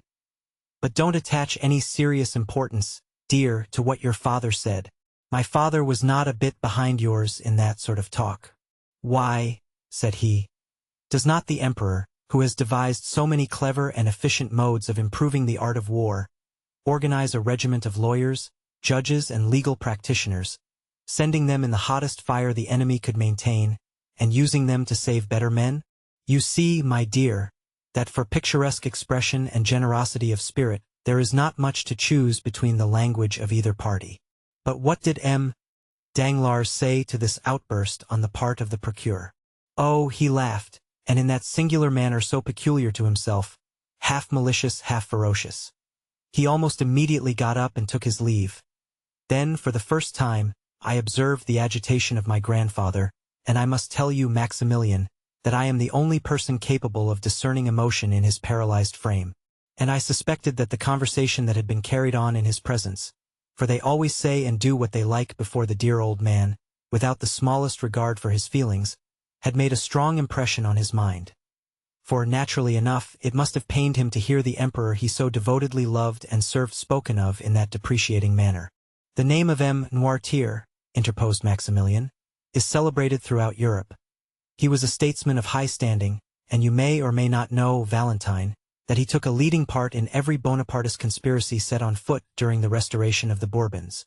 Oh, I have often heard whispers of things that seem to me most strange. The father a Bonapartist, the son a royalist. What can have been the reason of so singular a difference in parties and politics? But to resume my story, I turned towards my grandfather as though to question him as to the cause of his emotion. He looked expressively at the newspaper I had been reading. What is the matter, dear grandfather? Said I. Are you pleased?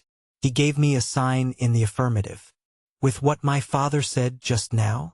He returned a sign in the negative. Perhaps you liked what Danglars said? Another sign in the negative. Oh, then, you were glad to hear that Moral, I didn't dare to say Maximilian, had been made an officer of the Legion of Honor? He signified assent. Only think of the poor old man's being so pleased to think that you, who were a perfect stranger to him, had been made an officer of the Legion of Honor. Perhaps it was a mere whim on his part, for he is falling, they say, into second childhood, but I love him for showing so much interest in you. How singular, murmured Maximilian. Your father hates me, while your grandfather, on the contrary. What strange feelings are aroused by politics. Hush, cried Valentine suddenly. Someone is coming. Maximilian leaped at one bound into his crop of lucerne, which he began to pull up in the most ruthless way, under the pretext of being occupied in weeding it. Mademoiselle, mademoiselle, exclaimed a voice from behind the trees. Madame is searching for you everywhere. There is a visitor in the drawing-room. A visitor? Inquired Valentine, much agitated. "Who is it?" "Some grand personage. A prince, I believe they said, the Count of Monte Cristo." "I will come directly," cried Valentine aloud.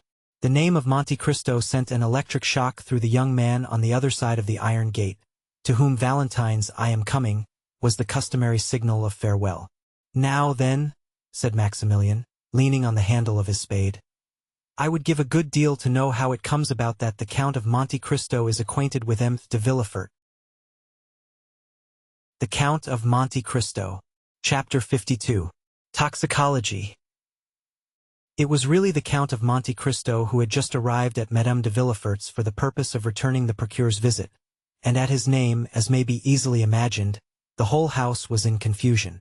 Madame de Villefort, who was alone in her drawing-room when the Count was announced, desired that her son might be brought thither instantly to renew his thanks to the Count, and Edward, who heard this great personage talked of for 2 whole days, made all possible haste to come to him, not from obedience to his mother, or out of any feeling of gratitude to the Count, but from sheer curiosity, and that some chance remark might give him the opportunity for making one of the impertinent speeches, which made his mother say, "Oh, that naughty child! But I can't be severe with him, he is really so bright." After the usual civilities, the Count inquired after M. de Villefort. "My husband dines with the Chancellor," replied the young lady. "He has just gone, and I am sure he'll be exceedingly sorry not to have had the pleasure of seeing you before he went." 2 visitors who were there when the Count arrived, having gazed at him with all their eyes, retired after that reasonable delay which politeness admits and curiosity requires. "What is your sister Valentine doing?" inquired Madame de Villefort of Edward. "Tell someone to bid her come here, that I may have the honor of introducing her to the Count." "You have a daughter then, madame?" inquired the Count. "Very young, I presume?" "The daughter of M. de Villefort by his first marriage," replied the young wife. "A fine, well-grown girl." "But melancholy?" interrupted Master Edward, snatching the feathers out of the tail of a splendid paroquet that was screaming on its gilded perch, in order to make a plume for his hat. Madame de Villefort merely cried, "Be still, Edward." She then added, "This young madcap is, however, very nearly right, and merely re-echoes what he has heard me say with pain 100 times. For Mademoiselle de Villefort is, in spite of all we can do to rouse her, of a melancholy disposition and taciturn habit, which frequently injure the effect of her beauty. But what detains her? Go, Edward, and see. Because they are looking for her where she is not to be found." "And where are they looking for her?" "With Grandpapa Noirtier." "And do you think she is not there?" "No, no, no, no, no, she is not there," replied Edward, singing his words. "And where is she, then? If you know, why don't you tell?"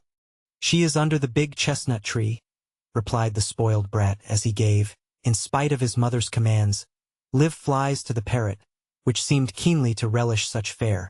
Madame de Villefort stretched out her hand to ring, intending to direct her waiting-maid to the spot where she would find Valentine, when the young lady herself entered the apartment. She appeared much dejected, and any person who considered her attentively might have observed the traces of recent tears in her eyes. Valentine, whom we have in the rapid march of our narrative presented to our readers without formally introducing her, was a tall and graceful girl of 19, with bright chestnut hair, deep blue eyes, and that reposeful air of quiet distinction which characterized her mother. Her white and slender fingers, her pearly neck, her cheeks tinted with varying hues reminded one of the lovely Englishwomen who have been so poetically compared in their manner to the gracefulness of a swan.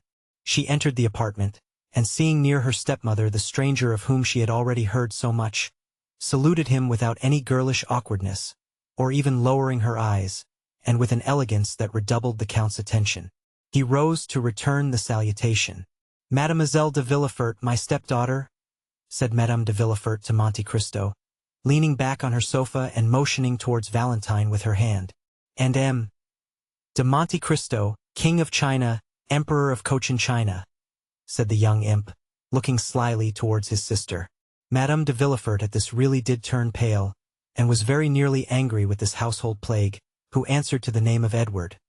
But the Count, on the contrary, smiled and appeared to look at the boy complacently, which caused the maternal heart to bound again with joy and enthusiasm. "But, madame," replied the Count, continuing the conversation, and looking by turns at Madame de Villefort and Valentine. "Have I not already had the honor of meeting yourself and Mademoiselle before? I could not help thinking so just now. The idea came over my mind, and as Mademoiselle entered the sight of her was an additional ray of light thrown on a confused remembrance. Excuse the remark. I do not think it likely, sir. Mademoiselle de Villefort is not very fond of society, and we very seldom go out," said the young lady. "Then it was not in society that I met with Mademoiselle or yourself, Madame, or this charming little merry boy. Besides, the Parisian world is entirely unknown to me, for, as I believe I told you, I have been in Paris but very few days. No. But perhaps you will permit me to call to mind, stay." The Count placed his hand on his brow as if to collect his thoughts. "No, it was somewhere, away from here, it was, I do not know, but it appears that this recollection is connected with a lovely sky and some religious fate. Mademoiselle was holding flowers in her hand, the interesting boy was chasing a beautiful peacock in a garden, and you, madame, were under the trellis of some arbor. Pray come to my aid, madame. Do not these circumstances appeal to your memory?" "No, indeed," replied Madame de Villefort. "And yet it appears to me, sir, that if I had met you anywhere, the recollection of you must have been imprinted on my memory." "Perhaps the Count saw us in Italy," said Valentine timidly. "Yes, in Italy.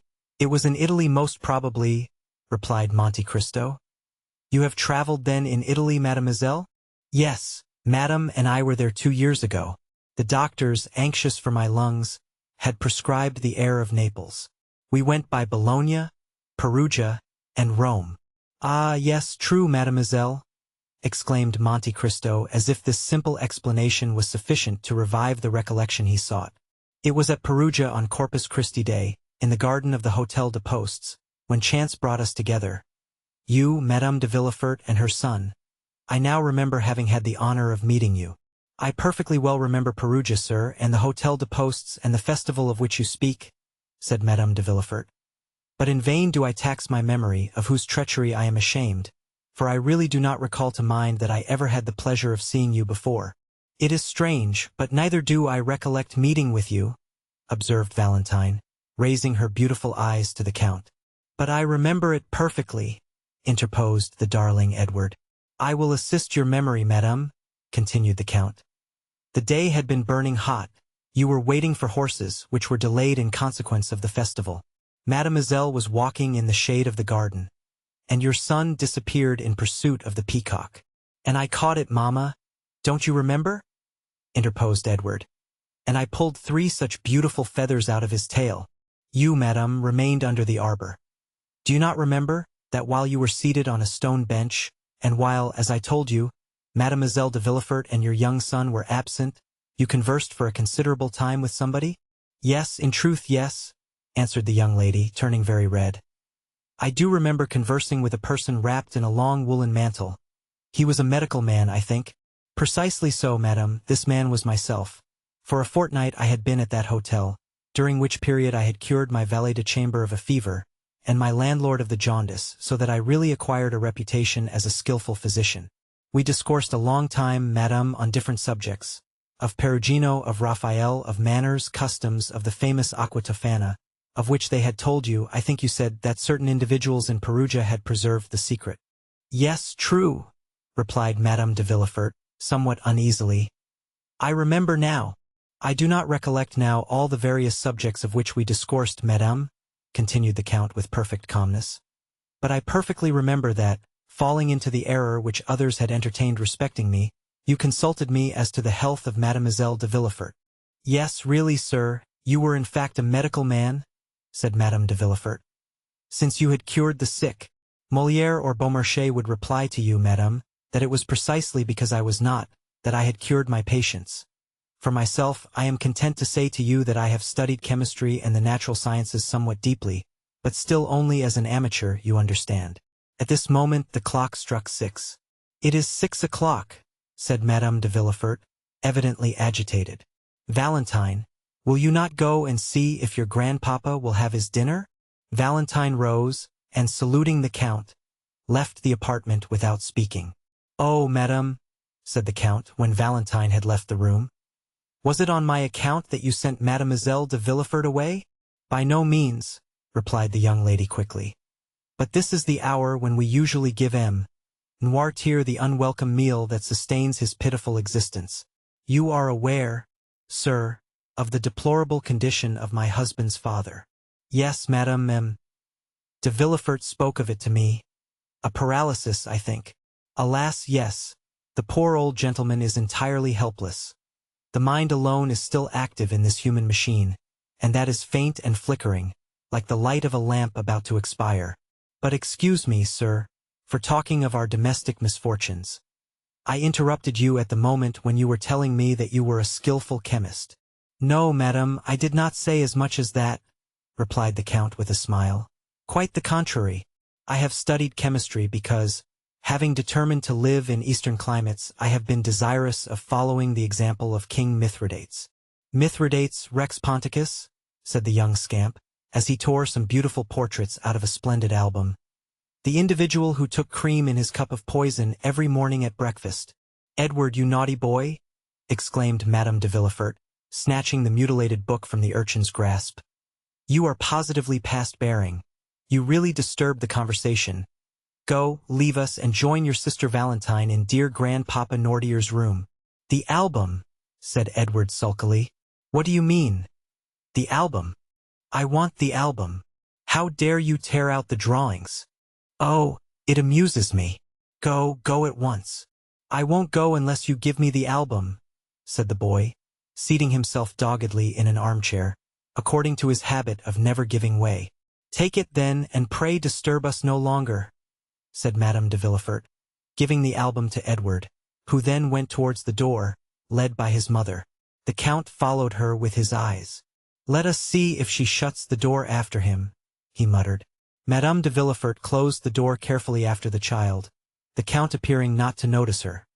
Then casting a scrutinizing glance around the chamber, the young wife returned to her chair, in which she seated herself. Allow me to observe, madame, said the Count, with that kind tone he could assume so well. You are really very severe with that dear clever child. Oh, sometimes severity is quite necessary, replied Madame de Villefort, with all a mother's real firmness. It was his Cornelius Nepos that Master Edward was repeating when he referred to King Mithridates, continued the Count, and you interrupted him in a quotation which proves that his tutor has by no means neglected him, for your son is really advanced for his years. The fact is, Count, answered the mother, agreeably flattered, he has great aptitude, and learns all that is set before him. He has but one fault, he is somewhat willful. But really, on referring for the moment to what he said, do you truly believe that Mithridates used these precautions, and that these precautions were efficacious? I think so, madam, because I myself have made use of them, that I might not be poisoned at Naples, at Palermo, and at Smyrna, that is to say, on 3 several occasions when, but for these precautions, I must have lost my life. And your precautions were successful? Completely so. Yes. I remember now your mentioning to me at Perugia something of this sort. Indeed? Said the Count with an air of surprise, remarkably well counterfeited. I really did not remember. I inquired of you if poisons acted equally, and with the same effect on men of the North as on men of the South, and you answered me that the cold and sluggish habits of the North did not present the same aptitude as the rich and energetic temperaments of the natives of the South. And that is the case, observed Monte Cristo. I have seen Russians devour, without being visibly inconvenienced, vegetable substances which would infallibly have killed a Neapolitan or an Arab. And you really believe the result would be still more sure with us than in the East, and in the midst of our fogs and rains a man would habituate himself more easily than in a warm latitude to this progressive absorption of poison? Certainly. It being at the same time perfectly understood that he should have been duly fortified against the poison to which he had not been accustomed. Yes, I understand that. And how would you habituate yourself, for instance, or rather, how did you habituate yourself to it? Oh, very easily. Suppose you knew beforehand the poison that would be made use of against you. Suppose the poison was, for instance, brucine. Brucine is extracted from the false Angostura 8, is it not? Inquired Madame de Villefort. Precisely, madame, replied Monte Cristo. But I perceive I have not much to teach you. Allow me to compliment you on your knowledge. Such learning is very rare among ladies. Oh, I am aware of that, said Madame de Villefort. "But I have a passion for the occult sciences, which speak to the imagination like poetry, and are reducible to figures like an algebraic equation. But go on, I beg of you, what you say interests me to the greatest degree." "Well," replied Monte Cristo, "suppose, then, that this poison was brucine, and you were to take 1 milligram the first day, 2 milligrams the second day, and so on. Well, at the end of 10 days you would have taken a centigram, at the end of 20 days, increasing another milligram, you would have taken 300 centigrams. That is to say, a dose which you would support without inconvenience, and which would be very dangerous for any other person who had not taken the same precautions as yourself. Well, then, at the end of a month, when drinking water from the same carafe, you would kill the person who drank with you, without your perceiving, otherwise than from slight inconvenience, that there was any poisonous substance mingled with this water. Do you know any other counterpoisons?" "I do not. I have often read, and read again, the history of Mithridates," said Madame de Villefort in a tone of reflection, "and had always considered it a fable." "No, madame, contrary to most history, it is true. But what you tell me, madame, what you inquire of me, is not the result of a chance query. For 2 years ago you asked me the same questions, and said then that for a very long time this history of Mithridates had occupied your mind." "True, sir. The 2 favorite studies of my youth were botany and mineralogy, and subsequently, when I learned that the use of simples frequently explained the whole history of a people, and the entire life of individuals in the East, as flowers betoken and symbolize a love affair, I have regretted that I was not a man, that I might have been a Flamel, a Fontana, or a Cabanis." "And the more, madame," said Monte Cristo, "as the Orientals do not confine themselves, as did Mithridates, to make a cuirass of his poisons, but they also made them a dagger. Science becomes, in their hands, not only a defensive weapon, but still more frequently an offensive one. The one serves against all their physical sufferings, the other against all their enemies. With opium, belladonna, brucia, snakewood, and the cherry laurel, they put to sleep all who stand in their way.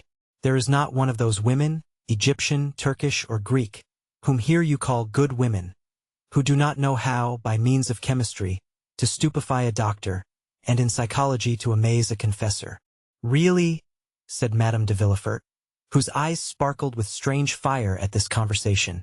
"Oh, yes, indeed, madame," continued Monte Cristo. "The secret dramas of the East begin with a love philtre and end with a death potion. Begin with paradise and end with hell. There are as many elixirs of every kind as there are caprices and peculiarities in the physical and moral nature of humanity. And I will say further, the art of these chemists is capable with the utmost precision to accommodate and proportion the remedy and the bane to yearnings for love or desires for vengeance." "But, sir," remarked the young woman, "these Eastern societies, in the midst of which you have passed a portion of your existence, are as fantastic as the tales that come from their strange land. A man can easily be put out of the way there, then. It is, indeed, the Baghdad and Bassora of the 1001 Nights. The sultans and viziers who rule over society there, and who constitute what in France we call the government, are really Haroun Raskids and Jaafars, who not only pardon a poisoner, but even make him a prime minister, if his crime has been an ingenious one, and who, under such circumstances, have the whole story written in letters of gold, to divert their hours of idleness and ennui. By no means, madam, the fanciful exists no longer in the East. There, disguised under other names, and concealed under other costumes, are police agents, magistrates, attorneys general, and bailiffs. They hang, behead, and impale their criminals in the most agreeable possible manner. But some of these, like clever rogues, have contrived to escape human justice, and succeed in their fraudulent enterprises by cunning stratagems. Amongst us a simpleton, possessed by the demon of hate or cupidity, who has an enemy to destroy, or some near relation to dispose of, goes straight to the grocers or druggists, gives a false name, which leads more easily to his detection than his real one, and under the pretext that the rats prevent him from sleeping, purchases 5 or 6 grams of arsenic. If he is really a cunning fellow, he goes to 5 or 6 different druggists or grocers, and thereby becomes only 5 or 6 times more easily traced.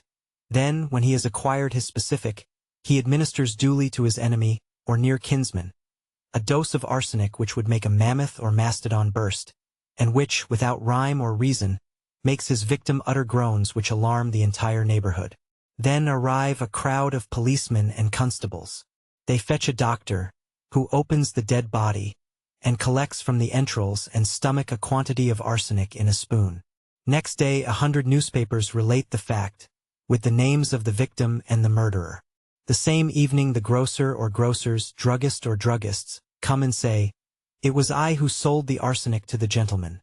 And rather than not recognize the guilty purchaser, they will recognize 20. Then the foolish criminal is taken, imprisoned, interrogated, confronted, confounded, condemned, and cut off by hemp or steel. Or if she be a woman of any consideration, they lock her up for life. This is the way in which you Northerns understand chemistry, madam. Desrues was, however, I must confess, more skillful. "What would you have, sir?" said the lady, laughing. "We do what we can. All the world has not the secret of the Medicis or the Borgias." "Now," replied the Count, shrugging his shoulders, "shall I tell you the cause of all these stupidities? It is because, at your theaters, by what at least I could judge by reading the pieces they play, they see persons swallow the contents of a phial, or suck the button of a ring, and fall dead instantly. 5 minutes afterwards the curtain falls, and the spectators depart. They are ignorant of the consequences of the murder. They see neither the police commissary with his badge of office, nor the corporal with his 4 men, and so the poor fools believe that the whole thing is as easy as lying. But go a little way from France. Go either to Aleppo or Cairo, or only to Naples or Rome, and you will see people passing by you in the streets. People erect, smiling, and fresh-colored, of whom Asmodeus, if you were holding on by the skirt of his mantle, would say, 'That man was poisoned 3 weeks ago. He will be a dead man in a month.'" "Then," remarked Madame de Villefort, "they have again discovered the secret of the famous aqua tofana that they said was lost at Perugia." "Ah, but madame, does mankind ever lose anything? The arts change about and make a tour of the world. Things take a different name and the vulgar do not follow them, that is all. But there is always the same result. Poisons act particularly on some organ or another, one on the stomach, another on the brain, another on the intestines. Well, the poison brings on the cough an inflammation of the lungs, or some other complaint catalogued in the book of science, which, however, by no means precludes it from being decidedly mortal. And if it were not, would be sure to become so, thanks to the remedies applied by foolish doctors, who are generally bad chemists, and which will act in favor of or against the malady, as you please. And then there is a human being killed according to all the rules of art and skill, and of whom justice learns nothing, as was said by a terrible chemist of my acquaintance, the worthy Abbé Adelmonte of Taormina, in Sicily, who has studied these national phenomena very profoundly. "It is quite frightful but deeply interesting," said the young lady, motionless with attention. "I thought, I must confess, that these tales were inventions of the Middle Ages." "Yes, no doubt, but improved upon by ours. What is the use of time, rewards of merit, medals, crosses, Monthyon prizes, if they do not lead society towards more complete perfection? Yet man will never be perfect until he learns to create and destroy. He does know how to destroy, and that is half the battle. So," added Madame de Villefort, constantly returning to her object, "the poisons of the Borgias, the Medicis, the Renés, the Ruggieris, and later, probably, that of Baron de Trenck, whose story has been so misused by modern drama and romance, were objects of art, madame, and nothing more," replied the Count. "Do you suppose that the real savant addresses himself stupidly to the mere individual? By no means. Science loves eccentricities, leaps and bounds, trials of strength, fancies, if I may be allowed so to term them. Thus, for instance, the excellent Abbé Adelmonte, of whom I spoke just now, made in this way some marvelous experiments." "Really?" "Yes. I will mention one to you. He had a remarkably fine garden, full of vegetables, flowers, and fruit. From amongst these vegetables he selected the most simple, a cabbage, for instance. For 3 days he watered this cabbage with a distillation of arsenic. On the 3rd, the cabbage began to droop and turn yellow. At that moment he cut it. In the eyes of everybody it seemed fit for table, and preserved its wholesome appearance. It was only poisoned to the Abbé Adelmonte. He then took the cabbage to the room where he had rabbits, for the Abbé Adelmonte had a collection of rabbits, cats, and guinea pigs, fully as fine as his collection of vegetables, flowers, and fruit. Well, the Abbé Adelmonte took a rabbit, and made it eat a leaf of the cabbage. The rabbit died. What magistrate would find, or even venture to insinuate, anything against this? What procureur has ever ventured to draw up an accusation against M. Magendie or M. Flowerens, in consequence of the rabbits, cats, and guinea pigs they have killed? Not one. So, then, the rabbit dies and justice takes no notice. This rabbit dead, the Abbé Adelmonte has its entrails taken out by his cook and thrown on the dunghill. On this dunghill is a hen, who, pecking these intestines, is in her turn taken ill and dies next day. At the moment when she is struggling in the convulsions of death, a vulture is flying by. There are a good many vultures in Adelmonte's country. This bird darts on the dead fowl and carries it away to a rock, where it dines off its prey. 3 days afterwards, this poor vulture, which has been very much indisposed since that dinner, suddenly feels very giddy while flying aloft in the clouds, and falls heavily into a fish pond. The pike, eels, and carp eat greedily always, as everybody knows. Well, they feast on the vulture. Now suppose that next day, one of these eels or pike or carp, poisoned at the 4th remove, is served up at your table. Well, then, your guest will be poisoned at the 5th remove, and die, at the end of 8 or 10 days, of pains in the intestines, sickness, or abscess of the pylorus. The doctors open the body and say with an air of profound learning, "The subject has died of a tumor on the liver, or of typhoid fever." "But," remarked Madame de Villefort, "all these circumstances which you link thus to one another may be broken by the least accident. The vulture may not see the fowl, or may fall 100 yards from the fish pond." Ah, that is where the art comes in. To be a great chemist in the East, one must direct chance, and this is to be achieved. Madame de Villefort was in deep thought, yet listened attentively. "But," she exclaimed suddenly, "arsenic is indelible, indestructible. In whatsoever way it is absorbed, it will be found again in the body of the victim from the moment when it has been taken in sufficient quantity to cause death." "Precisely so," cried Monte Cristo. "Precisely so, and this is what I said to my worthy Adelmonte. He reflected, smiled, and replied to me by a Sicilian proverb, which I believe is also a French proverb: 'My son, the world was not made in a day, but in 7. Return on Sunday.' On the Sunday following I did return to him. Instead of having watered his cabbage with arsenic, he had watered it this time with a solution of salts, having their basis in strychnine, strychnus colubrina, as the learned term it. Now, the cabbage had not the slightest appearance of disease in the world, and the rabbit had not the smallest distrust. Yet 5 minutes afterwards the rabbit was dead. The fowl pecked at the rabbit, and the next day was a dead hen. This time we were the vultures, so we opened the bird, and this time all special symptoms had disappeared. There were only general symptoms. There was no peculiar indication in any organ, an excitement of the nervous system, that was it. A case of cerebral congestion, nothing more. The fowl had not been poisoned. She had died of apoplexy. Apoplexy is a rare disease among fowls, I believe, but very common among men. Madame de Villefort appeared more and more thoughtful. "It is very fortunate," she observed, "that such substances could only be prepared by chemists. Otherwise, all the world would be poisoning each other." "By chemists and persons who have a taste for chemistry," said Monte Cristo carelessly. "And then?" said Madame de Villefort, endeavoring by a struggle and with effort to get away from her thoughts. "However skillfully it is prepared, crime is always crime, and if it avoid human scrutiny, it does not escape the eye of God. The Orientals are stronger than we are in cases of conscience, and, very prudently, have no hell, that is the point. Really, madam, this is a scruple which naturally must occur to a pure mind like yours, but which would easily yield before sound reasoning. The bad side of human thought will always be defined by the paradox of Jean-Jacques Rousseau. You remember, the mandarin who is killed 500 leagues off by raising the tip of the finger. Man's whole life passes in doing these things, and his intellect is exhausted by reflecting on them. You will find very few persons who will go and brutally thrust a knife in the heart of a fellow creature, or will administer to him, in order to remove him from the surface of the globe on which we move with life and animation, that quantity of arsenic of which we just now talked. Such a thing is really out of rule, eccentric, or stupid. To attain such a point, the blood must be heated to 36 degrees, the pulse be, at least, at 90, and the feelings excited beyond the ordinary limit. But suppose one pass, as is permissible in philology, from the word itself to its softened synonym, then, instead of committing an ignoble assassination, you make an elimination.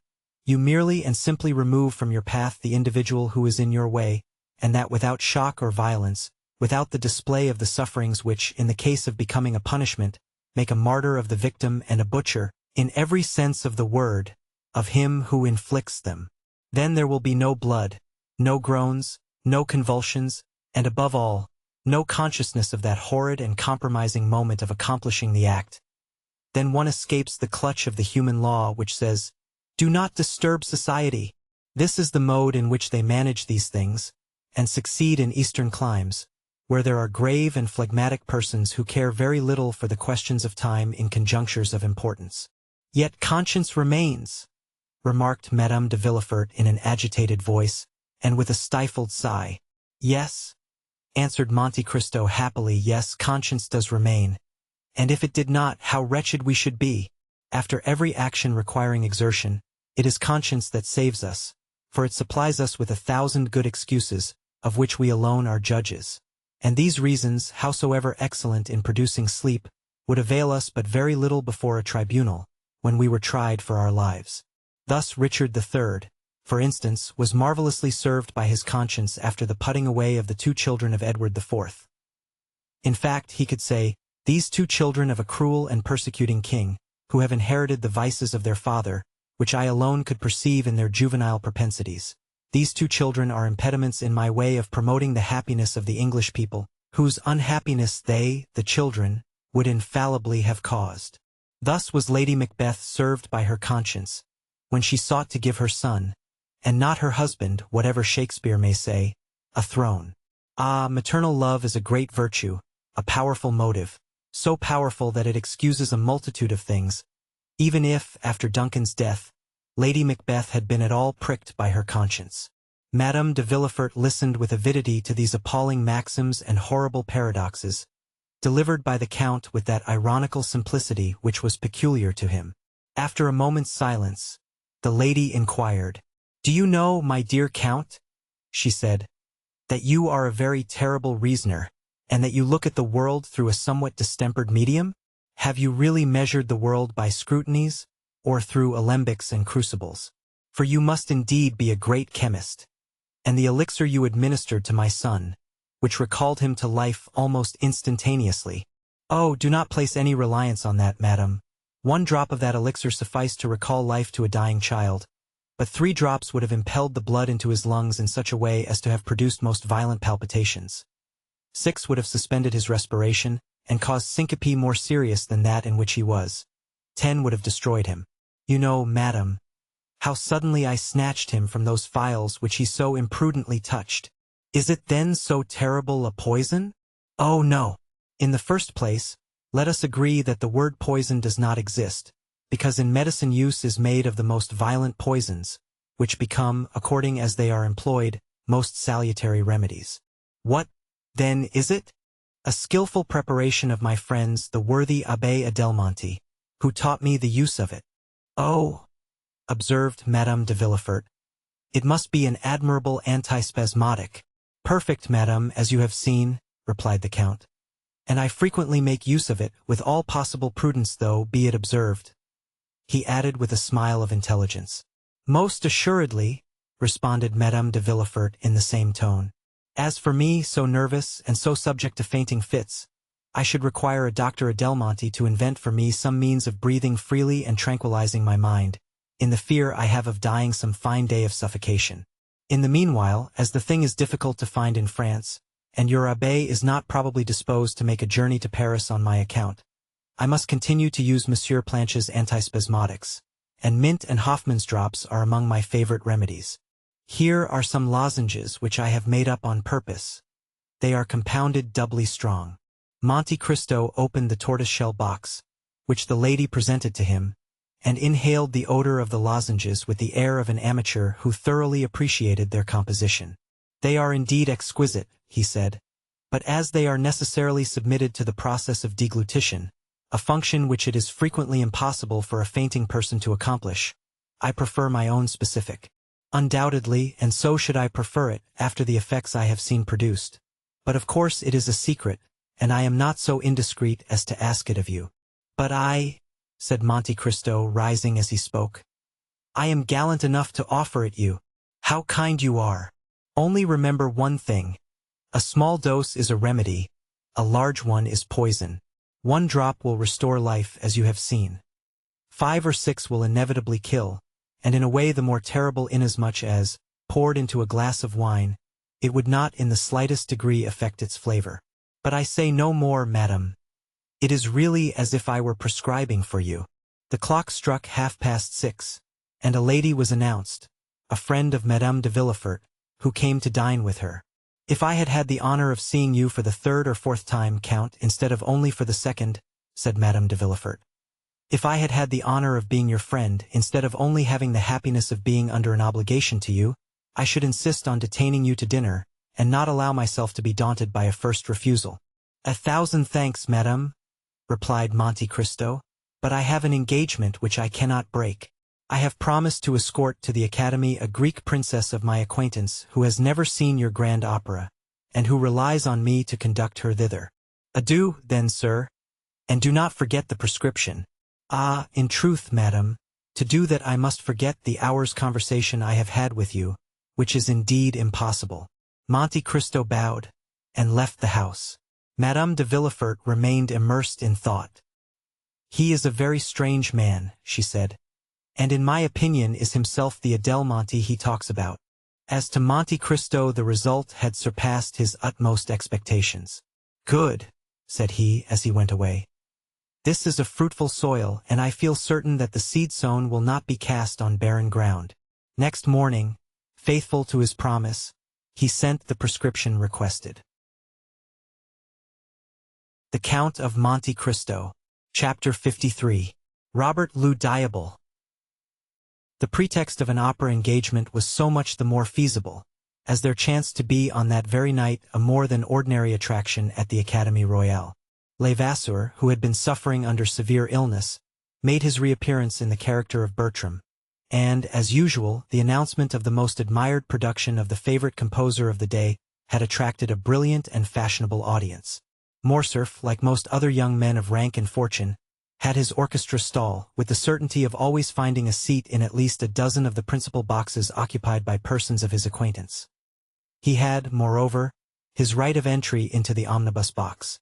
Châteaurenaud rented a stall beside his own, while Beauchamp, as a journalist, had unlimited range all over the theatre. It happened that on this particular night the minister's box was placed at the disposal of Lucien Debray, who offered it to the Comte de Morcerf, who again, upon his rejection of it by Mercédès, sent it to Danglars, with an intimation that he should probably do himself the honor of joining the Baroness and her daughter during the evening, in the event of their accepting the box in question. The ladies received the offer with too much pleasure to dream of a refusal. To no class of persons is the presentation of a gratuitous opera box more acceptable than to the wealthy millionaire, who still hugs economy while boasting of carrying a king's ransom in his waistcoat pocket. Danglars had, however, protested against showing himself in a ministerial box, declaring that his political principles, and his parliamentary position as member of the opposition party would not permit him so to commit himself. The Baroness had, therefore, dispatched a note to Lucien Debray, bidding him call for them, it being wholly impossible for her to go alone with Eugénie to the opera. There is no gainsaying the fact that a very unfavorable construction would have been put upon the circumstance if the two women had gone without escort, while the addition of a third, in the person of her mother's admitted lover, enabled Mademoiselle Danglars to defy malice and ill nature. One must take the world as one finds it. The curtain rose, as usual, to an almost empty house, it being one of the absurdities of Parisian fashion never to appear at the opera until after the beginning of the performance, so that the first act is generally played without the slightest attention being paid to it, that part of the audience already assembled being too much occupied in observing the fresh arrivals, while nothing is heard but the noise of opening and shutting doors, and the buzz of conversation.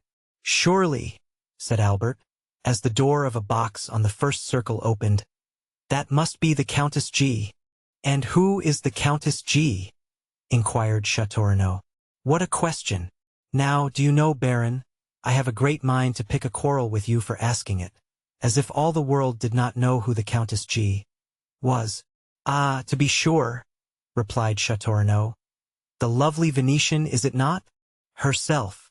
At this moment the Countess perceived Albert, and returned his salutation with a smile. You know her, it seems? Said Châteaurenaud. Franz introduced me to her at Rome, replied Albert. Well, then, will you do as much for me in Paris as Franz did for you in Rome? With pleasure. There was a cry of "Shut up!" from the audience.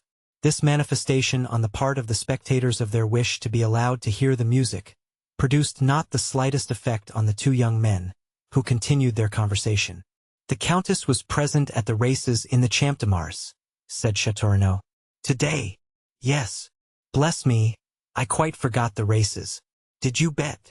Oh, merely a paltry 50 louis. And who was the winner? Nautilus. I staked on him. But there were 3 races, were there not? Yes. There was the prize given by the Jockey Club, a gold cup, you know, and a very singular circumstance occurred about that race. What was it? Oh, shut up! Again interposed some of the audience. Why, it was won by a horse and rider utterly unknown on the course. Is that possible? True as day. The fact was, nobody had observed a horse entered by the name of Vampa, or that of a jockey-style job, when, at the last moment, a splendid roan, mounted by a jockey about as big as your fist, presented themselves at the starting post.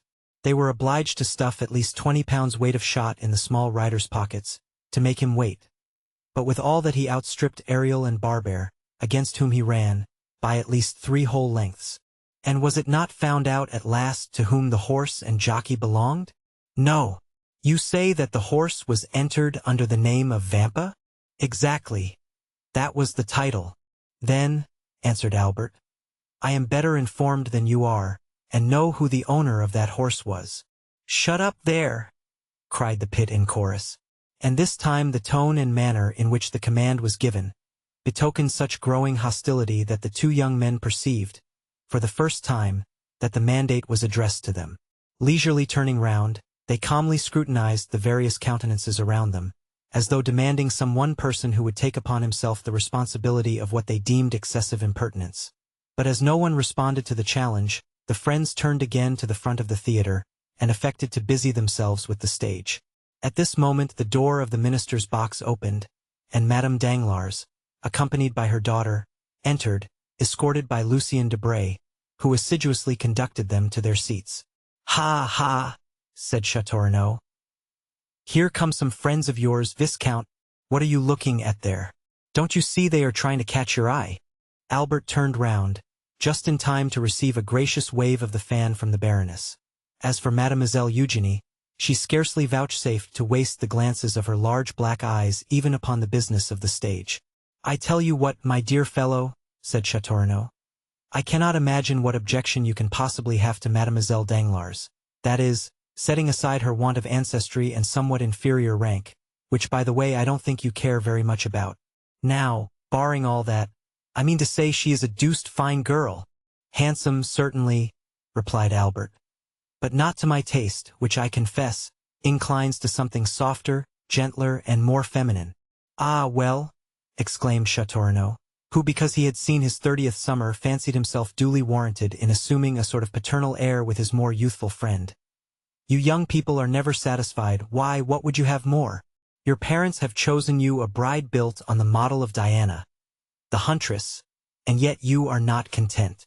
No, for that very resemblance affrights me. I should have liked something more in the manner of the Venus of Milo or Capua.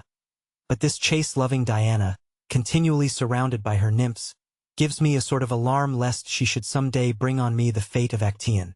And, indeed, it required but one glance at Mademoiselle Danglars to comprehend the justness of Morcerf's remark. She was beautiful, but her beauty was of too marked and decided a character to please a fastidious taste. Her hair was raven black, but its natural waves seemed somewhat rebellious. Her eyes, of the same color as her hair, were surmounted by well-arched brows, whose great defect, however, consisted in an almost habitual frown, while her whole physiognomy wore that expression of firmness and decision so little in accordance with the gentler attributes of her sex. Her nose was precisely what a sculptor would have chosen for a chiseled Juno. Her mouth, which might have been found fault with as too large, displayed teeth of pearly whiteness, rendered still more conspicuous by the brilliant carmine of her lips, contrasting vividly with her naturally pale complexion. But that which completed the almost masculine look Morcerf found so little to his taste was a dark mole, of much larger dimensions than these freaks of nature generally are, placed just at the corner of her mouth, and the effect tended to increase the expression of self-dependence that characterized her countenance. The rest of Mademoiselle Eugenie's person was in perfect keeping with the head just described. She, indeed, reminded one of Diana, as Châteaurenaud observed, but her bearing was more haughty and resolute. As regarded her attainments, the only fault to be found with them was the same that a fastidious connoisseur might have found with her beauty, that they were somewhat too erudite and masculine for so young a person. She was a perfect linguist, a first-rate artist, wrote poetry and composed music. To the study of the latter she professed to be entirely devoted, following it with an indefatigable perseverance, assisted by a schoolfellow. A young woman without fortune whose talent promised to develop into remarkable powers as a singer. It was rumored that she was an object of almost paternal interest to one of the principal composers of the day, who excited her to spare no pains in the cultivation of her voice, which might hereafter prove a source of wealth and independence. But this counsel effectually decided Mademoiselle Danglars never to commit herself by being seen in public with one destined for a theatrical life. And acting upon this principle, the banker's daughter, though perfectly willing to allow Mademoiselle Louise d'Armilly, that was the name of the young virtuosa, to practice with her through the day, took especial care not to be seen in her company. Still, though not actually received at the Hôtel Danglars in the light of an acknowledged friend, Louise was treated with far more kindness and consideration than is usually bestowed on a governess. The curtain fell almost immediately after the entrance of Madame Danglars into her box. The band quitted the orchestra for the accustomed half-hour's interval allowed between the acts, and the audience were left at liberty to promenade the salon or lobbies, or to pay and receive visits in their respective boxes. Morcerf and Châteaurenaud were amongst the first to avail themselves of this permission. For an instant the idea struck Madame Danglars that this eagerness on the part of the young Viscount arose from his impatience to join her party, and she whispered her expectations to her daughter, that Albert was hurrying to pay his respects to them. Mademoiselle Eugenie, however, merely returned a dissenting movement of the head, while, with a cold smile, she directed the attention of her mother to an opposite box on the first circle, in which sat the Countess G., and where Morcerf had just made his appearance. "So we meet again, my traveling friend, do we?" cried the Countess, extending her hand to him with all the warmth and cordiality of an old acquaintance. "It was really very good of you to recognize me so quickly, and still more so to bestow your first visit on me." "Be assured," replied Albert, "that if I had been aware of your arrival in Paris and had known your address, I should have paid my respects to you before this. Allow me to introduce my friend, Baron de Châteaurenaud, one of the few true gentlemen now to be found in France, and from whom I have just learned that you were a spectator of the races in the Champ de Mars yesterday." Châteaurenaud bowed to the Countess. "So you were at the races, Baron?" inquired the Countess eagerly. "Yes, madam." "Well, then," pursued Madame G., with considerable animation, "you can probably tell me who won the Jockey Club stakes?" "I am sorry to say I cannot," replied the Baron, "and I was just asking the same question of Albert." "Are you very anxious to know, Countess?" asked Albert. "To know what? The name of the owner of the winning horse?" "Excessively. Only imagine. But do tell me, Viscount, whether you really are acquainted with it or no?" "I beg your pardon, madam, but you were about to relate some story, were you not?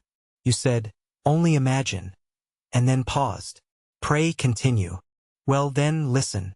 You must know I felt so interested in the splendid roan horse, with his elegant little rider, so tastefully dressed in a pink satin jacket and cap, that I could not help praying for their success with as much earnestness as though the half of my fortune were at stake.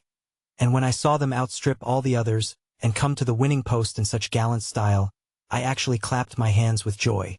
Imagine my surprise, when, upon returning home, the first object I met on the staircase was the identical jockey in the pink jacket. I concluded that, by some singular chance, the owner of the winning horse must live in the same hotel as myself. But, as I entered my apartments, I beheld the very gold cup awarded as a prize to the unknown horse and rider. Inside the cup was a small piece of paper, on which were written these words: "From Lord Ruthven to Countess G." "Precisely. I was sure of it," said Morcerf. Sure of what? That the owner of the horse was Lord Ruthven himself. What Lord Ruthven do you mean? Why, our Lord Ruthven, the vampire of the Salle Argentina. Is it possible? Exclaimed the Countess. Is he here in Paris? To be sure. Why not? And you visit him? Meet him at your own house and elsewhere? I assure you he is my most intimate friend, and M. de Chateaurenaud has also the honor of his acquaintance. But why are you so sure of his being the winner of the Jockey Club prize? Was not the winning horse entered by the name of Vampa? What of that? Why, do you not recollect the name of the celebrated bandit by whom I was made prisoner? Oh yes, and from whose hands the Count extricated me in so wonderful a manner? To be sure, I remember it all now. He called himself Vampa.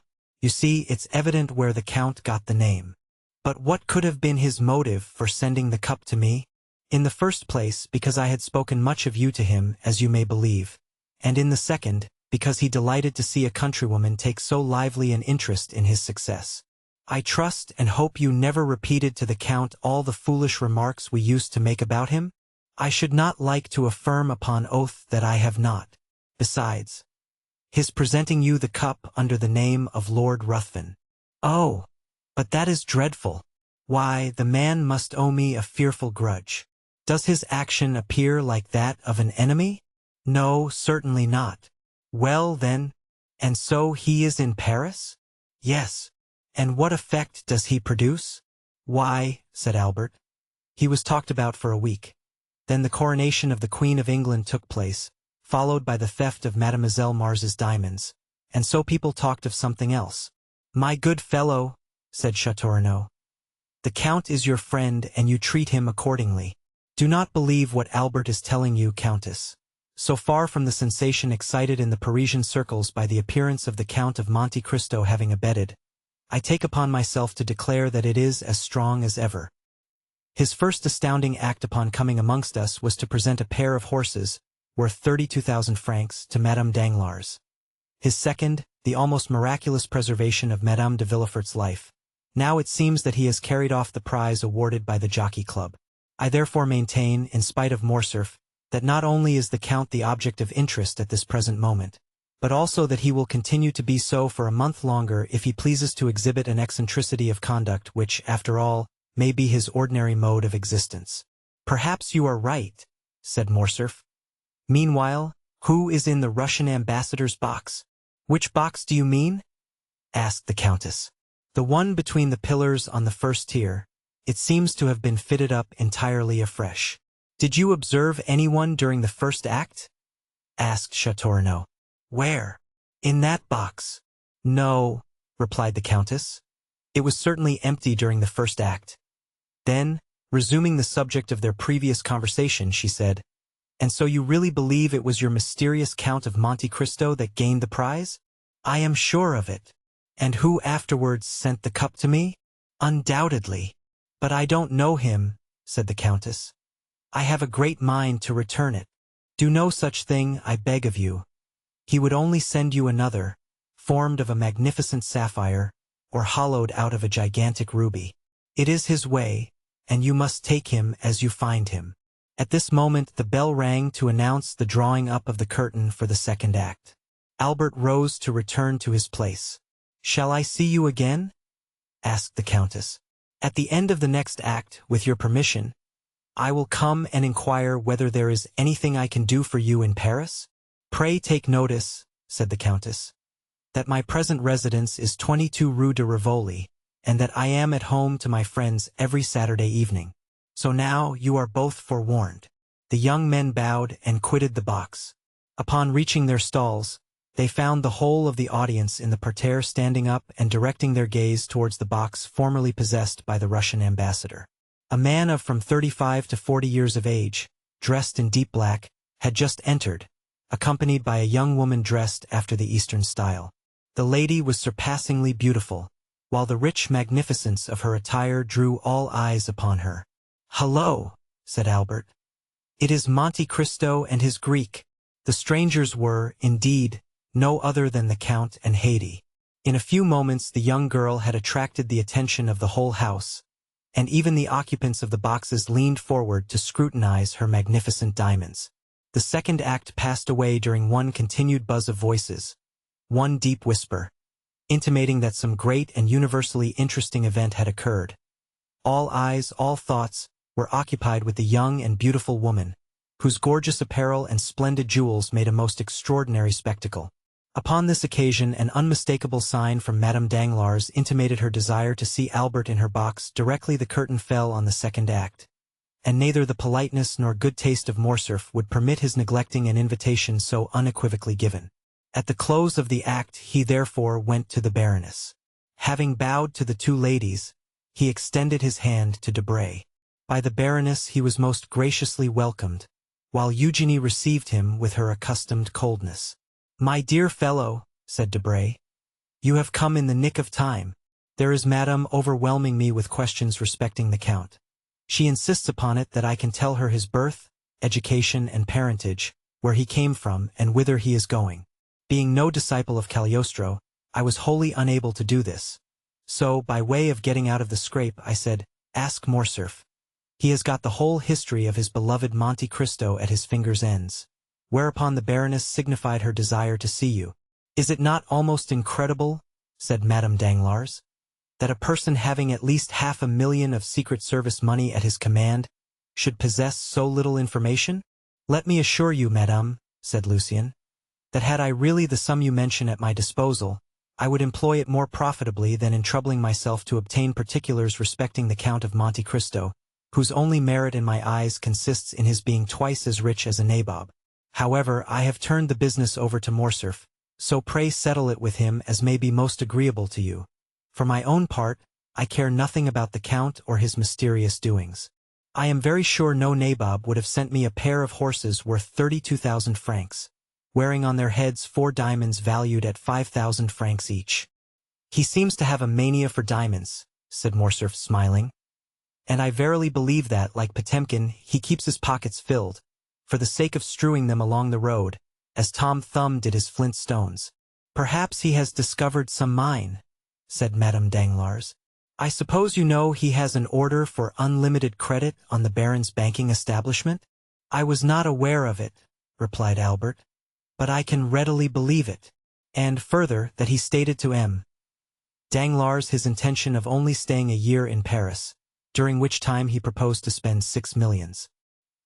He must be the Shah of Persia, traveling incognito. Have you noticed the remarkable beauty of the young woman, M. Lucien?' inquired Eugenie. 'I really never met with one woman so ready to do justice to the charms of another as yourself,' responded Lucien, raising his lorgnette to his eye. 'A most lovely creature, upon my soul,' was his verdict. 'Who is this young person, M. de Morcerf?' inquired Eugenie. 'Does anybody know?' 'Mademoiselle,' said Albert, replying to this direct appeal, 'I can give you very exact information on that subject, as well as on most points relative to the mysterious person of whom we are now conversing. The young woman is a Greek. So I should suppose by her dress. If you know no more than that, everyone here is as well informed as yourself.' 'I am extremely sorry you find me so ignorant a cicerone,' replied Morcerf, 'but I am reluctantly obliged to confess, I have nothing further to communicate. Yes, stay, I do know one thing more, namely, that she is a musician, for one day when I chanced to be breakfasting with the Count, I heard the sound of a guzla. It is impossible that it could have been touched by any other finger than her own.' 'Then your Count entertains visitors, does he?' asked Madame Danglars. 'Indeed he does, and in a most lavish manner, I can assure you. I must try and persuade M. Danglars to invite him to a ball or dinner, or something of the sort, that he may be compelled to ask us in return.' 'What?' said Debray, laughing. 'Do you really mean you would go to his house?' 'Why not? My husband could accompany me.' 'But do you know this mysterious Count is a bachelor?' 'You have ample proof to the contrary if you look opposite,' said the Baroness, as she laughingly pointed to the beautiful Greek. 'No, no,' exclaimed Debray. 'That girl is not his wife. He told us himself she was his slave. Do you not recollect, Morcerf, his telling us so at your breakfast?' 'Well, then,' said the Baroness, 'if slave she be, She has all the air and manner of a princess. Of the Arabian Nights, if you like. But tell me, my dear Lucien, what it is that constitutes a princess. Why, diamonds, and she is covered with them. To me she seems overloaded, observed Eugenie. She would look far better if she wore fewer, and we should then be able to see her finely formed throat and wrists. See how the artist peeps out, exclaimed Madame Danglars. My poor Eugenie, you must conceal your passion for the fine arts. I admire all that is beautiful, returned the young lady. What do you think of the Count? Inquired Debray. He is not much amiss, according to my ideas of good looks. The Count? Repeated Eugenie, as though it had not occurred to her to observe him sooner. The Count? Oh, he is so dreadfully pale. I quite agree with you, said Morcerf. And the secret of that very pallor is what we want to find out. The Countess G. insists upon it that he is a vampire. Then the Countess G. has returned to Paris, has she? Inquired the Baroness. Is that she, Mamma? Asked Eugenie. Almost opposite to us, with that profusion of beautiful light hair? Yes, said Madame Danglars. That is she. Shall I tell you what you ought to do, Morcerf? Command me, madame. Well, then, you should go and bring your Count of Monte Cristo to us. What for? Asked Eugenie. What for? Why, to converse with him, of course. Have you really no desire to meet him? None whatever, replied Eugenie. Strange child, murmured the Baroness. He will very probably come of his own accord, said Morcerf. There. Do you see, madame, he recognizes you and bows. The Baroness returned the salute in the most smiling and graceful manner. Well, said Morcerf, I may as well be magnanimous, and tear myself away to forward your wishes. Adieu.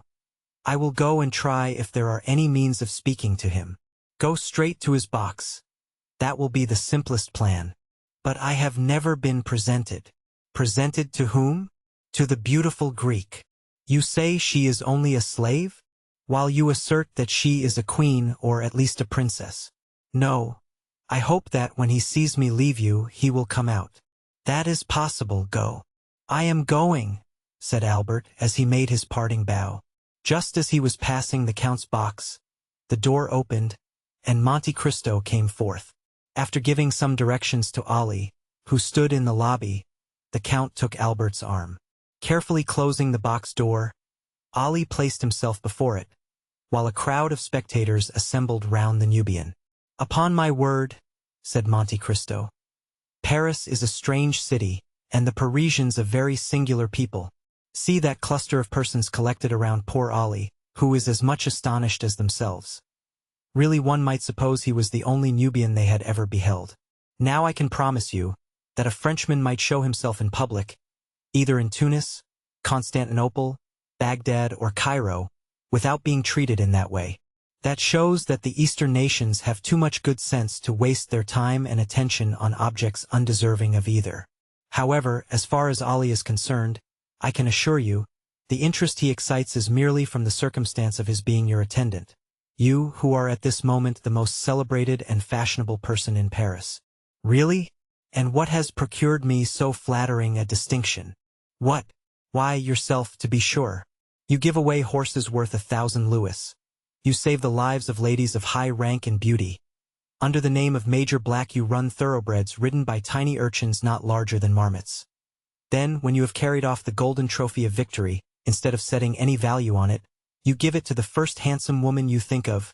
And who has filled your head with all this nonsense? Why, in the first place, I heard it from Madame Danglars, who, by the by, is dying to see you in her box, or to have you seen there by others. Secondly, I learned it from Beauchamp's journal, and thirdly, from my own imagination.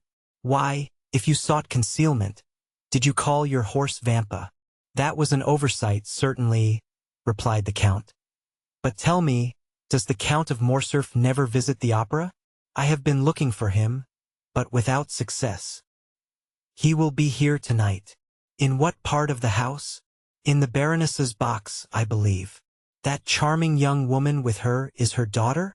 Yes. I congratulate you. Morcerf smiled. We will discuss that subject at length some future time, said he. "But what do you think of the music?" "What music?" "Why, the music you have been listening to." "Oh, it is well enough as the production of a human composer, sung by featherless bipeds, to quote the late Diogenes. From which it would seem, my dear Count, that you can at pleasure enjoy the seraphic strains that proceed from the 7 choirs of paradise? You are right, in some degree. When I wish to listen to sounds more exquisitely attuned to melody than mortal ear ever yet listened to, I go to sleep. Then sleep here, my dear Count. The conditions are favorable. What else was opera invented for? No, thank you. Your orchestra is too noisy.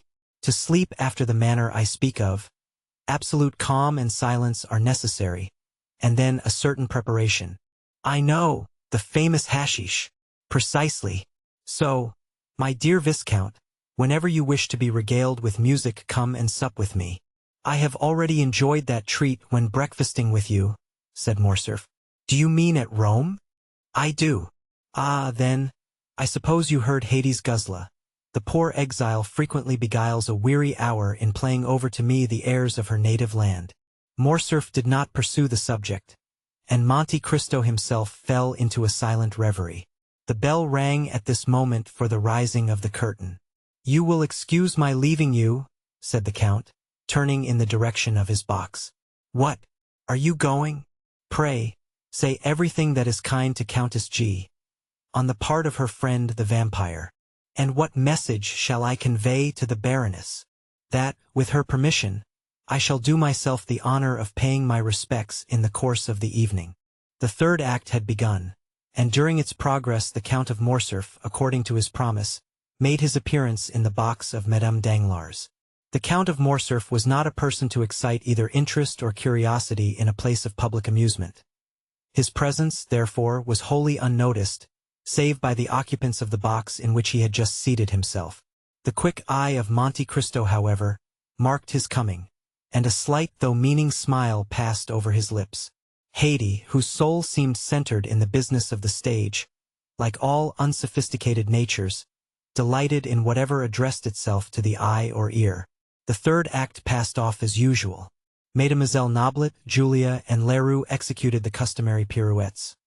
Robert duly challenged the Prince of Granada, and the royal father of the Princess Isabella, taking his daughter by the hand, swept round the stage with majestic strides, the better to display the rich folds of his velvet robe and mantle. After which the curtain again fell, and the spectators poured forth from the theatre into the lobbies and salon.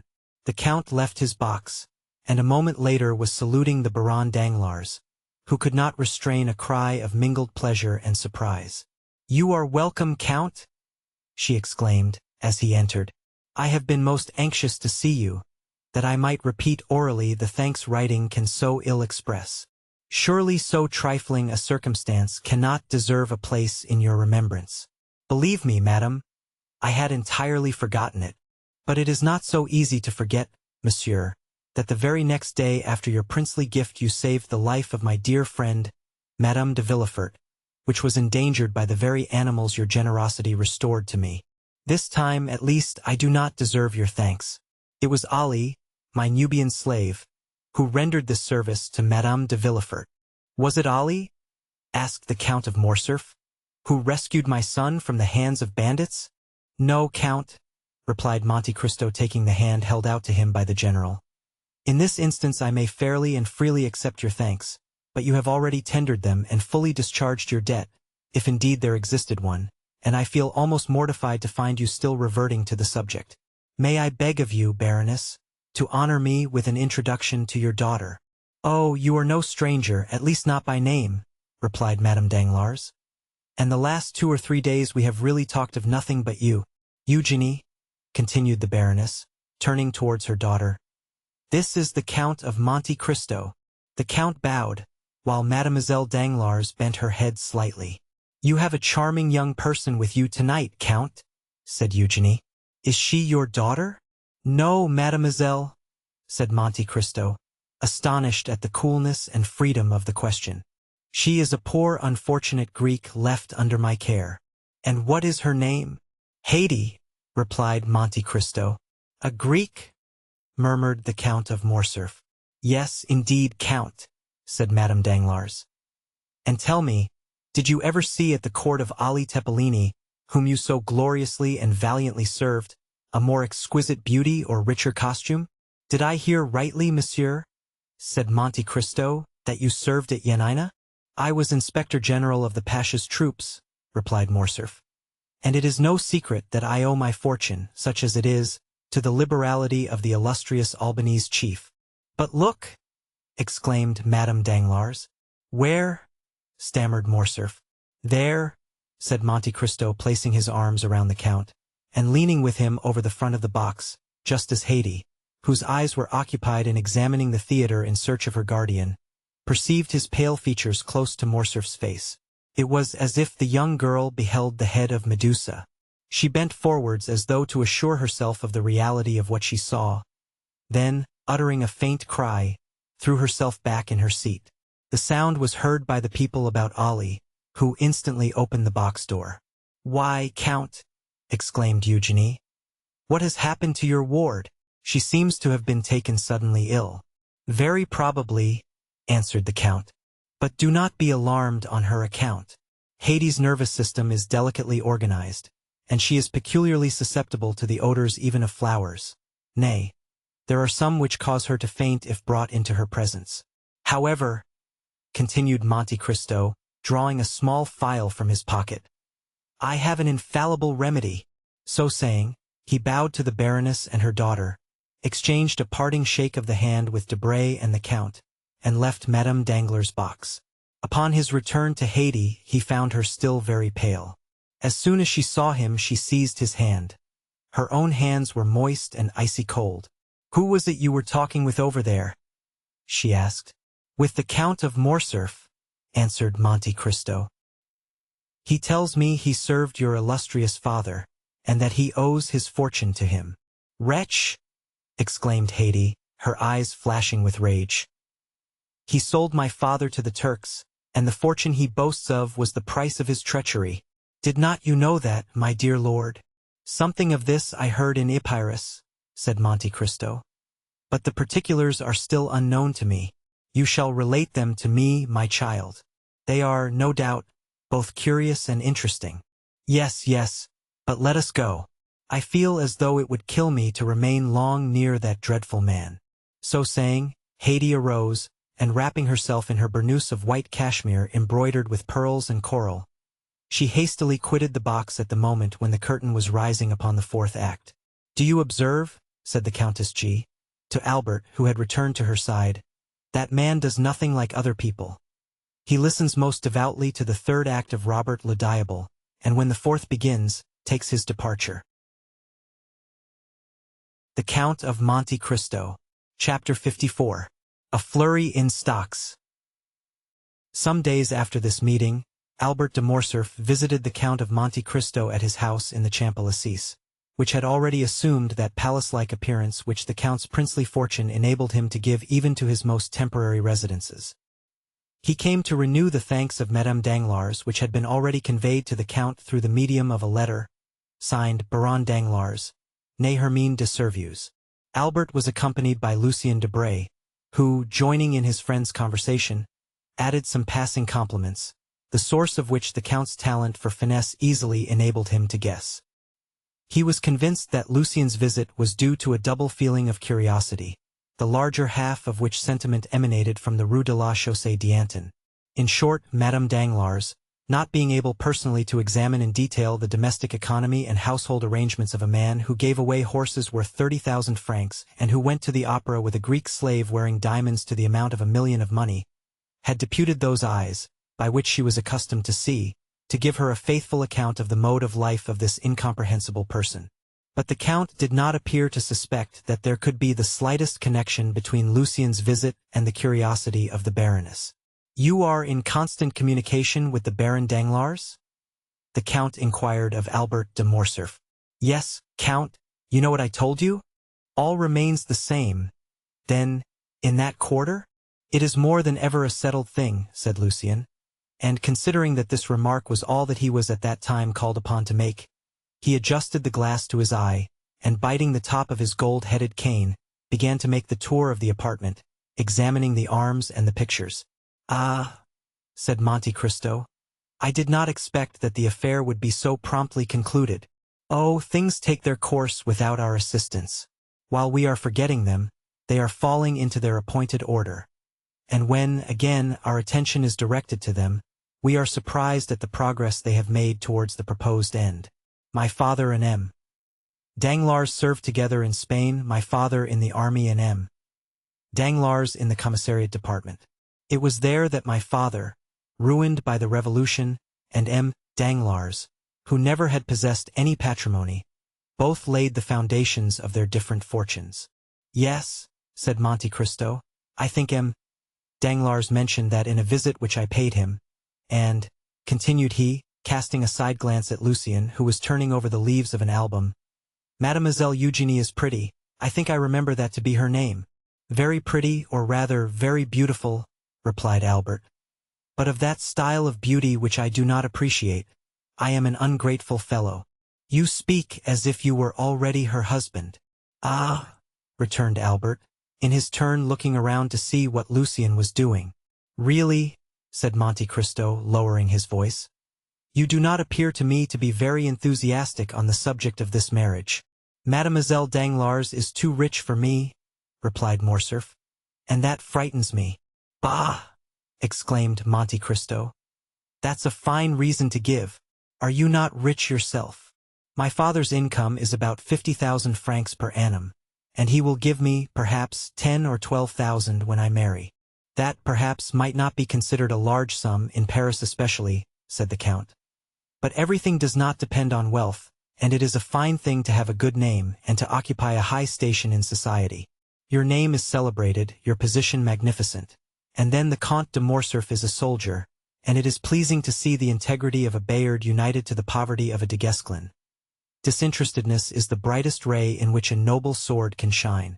As for me, I consider the union with Mademoiselle Danglars a most suitable one. She will enrich you, and you will ennoble her." Albert shook his head and looked thoughtful. "There is still something else," said he.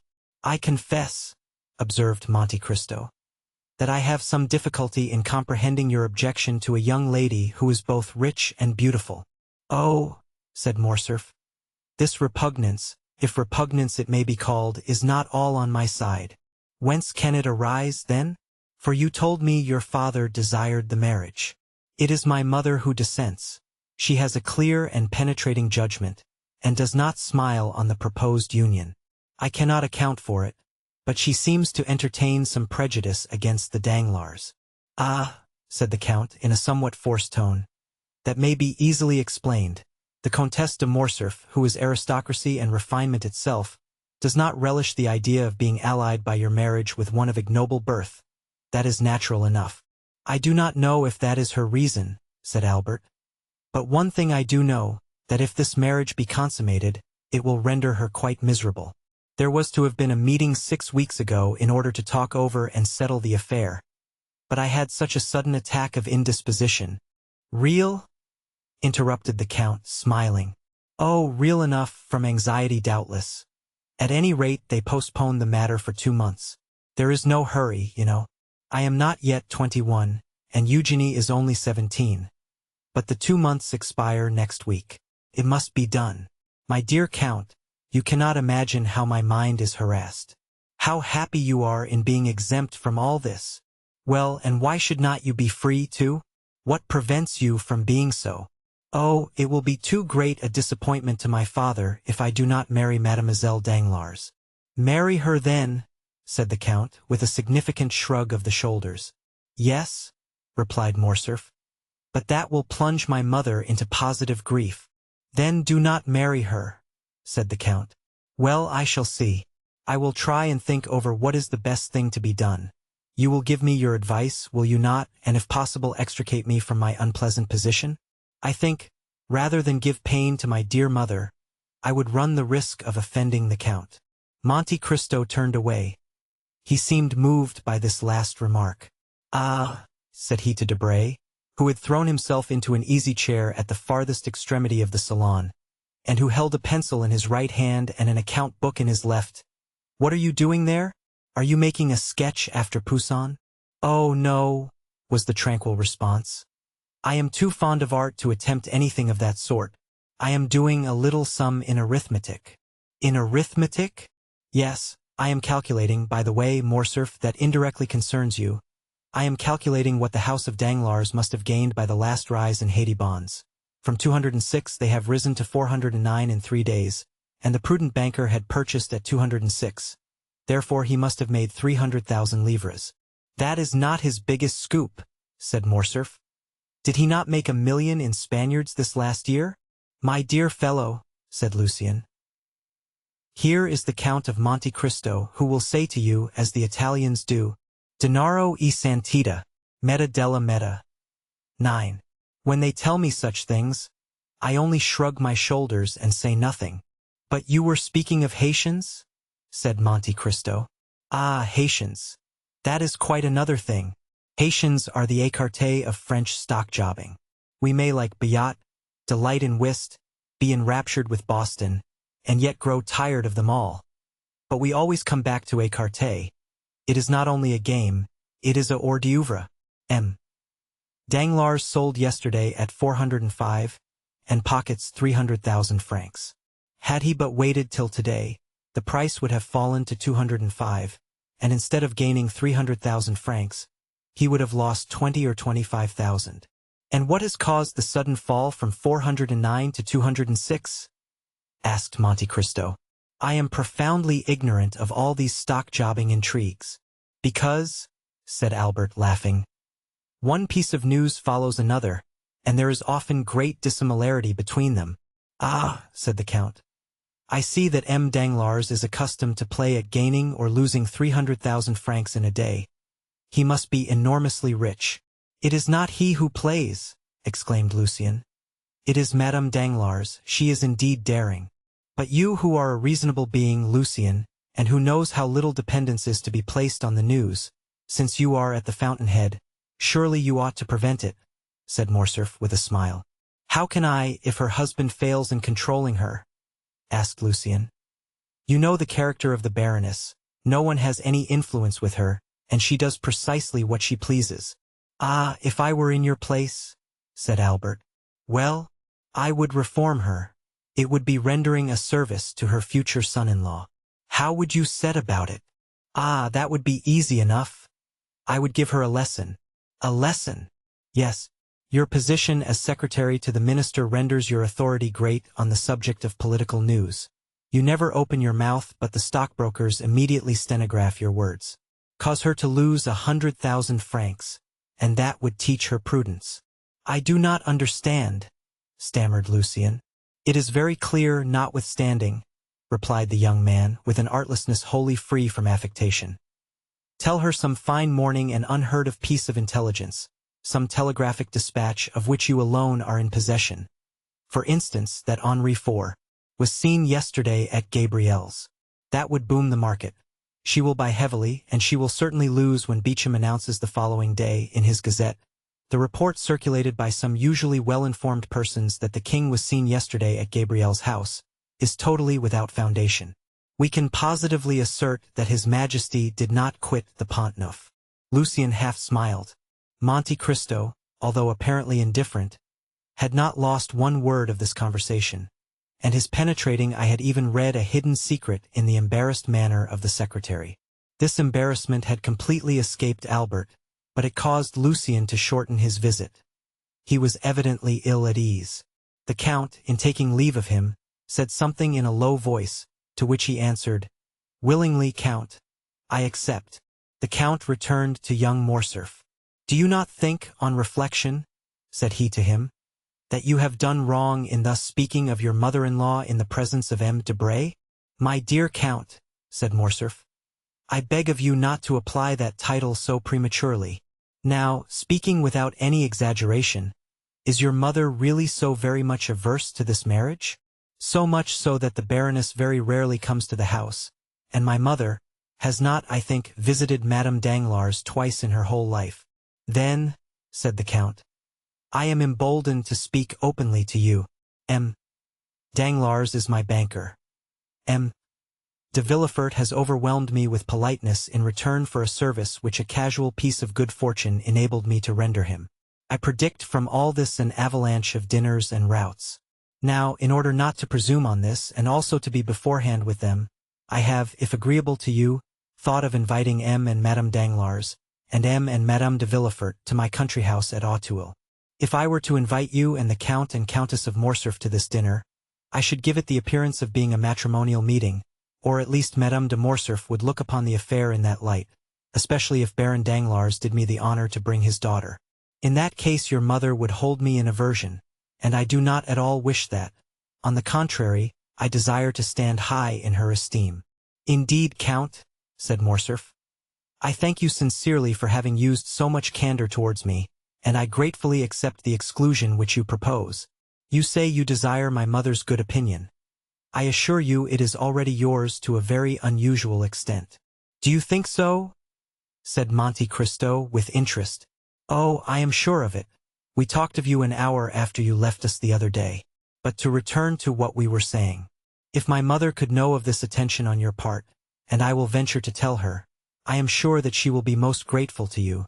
It is true that my father will be equally angry. The Count laughed.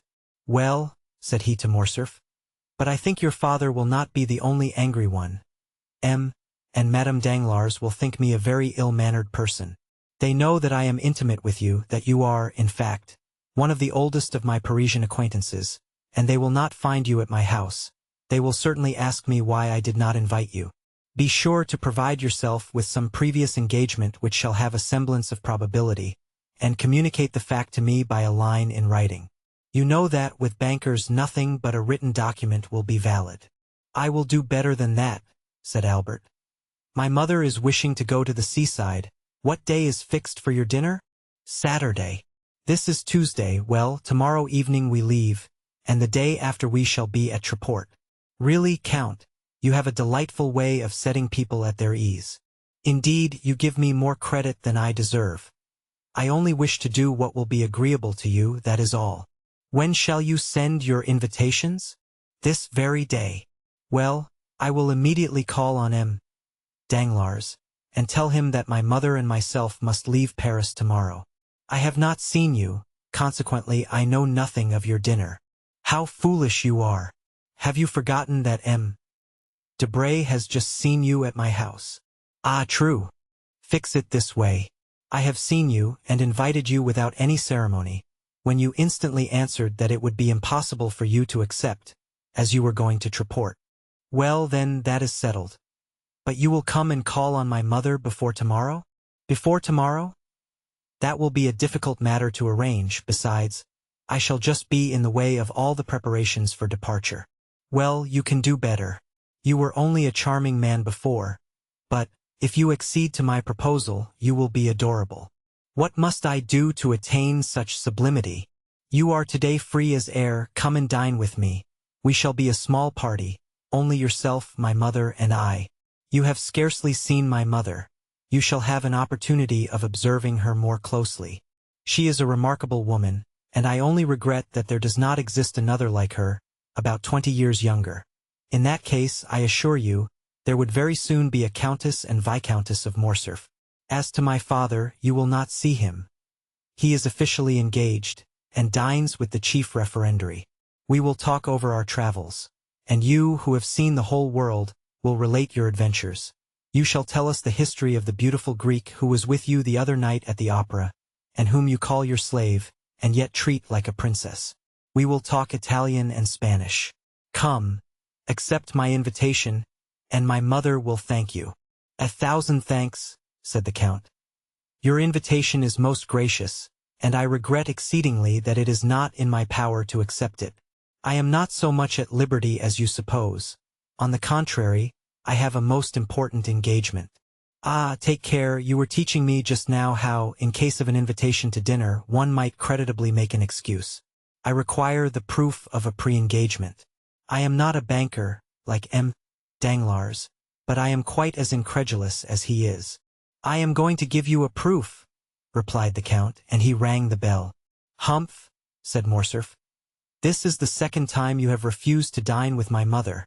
It is evident that you wish to avoid her. Monte Cristo started.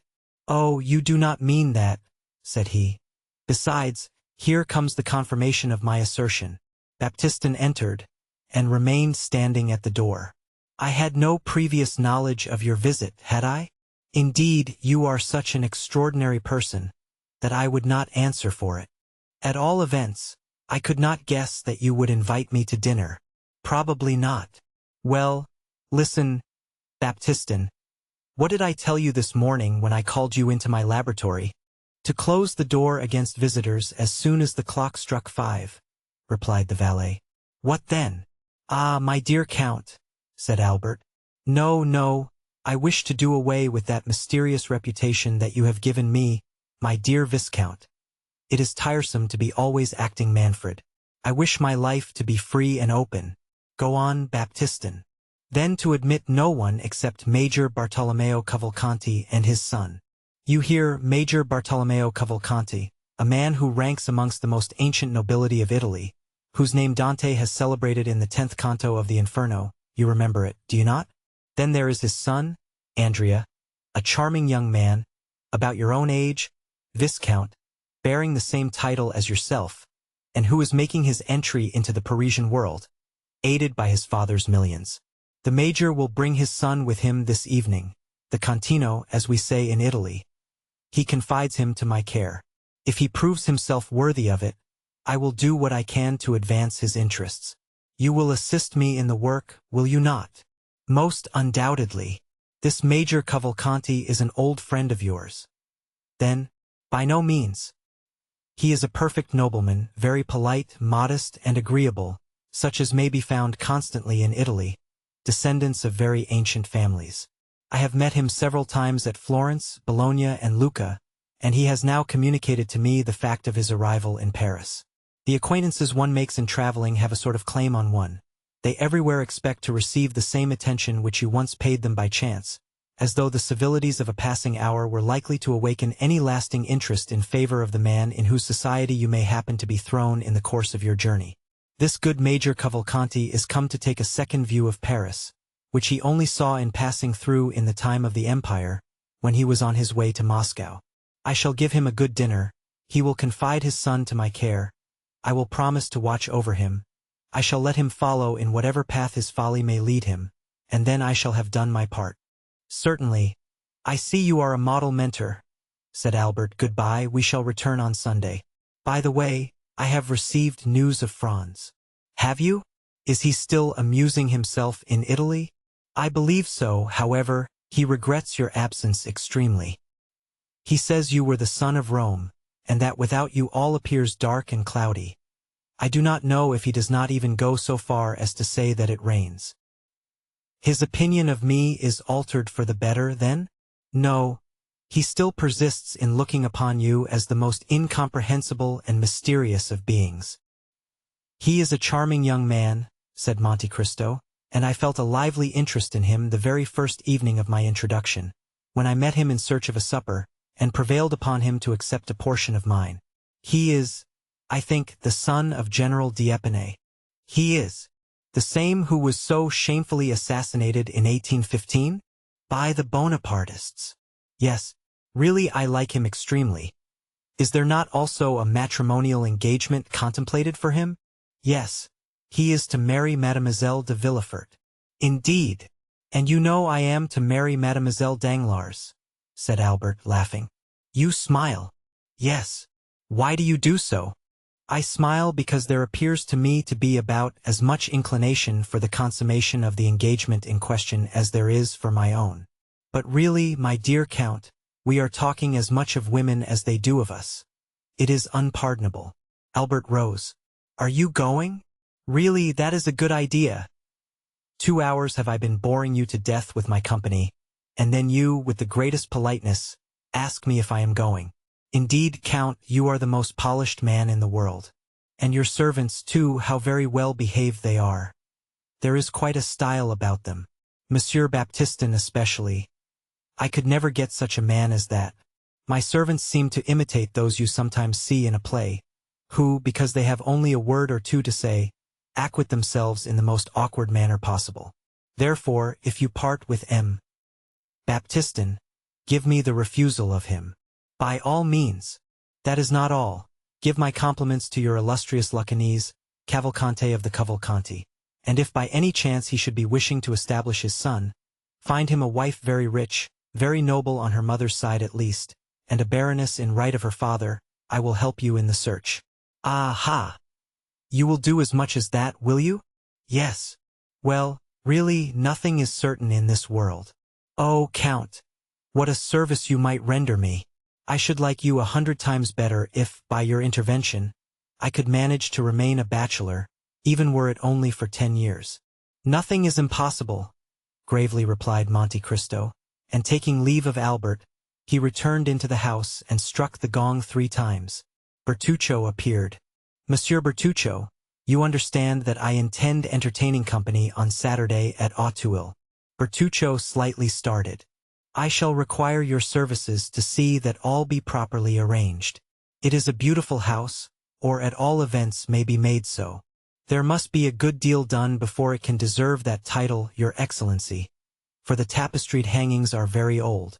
Let them all be taken away and changed, then, with the exception of the sleeping chamber which is hung with red damask. You will leave that exactly as it is. Bertuccio bowed. You will not touch the garden either. As to the yard, you may do what you please with it. I should prefer that being altered beyond all recognition. I will do everything in my power to carry out your wishes, Your Excellency.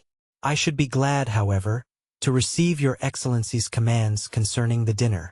Really, my dear Bertuccio, said the Count, since you have been in Paris, you have become quite nervous, and apparently out of your element. You no longer seem to understand me. But surely Your Excellency will be so good as to inform me whom you are expecting to receive? I do not yet know myself, neither is it necessary that you should do so. Lucullus dines with Lucullus. That is quite sufficient. Bertuccio bowed, and left the room. The Count of Monte Cristo. Chapter 55. Major Cavalcanti. Both the Count and Baptistin had told the truth when they announced to Morcerf the proposed visit of the Major, which had served Monte Cristo as a pretext for declining Albert's invitation. 7 o'clock had just struck, and Bertuccio, according to the command which had been given him, had 2 hours before left for Auteuil, when a cab stopped at the door, and after depositing its occupant at the gate, immediately hurried away, as if ashamed of its employment. The visitor was about 52 years of age, dressed in one of the green surtouts, ornamented with black frogs, which have so long maintained their popularity all over Europe. He wore trousers of blue cloth, boots tolerably clean, but not of the brightest polish, and a little too thick in the soles, buckskin gloves, a hat somewhat resembling in shape those usually worn by the gendarmes, and a black cravat striped with white, which, if the proprietor had not worn it of his own free will, might have passed for a halter, so much did it resemble one. Such was the picturesque costume of the person who rang at the gate, and demanded if it was not at number 30 in the Avenue de Champalicis that the Count of Monte Cristo lived, and who, being answered by the porter in the affirmative, entered, closed the gate after him, and began to ascend the steps. The small and angular head of this man, his white hair and thick gray mustaches, caused him to be easily recognized by Baptistin, who had received an exact description of the expected visitor, and who was awaiting him in the hall. Therefore, scarcely had the stranger time to pronounce his name before the Count was apprised of his arrival. He was ushered into a simple and elegant drawing-room, and the Count rose to meet him with a smiling air. "Ah, my dear sir, you are most welcome. I was expecting you."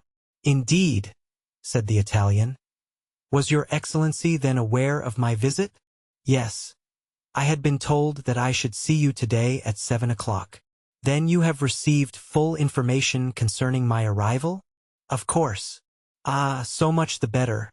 I feared this little precaution might have been forgotten." "What precaution?" "That of informing you beforehand of my coming." "Oh no, it has not. But you are sure you are not mistaken?" "Very sure. It really was I whom your Excellency expected at 7 o'clock this evening? I will prove it to you beyond a doubt." "Oh no, never mind that," said the Italian. "It is not worth the trouble." "Yes, yes," said Monte Cristo.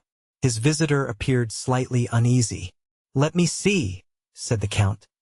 Are you not the Marquis Bartolomeo Cavalcanti? Bartolomeo Cavalcanti, joyfully replied the Italian. Yes, I am really he. Ex-major in the Austrian service? Was I a major? Timidly asked the old soldier. Yes, said Monte Cristo, you were a major. That is the title the French give to the post which you filled in Italy. Very good, said the major. I do not demand more, you understand. Your visit here today is not of your own suggestion, is it? Said Monte Cristo. No, certainly not. You were sent by some other person? Yes. By the excellent Abbé Busoni? Exactly so, said the delighted major. And you have a letter? Yes, there it is. Give it to me, then. And Monte Cristo took the letter, which he opened and read. The major looked at the count with his large staring eyes, and then took a survey of the apartment, but his gaze almost immediately reverted to the proprietor of the room. Yes, yes, I see. Major Cavalcanti, a worthy patrician of Lucca, a descendant of the Cavalcanti of Florence, continued Monte Cristo, reading aloud. Possessing an income of 500,000. Monte Cristo raised his eyes from the paper and bowed. 500,000, said he. Magnificent. 500,000, is it? Said the major. Yes, in so many words. And it must be so, for the abbé knows correctly the amount of all the largest fortunes in Europe. Be it 500,000, then? But on my word of honor, I had no idea that it was so much. Because you are robbed by your steward. You must make some reformation in that quarter. You have opened my eyes, said the Italian gravely. I will show the gentleman the door. Monte Cristo resumed the perusal of the letter. And who only needs one thing more to make him happy. Yes, indeed, but one, said the major with a sigh, which is to recover a lost and adored son. A lost and adored son, stolen away in his infancy, either by an enemy of his noble family or by the gypsies. At the age of 5 years, said the major with a deep sigh, and raising his eye to heaven. Unhappy father, said Monte Cristo. The count continued, I have given him renewed life and hope, in the assurance that you have the power of restoring the son whom he has vainly sought for 15 years. The major looked at the count with an indescribable expression of anxiety. I have the power of so doing, said Monte Cristo. The major recovered his self-possession. So, then, said he, the letter was true to the end? Did you doubt it, my dear Monsieur Bartolomeo? No, indeed, certainly not.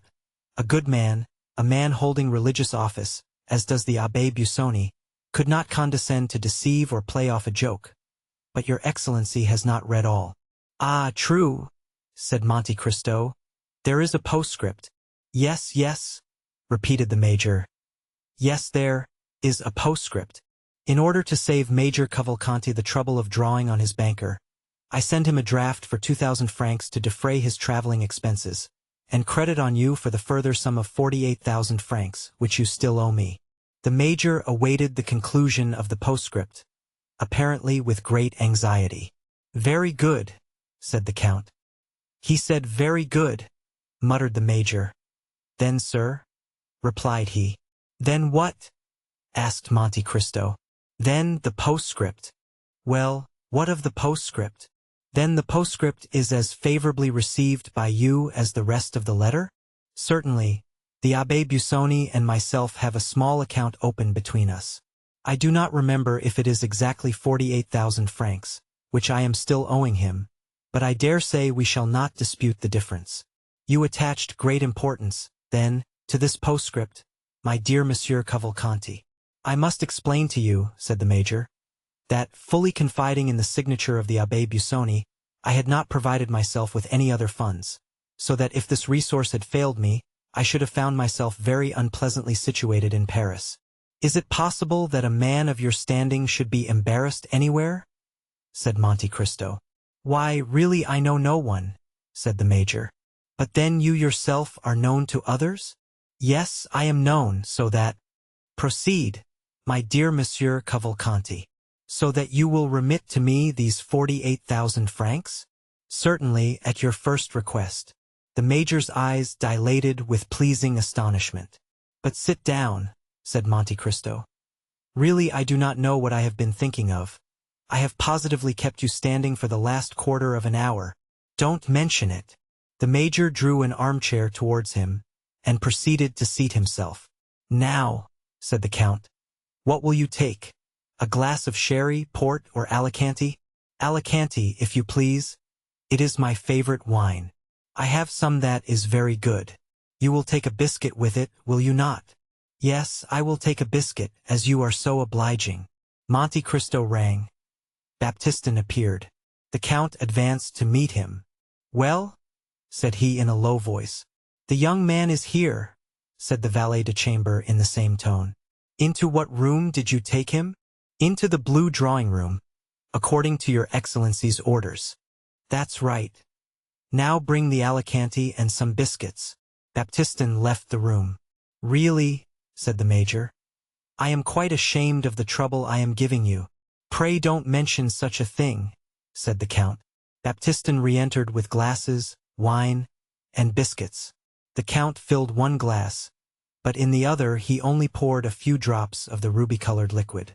The bottle was covered with spiders' webs, and all the other signs which indicate the age of wine more truly than do wrinkles on a man's face.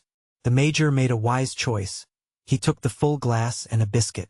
The Count told Baptistin to leave the plate within reach of his guest, who began by sipping the Alicante with an expression of great satisfaction, and then delicately steeped his biscuit in the wine. So, sir, you lived at Lucca, did you? You were rich, noble, held in great esteem, had all that could render a man happy. All? Said the Major, hastily swallowing his biscuit. Positively all. And yet there was one thing wanting in order to complete your happiness? Only one thing, said the Italian, and that one thing your lost child. Ah, said the Major, taking a second biscuit. That consummation of my happiness was indeed wanting. The worthy Major raised his eyes to heaven and sighed. Let me hear, then, said the Count, who this deeply regretted son was, for I always understood you were a bachelor. That was the general opinion, sir, said the Major. And I? Yes, replied the Count, and you confirmed the report. A youthful indiscretion, I suppose, which you were anxious to conceal from the world at large. The Major recovered himself and resumed his usual calm manner, at the same time casting his eyes down, either to give himself time to compose his countenance, or to assist his imagination, all the while giving an underlook at the Count, the protracted smile on whose lips still announced the same polite curiosity. Yes, said the Major, I did wish this fault to be hidden from every eye. Not on your own account, surely, replied Monte Cristo. For a man is above that sort of thing? Oh, no, certainly not on my own account, said the Major with a smile and a shake of the head. But for the sake of the mother? Said the Count. Yes, for the mother's sake, his poor mother, cried the Major, taking a third biscuit. Take some more wine, my dear Cavalcanti, said the Count, pouring out for him a second glass of Alicante. Your emotion has quite overcome you. His poor mother, murmured the Major, trying to get the lacrimal gland in operation, so as to moisten the corner of his eye with a false tear.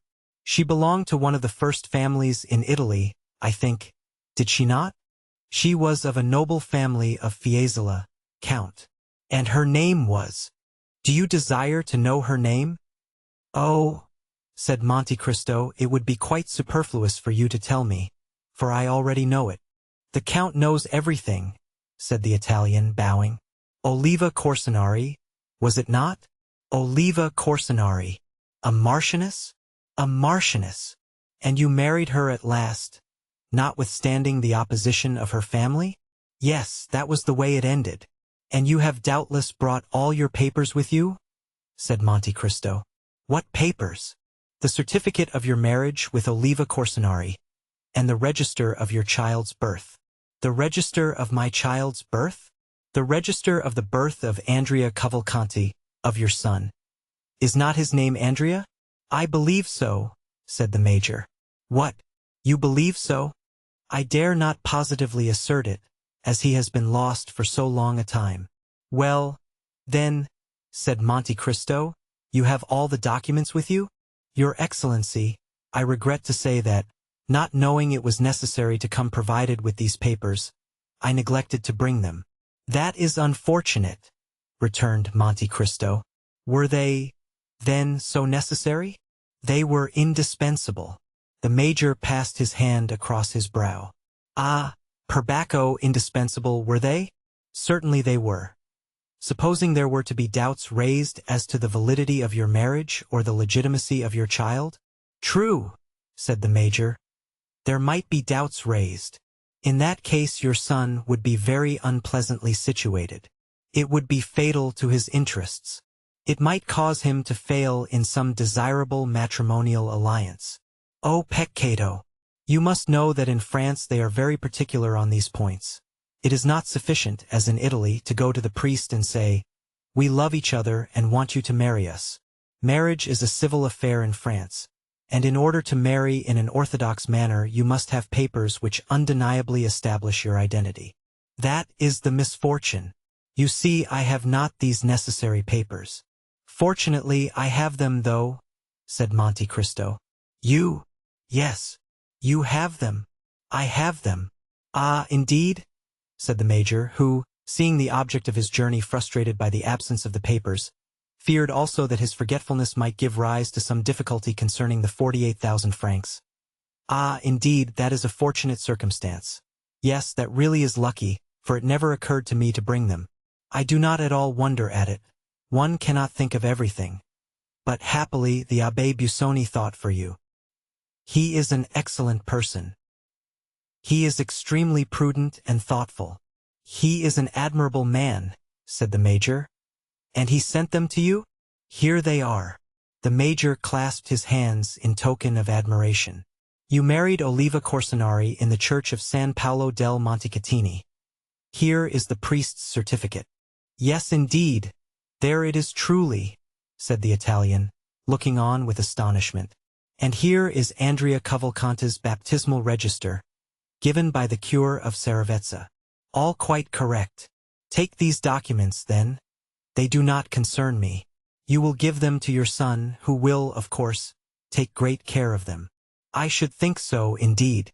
If he were to lose them." "Well, and if he were to lose them?" said Monte Cristo. "In that case," replied the major, "it would be necessary to write to the cure for duplicates, and it would be some time before they could be obtained." "It would be a difficult matter to arrange," said Monte Cristo. "Almost an impossibility," replied the major. "I am very glad to see that you understand the value of these papers. I regard them as invaluable. Now," said Monte Cristo, "as to the mother of the young man." "As to the mother of the young man," repeated the Italian with anxiety. "As regards the Marchesa Corsinari." "Really?" said the major. "Difficulties seem to thicken upon us. Will she be wanted in any way?" "No, sir," replied Monte Cristo. "Besides, has she not?" "Yes, sir," said the major. "She has paid the last debt of nature?" "Alas, yes," returned the Italian. "I knew that," said Monte Cristo. "She has been dead these 10 years. And I am still mourning her loss?" exclaimed the major, drawing from his pocket a checked handkerchief, and alternately wiping first the left and then the right eye. "What would you have?" said Monte Cristo. "We are all mortal. Now, you understand, my dear Monsieur Cavalcanti, that it is useless for you to tell people in France that you have been separated from your son for 15 years. Stories of gypsies who steal children are not at all in vogue in this part of the world, and would not be believed. You sent him for his education to a college in one of the provinces, and now you wish him to complete his education in the Parisian world. That is the reason which has induced you to leave Viareggio, where you have lived since the death of your wife. That will be sufficient. You think so? Certainly. Very well, then. If they should hear of the separation— Ah, yes, what could I say? That an unfaithful tutor, bought over by the enemies of your family, by the Corsinari? Precisely, had stolen away this child, in order that your name might become extinct. That is reasonable, since he is an only son. Well, now that all is arranged, do not let these newly awakened remembrances be forgotten. You have, doubtless, already guessed that I was preparing a surprise for you. An agreeable one? Asked the Italian. Ah, I see the eye of a father is no more to be deceived than his heart. Hum, said the Major. Someone has told you the secret. Or perhaps you guessed that he was here. That who was here? Your child, your son, your Andrea. I did guess it, replied the Major with the greatest possible coolness. Then he is here? He is, said Monte Cristo. When the valet de chambre came in just now, he told me of his arrival. Ah, very well, said the Major, clutching the buttons of his coat at each exclamation. My dear sir, said Monte Cristo, I understand your emotion. You must have time to recover yourself. I will, in the meantime, go and prepare the young man for this much-desired interview, for I presume that he is not less impatient for it than yourself. I should quite imagine that to be the case, said Cavalcanti. Well, in a quarter of an hour he shall be with you. You will bring him, then? You carry your goodness so far as even to present him to me yourself.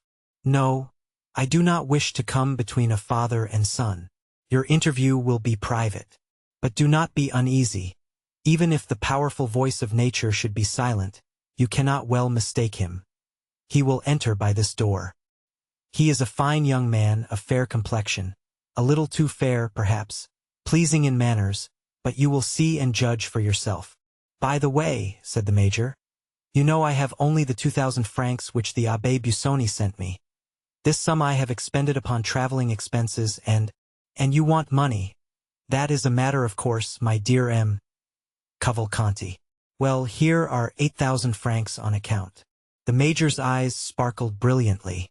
It is 40,000 francs which I now owe you, said Monte Cristo. Does your Excellency wish for a receipt? Said the Major, at the same time slipping the money into the inner pocket of his coat. For what? Said the Count. I thought you might want it to show the Abbé Busoni. Well, when you receive the remaining 40,000, you shall give me a receipt in full. Between honest men such excessive precaution is, I think, quite unnecessary. Yes, so it is, between perfectly upright people. One word more, said Monte Cristo. Say on. You will permit me to make one remark? Certainly. Pray do so. Then I should advise you to leave off wearing that style of dress. Indeed, said the Major, regarding himself with an air of complete satisfaction. Yes, it may be worn at Viareggio, but that costume, however elegant in itself, has long been out of fashion in Paris. That's unfortunate. Oh, if you really are attached to your old mode of dress, you can easily resume it when you leave Paris. But what shall I wear? What you find in your trunks. In my trunks? I have but one portmanteau. I dare say you have nothing else with you. What is the use of boring oneself with so many things? Besides, an old soldier always likes to march with as little baggage as possible. That is just the case, precisely so. But you are a man of foresight and prudence. Therefore you sent your luggage on before you. It has arrived at the Hôtel de Princes, Rue de Richelieu. It is there you are to take up your quarters. Then, in these trunks, I presume you have given orders to your valet de chambre to put in all you are likely to need, your plain clothes and your uniform. On grand occasions you must wear your uniform. That will look very well. Do not forget your crosses. They still laugh at them in France, and yet always wear them for all that. Very well, said the Major, who was in ecstasy at the attention paid him by the Count. Now, said Monte Cristo, that you have fortified yourself against all painful excitement, prepare yourself, my dear M. Cavalcanti, to meet your lost Andrea, saying which Monte Cristo bowed, and disappeared behind the tapestry, leaving the Major fascinated beyond expression with the delightful reception which he had received at the hands of the Count. The Count of Monte Cristo. Chapter 56. Andrea Cavalcanti. The Count of Monte Cristo entered the adjoining room, which Baptistin had designated as the drawing-room, and found there a young man, of graceful demeanor and elegant appearance, who had arrived in a cab about half an hour previously. Baptistin had not found any difficulty in recognizing the person who presented himself at the door for admittance. He was certainly the tall young man with light hair, red beard, black eyes, and brilliant complexion, whom his master had so particularly described to him. When the Count entered the room, the young man was carelessly stretched on a sofa, tapping his boot with the gold-headed cane which he held in his hand. On perceiving the Count, he rose quickly. "The Count of Monte Cristo, I believe?" said he. "Yes, sir. And I think I have the honor of addressing Count Andrea Cavalcanti?" "Count Andrea Cavalcanti," repeated the young man, accompanying his words with a bow. "You are charged with a letter of introduction addressed to me, are you not?" said the Count. "I did not mention that, because the signature seemed to me so strange. The letter signed Sinbad the Sailor, is it not?" "Exactly so. Now, as I have never known any Sinbad, with the exception of the one celebrated in the 1001 Nights. Well, it is one of his descendants and a great friend of mine. He is a very rich Englishman, eccentric almost to insanity, and his real name is Lord Wilmore." "Ah, indeed? Then that explains everything that is extraordinary," said Andrea. "He is, then, the same Englishman whom I met at yes, indeed. Well, monsieur, I am at your service." "If what you say be true," replied the Count, smiling, "perhaps you will be kind enough to give me some account of yourself and your family?" "Certainly I will do so," said the young man, with a quickness which gave proof of his ready invention. "I am, as you have said, the Count Andrea Cavalcanti, son of Major Bartolomeo Cavalcanti, a descendant of the Cavalcanti whose names are inscribed in the Golden Book at Florence. Our family, although still rich, for my father's income amounts to 500,000, has experienced many misfortunes, and I myself was, at the age of 5 years, taken away by the treachery of my tutor, so that for 15 years I have not seen the author of my existence. Since I have arrived at years of discretion and become my own master, I have been constantly seeking him, but all in vain. At length I received this letter from your friend, which states that my father is in Paris, and authorizes me to address myself to you for information respecting him." "Really, all you have related to me is exceedingly interesting," said Monte Cristo, observing the young man with a gloomy satisfaction. "And you have done well to conform in everything to the wishes of my friend Sinbad, for your father is indeed here and is seeking you." The Count, from the moment of first entering the drawing-room, had not once lost sight of the expression of the young man's countenance. He had admired the assurance of his look and the firmness of his voice, but at these words, so natural in themselves, "Your father is indeed here, and is seeking you," young Andrea started and exclaimed, "My father? Is my father here?" "Most undoubtedly," replied Monte Cristo. "Your father, Major Bartolomeo Cavalcanti." The expression of terror which, for the moment, had overspread the features of the young man, had now disappeared. "Ah, yes, that is the name, certainly. Major Bartolomeo Cavalcanti. And you really mean to say, monsieur, that my dear father is here?" "Yes, sir, and I can even add that I have only just left his company." The history which he related to me of his lost son touched me to the quick. Indeed, his griefs, hopes, and fears on that subject might furnish material for a most touching and pathetic poem. At length, he one day received a letter, stating that the abductors of his son now offered to restore him, or at least to give notice where he might be found, on condition of receiving a large sum of money, by way of ransom. Your father did not hesitate an instant, and the sum was sent to the frontier of Piedmont, with a passport signed for Italy. "You were in the south of France, I think?" "Yes," replied Andrea, with an embarrassed air. "I was in the south of France. A carriage was to await you at Nice?" "Precisely so, and it conveyed me from Nice to Genoa, from Genoa to Turin, from Turin to Chabris, from Chabris to Pont-de-Beauvoisine, and from Pont-de-Beauvoisine to Paris." "Indeed? Then your father ought to have met with you on the road, for it is exactly the same route which he himself took, and that is how we have been able to trace your journey to this place." "But," said Andrea, "if my father had met me, I doubt if he would have recognized me. I must be somewhat altered since he last saw me." "Oh, the voice of nature," said Monte Cristo. "True," interrupted the young man. "I had not looked upon it in that light. Now, replied Monte Cristo, there is only one source of uneasiness left in your father's mind, which is this. He is anxious to know how you have been employed during your long absence from him, how you have been treated by your persecutors, and if they have conducted themselves towards you with all the deference due to your rank. Finally, he is anxious to see if you have been fortunate enough to escape the bad moral influence to which you have been exposed, and which is infinitely more to be dreaded than any physical suffering. He wishes to discover if the fine abilities with which nature had endowed you have been weakened by want of culture, and, in short, whether you consider yourself capable of resuming and retaining in the world the high position to which your rank entitles you. "Sir!" exclaimed the young man, quite astounded. "I hope no false report. As for myself, I first heard you spoken of by my friend Wilmore, the philanthropist. I believe he found you in some unpleasant position, but do not know of what nature, for I did not ask, not being inquisitive. Your misfortunes engaged his sympathies, so you see you must have been interesting. He told me that he was anxious to restore you to the position which you had lost, and that he would seek your father until he found him. He did seek and has found him, apparently, since he is here now, and finally my friend apprised me of your coming, and gave me a few other instructions relative to your future fortune. I am quite aware that my friend Wilmore is peculiar, but he is sincere, and as rich as a gold mine. Consequently, he may indulge his eccentricities without any fear of their ruining him, and I have promised to adhere to his instructions. Now, sir, pray do not be offended at the question I am about to put to you, as it comes in the way of my duty as your patron.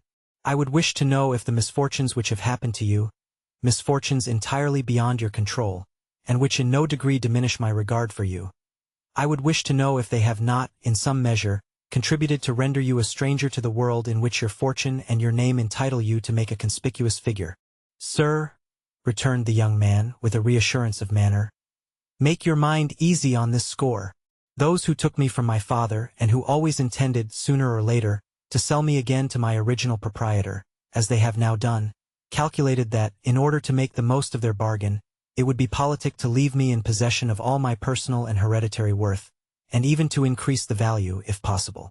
I have, therefore, received a very good education, and have been treated by these kidnappers very much as the slaves were treated in Asia Minor, whose masters made them grammarians, doctors, and philosophers, in order that they might fetch a higher price in the Roman market." Monte Cristo smiled with satisfaction. It appeared as if he had not expected so much from Andrea Cavalcanti. "Besides," continued the young man, "if there did appear some defect in education, or offense against the established forms of etiquette, I suppose it would be excused, in consideration of the misfortunes which accompanied my birth, and followed me through my youth." "Well," said Monte Cristo in an indifferent tone, "you will do as you please, Count, for you are the master of your own actions, and are the person most concerned in the matter, but if I were you, I would not divulge a word of these adventures. Your history is quite a romance, and the world, which delights in romances in yellow covers, strangely mistrusts those which are bound in living parchment, even though they be gilded like yourself. This is the kind of difficulty which I wish to represent to you, my dear Count. You would hardly have recited your touching history before it would go forth to the world, and be deemed unlikely and unnatural. You would be no longer a lost child found, but you would be looked upon as an upstart, who had sprung up like a mushroom in the night. You might excite a little curiosity, but it is not everyone who likes to be made the center of observation and the subject of unpleasant remark." "I agree with you, monsieur," said the young man, turning pale, and, in spite of himself, trembling beneath the scrutinizing look of his companion. "Such consequences would be extremely unpleasant. Nevertheless, you must not exaggerate the evil," said Monte Cristo.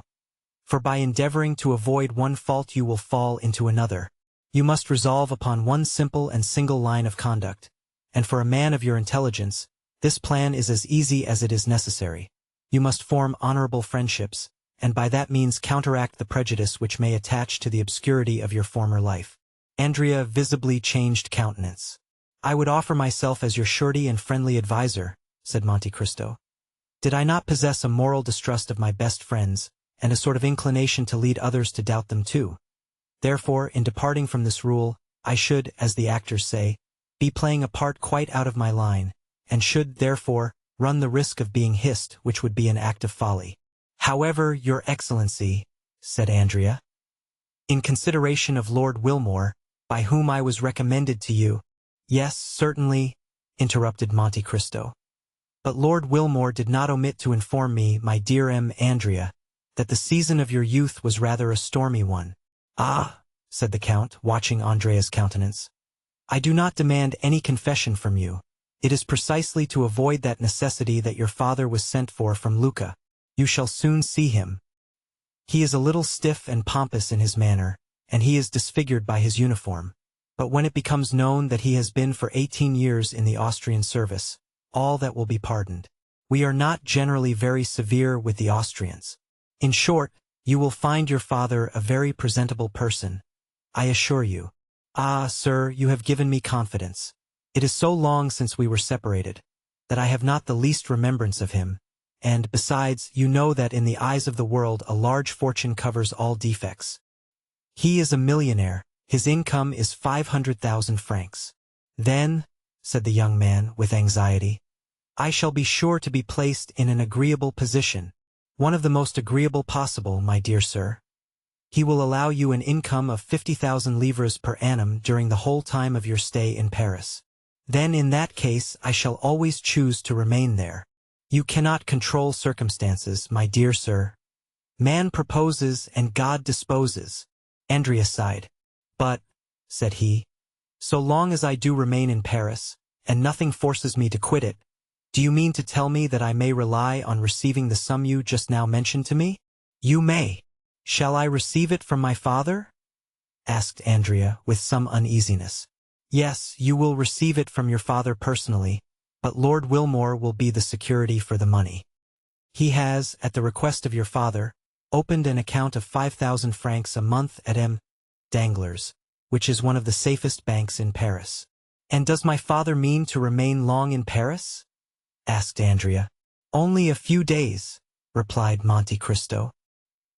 His service does not allow him to absent himself more than 2 or 3 weeks together. Ah, my dear father, exclaimed Andrea, evidently charmed with the idea of his speedy departure.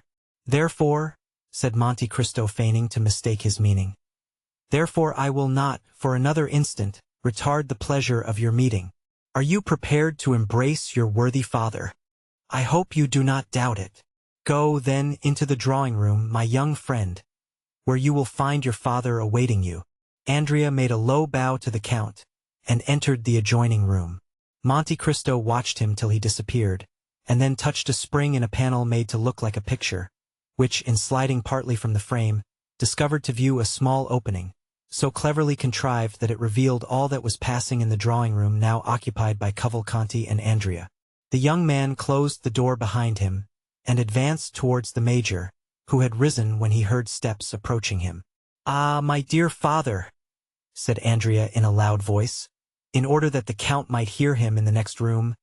Is it really you? How do you do, my dear son? Said the Major gravely. After so many years of painful separation, said Andrea, in the same tone of voice, and glancing towards the door. What a happiness it is to meet again! Indeed it is, after so long a separation. Will you not embrace me, sir? Said Andrea. If you wish it, my son, said the Major, and the two men embraced each other after the fashion of actors on the stage. That is to say, each rested his head on the other's shoulder. Then we are once more reunited? Said Andrea. Once more, replied the Major. Never more to be separated? Why, as to that, I think, my dear son, you must be by this time so accustomed to France as to look upon it almost as a second country. The fact is, said the young man, that I should be exceedingly grieved to leave it. As for me, you must know I cannot possibly live out of Lucca, therefore I shall return to Italy as soon as I can. But before you leave France, my dear father, I hope you will put me in possession of the documents which will be necessary to prove my descent. Certainly. I am come expressly on that account. It has cost me much trouble to find you, but I had resolved on giving them into your hands, and if I had to recommence my search, it would occupy all the few remaining years of my life. Where are these papers, then? Here they are. Andrea seized the certificate of his father's marriage and his own baptismal register, and after having opened them with all the eagerness which might be expected under the circumstances, he read them with a facility which proved that he was accustomed to similar documents, and with an expression which plainly denoted an unusual interest in the contents. When he had perused the documents, an indefinable expression of pleasure lighted up his countenance, and looking at the Major with a most peculiar smile, he said in very excellent Tuscan, "Then there is no longer any such thing in Italy as being condemned to the galleys?" The Major drew himself up to his full height. "Why? What do you mean by that question?"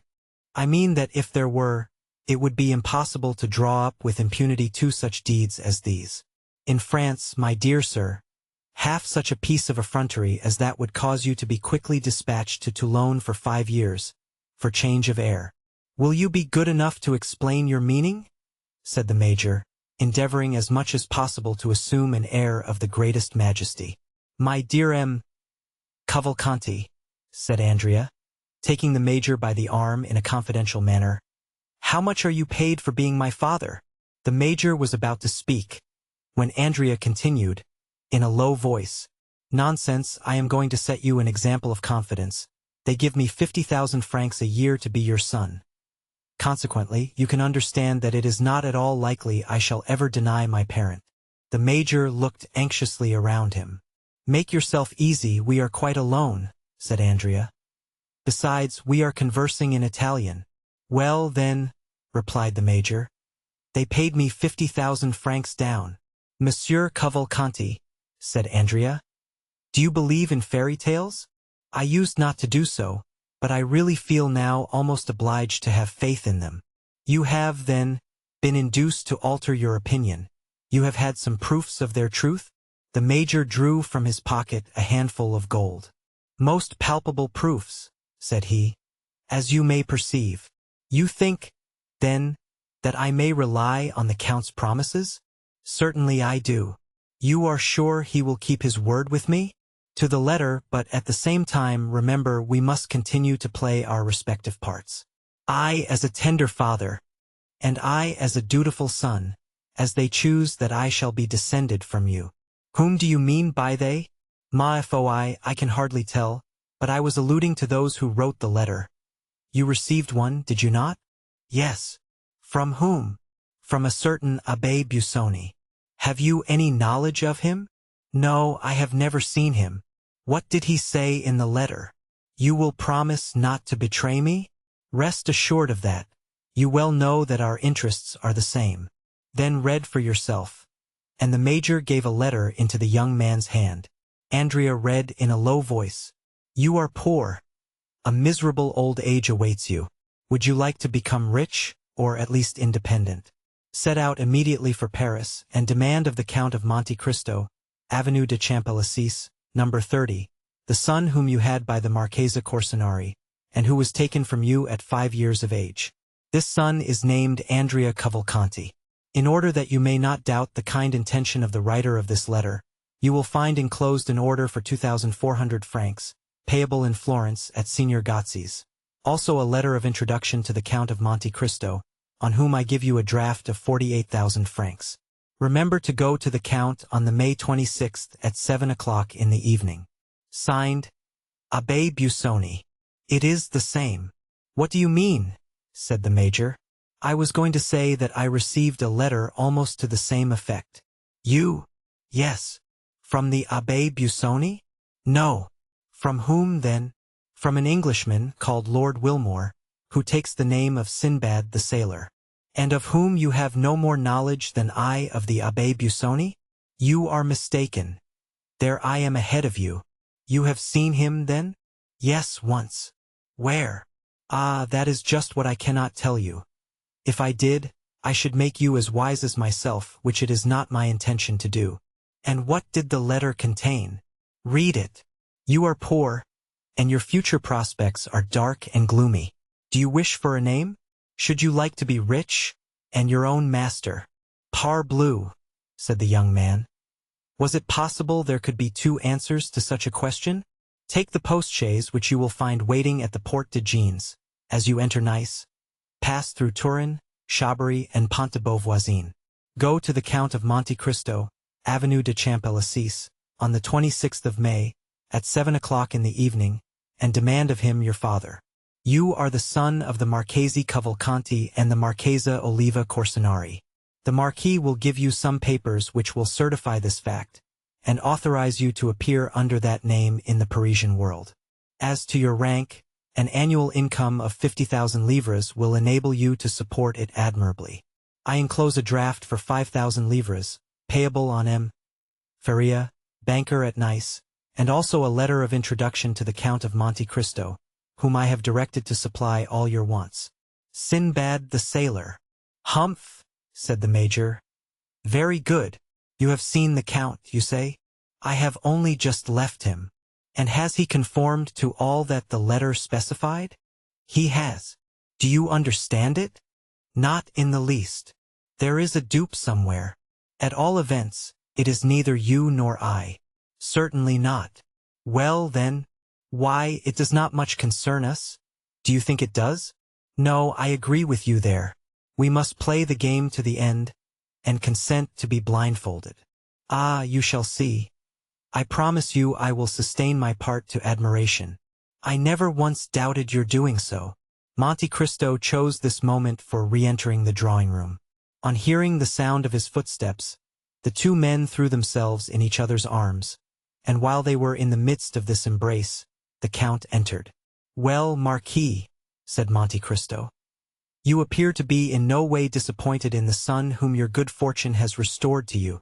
Ah, your Excellency, I am overwhelmed with delight. And what are your feelings? Said Monte Cristo, turning to the young man. As for me, my heart is overflowing with happiness. Happy father, happy son, said the Count.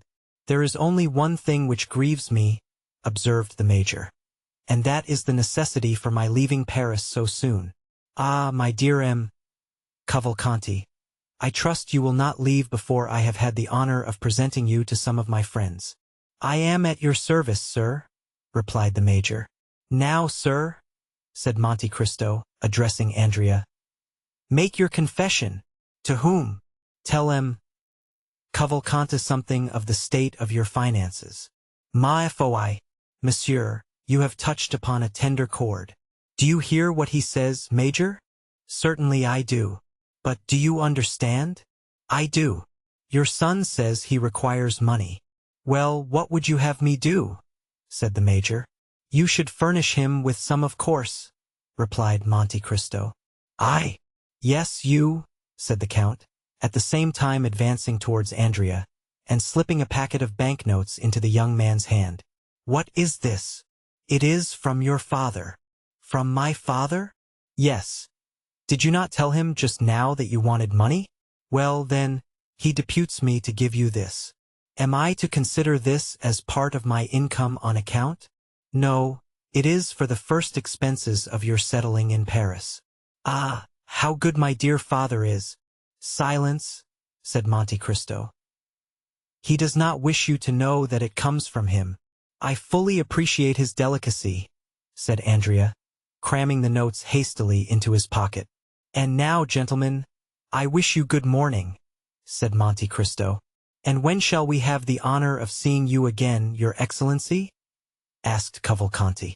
Ah, said Andrea. When may we hope for that pleasure? On Saturday, if you will. Yes.